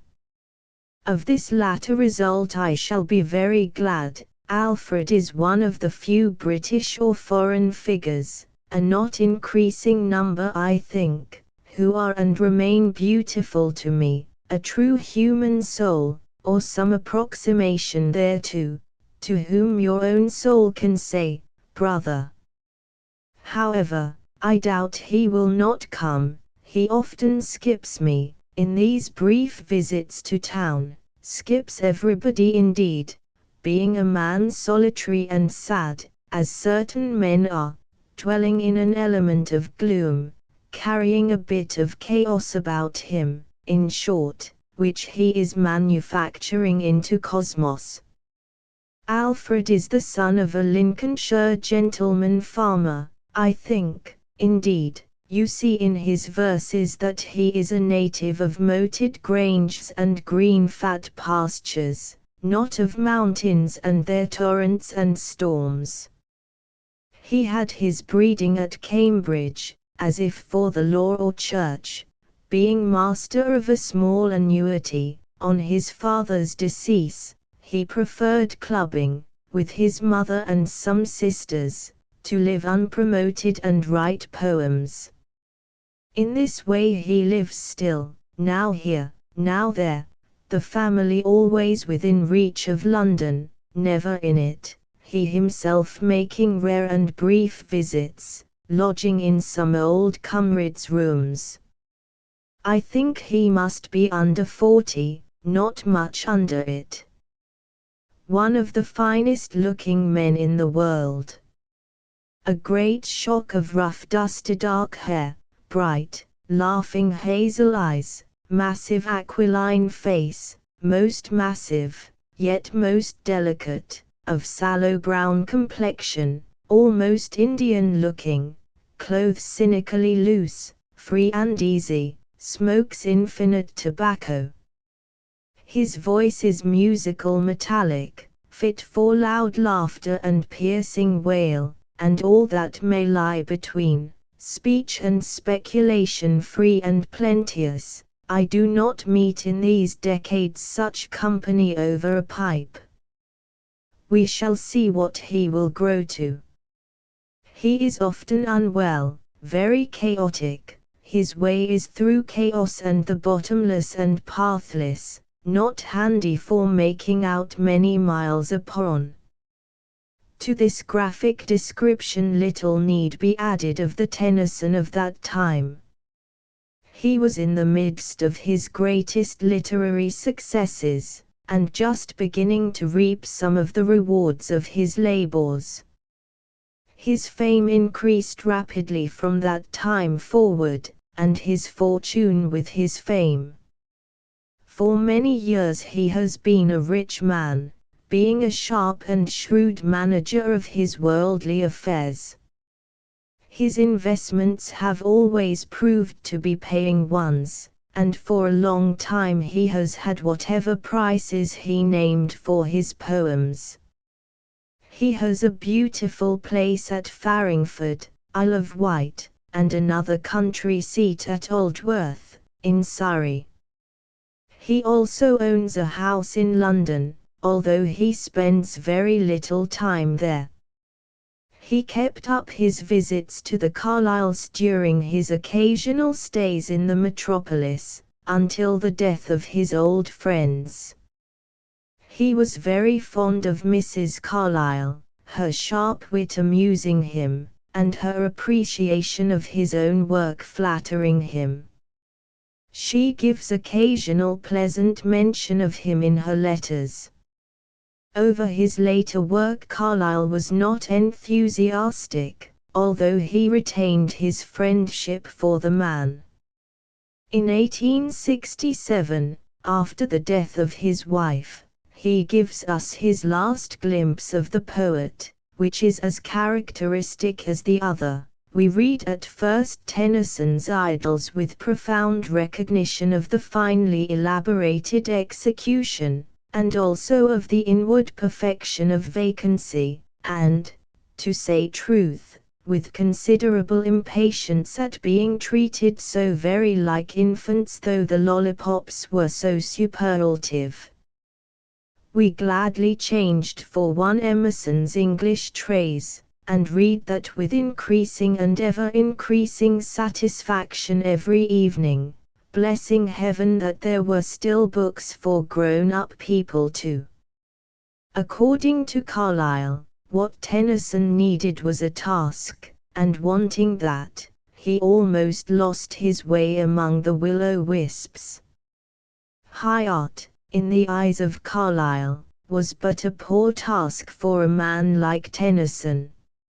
Upon this point the world will not be likely to agree with him, nor in his judgment of the wonderful idylls of the king. Although Tennyson, like Carlyle himself, has written too far into the shadows of age, he will not be judged by the labours of his old age, but by the matchless products of his prime. These are surely a priceless possession for the readers of the future, as well as for the men of his own time. In the autobiography of Sir Henry Taylor we have this glimpse of the poet. In a letter from Mrs. Cameron to that gentleman, "Alfred has grown," he says, "much fonder of you since your last visit here. He says he feels now he is beginning to know you and not to feel afraid of you, and that he is beginning to get over your extreme insolence to him when he was young and you were in your meridian splendor and glory. So one reads your simplicity." He was very violent with the girls on the subject of the rage for autographs. He said he believed every crime and every vice in the world was connected with the passion for autographs and anecdotes and records, that the desiring anecdotes and acquaintance with the lives of great men was treating them like pigs, to be ripped open for the public, that he knew he himself should be ripped open like a pig, that he thanked God Almighty with his whole heart and soul that he knew nothing, and that the world knew nothing, of Shakespeare but his writings. All of which sounds not unlike what Carlyle himself might have said in those days, and yet what personal revelations he made to the world before his death. The news that Lord Tennyson is writing his autobiography may be sent by cable almost any day now, and the world will not receive it with any great surprise, but with very great interest and pleasure. This dislike of being lionized and overrun by celebrity hunters is probably one great reason why the poet prefers the solitude of the country to a residence in London. His servants and family guard him very securely from unwelcome visitors in his country home. The injunctions against disturbing him while at his work are so strong, that one day during the life of Prince Albert that distinguished attach of royalty was refused admittance at the door. The poet formed a friendship with the prince, however, later in life, and is now an occasional visitor to the Queen at Windsor. He is also a favourite with the Princess of Wales and other members of the royal family. But even such august friends as these do not draw him often from his solitude. Mr. Gladstone begs him in vain for a visit, and his invitations to the houses of the great lords are of course many and importunate, but of late he refuses them all. He says he will never again voluntarily pass a week in London, and he is not more fond of visits to country houses than to the city. Nor can we wonder much at this. He has never been a society man, and now that he is old, and growing somewhat feeble, the effort to conform to the demands of a conventional life is harder than ever. He tried taking a house in London and spending the season there, not many years ago, but wearied of it very quickly, and gave up the idea forever. While in London at that time he always appeared in public in the picturesque wide-awake hat of the Italian bandit, and always, even in warm weather, wore a cloak. The costume is very becoming, and the poet can afford to indulge his individual tastes in the matter of dress, so everybody said how poetical he looked, and, on the whole, his eccentricity was a success. He has always had a great contempt for the conventionalities of dress, and many laughable anecdotes have been told concerning his appearance at the Isle of Wight. When young he was really handsome, though he always wore his hair long, and looked as if he would be the better for a barber, but now he is very grey and wizened, stoops badly, and shows that he has smoked, as Carlyle said, infinite tobacco. Tennyson has always exercised a judicious hospitality, but never overburdened himself with company. His favorite time for guests is from Saturday until Monday, and those who are so fortunate as to be invited enjoy very greatly the distinction. Among his favorite guests is Henry Irving. A few years before his death Garibaldi paid the poet a visit, which was much enjoyed by both. Years ago, when the poet was more in London than now, a little knot of literary friends had a standing engagement to dine together once a month, and the parties were almost the ideal of unconventional friendliness. Among the number were Carlyle, Cunningham, Mill, Thackeray, Forster, Sterling, Landor, and Macready. Here the conversation was of the best, Carlyle always coming out strong, and all the rest content to listen. However, Carlyle, unlike many great conversers, never monopolized the conversation. It was always dialogue and not monologue with Carlyle in any mixed company, though he would discourse at length to one or two visitors. Tennyson, like many men of letters, loves to talk about his own work, and is very fond of reading his poems to his friends. This is, of course, very delightful to those friends, if the reading be not too prolonged, although he is said to chant them in rather a disagreeable manner. He is a great egotist, and does not like to listen to other people when they talk about themselves.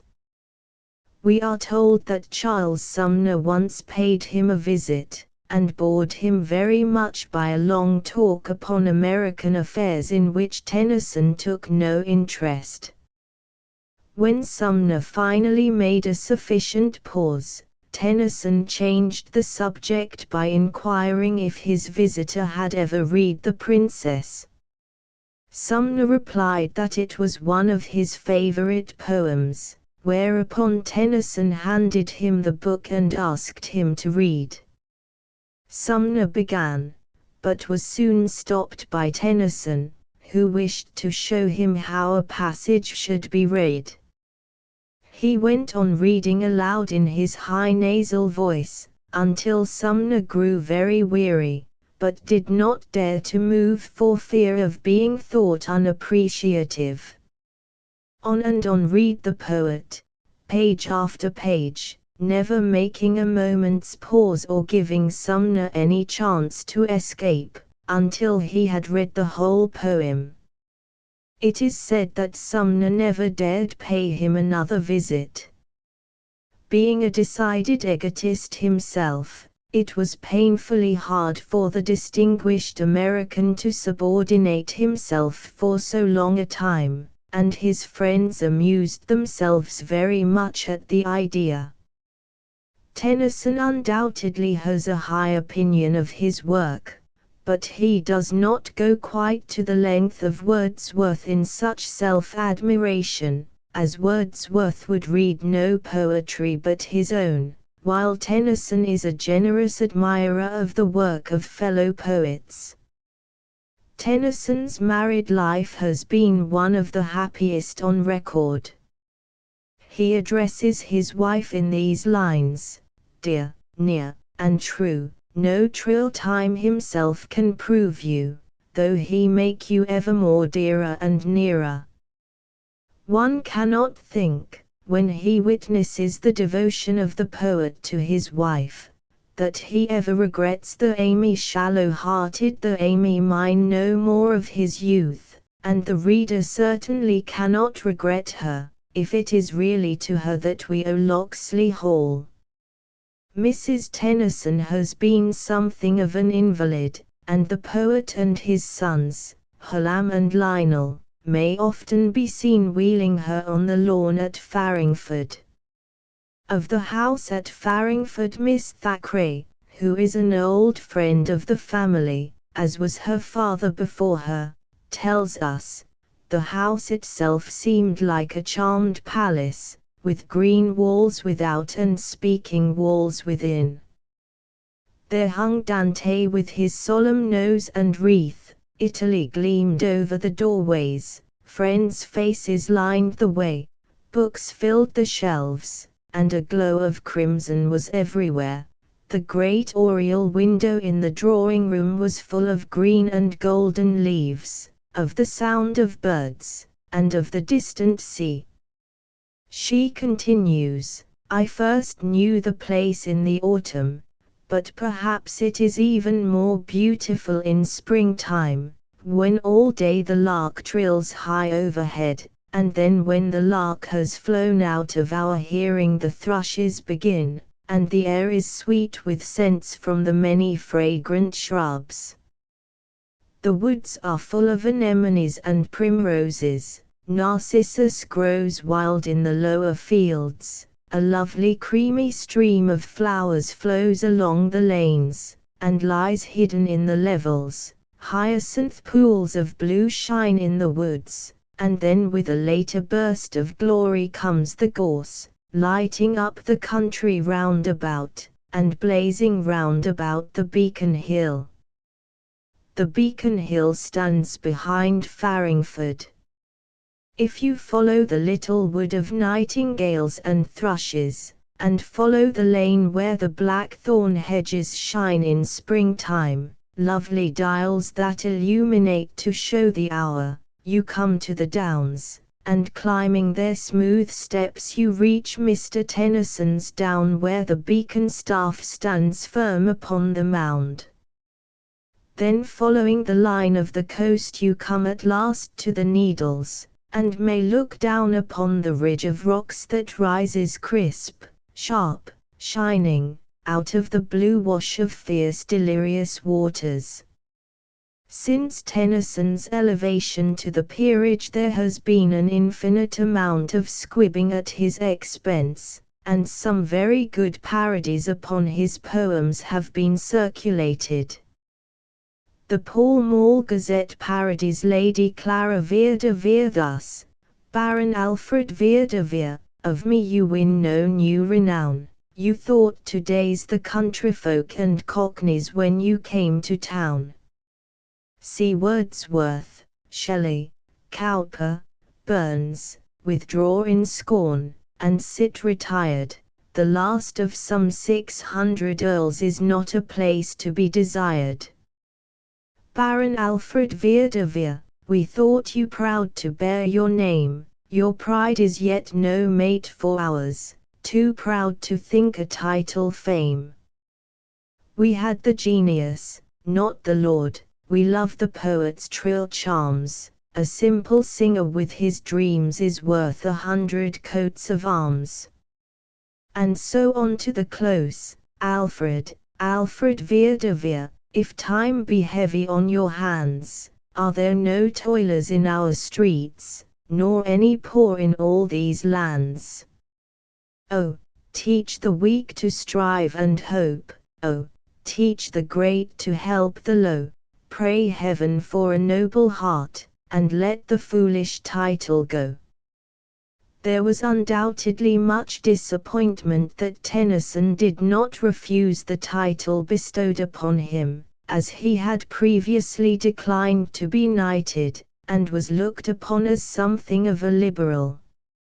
He probably was this when young, judging by some things in his writings, but he is now looked upon as a Tory of the Tories.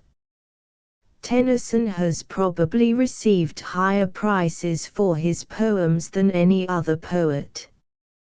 When he was paid £10 a line for Sea Dreams, it was considered a fabulous price, but he has received much more than that since. During his long literary life, for he has been writing over 50 years, he has of course written a great deal, yet he is very slow and laborious in composition, and spends much time in rewriting and polishing. The Garden Song in Maud was rewritten 50 times, and almost as great labor has been given to other famous bits of writing. He was 17 years in writing In Memoriam, and he brought it almost to perfection of finish, but he has spent laborious years upon poems which are comparative failures.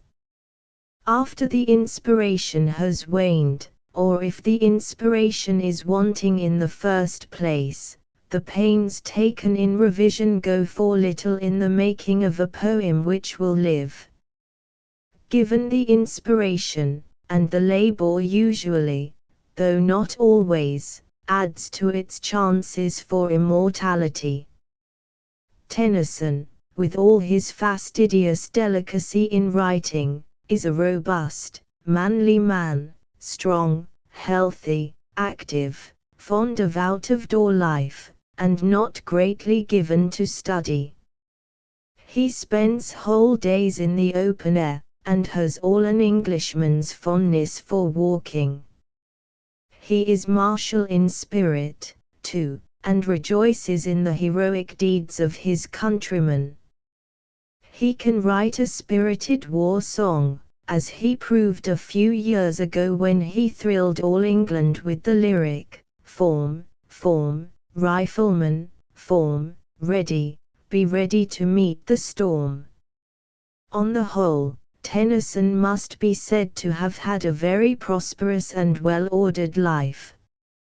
He has enjoyed more of the blessings of this world than almost any one of his famous contemporaries, and his name is likely to live after that of most of the others shall have passed away.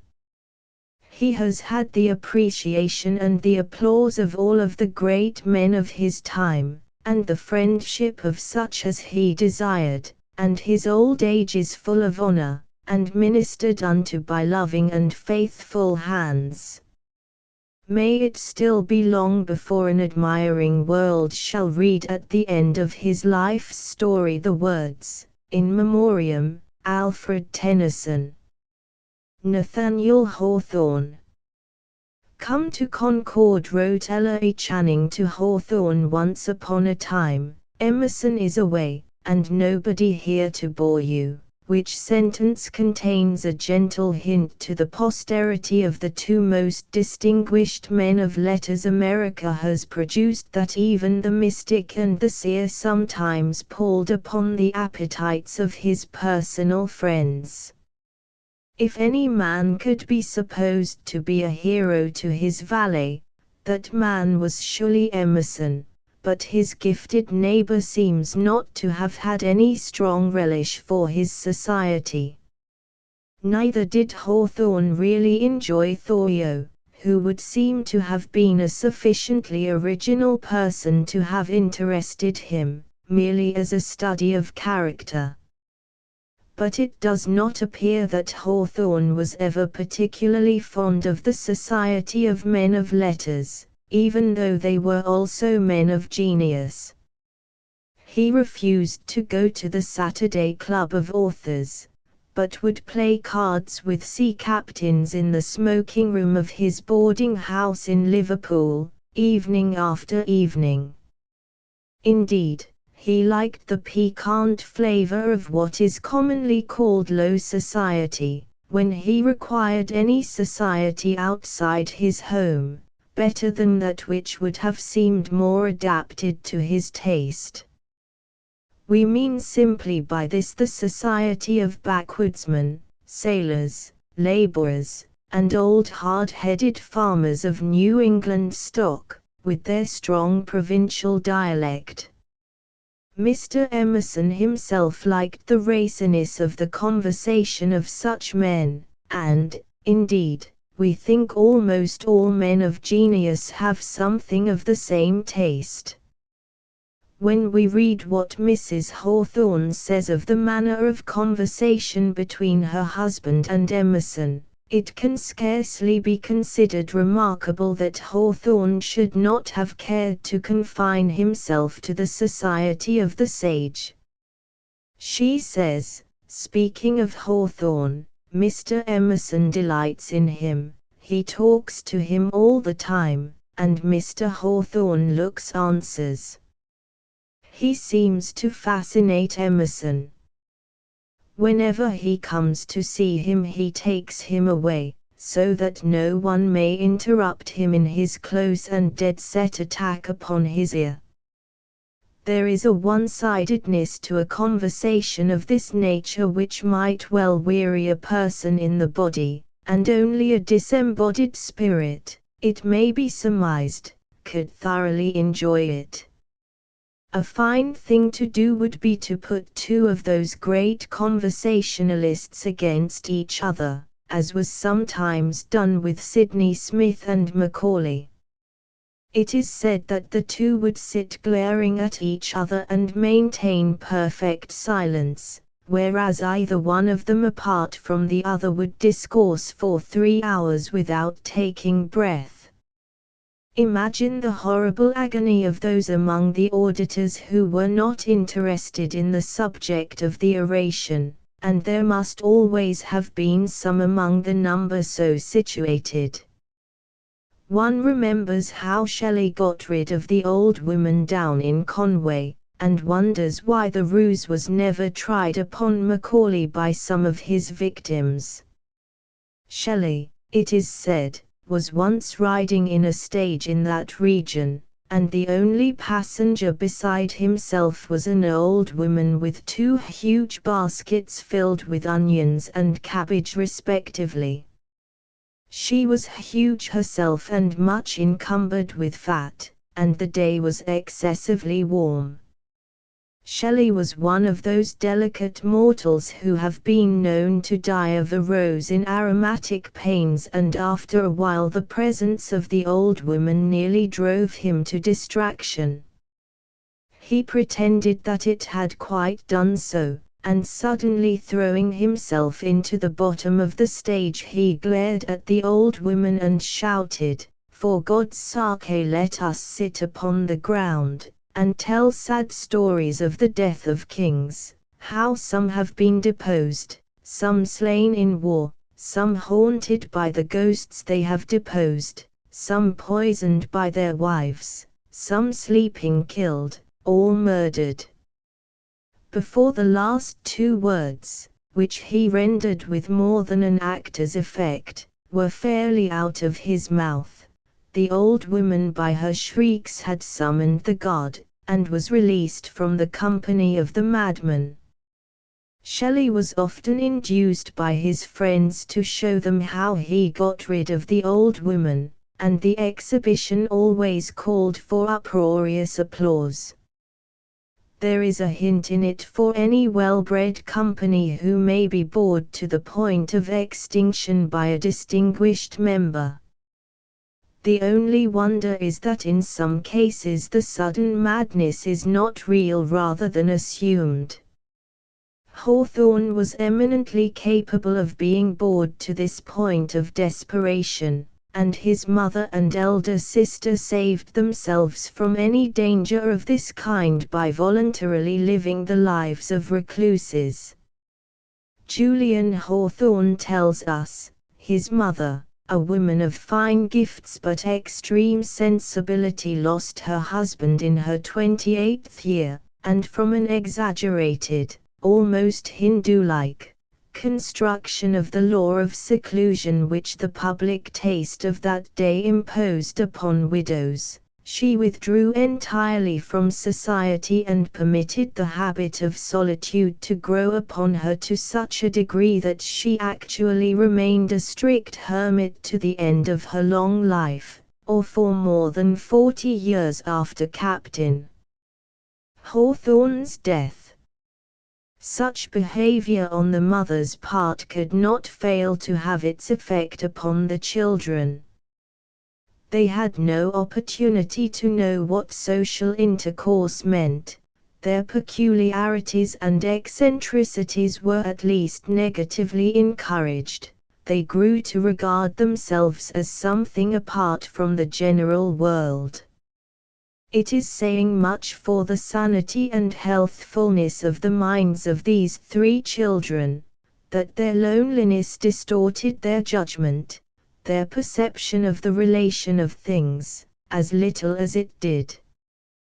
The sister is described as having in many respects an intellect as commanding and penetrating as that of her brother, and yet she followed in the way of her mother and passed her life in almost complete seclusion, caring for nothing but the reading of books and the taking of long walks, sleeping always until noon, and sitting up until 2 or 3 o'clock in the morning in perfect solitude.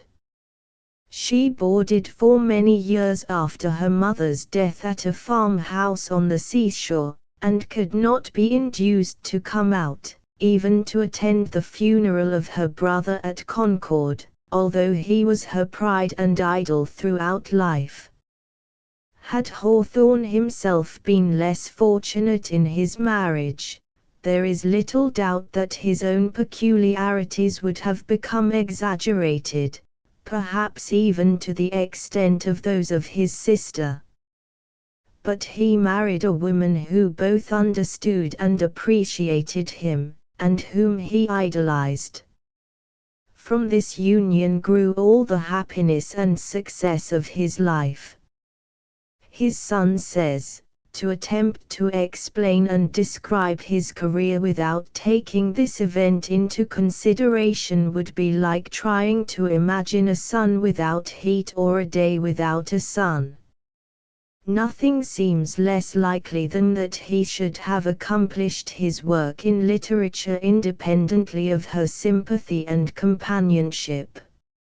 Not that she afforded him any direct and literal assistance in the composition of his books and stories, her gifts were wholly unsuited to such employment, and no one apprehended more keenly than she the solitariness and uniqueness of his genius, insomuch that she would have deemed it something not far removed from profanation to have offered to advise or sway him in regard to his literary productions.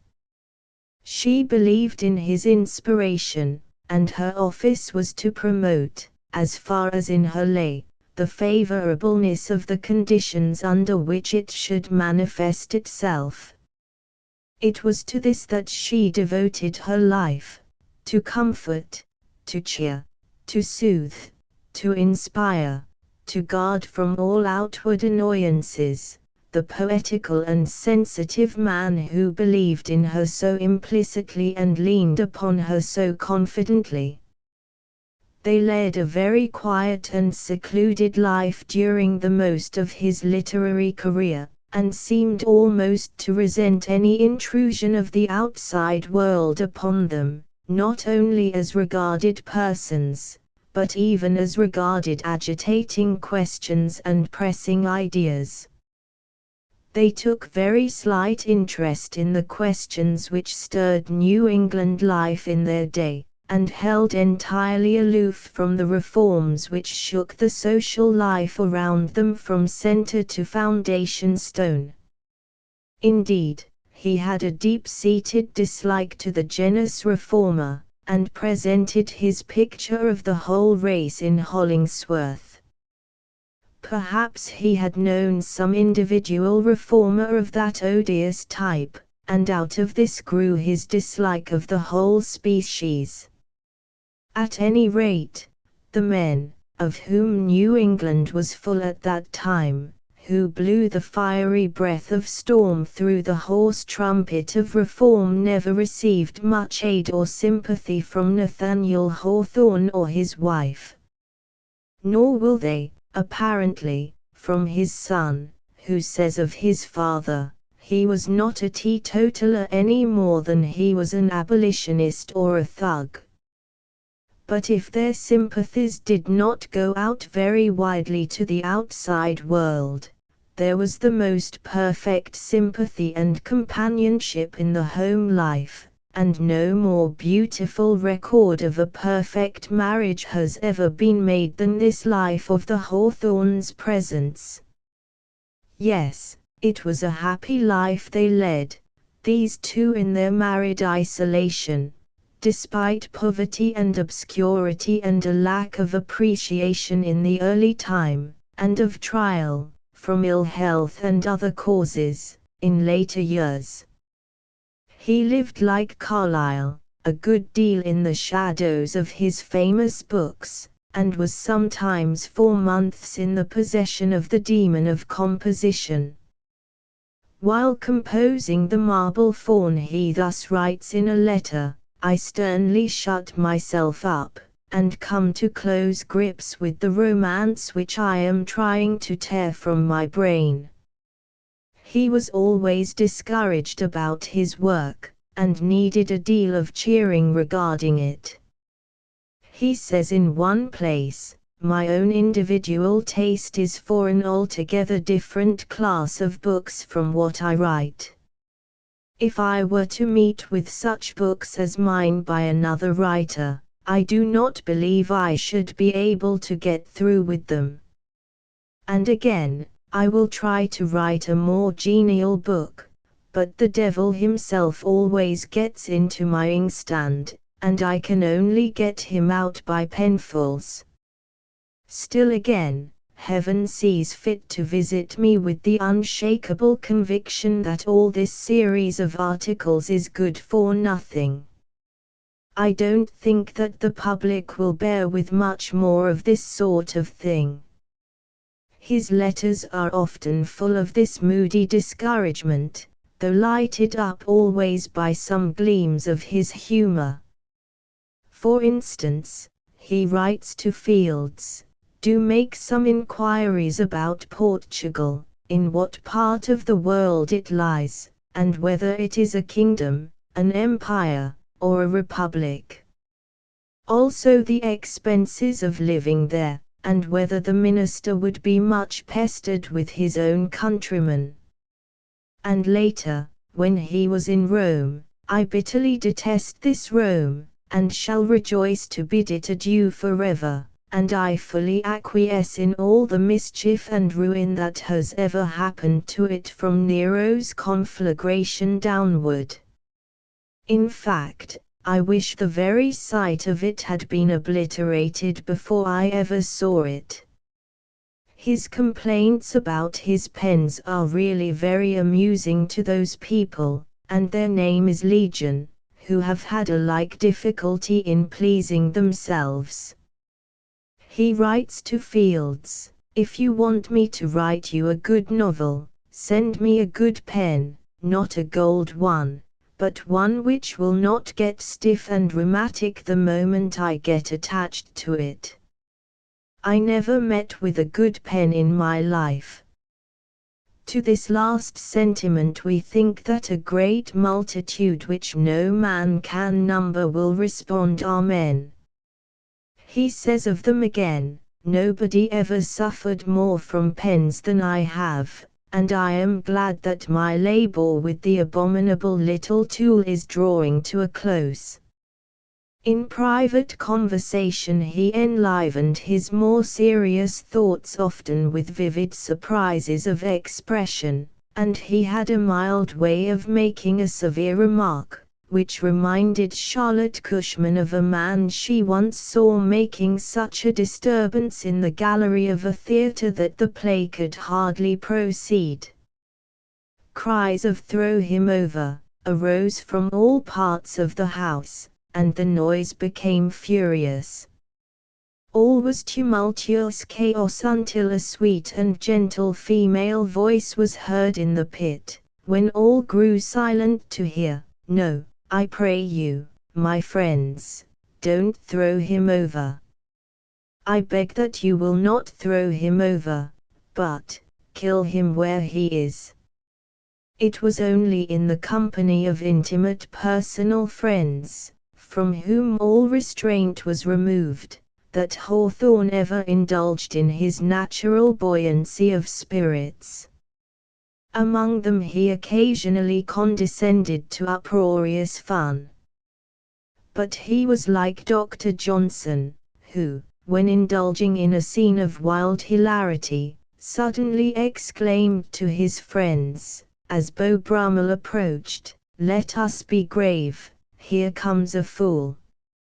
If there was the slightest suspicion of there being a fool in the company, Hawthorne always wore his armor. The pretentious and transcendental fools he hated worst of all, and the young man who had no taste for the finite, but thought the infinite was the thing for him, always left him with a feeling as of asphyxia. Hawthorne's atmosphere was really unhealthy for transcendentalists. No doubt his dislike of Margaret Fuller arose from this feeling of his that she was always acting a part, always straining after an effect. He loved simple, natural, unaffected people, and the part of a Sibyl was very distasteful to him.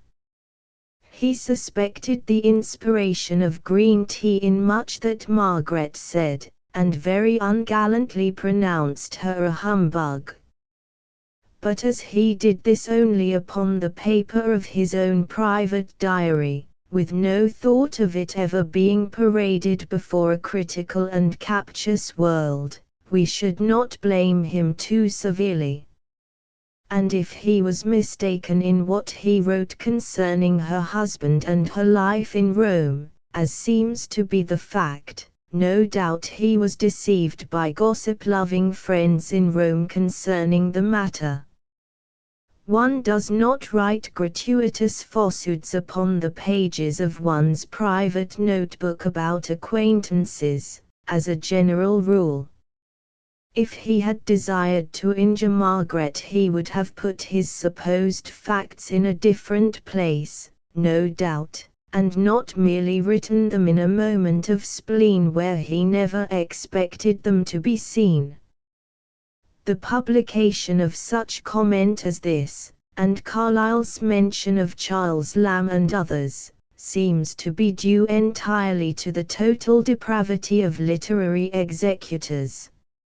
As George Eliot says, it is like uncovering the dead Byron's club foot, when he had been so sensitive about it through life, as his friend Trelawney boasts that he did. Margaret Fuller was a large-brained, big-hearted woman, but that she and Hawthorne could not thoroughly fraternize is not a strange thing. We see another instance of such lack of appreciation of each other's qualities in Henry James and the Bostonians of the present time. Even the admirers of the Boston type get a little quiet amusement from his delicious satire, although their admiration of the reformers may remain unshaken. That the world has got a little weary of the mutual admiration of the Boston coterie is an open secret. We have had a trifle too much of it from the day of Fields, who apparently invented Hawthorne, and would have put a patent upon him if possible, down to the present era of worship of that real hero, Emerson, who, if he survives the laudations of his present army of admirers, may well hope for immortality.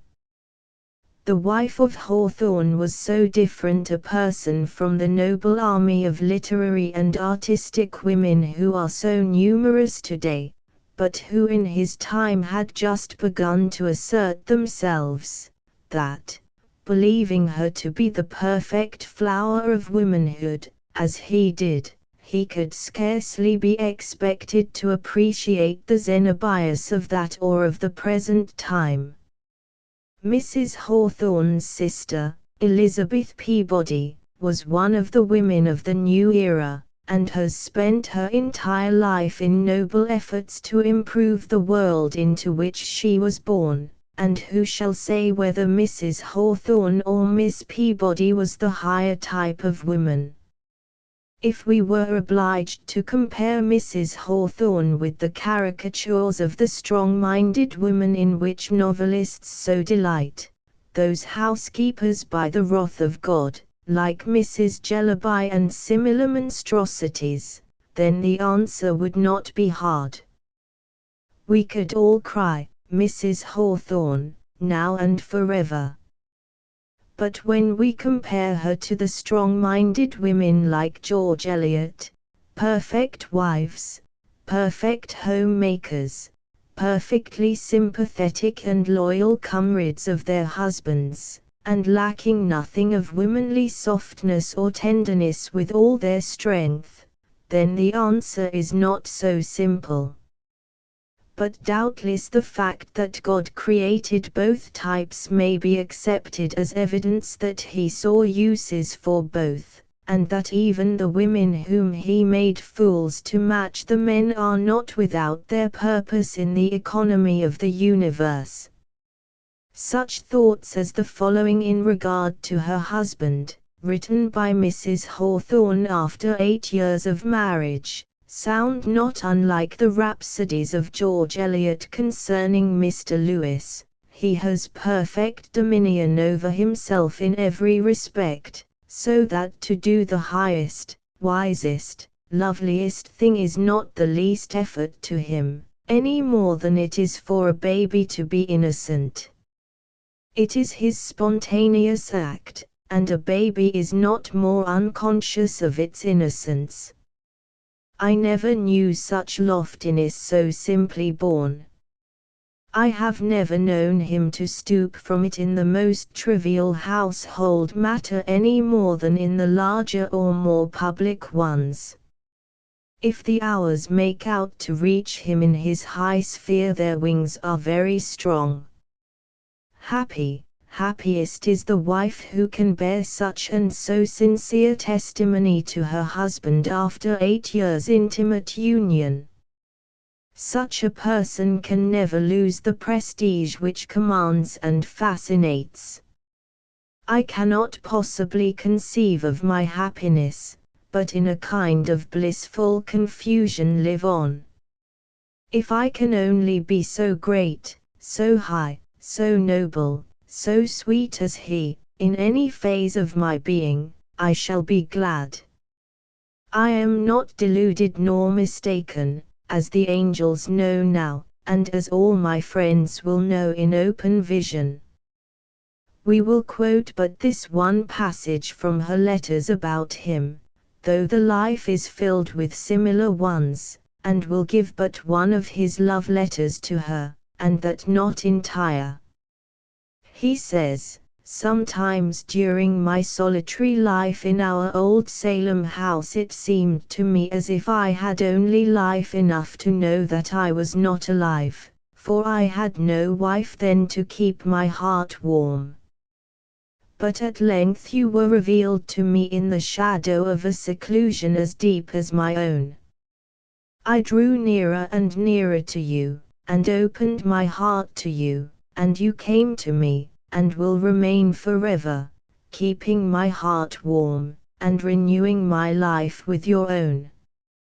You only have taught me that I have a heart, you only have thrown a light deep downward and upward into my soul. You only have revealed me to myself, for without your aid my best knowledge of myself would have been merely to know my own shadow, to watch it flickering on the wall, and mistake its fantasies for my own real actions. If the whole world stood between us we must have met, if we had been born in different ages we could not have been sundered. What was poverty and obscurity and isolation unto these two souls, so complete in each other that nothing else was desired? How deep a lesson might the young of these later days, who hesitate to take each other unless all things else may be added unto them, learn from this perfect marriage? How much, too, could they learn from the dignity and the refinement and the charm of that early home, where all was so simple, so humble, and yet so rich and satisfying? Would that we had more such homes of royal poverty in these days of vulgar pretense and showy unreality. More homes where there is no shamefacedness over the want of the luxuries of their neighbors, but a simple content with what it is possible to have honorably, where plain living is a religion, and where there is no insatiable longing for the unattainable. The worship of wealth, the feeling that there is no other good than money, is one of the most degrading features of our modern life.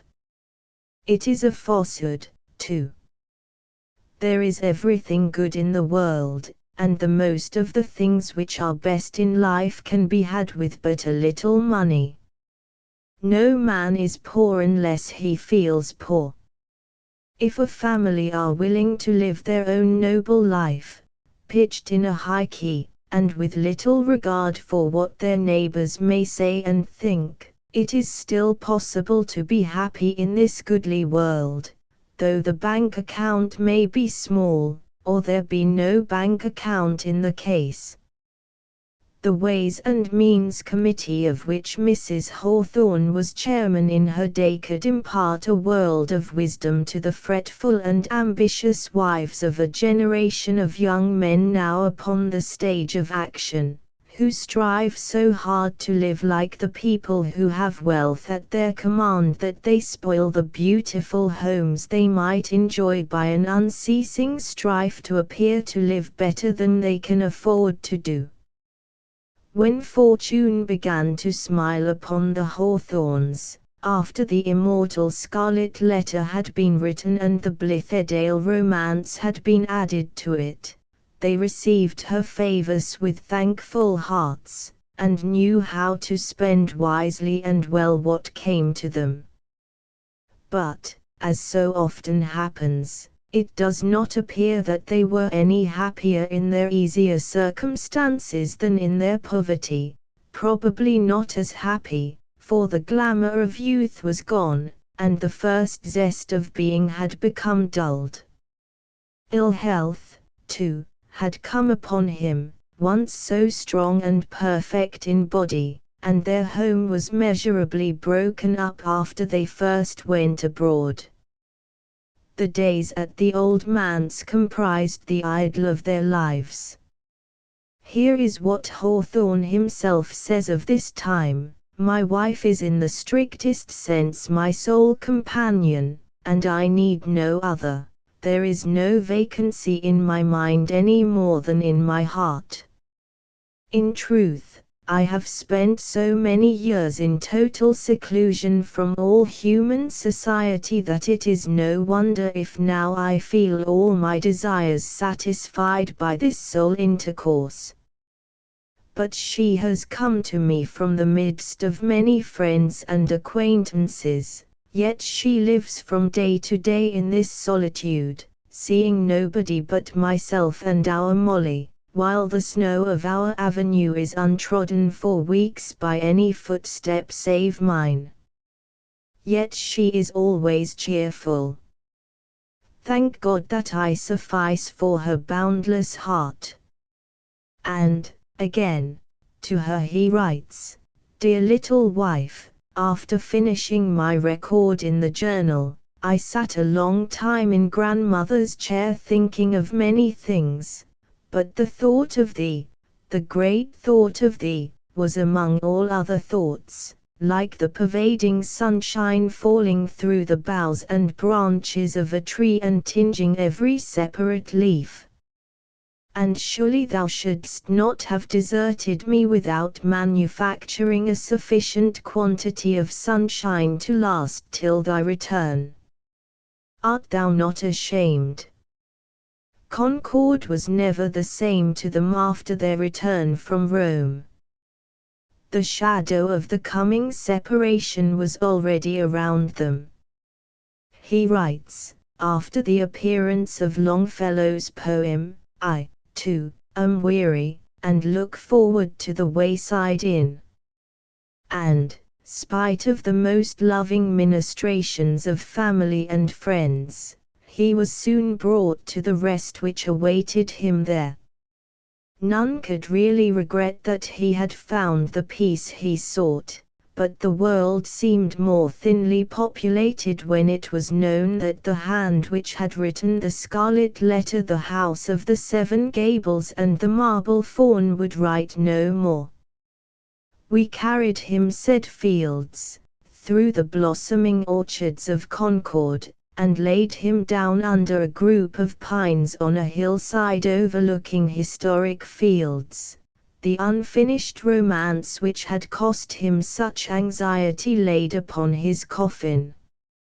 And there, upon that Concord height which he has rendered world famous, made a Delphian vale or a Mecca to so many pilgrims from his own land and from oversea, he sleeps well.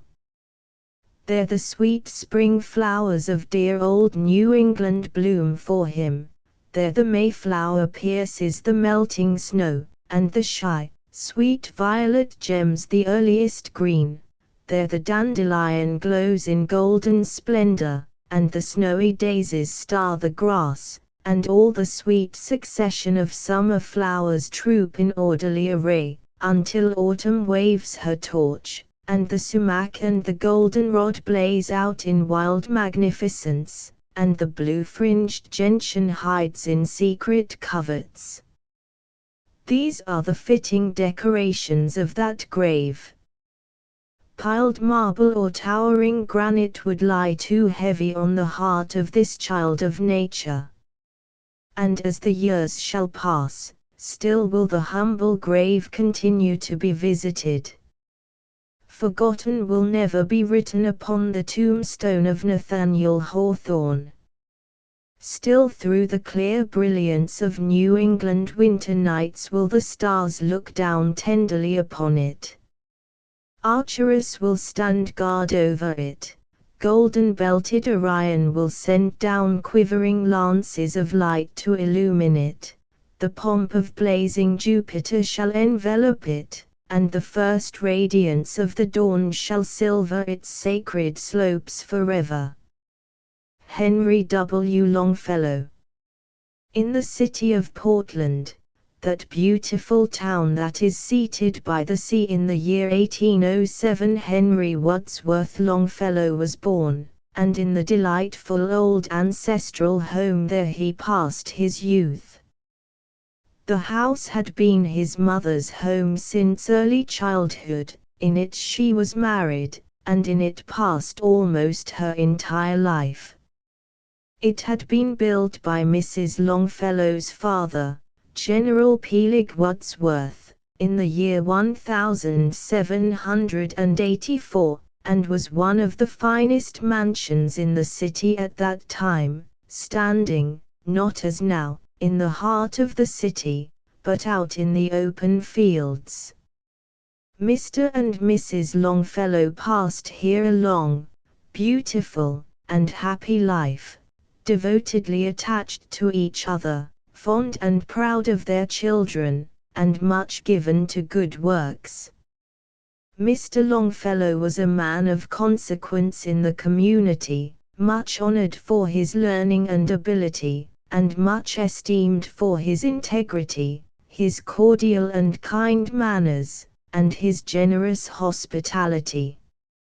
He had graduated at Harvard College when very young, where he was a classmate of Dr. Channing, Judge Story, and other distinguished men, and much esteemed by them for the same qualities which made him popular in afterlife. He was regarded as one of the purest and most high-minded youths who had at that time honored the college and been honored by it. Mrs. Longfellow was a very beautiful woman, fond of poetry and music, of dancing and social gaiety, and a profound lover of nature in all her varied aspects. She was a tender and faithful wife and a most devoted mother. From her Mr. Longfellow doubtless inherited his poetic temperament and much that was most pleasing in his disposition.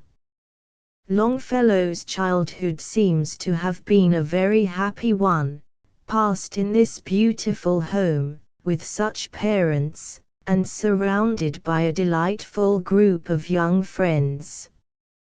He was very fond of reverting to it, and all through his life cherished the memory of the friendships old, and the early loves which used to come back to him with a Sabbath sound as of doves in quiet neighborhoods. He remembered, too, more vividly than many men of mature years, the gleams and glooms that dart across the schoolboy's brain, the song and the silence in the heart that in part are prophecies and in part are longings wild and vain. When only 15 years of age he entered Bowdoin College, with a brother 2 years older than himself, and graduated fourth in his class in 1825. His commencement oration was upon the life and writings of Chatterton. He was also invited to deliver a poem the day after commencement, as he had already begun to write verses which had been printed in the local newspapers. Almost immediately after his graduation he was offered a professorship in the college, and requested to visit Europe to prepare himself for its duties, making further studies in the modern languages for that purpose. The proposal was eagerly accepted, and he sailed the following spring in a packet ship from New York. The voyage occupied a month, and was a remarkably pleasant one, thoroughly enjoyed by the young traveler.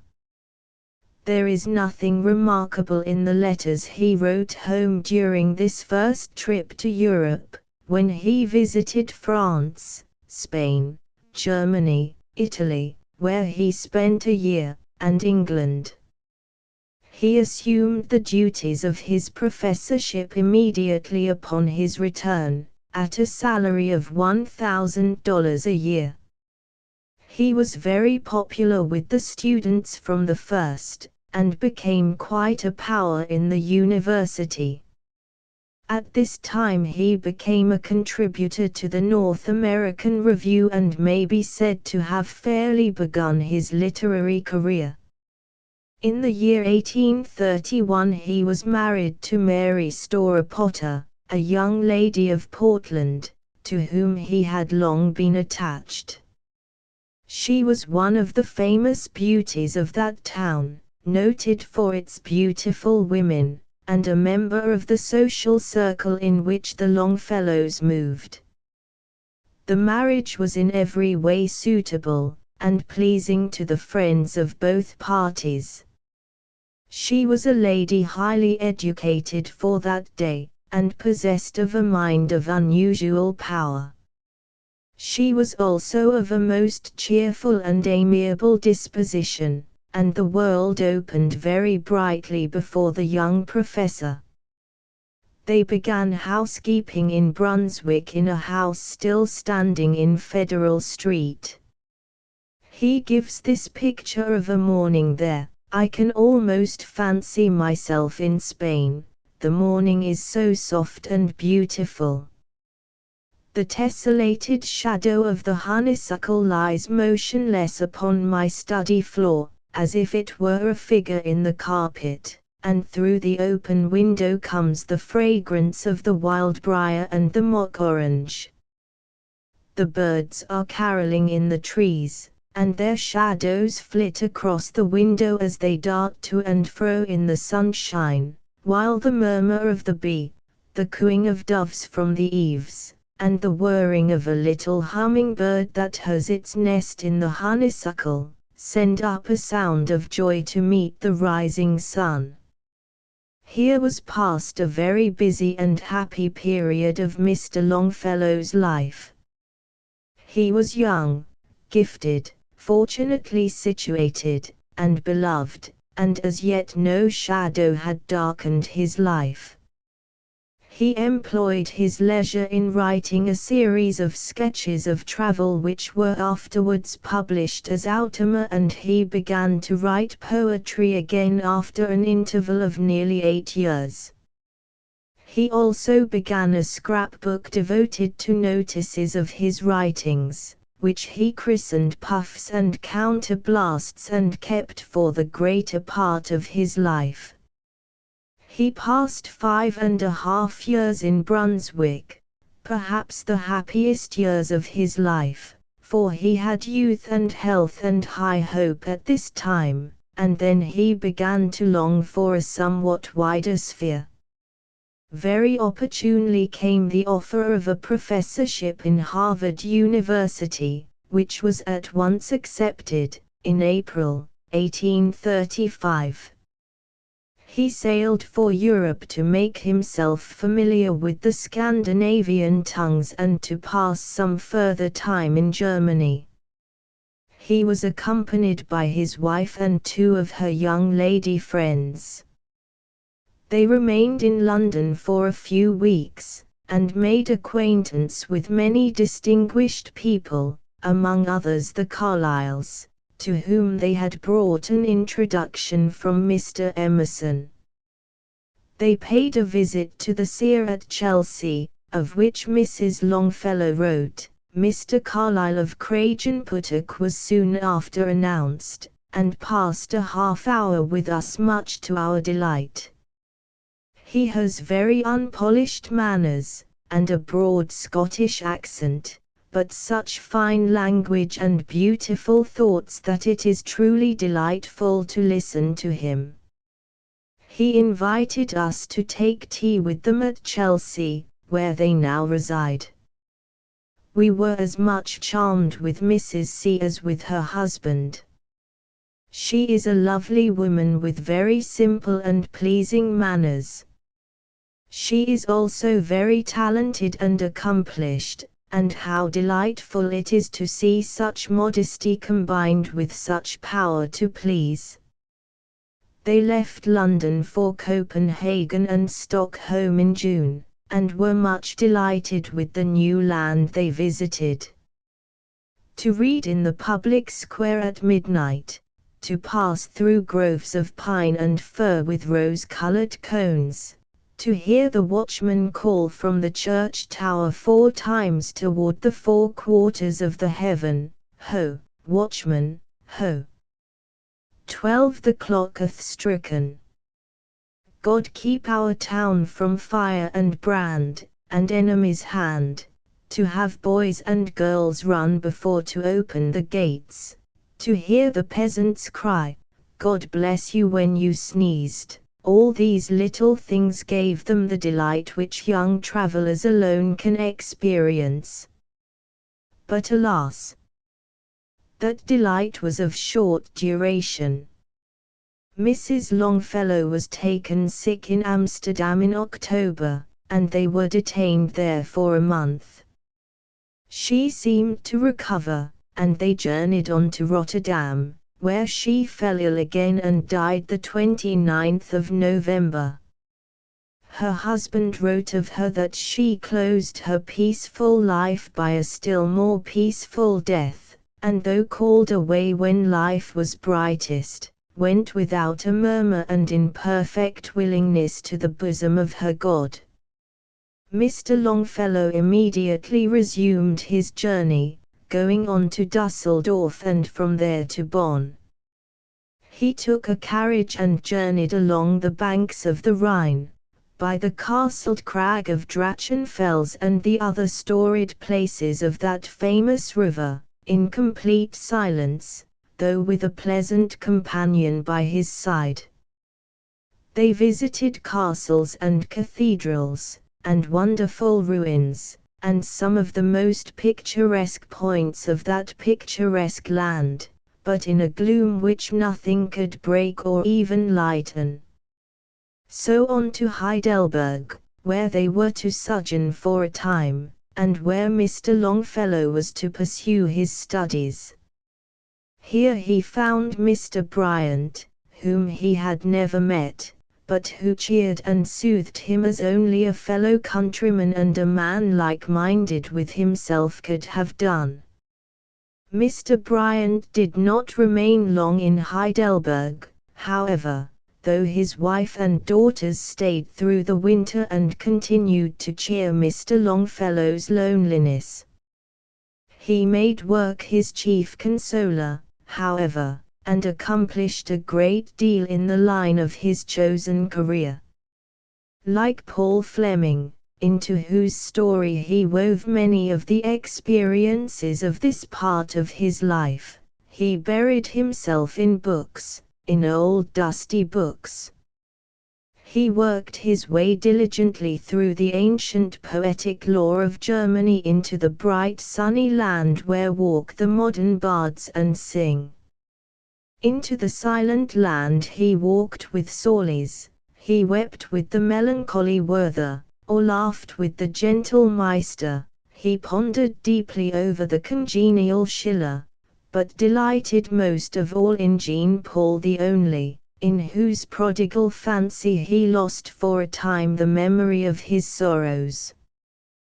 But ever at his side, as he walked on the banks of the beautiful Neckar and gazed up at the lofty mountains which surround Heidelberg, there seemed to walk the being beauteous who had whispered with her dying breath, "I will be with you and watch over you." Many years afterwards he embalmed the memory of this young and beautiful wife in the poem called The Footsteps of Angels. The summer following his bereavement he started on a tour through Switzerland, finding at the very outset of that journey the tablet containing the inscription which he made the motto of Hyperion and of his future life, "Look not mournfully into the past, it comes not back again, wisely improve the present, it is thine. Go forth to meet the shadowy future without fear and with a manly heart." At Interlachen he met Miss Frances Appleton, and in the pages of Hyperion the world has read of the romance which followed that meeting. We also read, in the journals published recently, some records of those days. Here is one of the earliest, a day of true and quiet enjoyment, travelling from Thun to Entelbach on our way to Lucerne. The time glided too swiftly away. We read the Genevieve of Coleridge, and the Christabel and many scraps of song, and little German ballads of Uhland, simple and strange.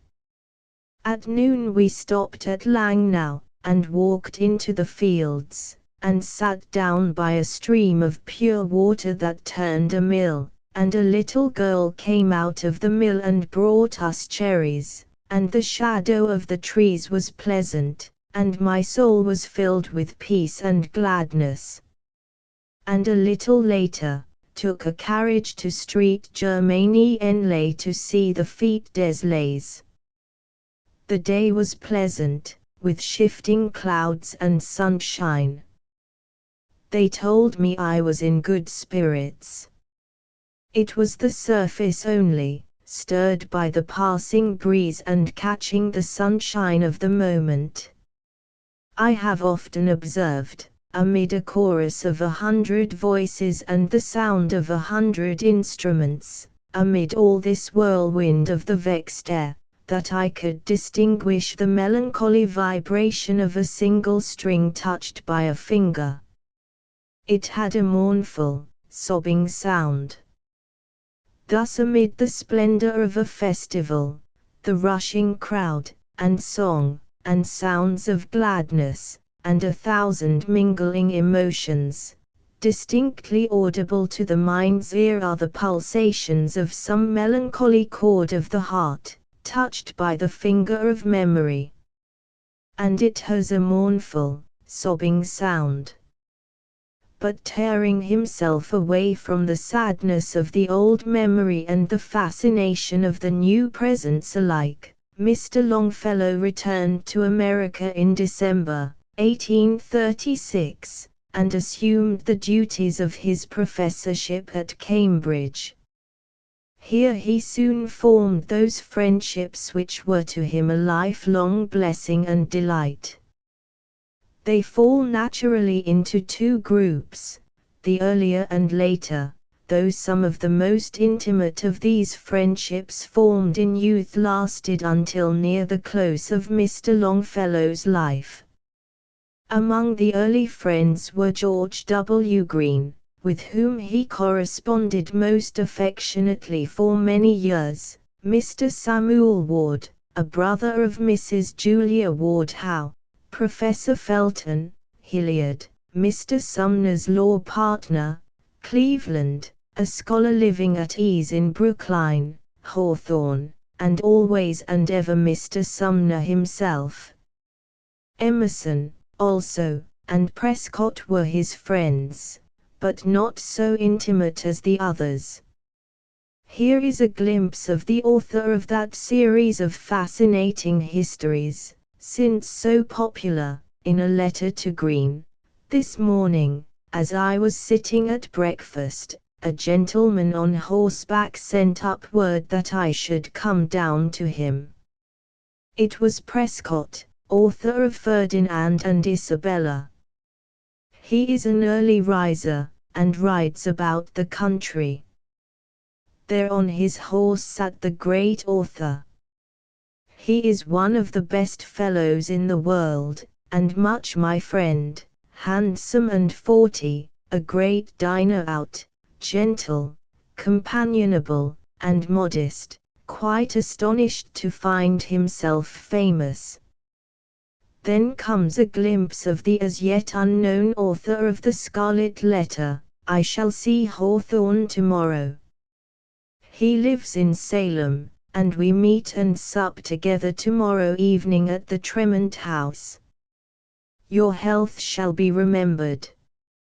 He is a strange owl, a very peculiar individual, with a dash of originality about him very pleasant to behold. How I wish you could be with us. Ache.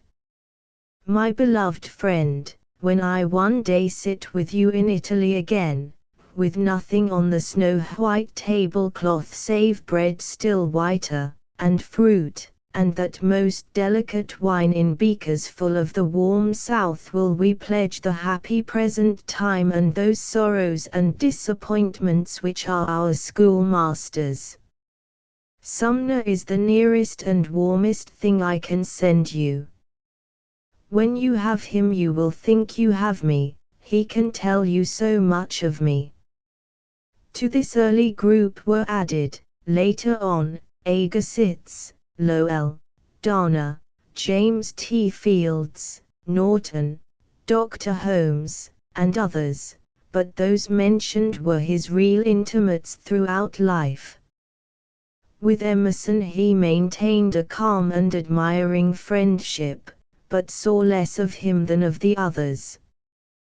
Bryant and Whittier and George W. Curtis he loved and admired, but they were more distant and not his everyday companions. Dr. Samuel G. Howe belonged, if not exactly to the earliest group of friends, yet among friends both early and late. These men are all historic now, and it seems strange to find Longfellow writing of them as he does in letters and journals. For instance, also Mr. Emerson, a clergyman, with new views of life, death, and immortality, author of Nature and friend of Carlyle. He is one of the finest lecturers I ever heard, with magnificent passages of true prose poetry. but it is all dreamery, after all. Strange, too, to find Carlyle writing to the young poet after the receipt of a volume of his poems, before reading them, as is said to be the fashion of great men when they wish to let unknown authors down easily and gracefully. About the same time there came an indistinct message that a copy of your poems had been left for me at Fraser the bookseller's. It now beckons to me from one of my shelves, asking always, when wilt thou have a cheerful, vacant day? Very natural it seems, though, to find that Carlyle is already writing from a hideous immeasurable treadmill, a smoky, soul-confusing Babylon, and that he addresses only one prayer to the heavens, that he were well out of it before it takes the life out of him. Pleasantest and strongest perhaps of all his friendships was that for Charles Sumner, who was lecturing at the law school when Mr. Longfellow first came to Cambridge. Begun when both were young men just launching forth on their great but so different career, it continued until death separated them, without a shadow of estrangement or disloyalty, but with ever-increasing ardor of affection. Sumner was inclined to literature at that time, and indeed for many years afterwards, his political career being rather forced upon him by the stormy times. A club was formed at this time, called the Five of Clubs, consisting of Longfellow, Sumner, Hilliard, Cleveland, and Felton. They read and criticized each other's writings, and enjoyed a hearty social intercourse.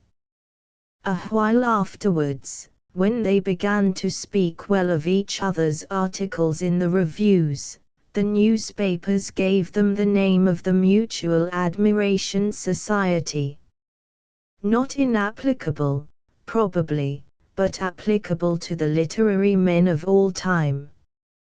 What is the great literary guild anywhere but a mutual admiration society?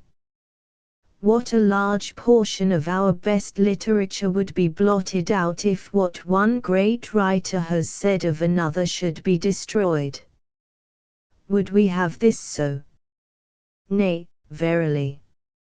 Certainly there was no lack of warm admiration, and warm expression of it, among this little group of friends, and between Sumner and Longfellow, at least, these expressions continued throughout life, and were heartily sincere to the last. One after another Longfellow's poems were submitted to his friends' criticism, and each received its due meed of praise or gentle censure. Mr. Sumner's speeches were received by Longfellow with great enthusiasm always, and praised heartily and unreservedly. Every step in his career was watched with the most eager interest and intense sympathy. It is one of the most beautiful friendships on record. One wonders in reading the journal what Longfellow's life would have been without these constant visits and letters from Sumner.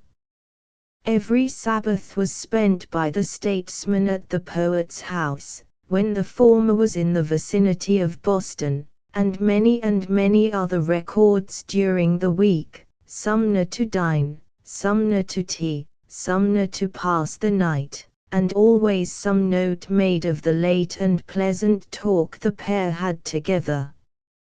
When Sumner goes to Washington he is sadly missed, and such little notes as this sent after him in tender remembrance. Your farewell note came safe and sad, and Sunday no well-known footstep in the hall, nor sound of cane laid upon the table. We ate our dinner somewhat silently by ourselves and talked of you far off, looking at your empty chair. Away, phantoms! I will not think of this too much for fear that which you say may prove truer than I want it to be. Let us not prophesy sadness. When Sumner was expected to make a speech, all were alert at Craigie House, and often his friend would send him some such greeting as this: "It is now 11 o'clock of the forenoon, and you have just taken your seat in the Senate and arranged your artillery to bombard Nebraska. We listen with deepest interest, but shall not hear the report of your guns till tomorrow, you are so far off. If, after all, the enemy prevails, it will be one dishonest victory more in the history of the world. But the enemy will not prevail. A seeming victory will be a real defeat." Then, after the speech was read, "All this morning of my birthday, my dear Senator, I have devoted to your speech on Nebraska, which came by the morning's mail. It is very noble, very cogent, very eloquent, very complete. How anyone can get over it or under it or through it or round it, it is impossible to imagine." Then, after the cowardly and fiendish attack upon Sumner in the Senate chamber, "I have no words to write you about this savage atrocity, only enough to express our sorrow and sympathy for yourself. We have been in great distress. Owen came to tell us of this great feat of arms of the Southern chivalry. He was absolutely sobbing. I was much relieved on seeing your dispatch to your mother, and to hear that George was going to you directly. A brave and noble speech you made, never to die out of the memories of men." Then, a day or two later, "I have just been reading again your speech. It is the greatest voice on the greatest subject that has been uttered since we became a nation. No matter for insults, we feel them with you, no matter for wounds, we also bleed in them.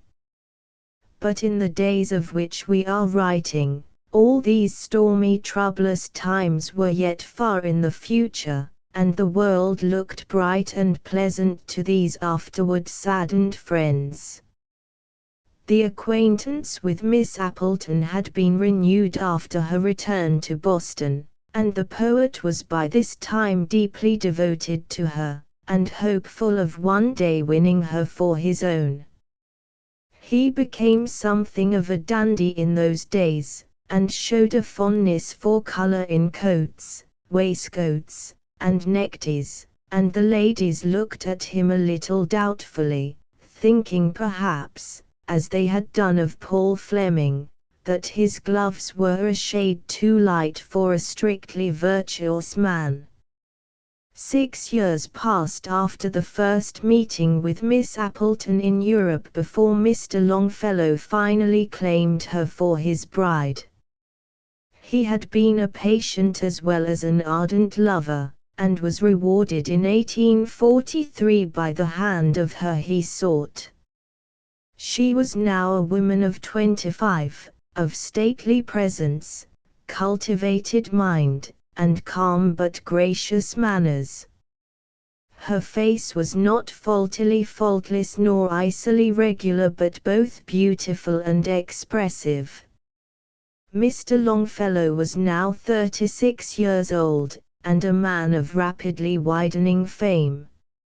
Mr. Appleton purchased for the newly married couple the old Craigie house in Cambridge, which had been Mr. Longfellow's home ever since his arrival there.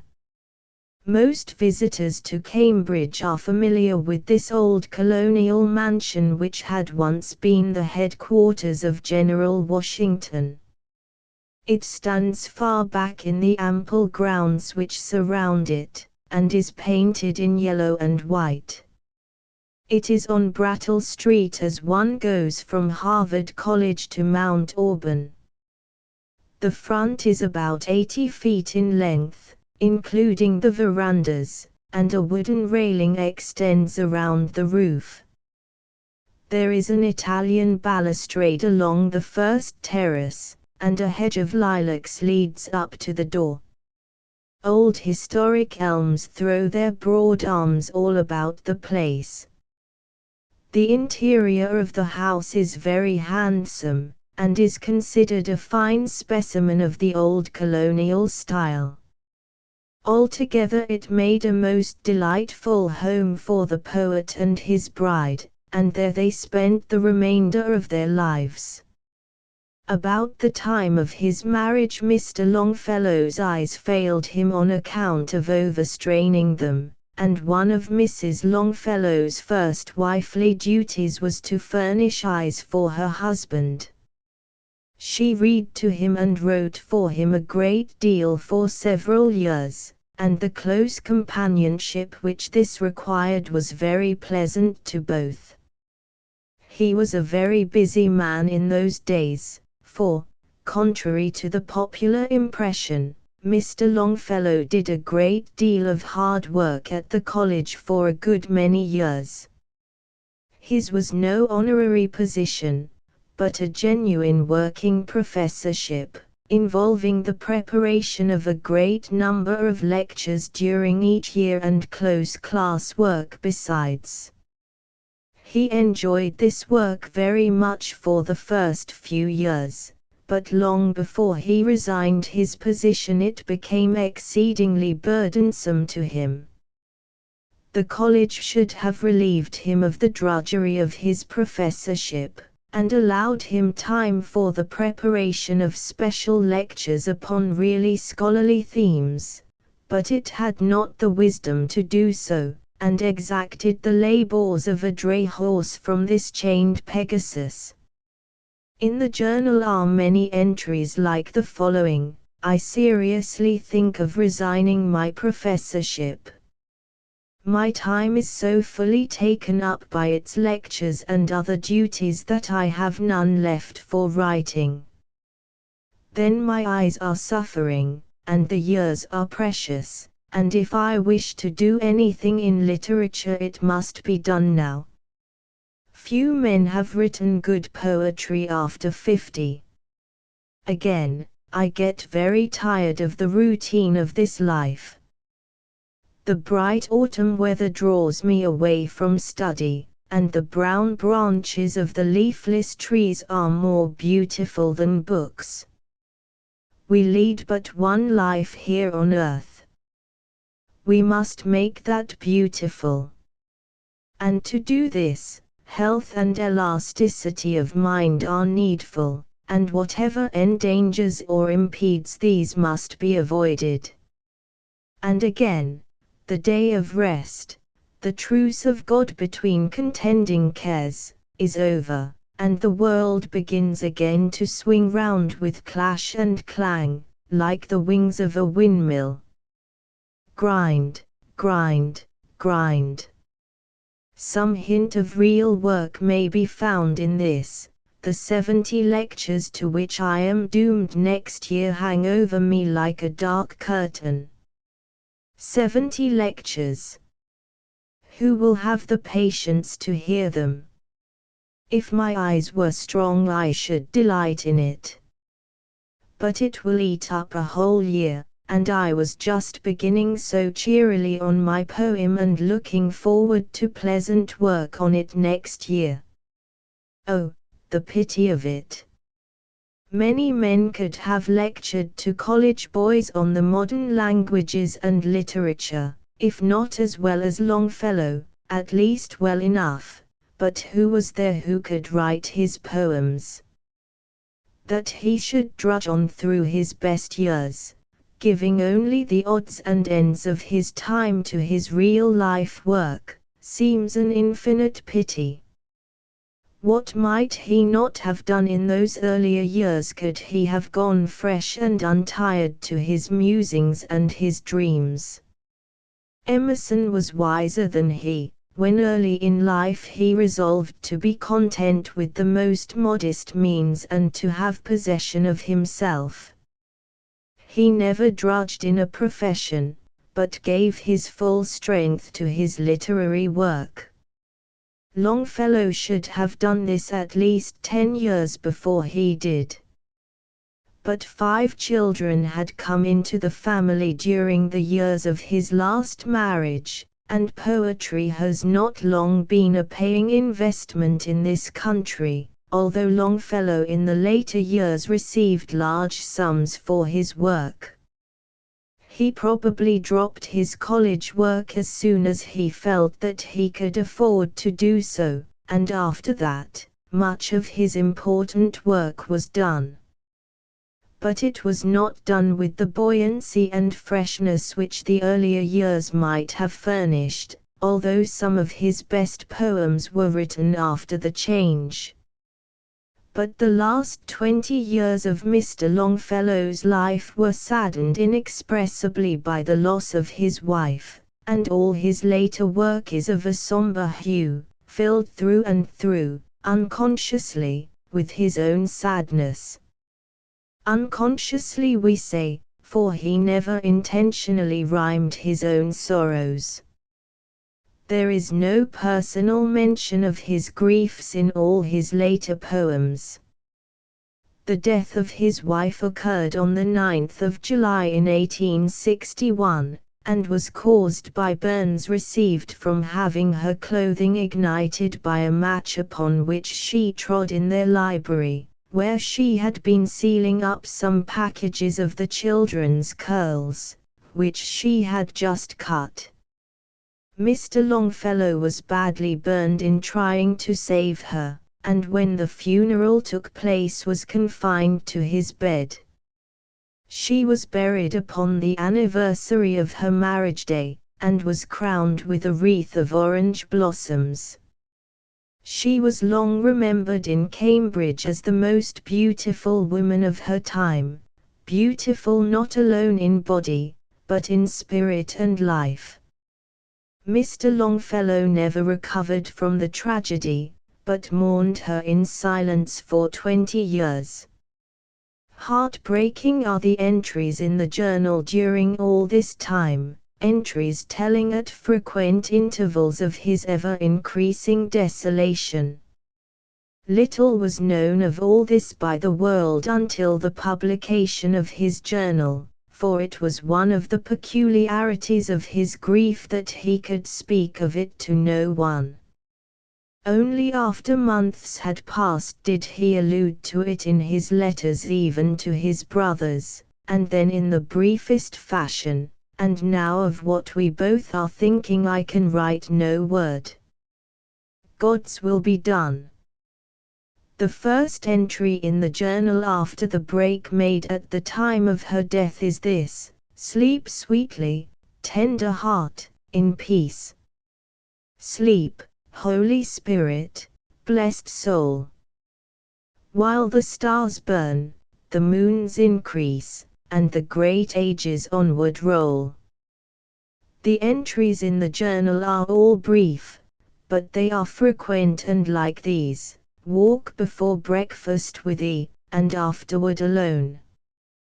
The country is beautiful, but oh, how sad. How can I live any longer?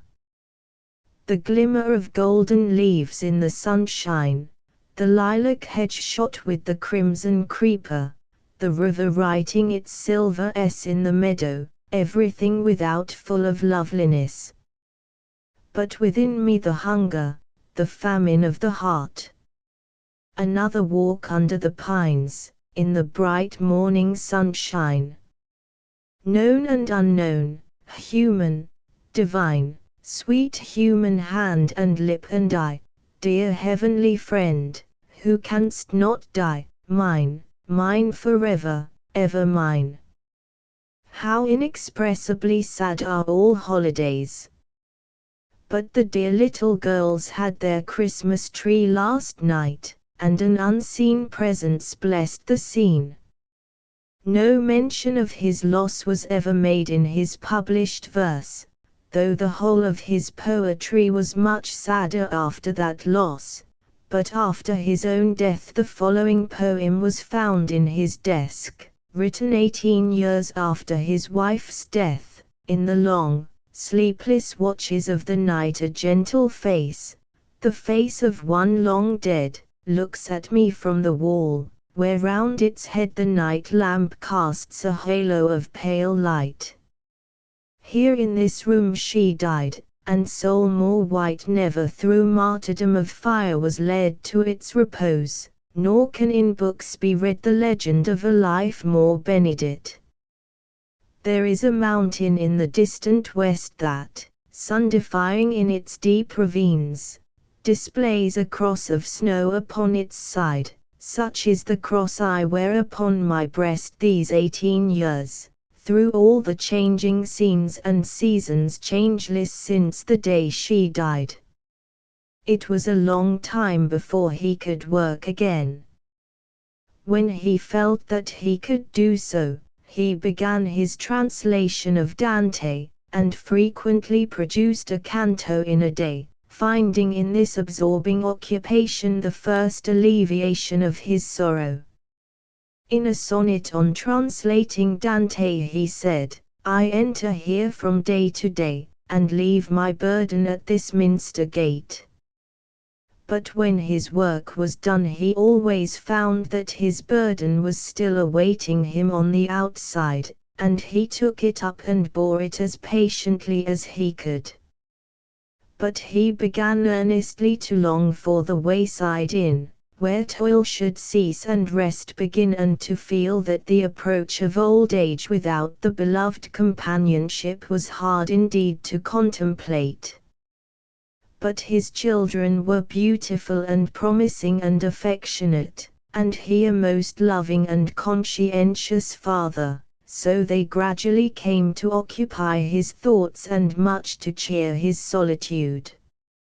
He was a famous man too by this time, indeed long before, and the world made demands upon him which could not always be disregarded, and he began to mingle with it somewhat again. But the little group of friends to whom allusion has been made were his best comforters, and were more and more prized as the years went on.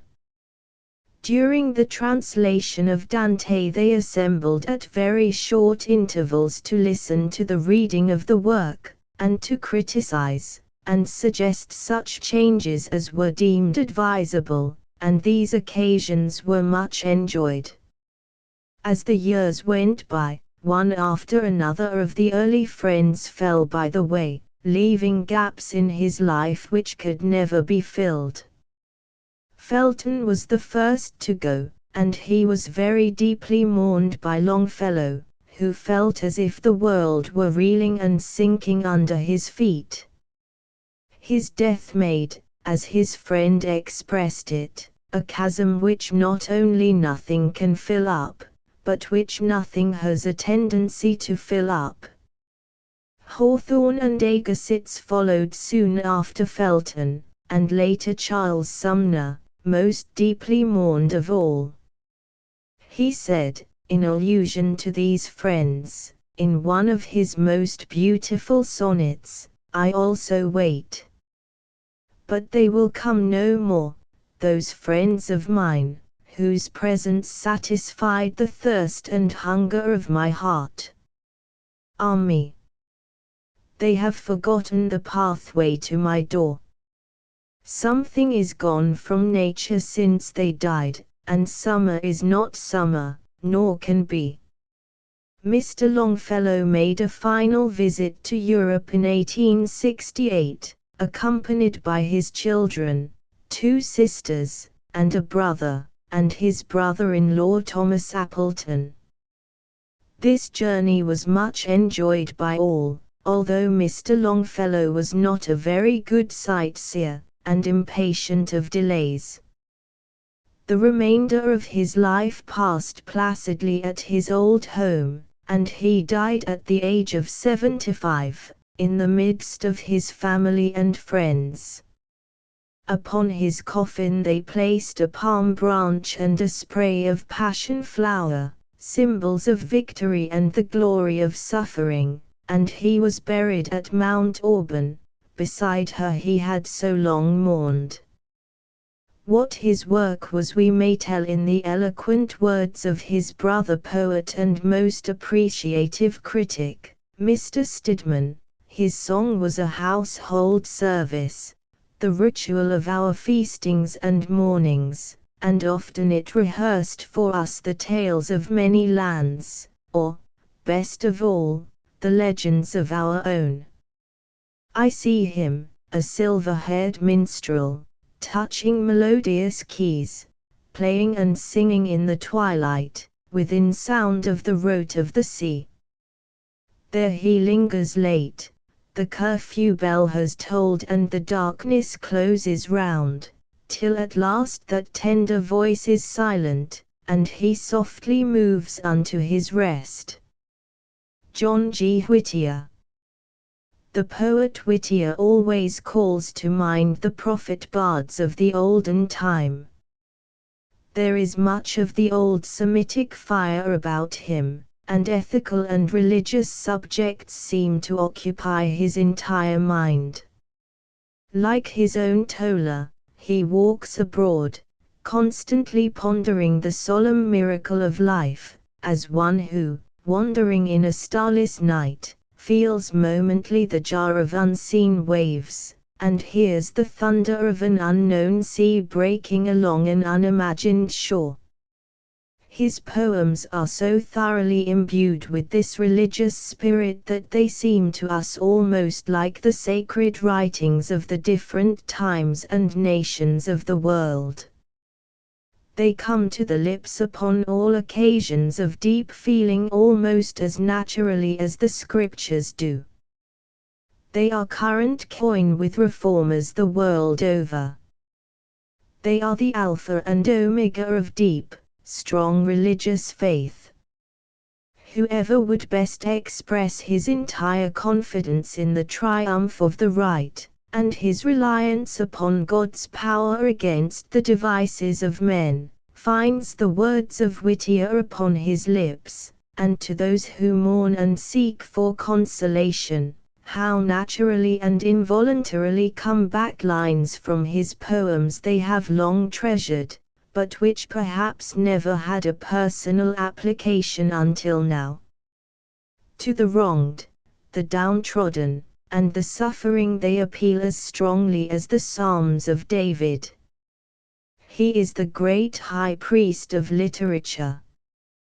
But few priests at any time have had such an audience and such influence as he. The moral and religious value of his work can scarcely be overstated.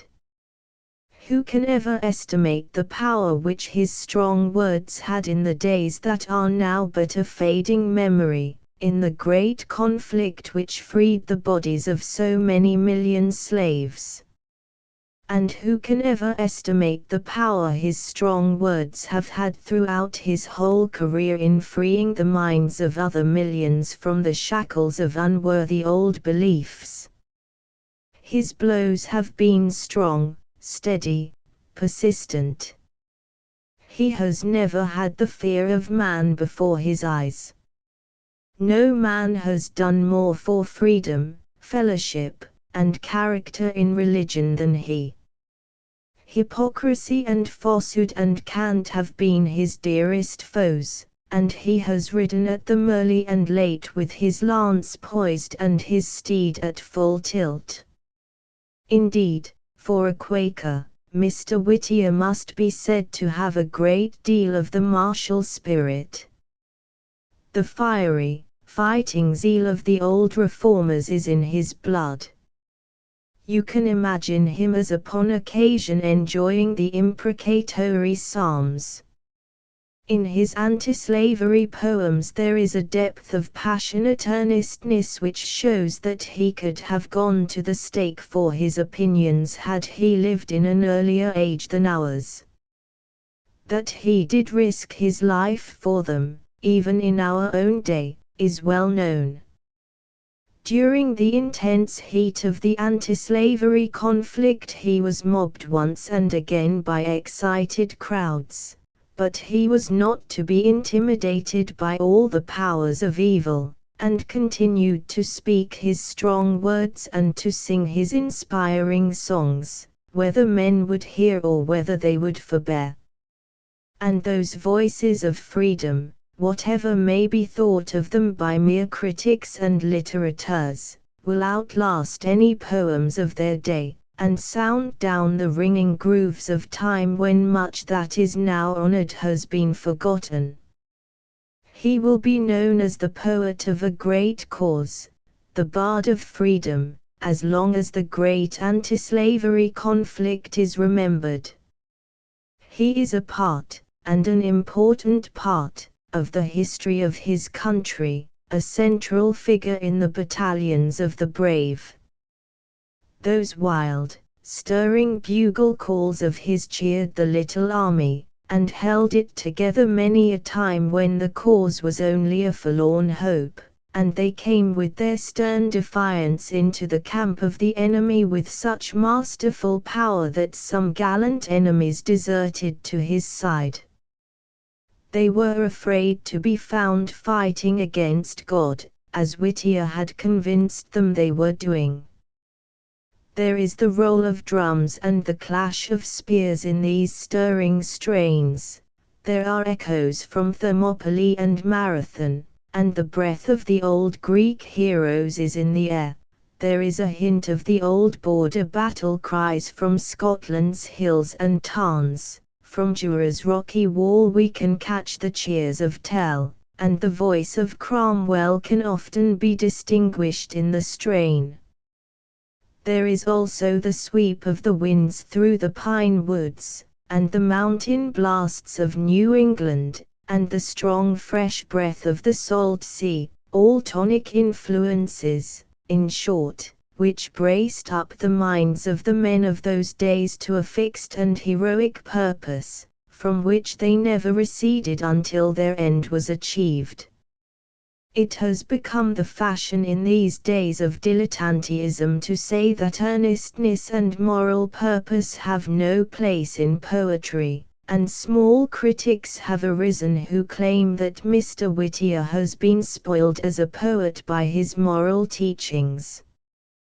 To these critics it is only necessary to point to the estimation in which Mr. Whittier's poetry is held by the world, and to the daily widening of his popularity among scholars and men of letters as well as among the people, to teach them that this ruined poetry is likely to live when all the merely pretty poetry they so much admire is forgotten forever.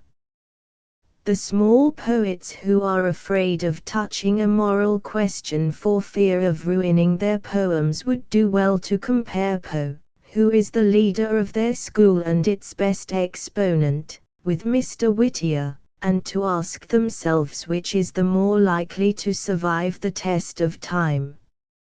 Let them also ponder the words of Principal Shep, one of the finest critics of the day, when he says of the true mission of the poet, that it is to awaken men to the divine side of things, to bear witness to the beauty that clothes the outer world, the nobility that lies hid, often obscured, in human souls, to call forth sympathy for neglected truths, for noble and oppressed persons, for downtrodden causes, and to make men feel that through all outward beauty and all pure inward affection, God Himself is addressing them. They would do well also to ponder the words of Ruskin, who believes that only in as far as it has a distinct moral purpose is any literary work of value to the world. Is not the opinion of such men as these to be considered of weight in this matter? And is it not an impertinence in little men like some of those who have lately written of Mr. Whittier, to speak in a patronizing and supercilious tone of his work, as if the very qualities which distinguish it from the work of the weaklings had ruined it as poetry. It is perhaps to Mr. Whittier's ancestry that we may trace this intense consecration of life to all its higher purposes, for he came of a people who had endured persecution for conscience sake for generations, and who had loved liberty with a love passing that of woman, and sacrificed much for her sake. The depths of feeling which Mr. Whittier has always sounded when the persecutions of the Quakers have risen before his vision can only be understood by those who are thoroughly familiar with the details of these persecutions, and who know the harmless character of the men and women thus outraged. Mr. Whittier knows this well, and it stirs his blood to this day, as it stirred the blood of his father and mother when they recounted these things to his childish ears. Though so much deep feeling was latent in their natures, the outward lives of his parents were serene and calm. Mr. Whittier has, in that exquisite little idyll Snowbound, given us a graphic and authentic picture of his childhood's home, and in a measure of the life lived there. It is a quiet little New England interior, painted by a master's hand from love of his work. It is every whit as delightful as the Cotter's Saturday Night, and it is realistically true in every detail. Here we have the family portraits drawn to life. The father, who rode again his ride on Memphremagog's wooded side, sat down again to moose and samp in trapper's hut and Indian camp, lived o'er the old idyllic ease beneath St. Francois hemlock trees, and showed how again for him the moonlight shone on Norman cap and bodiced zone. Again he heard the violin play which led the village dance away, and mingled in its merry whirl the grandam and the laughing girl. The mother, while she turned her wheel or run the new knit stocking heel, told how the Indian hordes came down at midnight on Cocheco town, and how her own great-uncle bore his cruel scalp mark to fourscore. Recalling in her fitting phrase, so rich and picturesque and free, the common unaimed poetry of simple life and country ways, the story of her early days. The uncle, innocent of books, was rich in lore of fields and brooks, the ancient teachers never dumb of nature's unhoused lyceum. In moons and tides and weather-wise, he read the clouds as prophesies, and foul or fair could well divine by many an occult hint and sign, holding the cunning warded keys to all the woodcraft mysteries. The picture is very attractive of this simple, guileless, childlike man, content to live where life began, strong only on his native grounds, the little world of sights and sounds. Next, the dear aunt, whose smile of cheer and voice in dreams I see and hear, the sweetest woman ever fate perverse denied a household mate, who, lonely, homeless, not the less found peace in love's unselfishness. Then the elder sister, a full, rich nature, free to trust, truthful and almost sternly just, impulsive, earnest, prompt to act, and make her generous thought a fact, keeping with many a light disguise the secret of self-sacrifice. The youngest sister, with large, sweet, asking eyes and the brisk wielder of the birch and rule, the master of the district school make up the customary group, and it is safe to say that they were royal company on that winter night. Another description of the life of his boyhood may be found in The Barefoot Boy. No other language will describe so well those careless, happy years of the genuine country boy. Oh, for boyhood's time of June, crowding years in one brief moon, when all things I heard or saw, me, their master, waited for. I was rich in flowers and trees, hummingbirds and honeybees, for my sport the squirrel played, plied the snouted mole his spade, for my taste the blackberry cone purpled over hedge and stone, laughed the brook for my delight through the day and through the night, whispering at the garden wall, talked with me from fall to fall, mine the sun-rimmed pickerel penned, mine the walnut slopes beyond, mine, on bending orchard trees, apples of Hesperides. Oh, for festal dainties spread, like my bowl of milk and bread, pewter spoon and bowl of wood, on the doorstone, grey and rude. O'er me, like a regal tent, cloudy-ribbed, the sunset bent, purple-curtained, fringed with gold, looped in many a wind-swung fold, while for music came the play of the pied frog's orchestra, and, to light the noisy choir, lit the fly his lamp of fire. I was monarch, pomp and joy waited on the barefoot boy. Is not this an accurate picture of what a poet's childhood should be? In his early youth we have the one hint of a romance which his life contains, and he shall give us that also in his own words. How thrills once more the lengthening chain of memory, at the thought of thee! Old hopes which long in dust have lain, old dreams, come thronging back again, and boyhood lives again in me. I feel its glow upon my cheek, its fullness of the heart is mine, as when I leaned to hear thee speak, or raised my doubtful eye to thine. I hear again thy low replies, I feel thy hand within my own, and timidly again upraise the fringed lids of hazel eyes, with soft brown tresses overblown. Ah!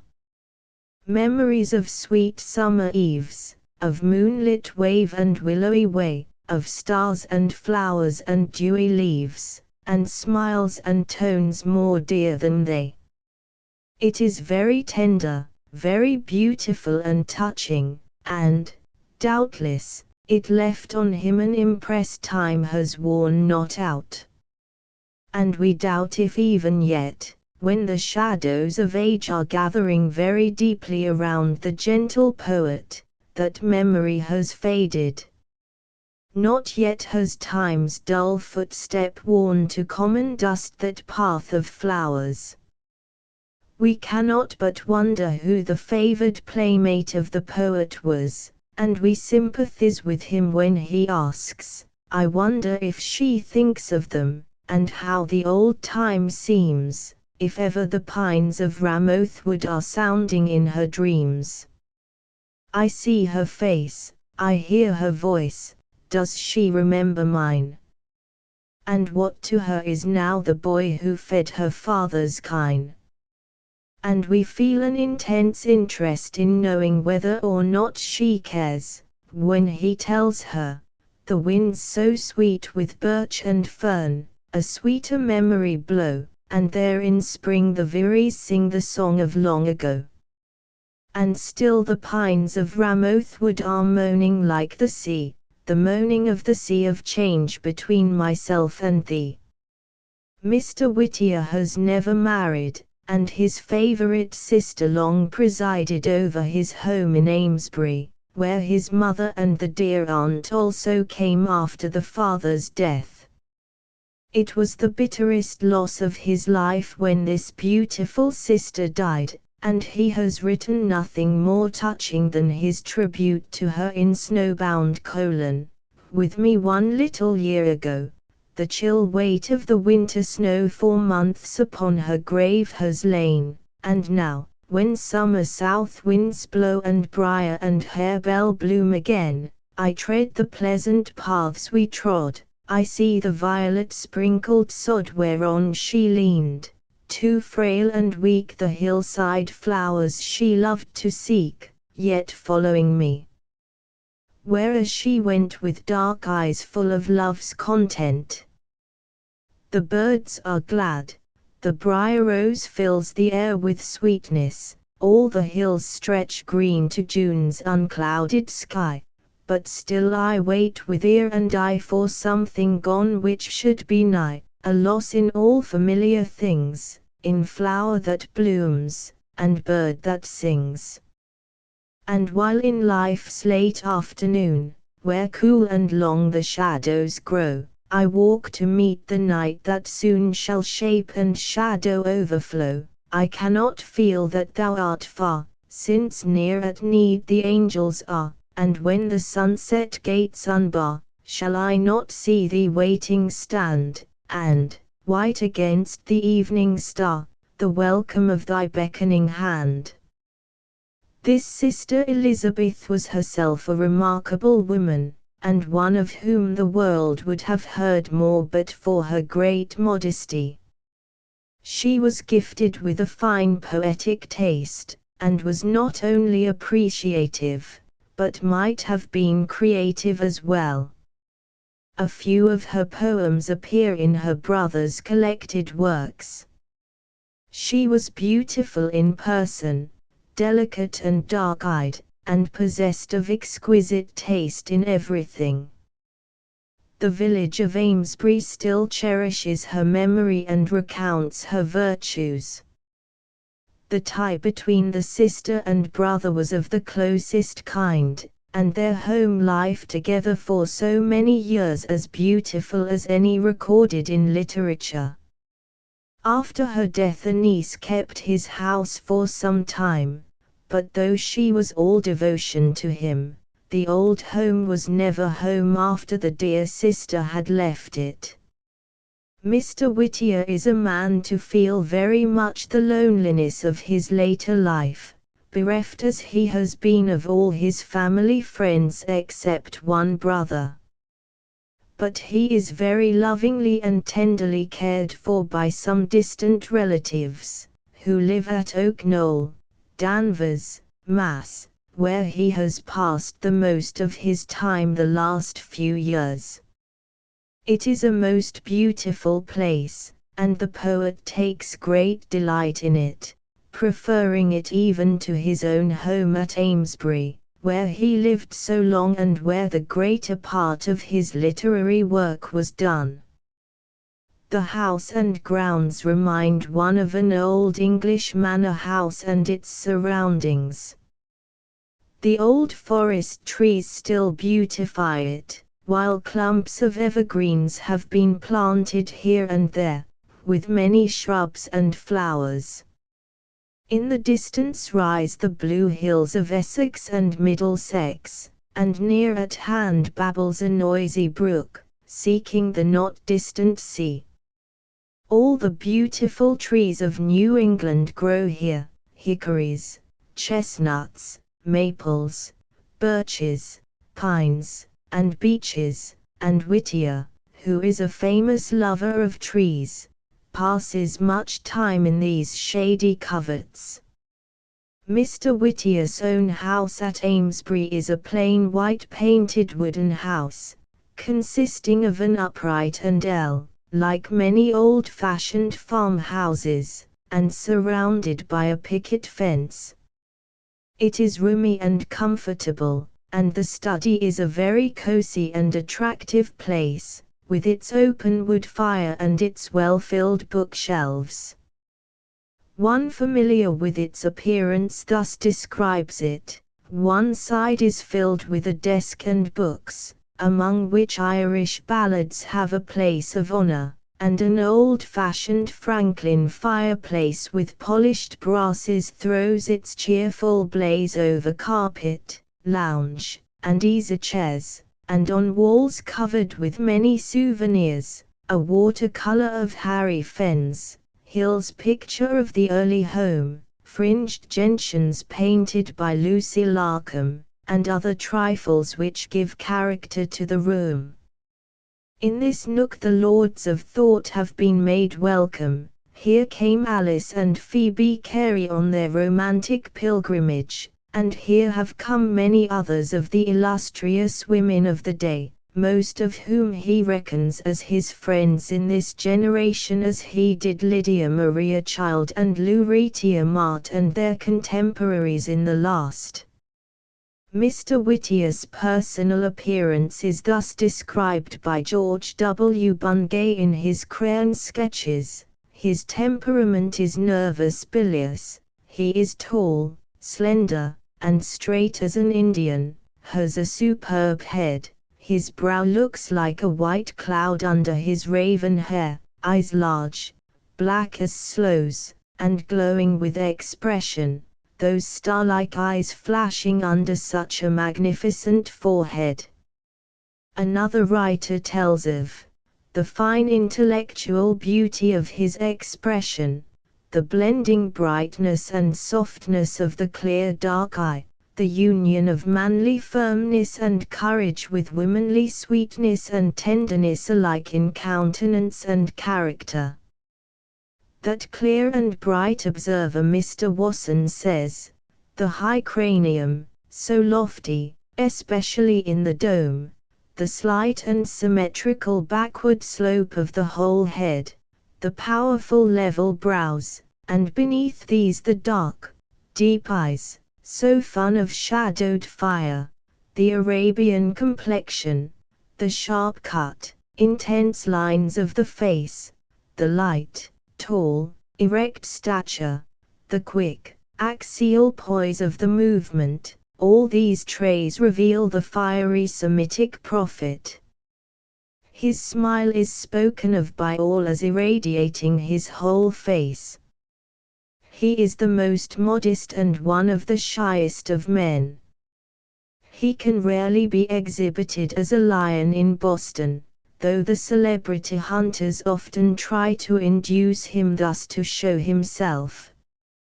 His fame has been a great surprise to him, and he can scarcely believe in it even now.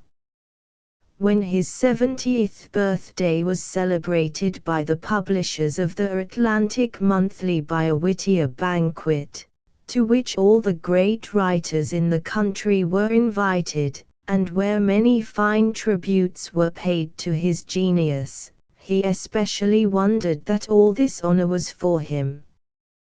The literary world at the same time published many fine poems from distinguished authors addressed to him, and he replied in that journal to them, saying, "Beside that milestone where the level sun nigh unto setting sheds his last low rays on word and work irrevocably done, life's blending threads of good and ill outspun, I hear, O friends, your words of cheer and praise, half doubtful if myself or otherwise.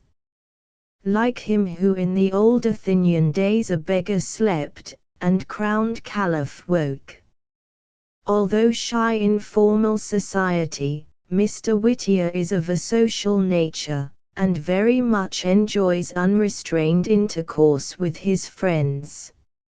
Visitors were always made welcome at Amesbury, and while his sister presided there the house was very attractive to those who enjoyed its hospitality. She was a witty and bright woman, who enlivened every social circle she graced, and Mr. Whittier himself has a fund of delicate humor, which lights up his conversations with those with whom he is on familiar terms, and he has a quiet way of drawing out the best there is in others, which causes every one to appear well in his presence. Children are his loyal and enthusiastic friends everywhere, and he was known among them in Amesbury as the man with the parrot, that remarkable bird Charlie, serving as a sort of connecting link between the poet and the little ones.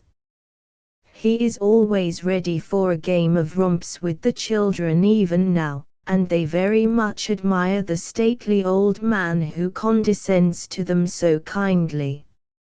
Long ago, when his little niece wanted the scarlet cape which other children wore, and there was objection upon the part of her Quaker mother. Mr. Whittier pleaded so well for the little one that she was allowed to indulge in the bright trappings of her mates. Mr. Whittier himself has never gone to the extremes of Quaker dress, and could hardly be distinguished from the world by that alone. But he uses the thee and thou of the friends, and it is very charming to hear them from his lips. He has always been a faithful attendant, also, upon their meetings. The kindliness of Mr. Whittier's nature has always led him to help others, especially young literary aspirants, and he has spent a great deal of his valuable time upon this class.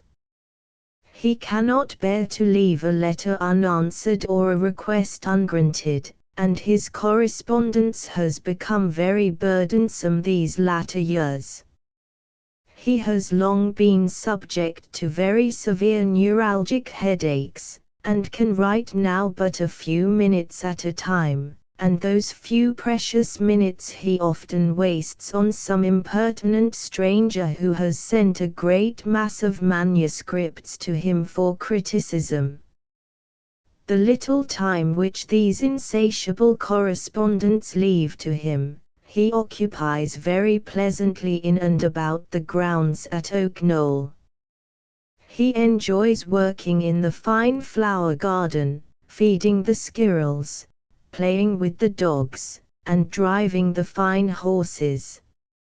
He has many friends within a morning's drive, Harriet Preston, Gail Hamilton, and others, and driving about the country has always been one of his choice diversions.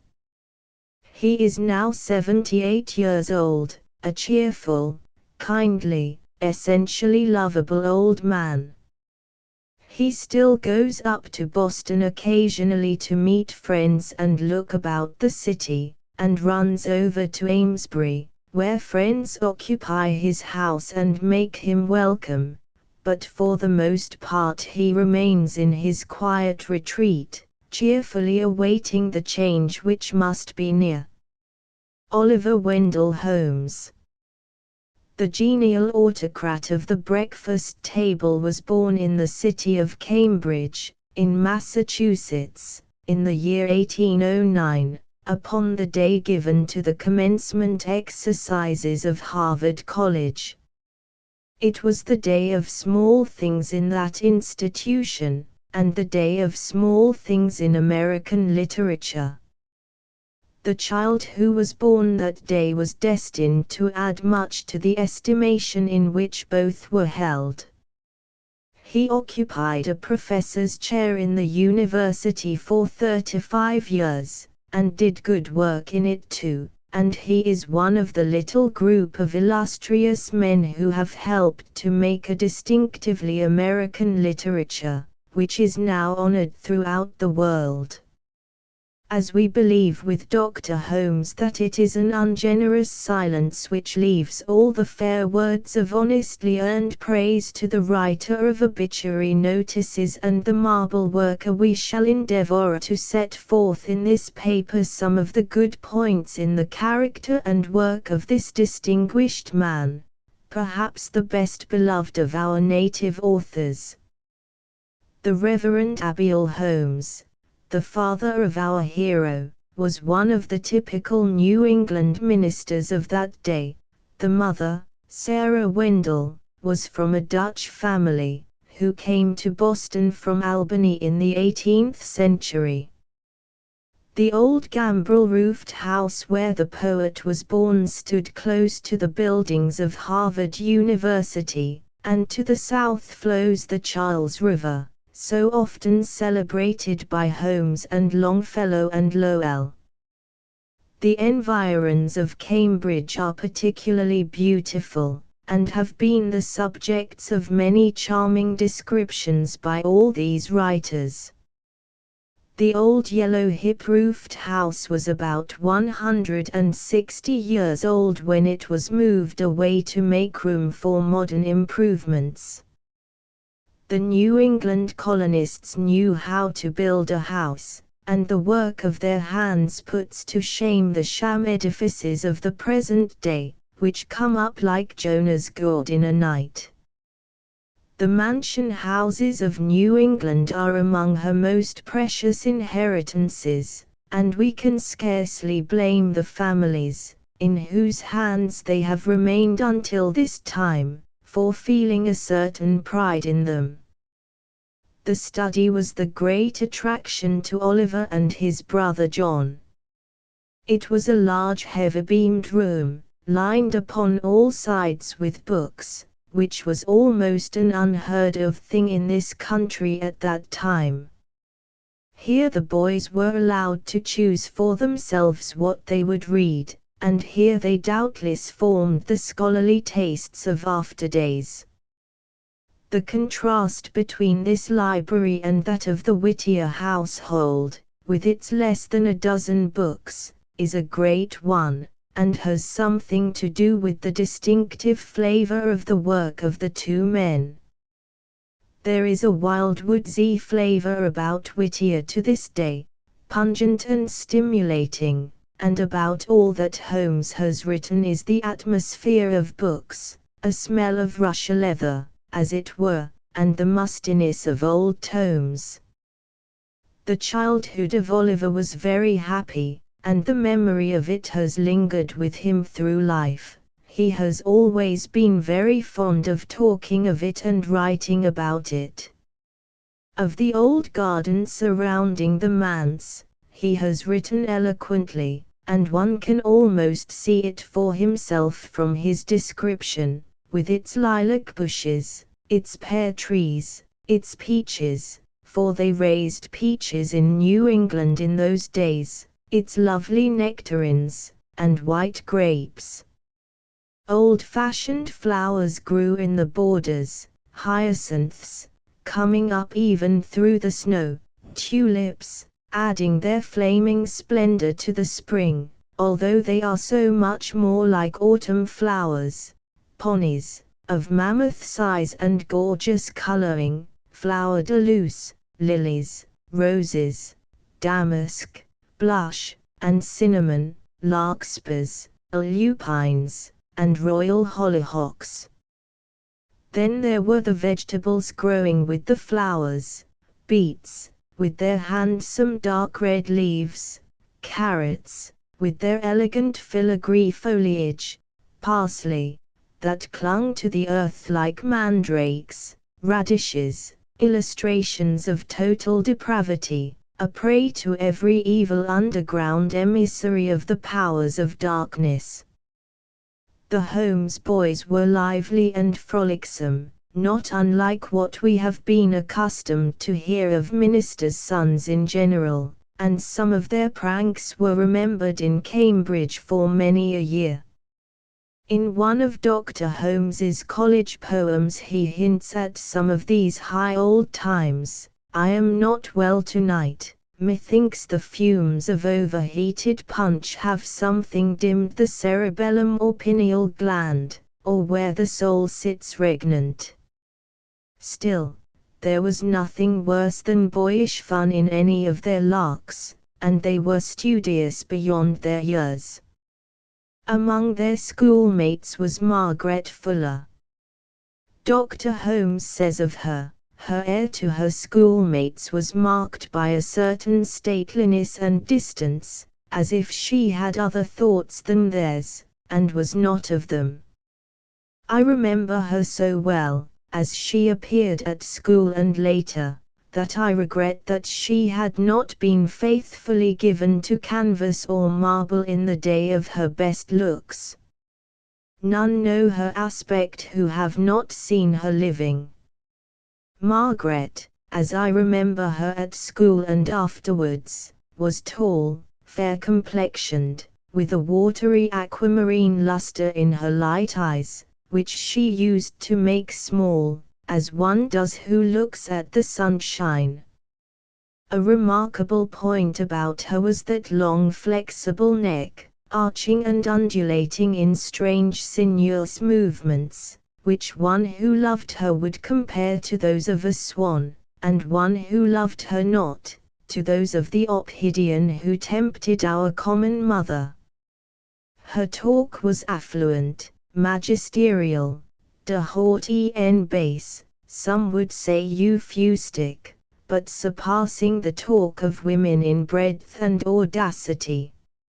In due time young Holmes was graduated from Harvard, with a class which he has helped to make well known by his annual college poems.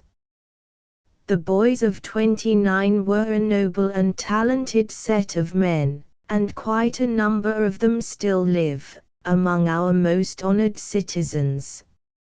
Some of his well-known humorous poems were written for the college papers, among them The Dorchester Giant Evening, by a tailor, The Spectre Pig, and The Height of the Ridiculous. For a few years after he left college he went on writing as funny as he could, then discontinued his literary work for some time, and only permanently renewed it with the starting of the Atlantic Monthly in 1857. Here he began The Autocrat of the Breakfast Table and followed it with that brilliant series of papers and of novels which made him known the world over as one of our most original and characteristic writers. Long before this he had been married, and settled down for life in the city of Boston. His wife, to whom he was united in 1840, was Amelia Lee Jackson, daughter of Judge Jackson of the Massachusetts Supreme Court. They lived in one house for over 20 years, in Montgomery Place, near Bromfield Street.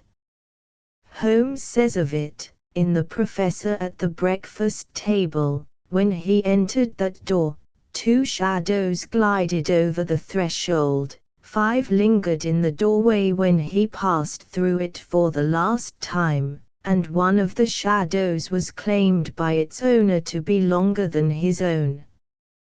What changes he saw in that quiet place! Death reigned through every roof but his. Children came into life, grew into maturity, wedded, faded away, threw themselves away.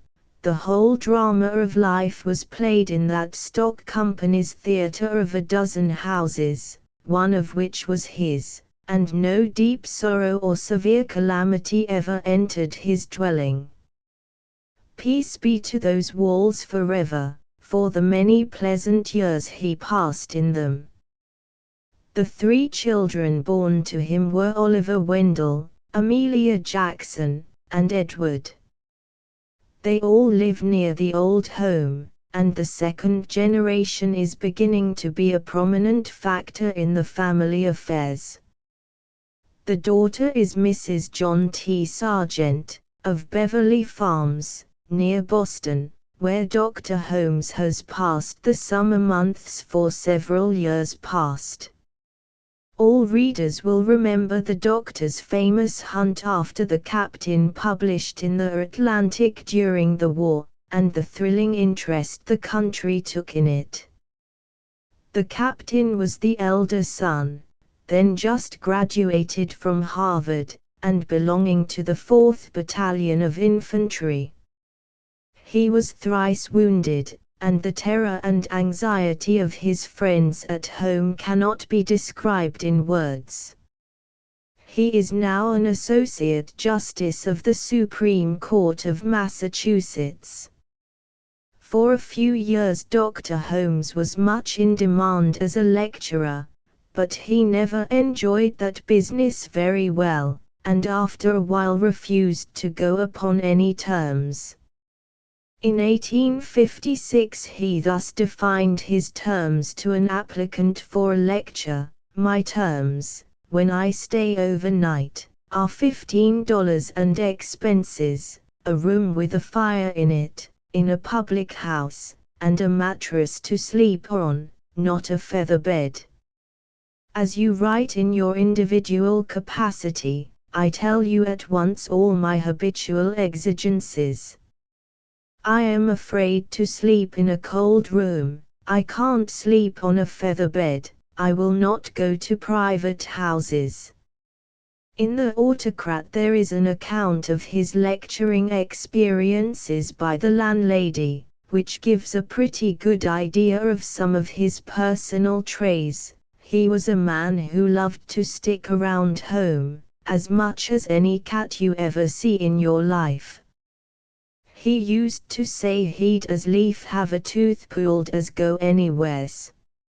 Always got sick, he said, when he went away, and never sick when he didn't.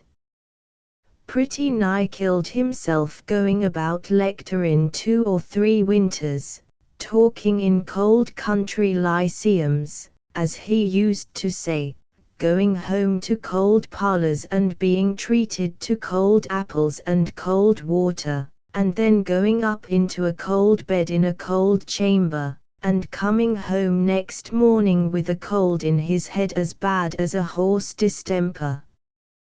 Then he'd look kind of sorry for having said it, and tell how kind some of the good women was to him, how one spread an eider-down comforter for him, and another fixed up something hot for him after the lecture, and another one said, "There, now you smoke that cigar of yours after the lecture just as if you was at home," and if they'd all been like that, he'd have gone on lecturing forever, but as it was, he got pretty nigh enough of it, and preferred natural death to putting himself out of the world by such violent means as lecturing. In fact, Holmes is eminently a Bostonian, and has never been really happy off his native pavements. He, however, studied medicine in Paris in his youth, and has made 1 or 2 visits to Europe since. The Atlantic Club for a long time furnished Holmes excellent company, and he in turn furnished the club with the wittiest and most sparkling talk which this country probably has known, such jests, that, drained of every joke, the very bank of language broke, such deeds that laughter nearly died with stitches in his belted side.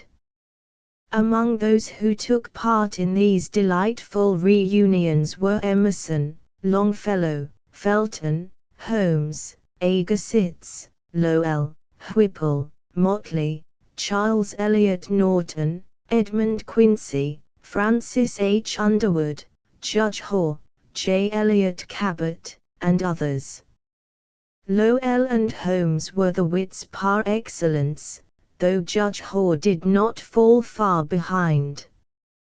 Emerson sat always with a seraphic smile upon his face, and Longfellow thoroughly enjoyed every good sally, though not adding to the mirth-making himself. Dr. Appleton, who met Dr. Holmes at the Saturday Club, writes, "Dr. Holmes was highly talkative and agreeable.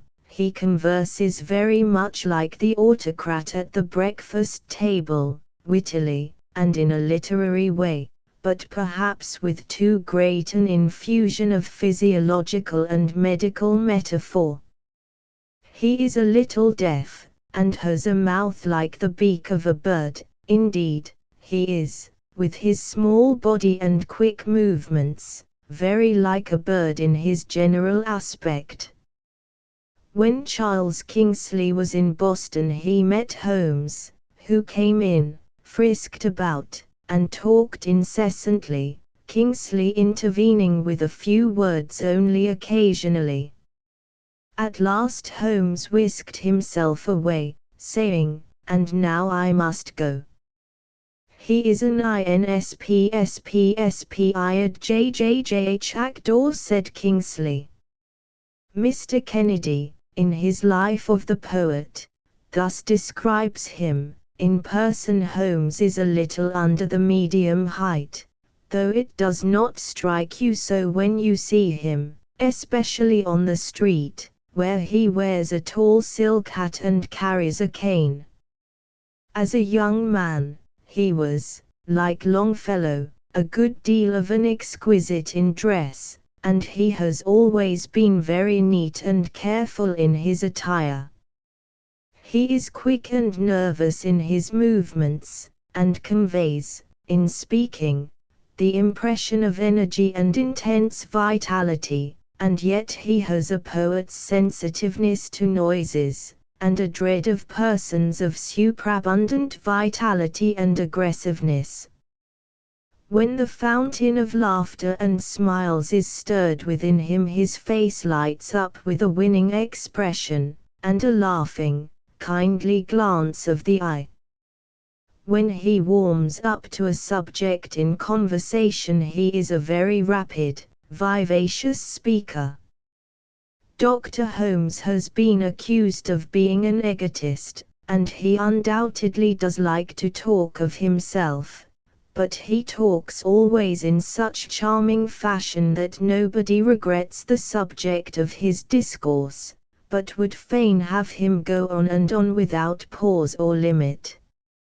He is a hearty, happy man, who is a good deal in love with life, and seldom dwells upon its darker side. But he has a very earnest and serious side to his nature, and is far from being a mere laughing philosopher. He enjoys out-of-door life, as every poet must, and though he likes best to live in the city, he takes great delight in the country also. He spent 7 summers upon a farm of his own in the enchanting Berkshire region, near Petersfield, and he says these 7 summers stand in his memory like the 7 golden candlesticks seen in the beatific vision of the holy dreamer. He loves rowing, racing, and walking through green country lanes. The New England wildflowers are especially dear to him, and he has all a poet's love for that shyest and most beautiful of all, the trailing arbutus.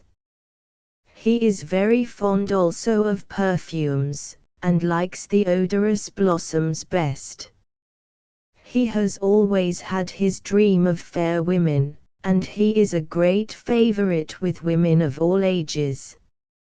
He is not averse to the pleasures of the table, and likes plenty of friends around him, with mirth and good cheer, at his dinner hour. He has been accused of being somewhat aristocratic in his feelings, and is doubtless a lover of the best society, as he interprets that word, not mere wealth or fashion, but good blood, generous culture through more than one generation, and a general refinement in manners and in thought. What he calls the Brahmin caste of New England is doubtless very good society indeed, and who shall blame the good autocrat if he visits in that circle by choice? He would not, perhaps, like the old scholar of whom he tells, give us his toast to all the people who on the earth do dwell, but he would select some very choice and rare little coterie of those people, and toast them with the most contagious enthusiasm. That he is a man of fastidious tastes goes without saying, and rather critical of men and women, in manners as well as morals. An acute observer of small social phenomena, he does not deem it beneath his dignity to criticize the man who cannot pronounce view and the woman, even if it be Margaret Fuller, who says Norfles. That he is a sensitive man he told us long ago, and that there are times when all this fret and tumult that we hear do seem more stale than to the sexton's ear his own dull chimes. From crib to shroud, nurse o'er our cradle screameth lullaby, and friends in boots tramp round us as we die, snuffling aloud. Children with drums strapped round them by the fond paternal arse, peripatetics with a blade of grass between their thumbs. Cockneys that kill thin horses of a Sunday, men with clams, hoarse as young bisons roaring for their dams, from hill to hill. Soldiers with guns, making a nuisance of the blessed air, child-crying bellmen, children in despair, screeching for buns. Storms, thunders, waves. Howl, crash, and bellow, till ye get your fill. Ye sometimes rest, men never can be still but in their graves. Sometimes these daily trials are exaggerated to a quite unbearable point, as in the case of Mr. and Mrs. Carlyle, who suffered intense tortures in later life from the ordinary everyday noises, but in the case of Dr. Holmes, as with most people with healthy nerves, these things only give a whimsical annoyance. The battles of Mrs. Carlyle with Chanticleer, as she depicts them, have all the interest of a new Iliad, and the days before Troy have not been studied with more breathless interest than some of her encounters with the makers of the many noises with which London is filled. Dr. Holmes, too, has had his battle with the music grinders, as who has not? Do we not all know these crusaders sent from some infernal clime? And have we not all felt with him the relief when silence like a poultice comes to heal the blows of sound? Do we not all know the treadmill song also, in practical life? And are we not intensely weary of it sometimes?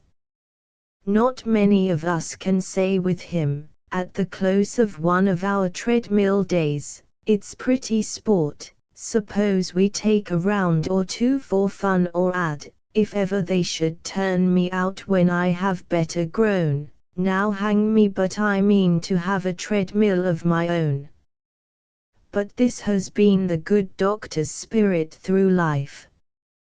He has taken his troubles lightly, and his labours have sat easily upon him.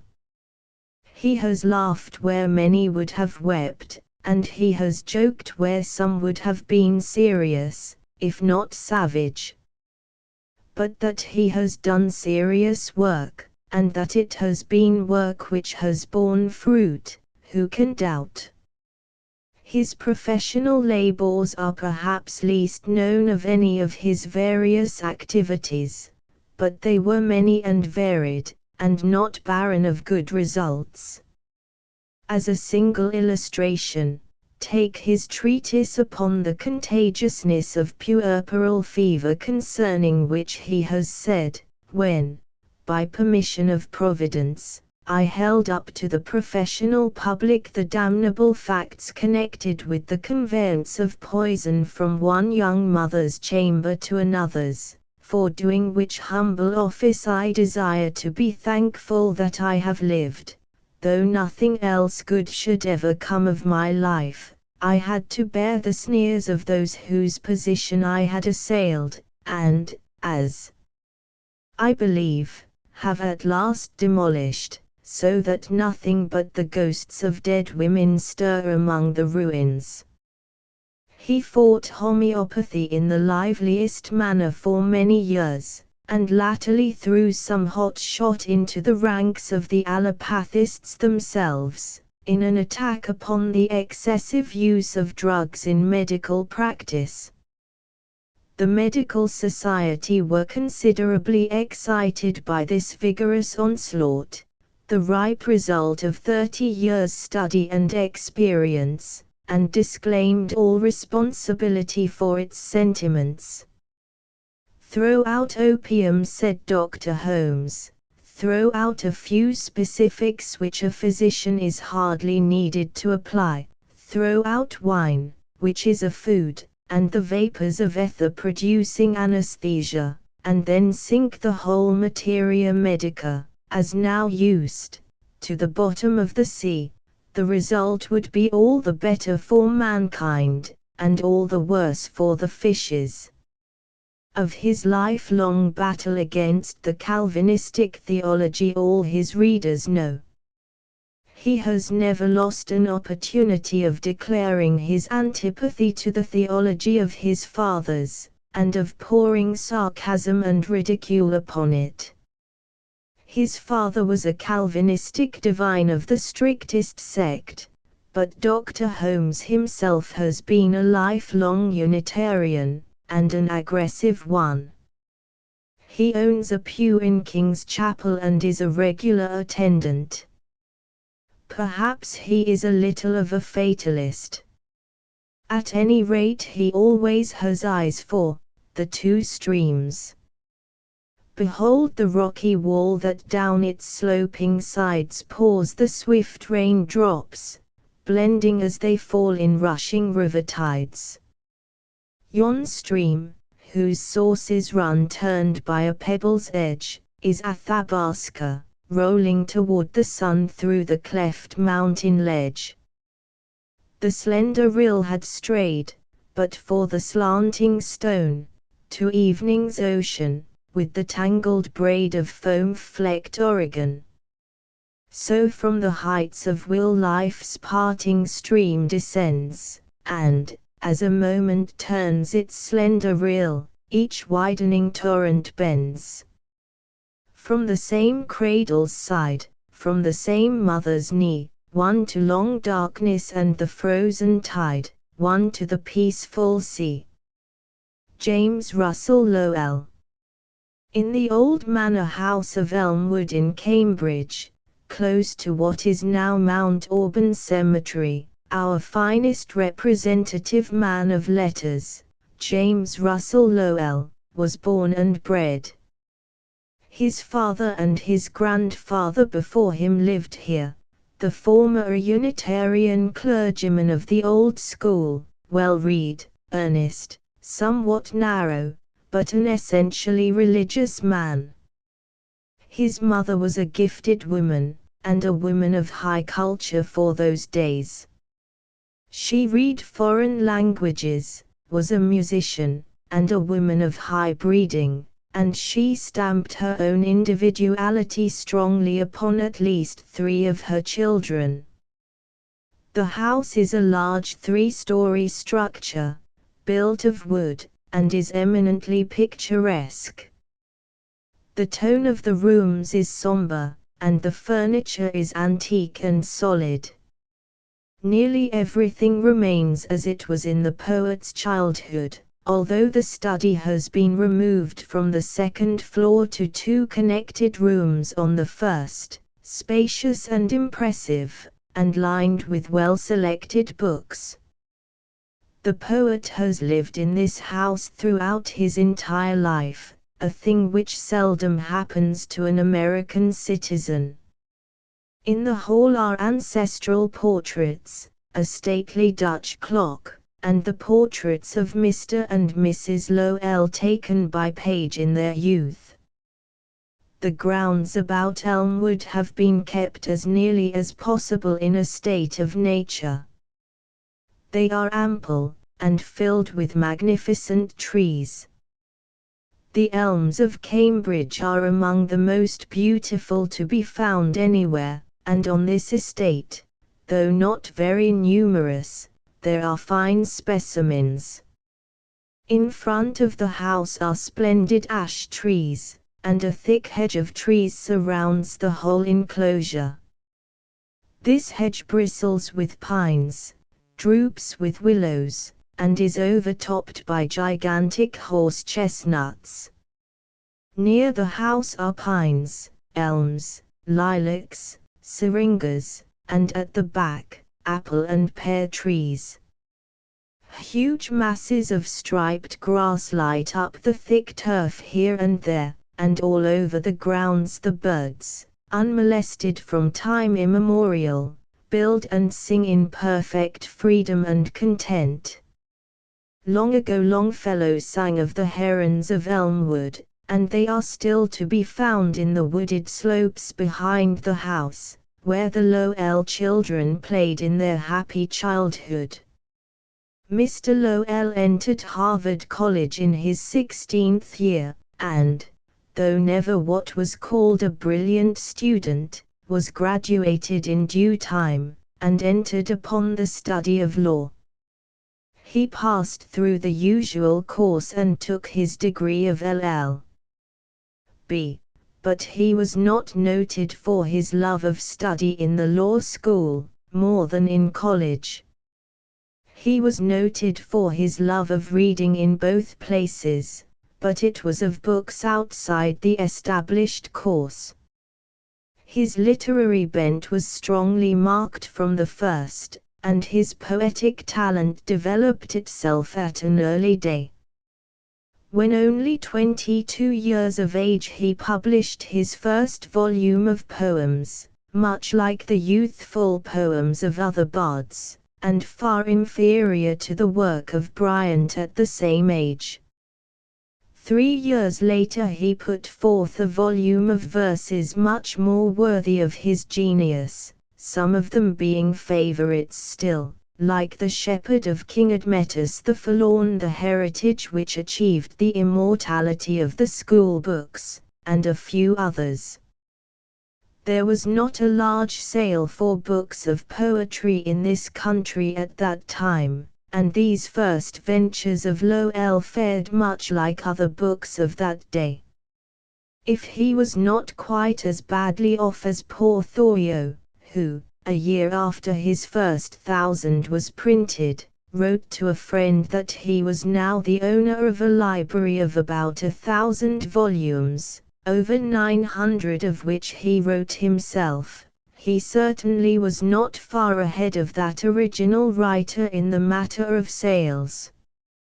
His books, however, attracted some attention, and could hardly be classed under the head he proposes for certain books, in the fable for critics, namely, literature suited to desolate islands, such as Satan, if printing had then been invented, as the climax of Woe would to Job have presented. Mr. Lowell was married in 1844 to Miss Maria White, of Watertown near Cambridge, the lady to whom some of his first poems were addressed, and who was herself a writer of very sweet and tender verse. Mrs. Lowell was most beautiful and accomplished, a fit wife for a poet, and the maker of a restful but inspiring home. Beautiful children came to them to gladden their lives for a little season, but all except one were recalled in early infancy, and the grief of the parents was both acute and lasting. Many a time, as he tells us, he looked at the snowfall, and thought of the leaden sky that arched o'er our first great sorrow when that mound was heaped so high. And only in after years he remembered the gradual patience that fell from that cloud-like snow, flake by flake, healing and hiding the scar of our deep-plunged woe. For many years a pair of tiny baby shoes, half-worn, hung over a picture frame in the poet's study, and told their sad tale of the little feet that had gone on before. Like Sidney Smith, Lowell learned to think that children are horribly insecure, that the life of a parent is the life of a gambler, and he held the one who still remained to him with a trembling grasp for a long time. Happily, she was spared to him, and still adds interest and pleasure to his life. Mr. and Mrs. Lowell went to Europe in 1851, and spent a year in travel, partly for the benefit of Mrs. Lowell's health, which was always delicate. They spent the greater part of their time in Italy, although they made brief tours in France, Switzerland, and England. About a year after their return Mrs. Lowell died, and another little mound in Sweet Auburn was folded close under deepening snow. During the 9 years of their married life all had been peaceful and beautiful, and now there seemed nothing left but, to the spirit its splendid conjectures, to the flesh its sweet despair and many hopeless tears over the thin worn locket with its anguish of deathless hair. For a long time the heart of the poet would admit of no consolation. He replied to every attempt to soften his grief, "There's a narrow ridge in the graveyard, would scarce stay a child in his race, but to me and my thought it is wider than the star-sown vague of space. Your logic, my friend, is perfect, your morals most drearily true, but since the earth clashed on her coffin, I keep hearing that, and not you. Console if you will, I can bear it, 'tis a well-meant alms of breath, but not all the preaching since Adam has made death other than death. It is pagan, but wait till you feel it, that jar of the earth, that dull shock, when the plowshare of deeper passion tears down to our primitive rock. Communion in spirit. Forgive me, but I, who am earthy and weak, would give all my incomes from dreamland for a touch of her hand on my cheek. That little shoe in the corner, so worn and wrinkled and brown, with its emptiness confutes you, and argues your wisdom down. On the same day that Mrs. Lowell died a child was born to Mr. Longfellow, who sent to his friend the beautiful poem, The Two Angels. Tea was at thy door, O friend, and not at mine. The angel with the amaranthine wreath pausing, descended, and with voice divine whispered a word that had a sound like death. In 1854 Mr. Lowell was appointed as Mr. Longfellow's successor to the chair of Belles Lettres in Harvard University, a place for which he was most admirably fitted by nature and by training.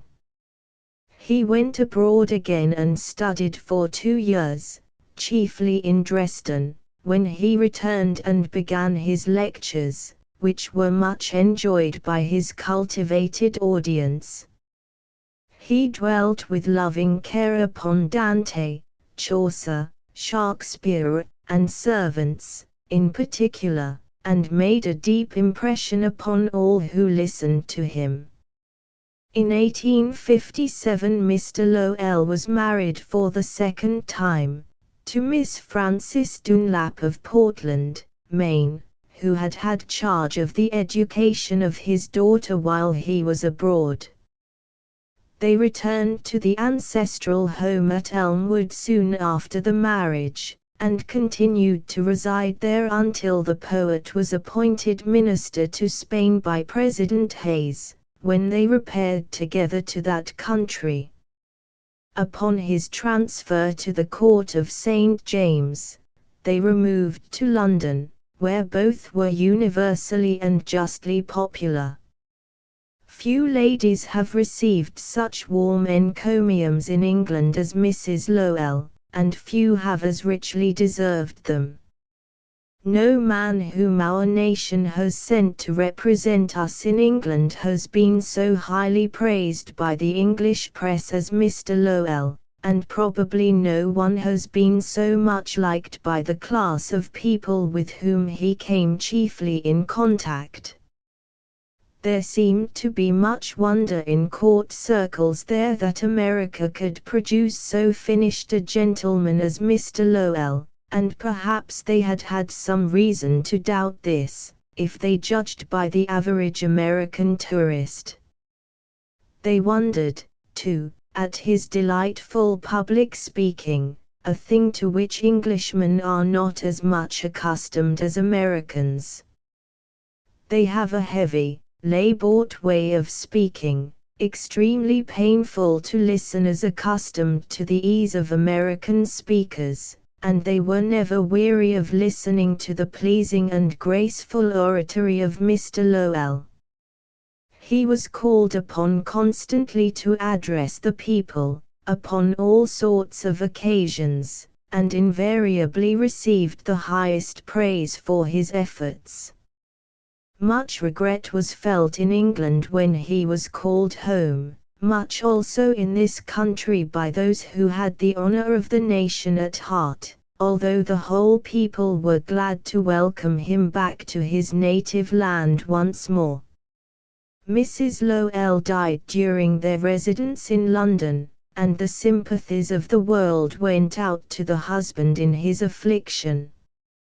Mr. Lowell came to the aid of the despised abolitionists at an early day.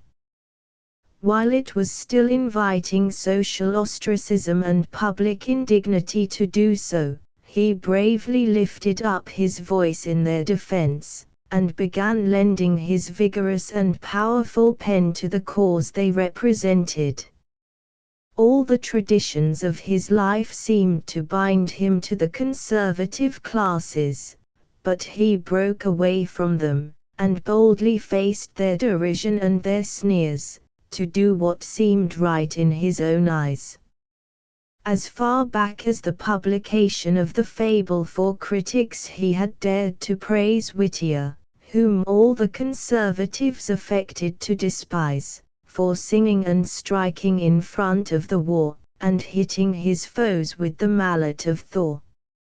It still required bravery as well as kindliness to say of the despised Quaker, "All honor and praise to the right-hearted bard who was true to the voice when such service was hard, who himself was so free he dared sing for the slave, when to look but a protest in silence was brave.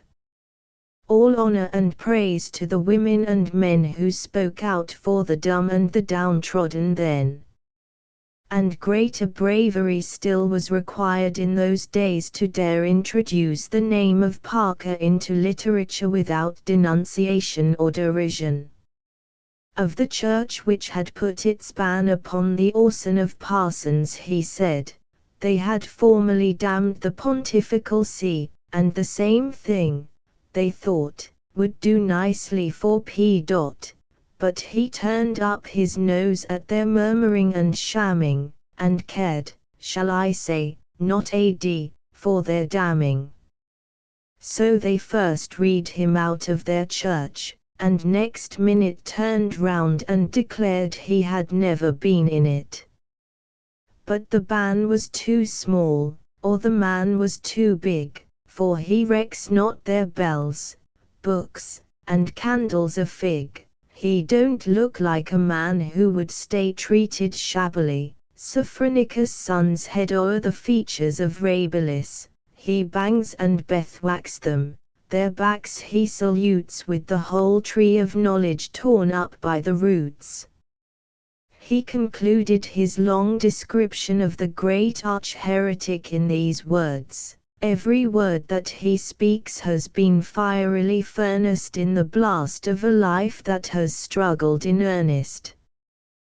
There he stands, looking more like a ploughman than priest, if not dreadfully awkward, not graceful at least, his gestures all downright, and some, if you will, as of brown-fisted hobnail in hoeing a drill, but his periods fall on you, stroke after stroke, like the blows of a lumberer felling an oak. You forget the man wholly. You're thankful to meet with a preacher who smacks of the field and the street, and to hear, you're not over particular whence, almost Taylor's profusion, quite Latimer's sense." The first of the Biglow papers had appeared even before this, as early as 1846, during the progress of the Mexican War, and had showed his countrymen very plainly where he was to be found in the coming struggle.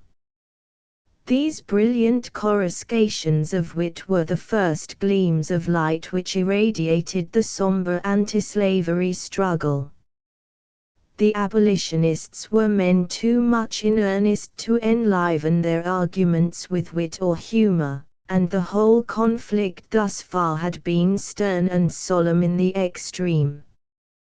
This had prevented much popular enthusiasm, except in natures as earnest as their own, and many men who had before been indifferent to the subject were at once attracted and interested by the raillery and satire of Lowell. They enjoyed his keen thrusts, and began to talk with one another about them, and unconsciously imbibed a little of their spirit. Some of the more jingling rhymes caught the ear of the street, and in a little while John P. Robinson he said heavent vote for Governor B was heard on every hand. And even across the sea, we are told, travelers would hear someone repeating the catch, but John P. Robinson he said they didn't know everything down in Judy. The first series of these papers undoubtedly had a powerful influence in forming public opinion upon the subject of the abolition of slavery, and the second series exerted a still more potent influence in favor of sustaining the government in the prosecution of the war, and in urging it to the emancipation of the slaves. Early in the war he wrote, "It's slavery that's the fangs and thinking head, and if you want salvation, crash it dead." He suffered much in his own family from the war, 3 of his favorite nephews being killed, 1 at Winchester, 1 at Seven Pines, and 1 at Ball's Bluff. Another relative was the gallant Colonel Shaw, who led the colored troops in the assault on Fort Wagner, and who there gave up his heroic life. In the commemoration ode, the greatest poem which Lowell has ever written, he celebrates the death of these young heroes in fitting verse, and gives their names to immortality. The effect of the poem at the time was simply overpowering. So many other hearts were bleeding with his own, and it at once took its place as one of the noblest poems in the language. The poet William W. Story came over from Rome purposely to hear Lowell deliver this ode, and felt abundantly paid for the journey by the pathos and sublimity of the scene, which has seldom been equaled in this country. Mr. Underwood tells us that, in person Lowell is of medium height, rather slender, but sinewy and active. His movements are deliberate rather than impulsive, indicating what athletes call staying qualities. His hair at maturity was dark auburn or ruddy chestnut in color, and his full beard rather lighter and more glowing in tint. The eyes of men of genius are seldom to be classified in ordinary terms, though it is said their prevailing color is gray. Lowell's eyes in repose have clear blue and gray tones, with minute, dark mottlings. In expression they are strongly indicative of his moods.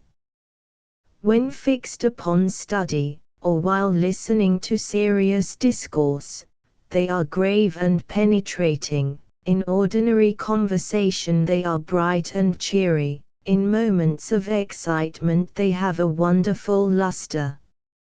Nothing could be finer than his facial expression while telling a story or tossing a repartee. The features are alive with intelligence, and eyes, looks, and voice appear to be working up dazzling effects in concert, like the finished artists of the comedy Franchise. As a conversationalist Mr. Lowell is unrivaled. His wit is apparently inexhaustible, and irradiates his whole conversation, as it does all his writing except his serious poetry. His Fireside Travels was pronounced by Bryant the wittiest book ever written, and it is not more witty than much of his conversation. The brilliancy of his conversation and the charm of his manners unite to make him one of the most fascinating companions in the world, and this charm is felt by all who come in contact with the man, and is not a thing reserved for his more favored companions.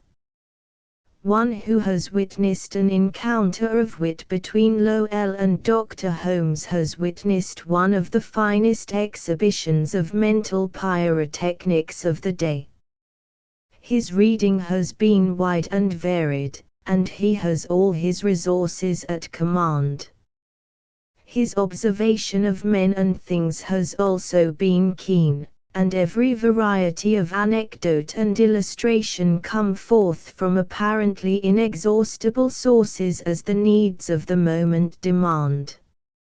His love of nature and his observation of all her finer moods make him a most delightful out-of-doors companion.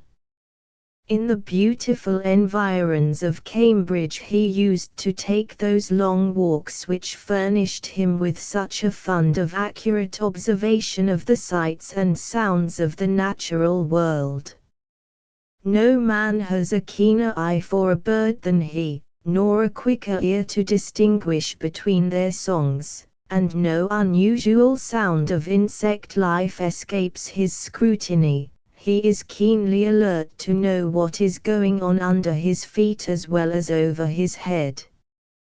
The most modest flower does not escape his eye, nor any peculiarly marked leaf, nor any rich bed of leafy mold. He sees everything with his poet's eye, even to those rifts where unregarded mosses be.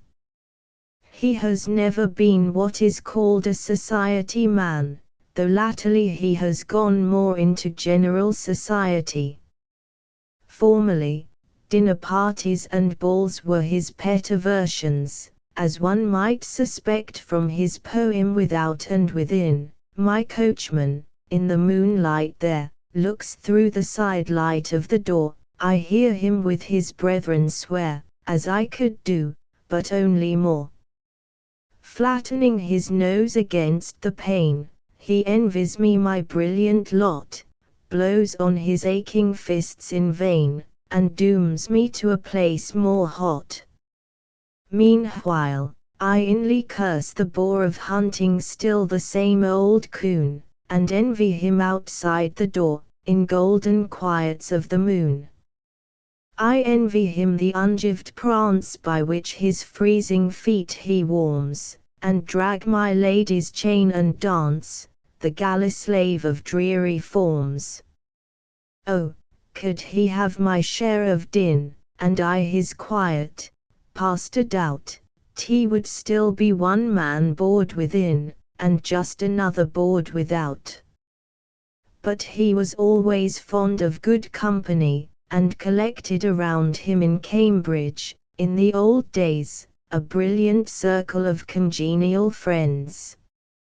Of these, Longfellow, and Professor Felton, and Agassiz, and Dr. Estes Howe his brother-in-law, were perhaps the closest, but John Holmes and Edmund Quincy and Robert Carter were very warm friends, members of the famous Whist Club, and royal companions all.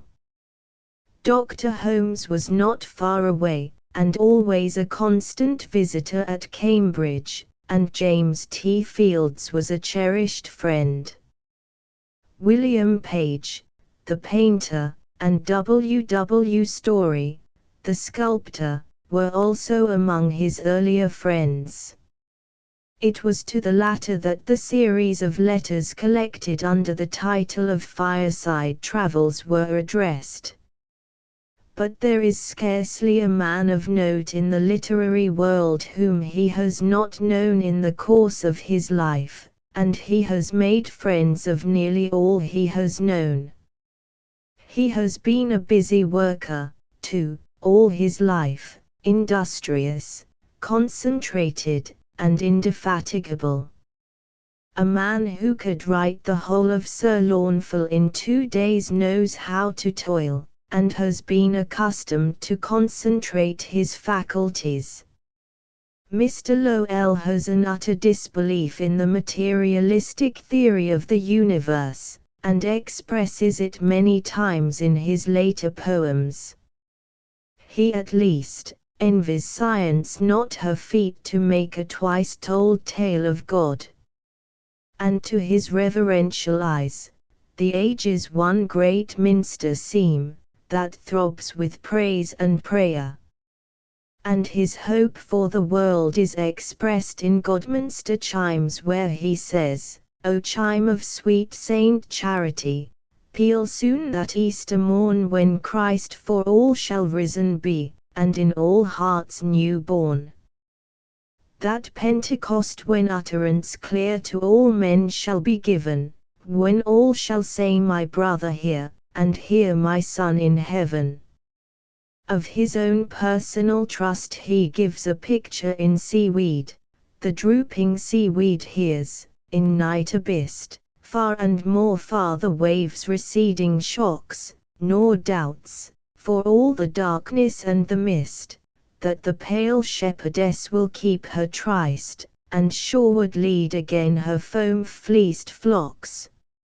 For the same wave that rims the Carib shore with momentary breed of pearl and gold, goes hurrying thence to gladden with its raw lawn weeds bound fast on rocks of Labrador, by love divine on one sweet errand rolled. And though thy healing waters far withdraw, I too can wait, and feed on hope of thee and of the clear recurrence of thy law, sure that the parting grace my morning sore abides its time to come in search of me. Robert and Elizabeth Browning. Comparatively little has been known of the lives of these poets. The fact of their having lived in Italy throughout their married life kept them somewhat aloof from the gossip-loving writers of their own country, and the tourists, both from England and America, who were so fond of calling upon them there, seldom succeeded in establishing anything like intimate relations with them. The little that is known can be briefly stated. Browning's father was a gentleman of wealth and of original character, who allowed the striking individuality of his son Robert to develop itself in a natural way instead of attempting to cramp him into the mold of the other young Englishmen of his rank and time. At an early age he went to Italy, where he passed several years in diligent study of the institutions and art of that favored land as well as of her literature both ancient and modern. Young Browning had a great passion for these studies, and a great fondness for Italian life, with which he familiarized himself in all the different provinces and all the principal cities, living for long periods in each favorite resort where there was anything either in art or nature to please his fine critical taste. He studied both painting and music, and has always been a fine amateur in each. He wrote poetry from childhood, but published nothing until he was about 23 years old, when Paracelsus, a dramatic poem, appeared. The genius of the writer was recognized at once, as well as those faults which have clung to him persistently through life. 2 years after, a tragedy entitled Strafford was produced, and a little later, Sordello.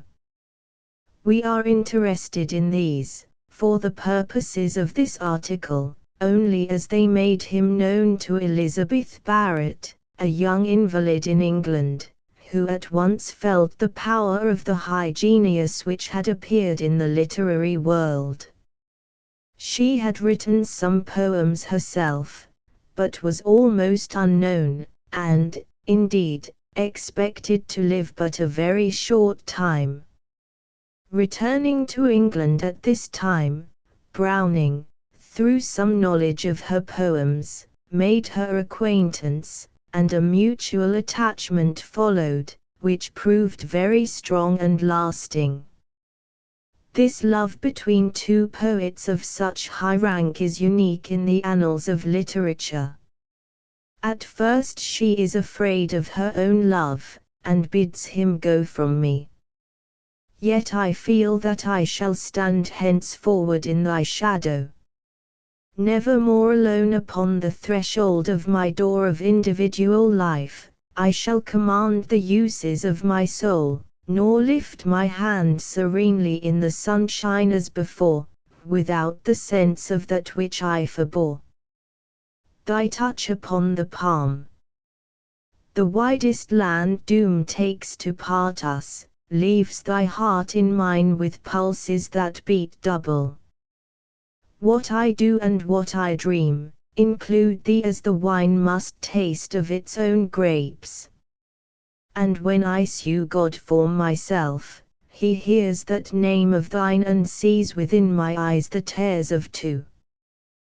The whole outlook of life soon changed to the gentle invalid, as she tells him later. The face of all the world is changed, I think, since first I heard the footsteps of thy soul move still, oh, still beside me, as they stole betwixt me and the dreadful outer brink of obvious death, where I who thought to sink was caught up into love and taught the whole of life in a new rhythm. The cup of dole God gave for baptism, I am fain to drink, and praise its sweetness, sweet with the anir. The name of country, heaven, are changed away for where thou art or shalt be, there or here, and this lute and song loved yesterday, the singing angels know, are only dear because thy name moves right in what they say. The wonder of how she could have been able to live without him impresses her much. Beloved, my beloved, when I think that thou wast in the world a year ago, what time I sat alone here in the snow and saw no footprint, heard the silence sink no moment at thy voice but link by link went counting all my chains as if that so they never could fall off at any blow struck by thy possible hand, why, thus I drink of life's great cup of wonder. Wonderful, never to feel thee thrill the day or night with personal act or speech, nor ever cull some prescience of thee with the blossoms white thou sawest growing. Atheists are as dull, who cannot guess God's presence out of sight. But in order to tell the whole story we should have to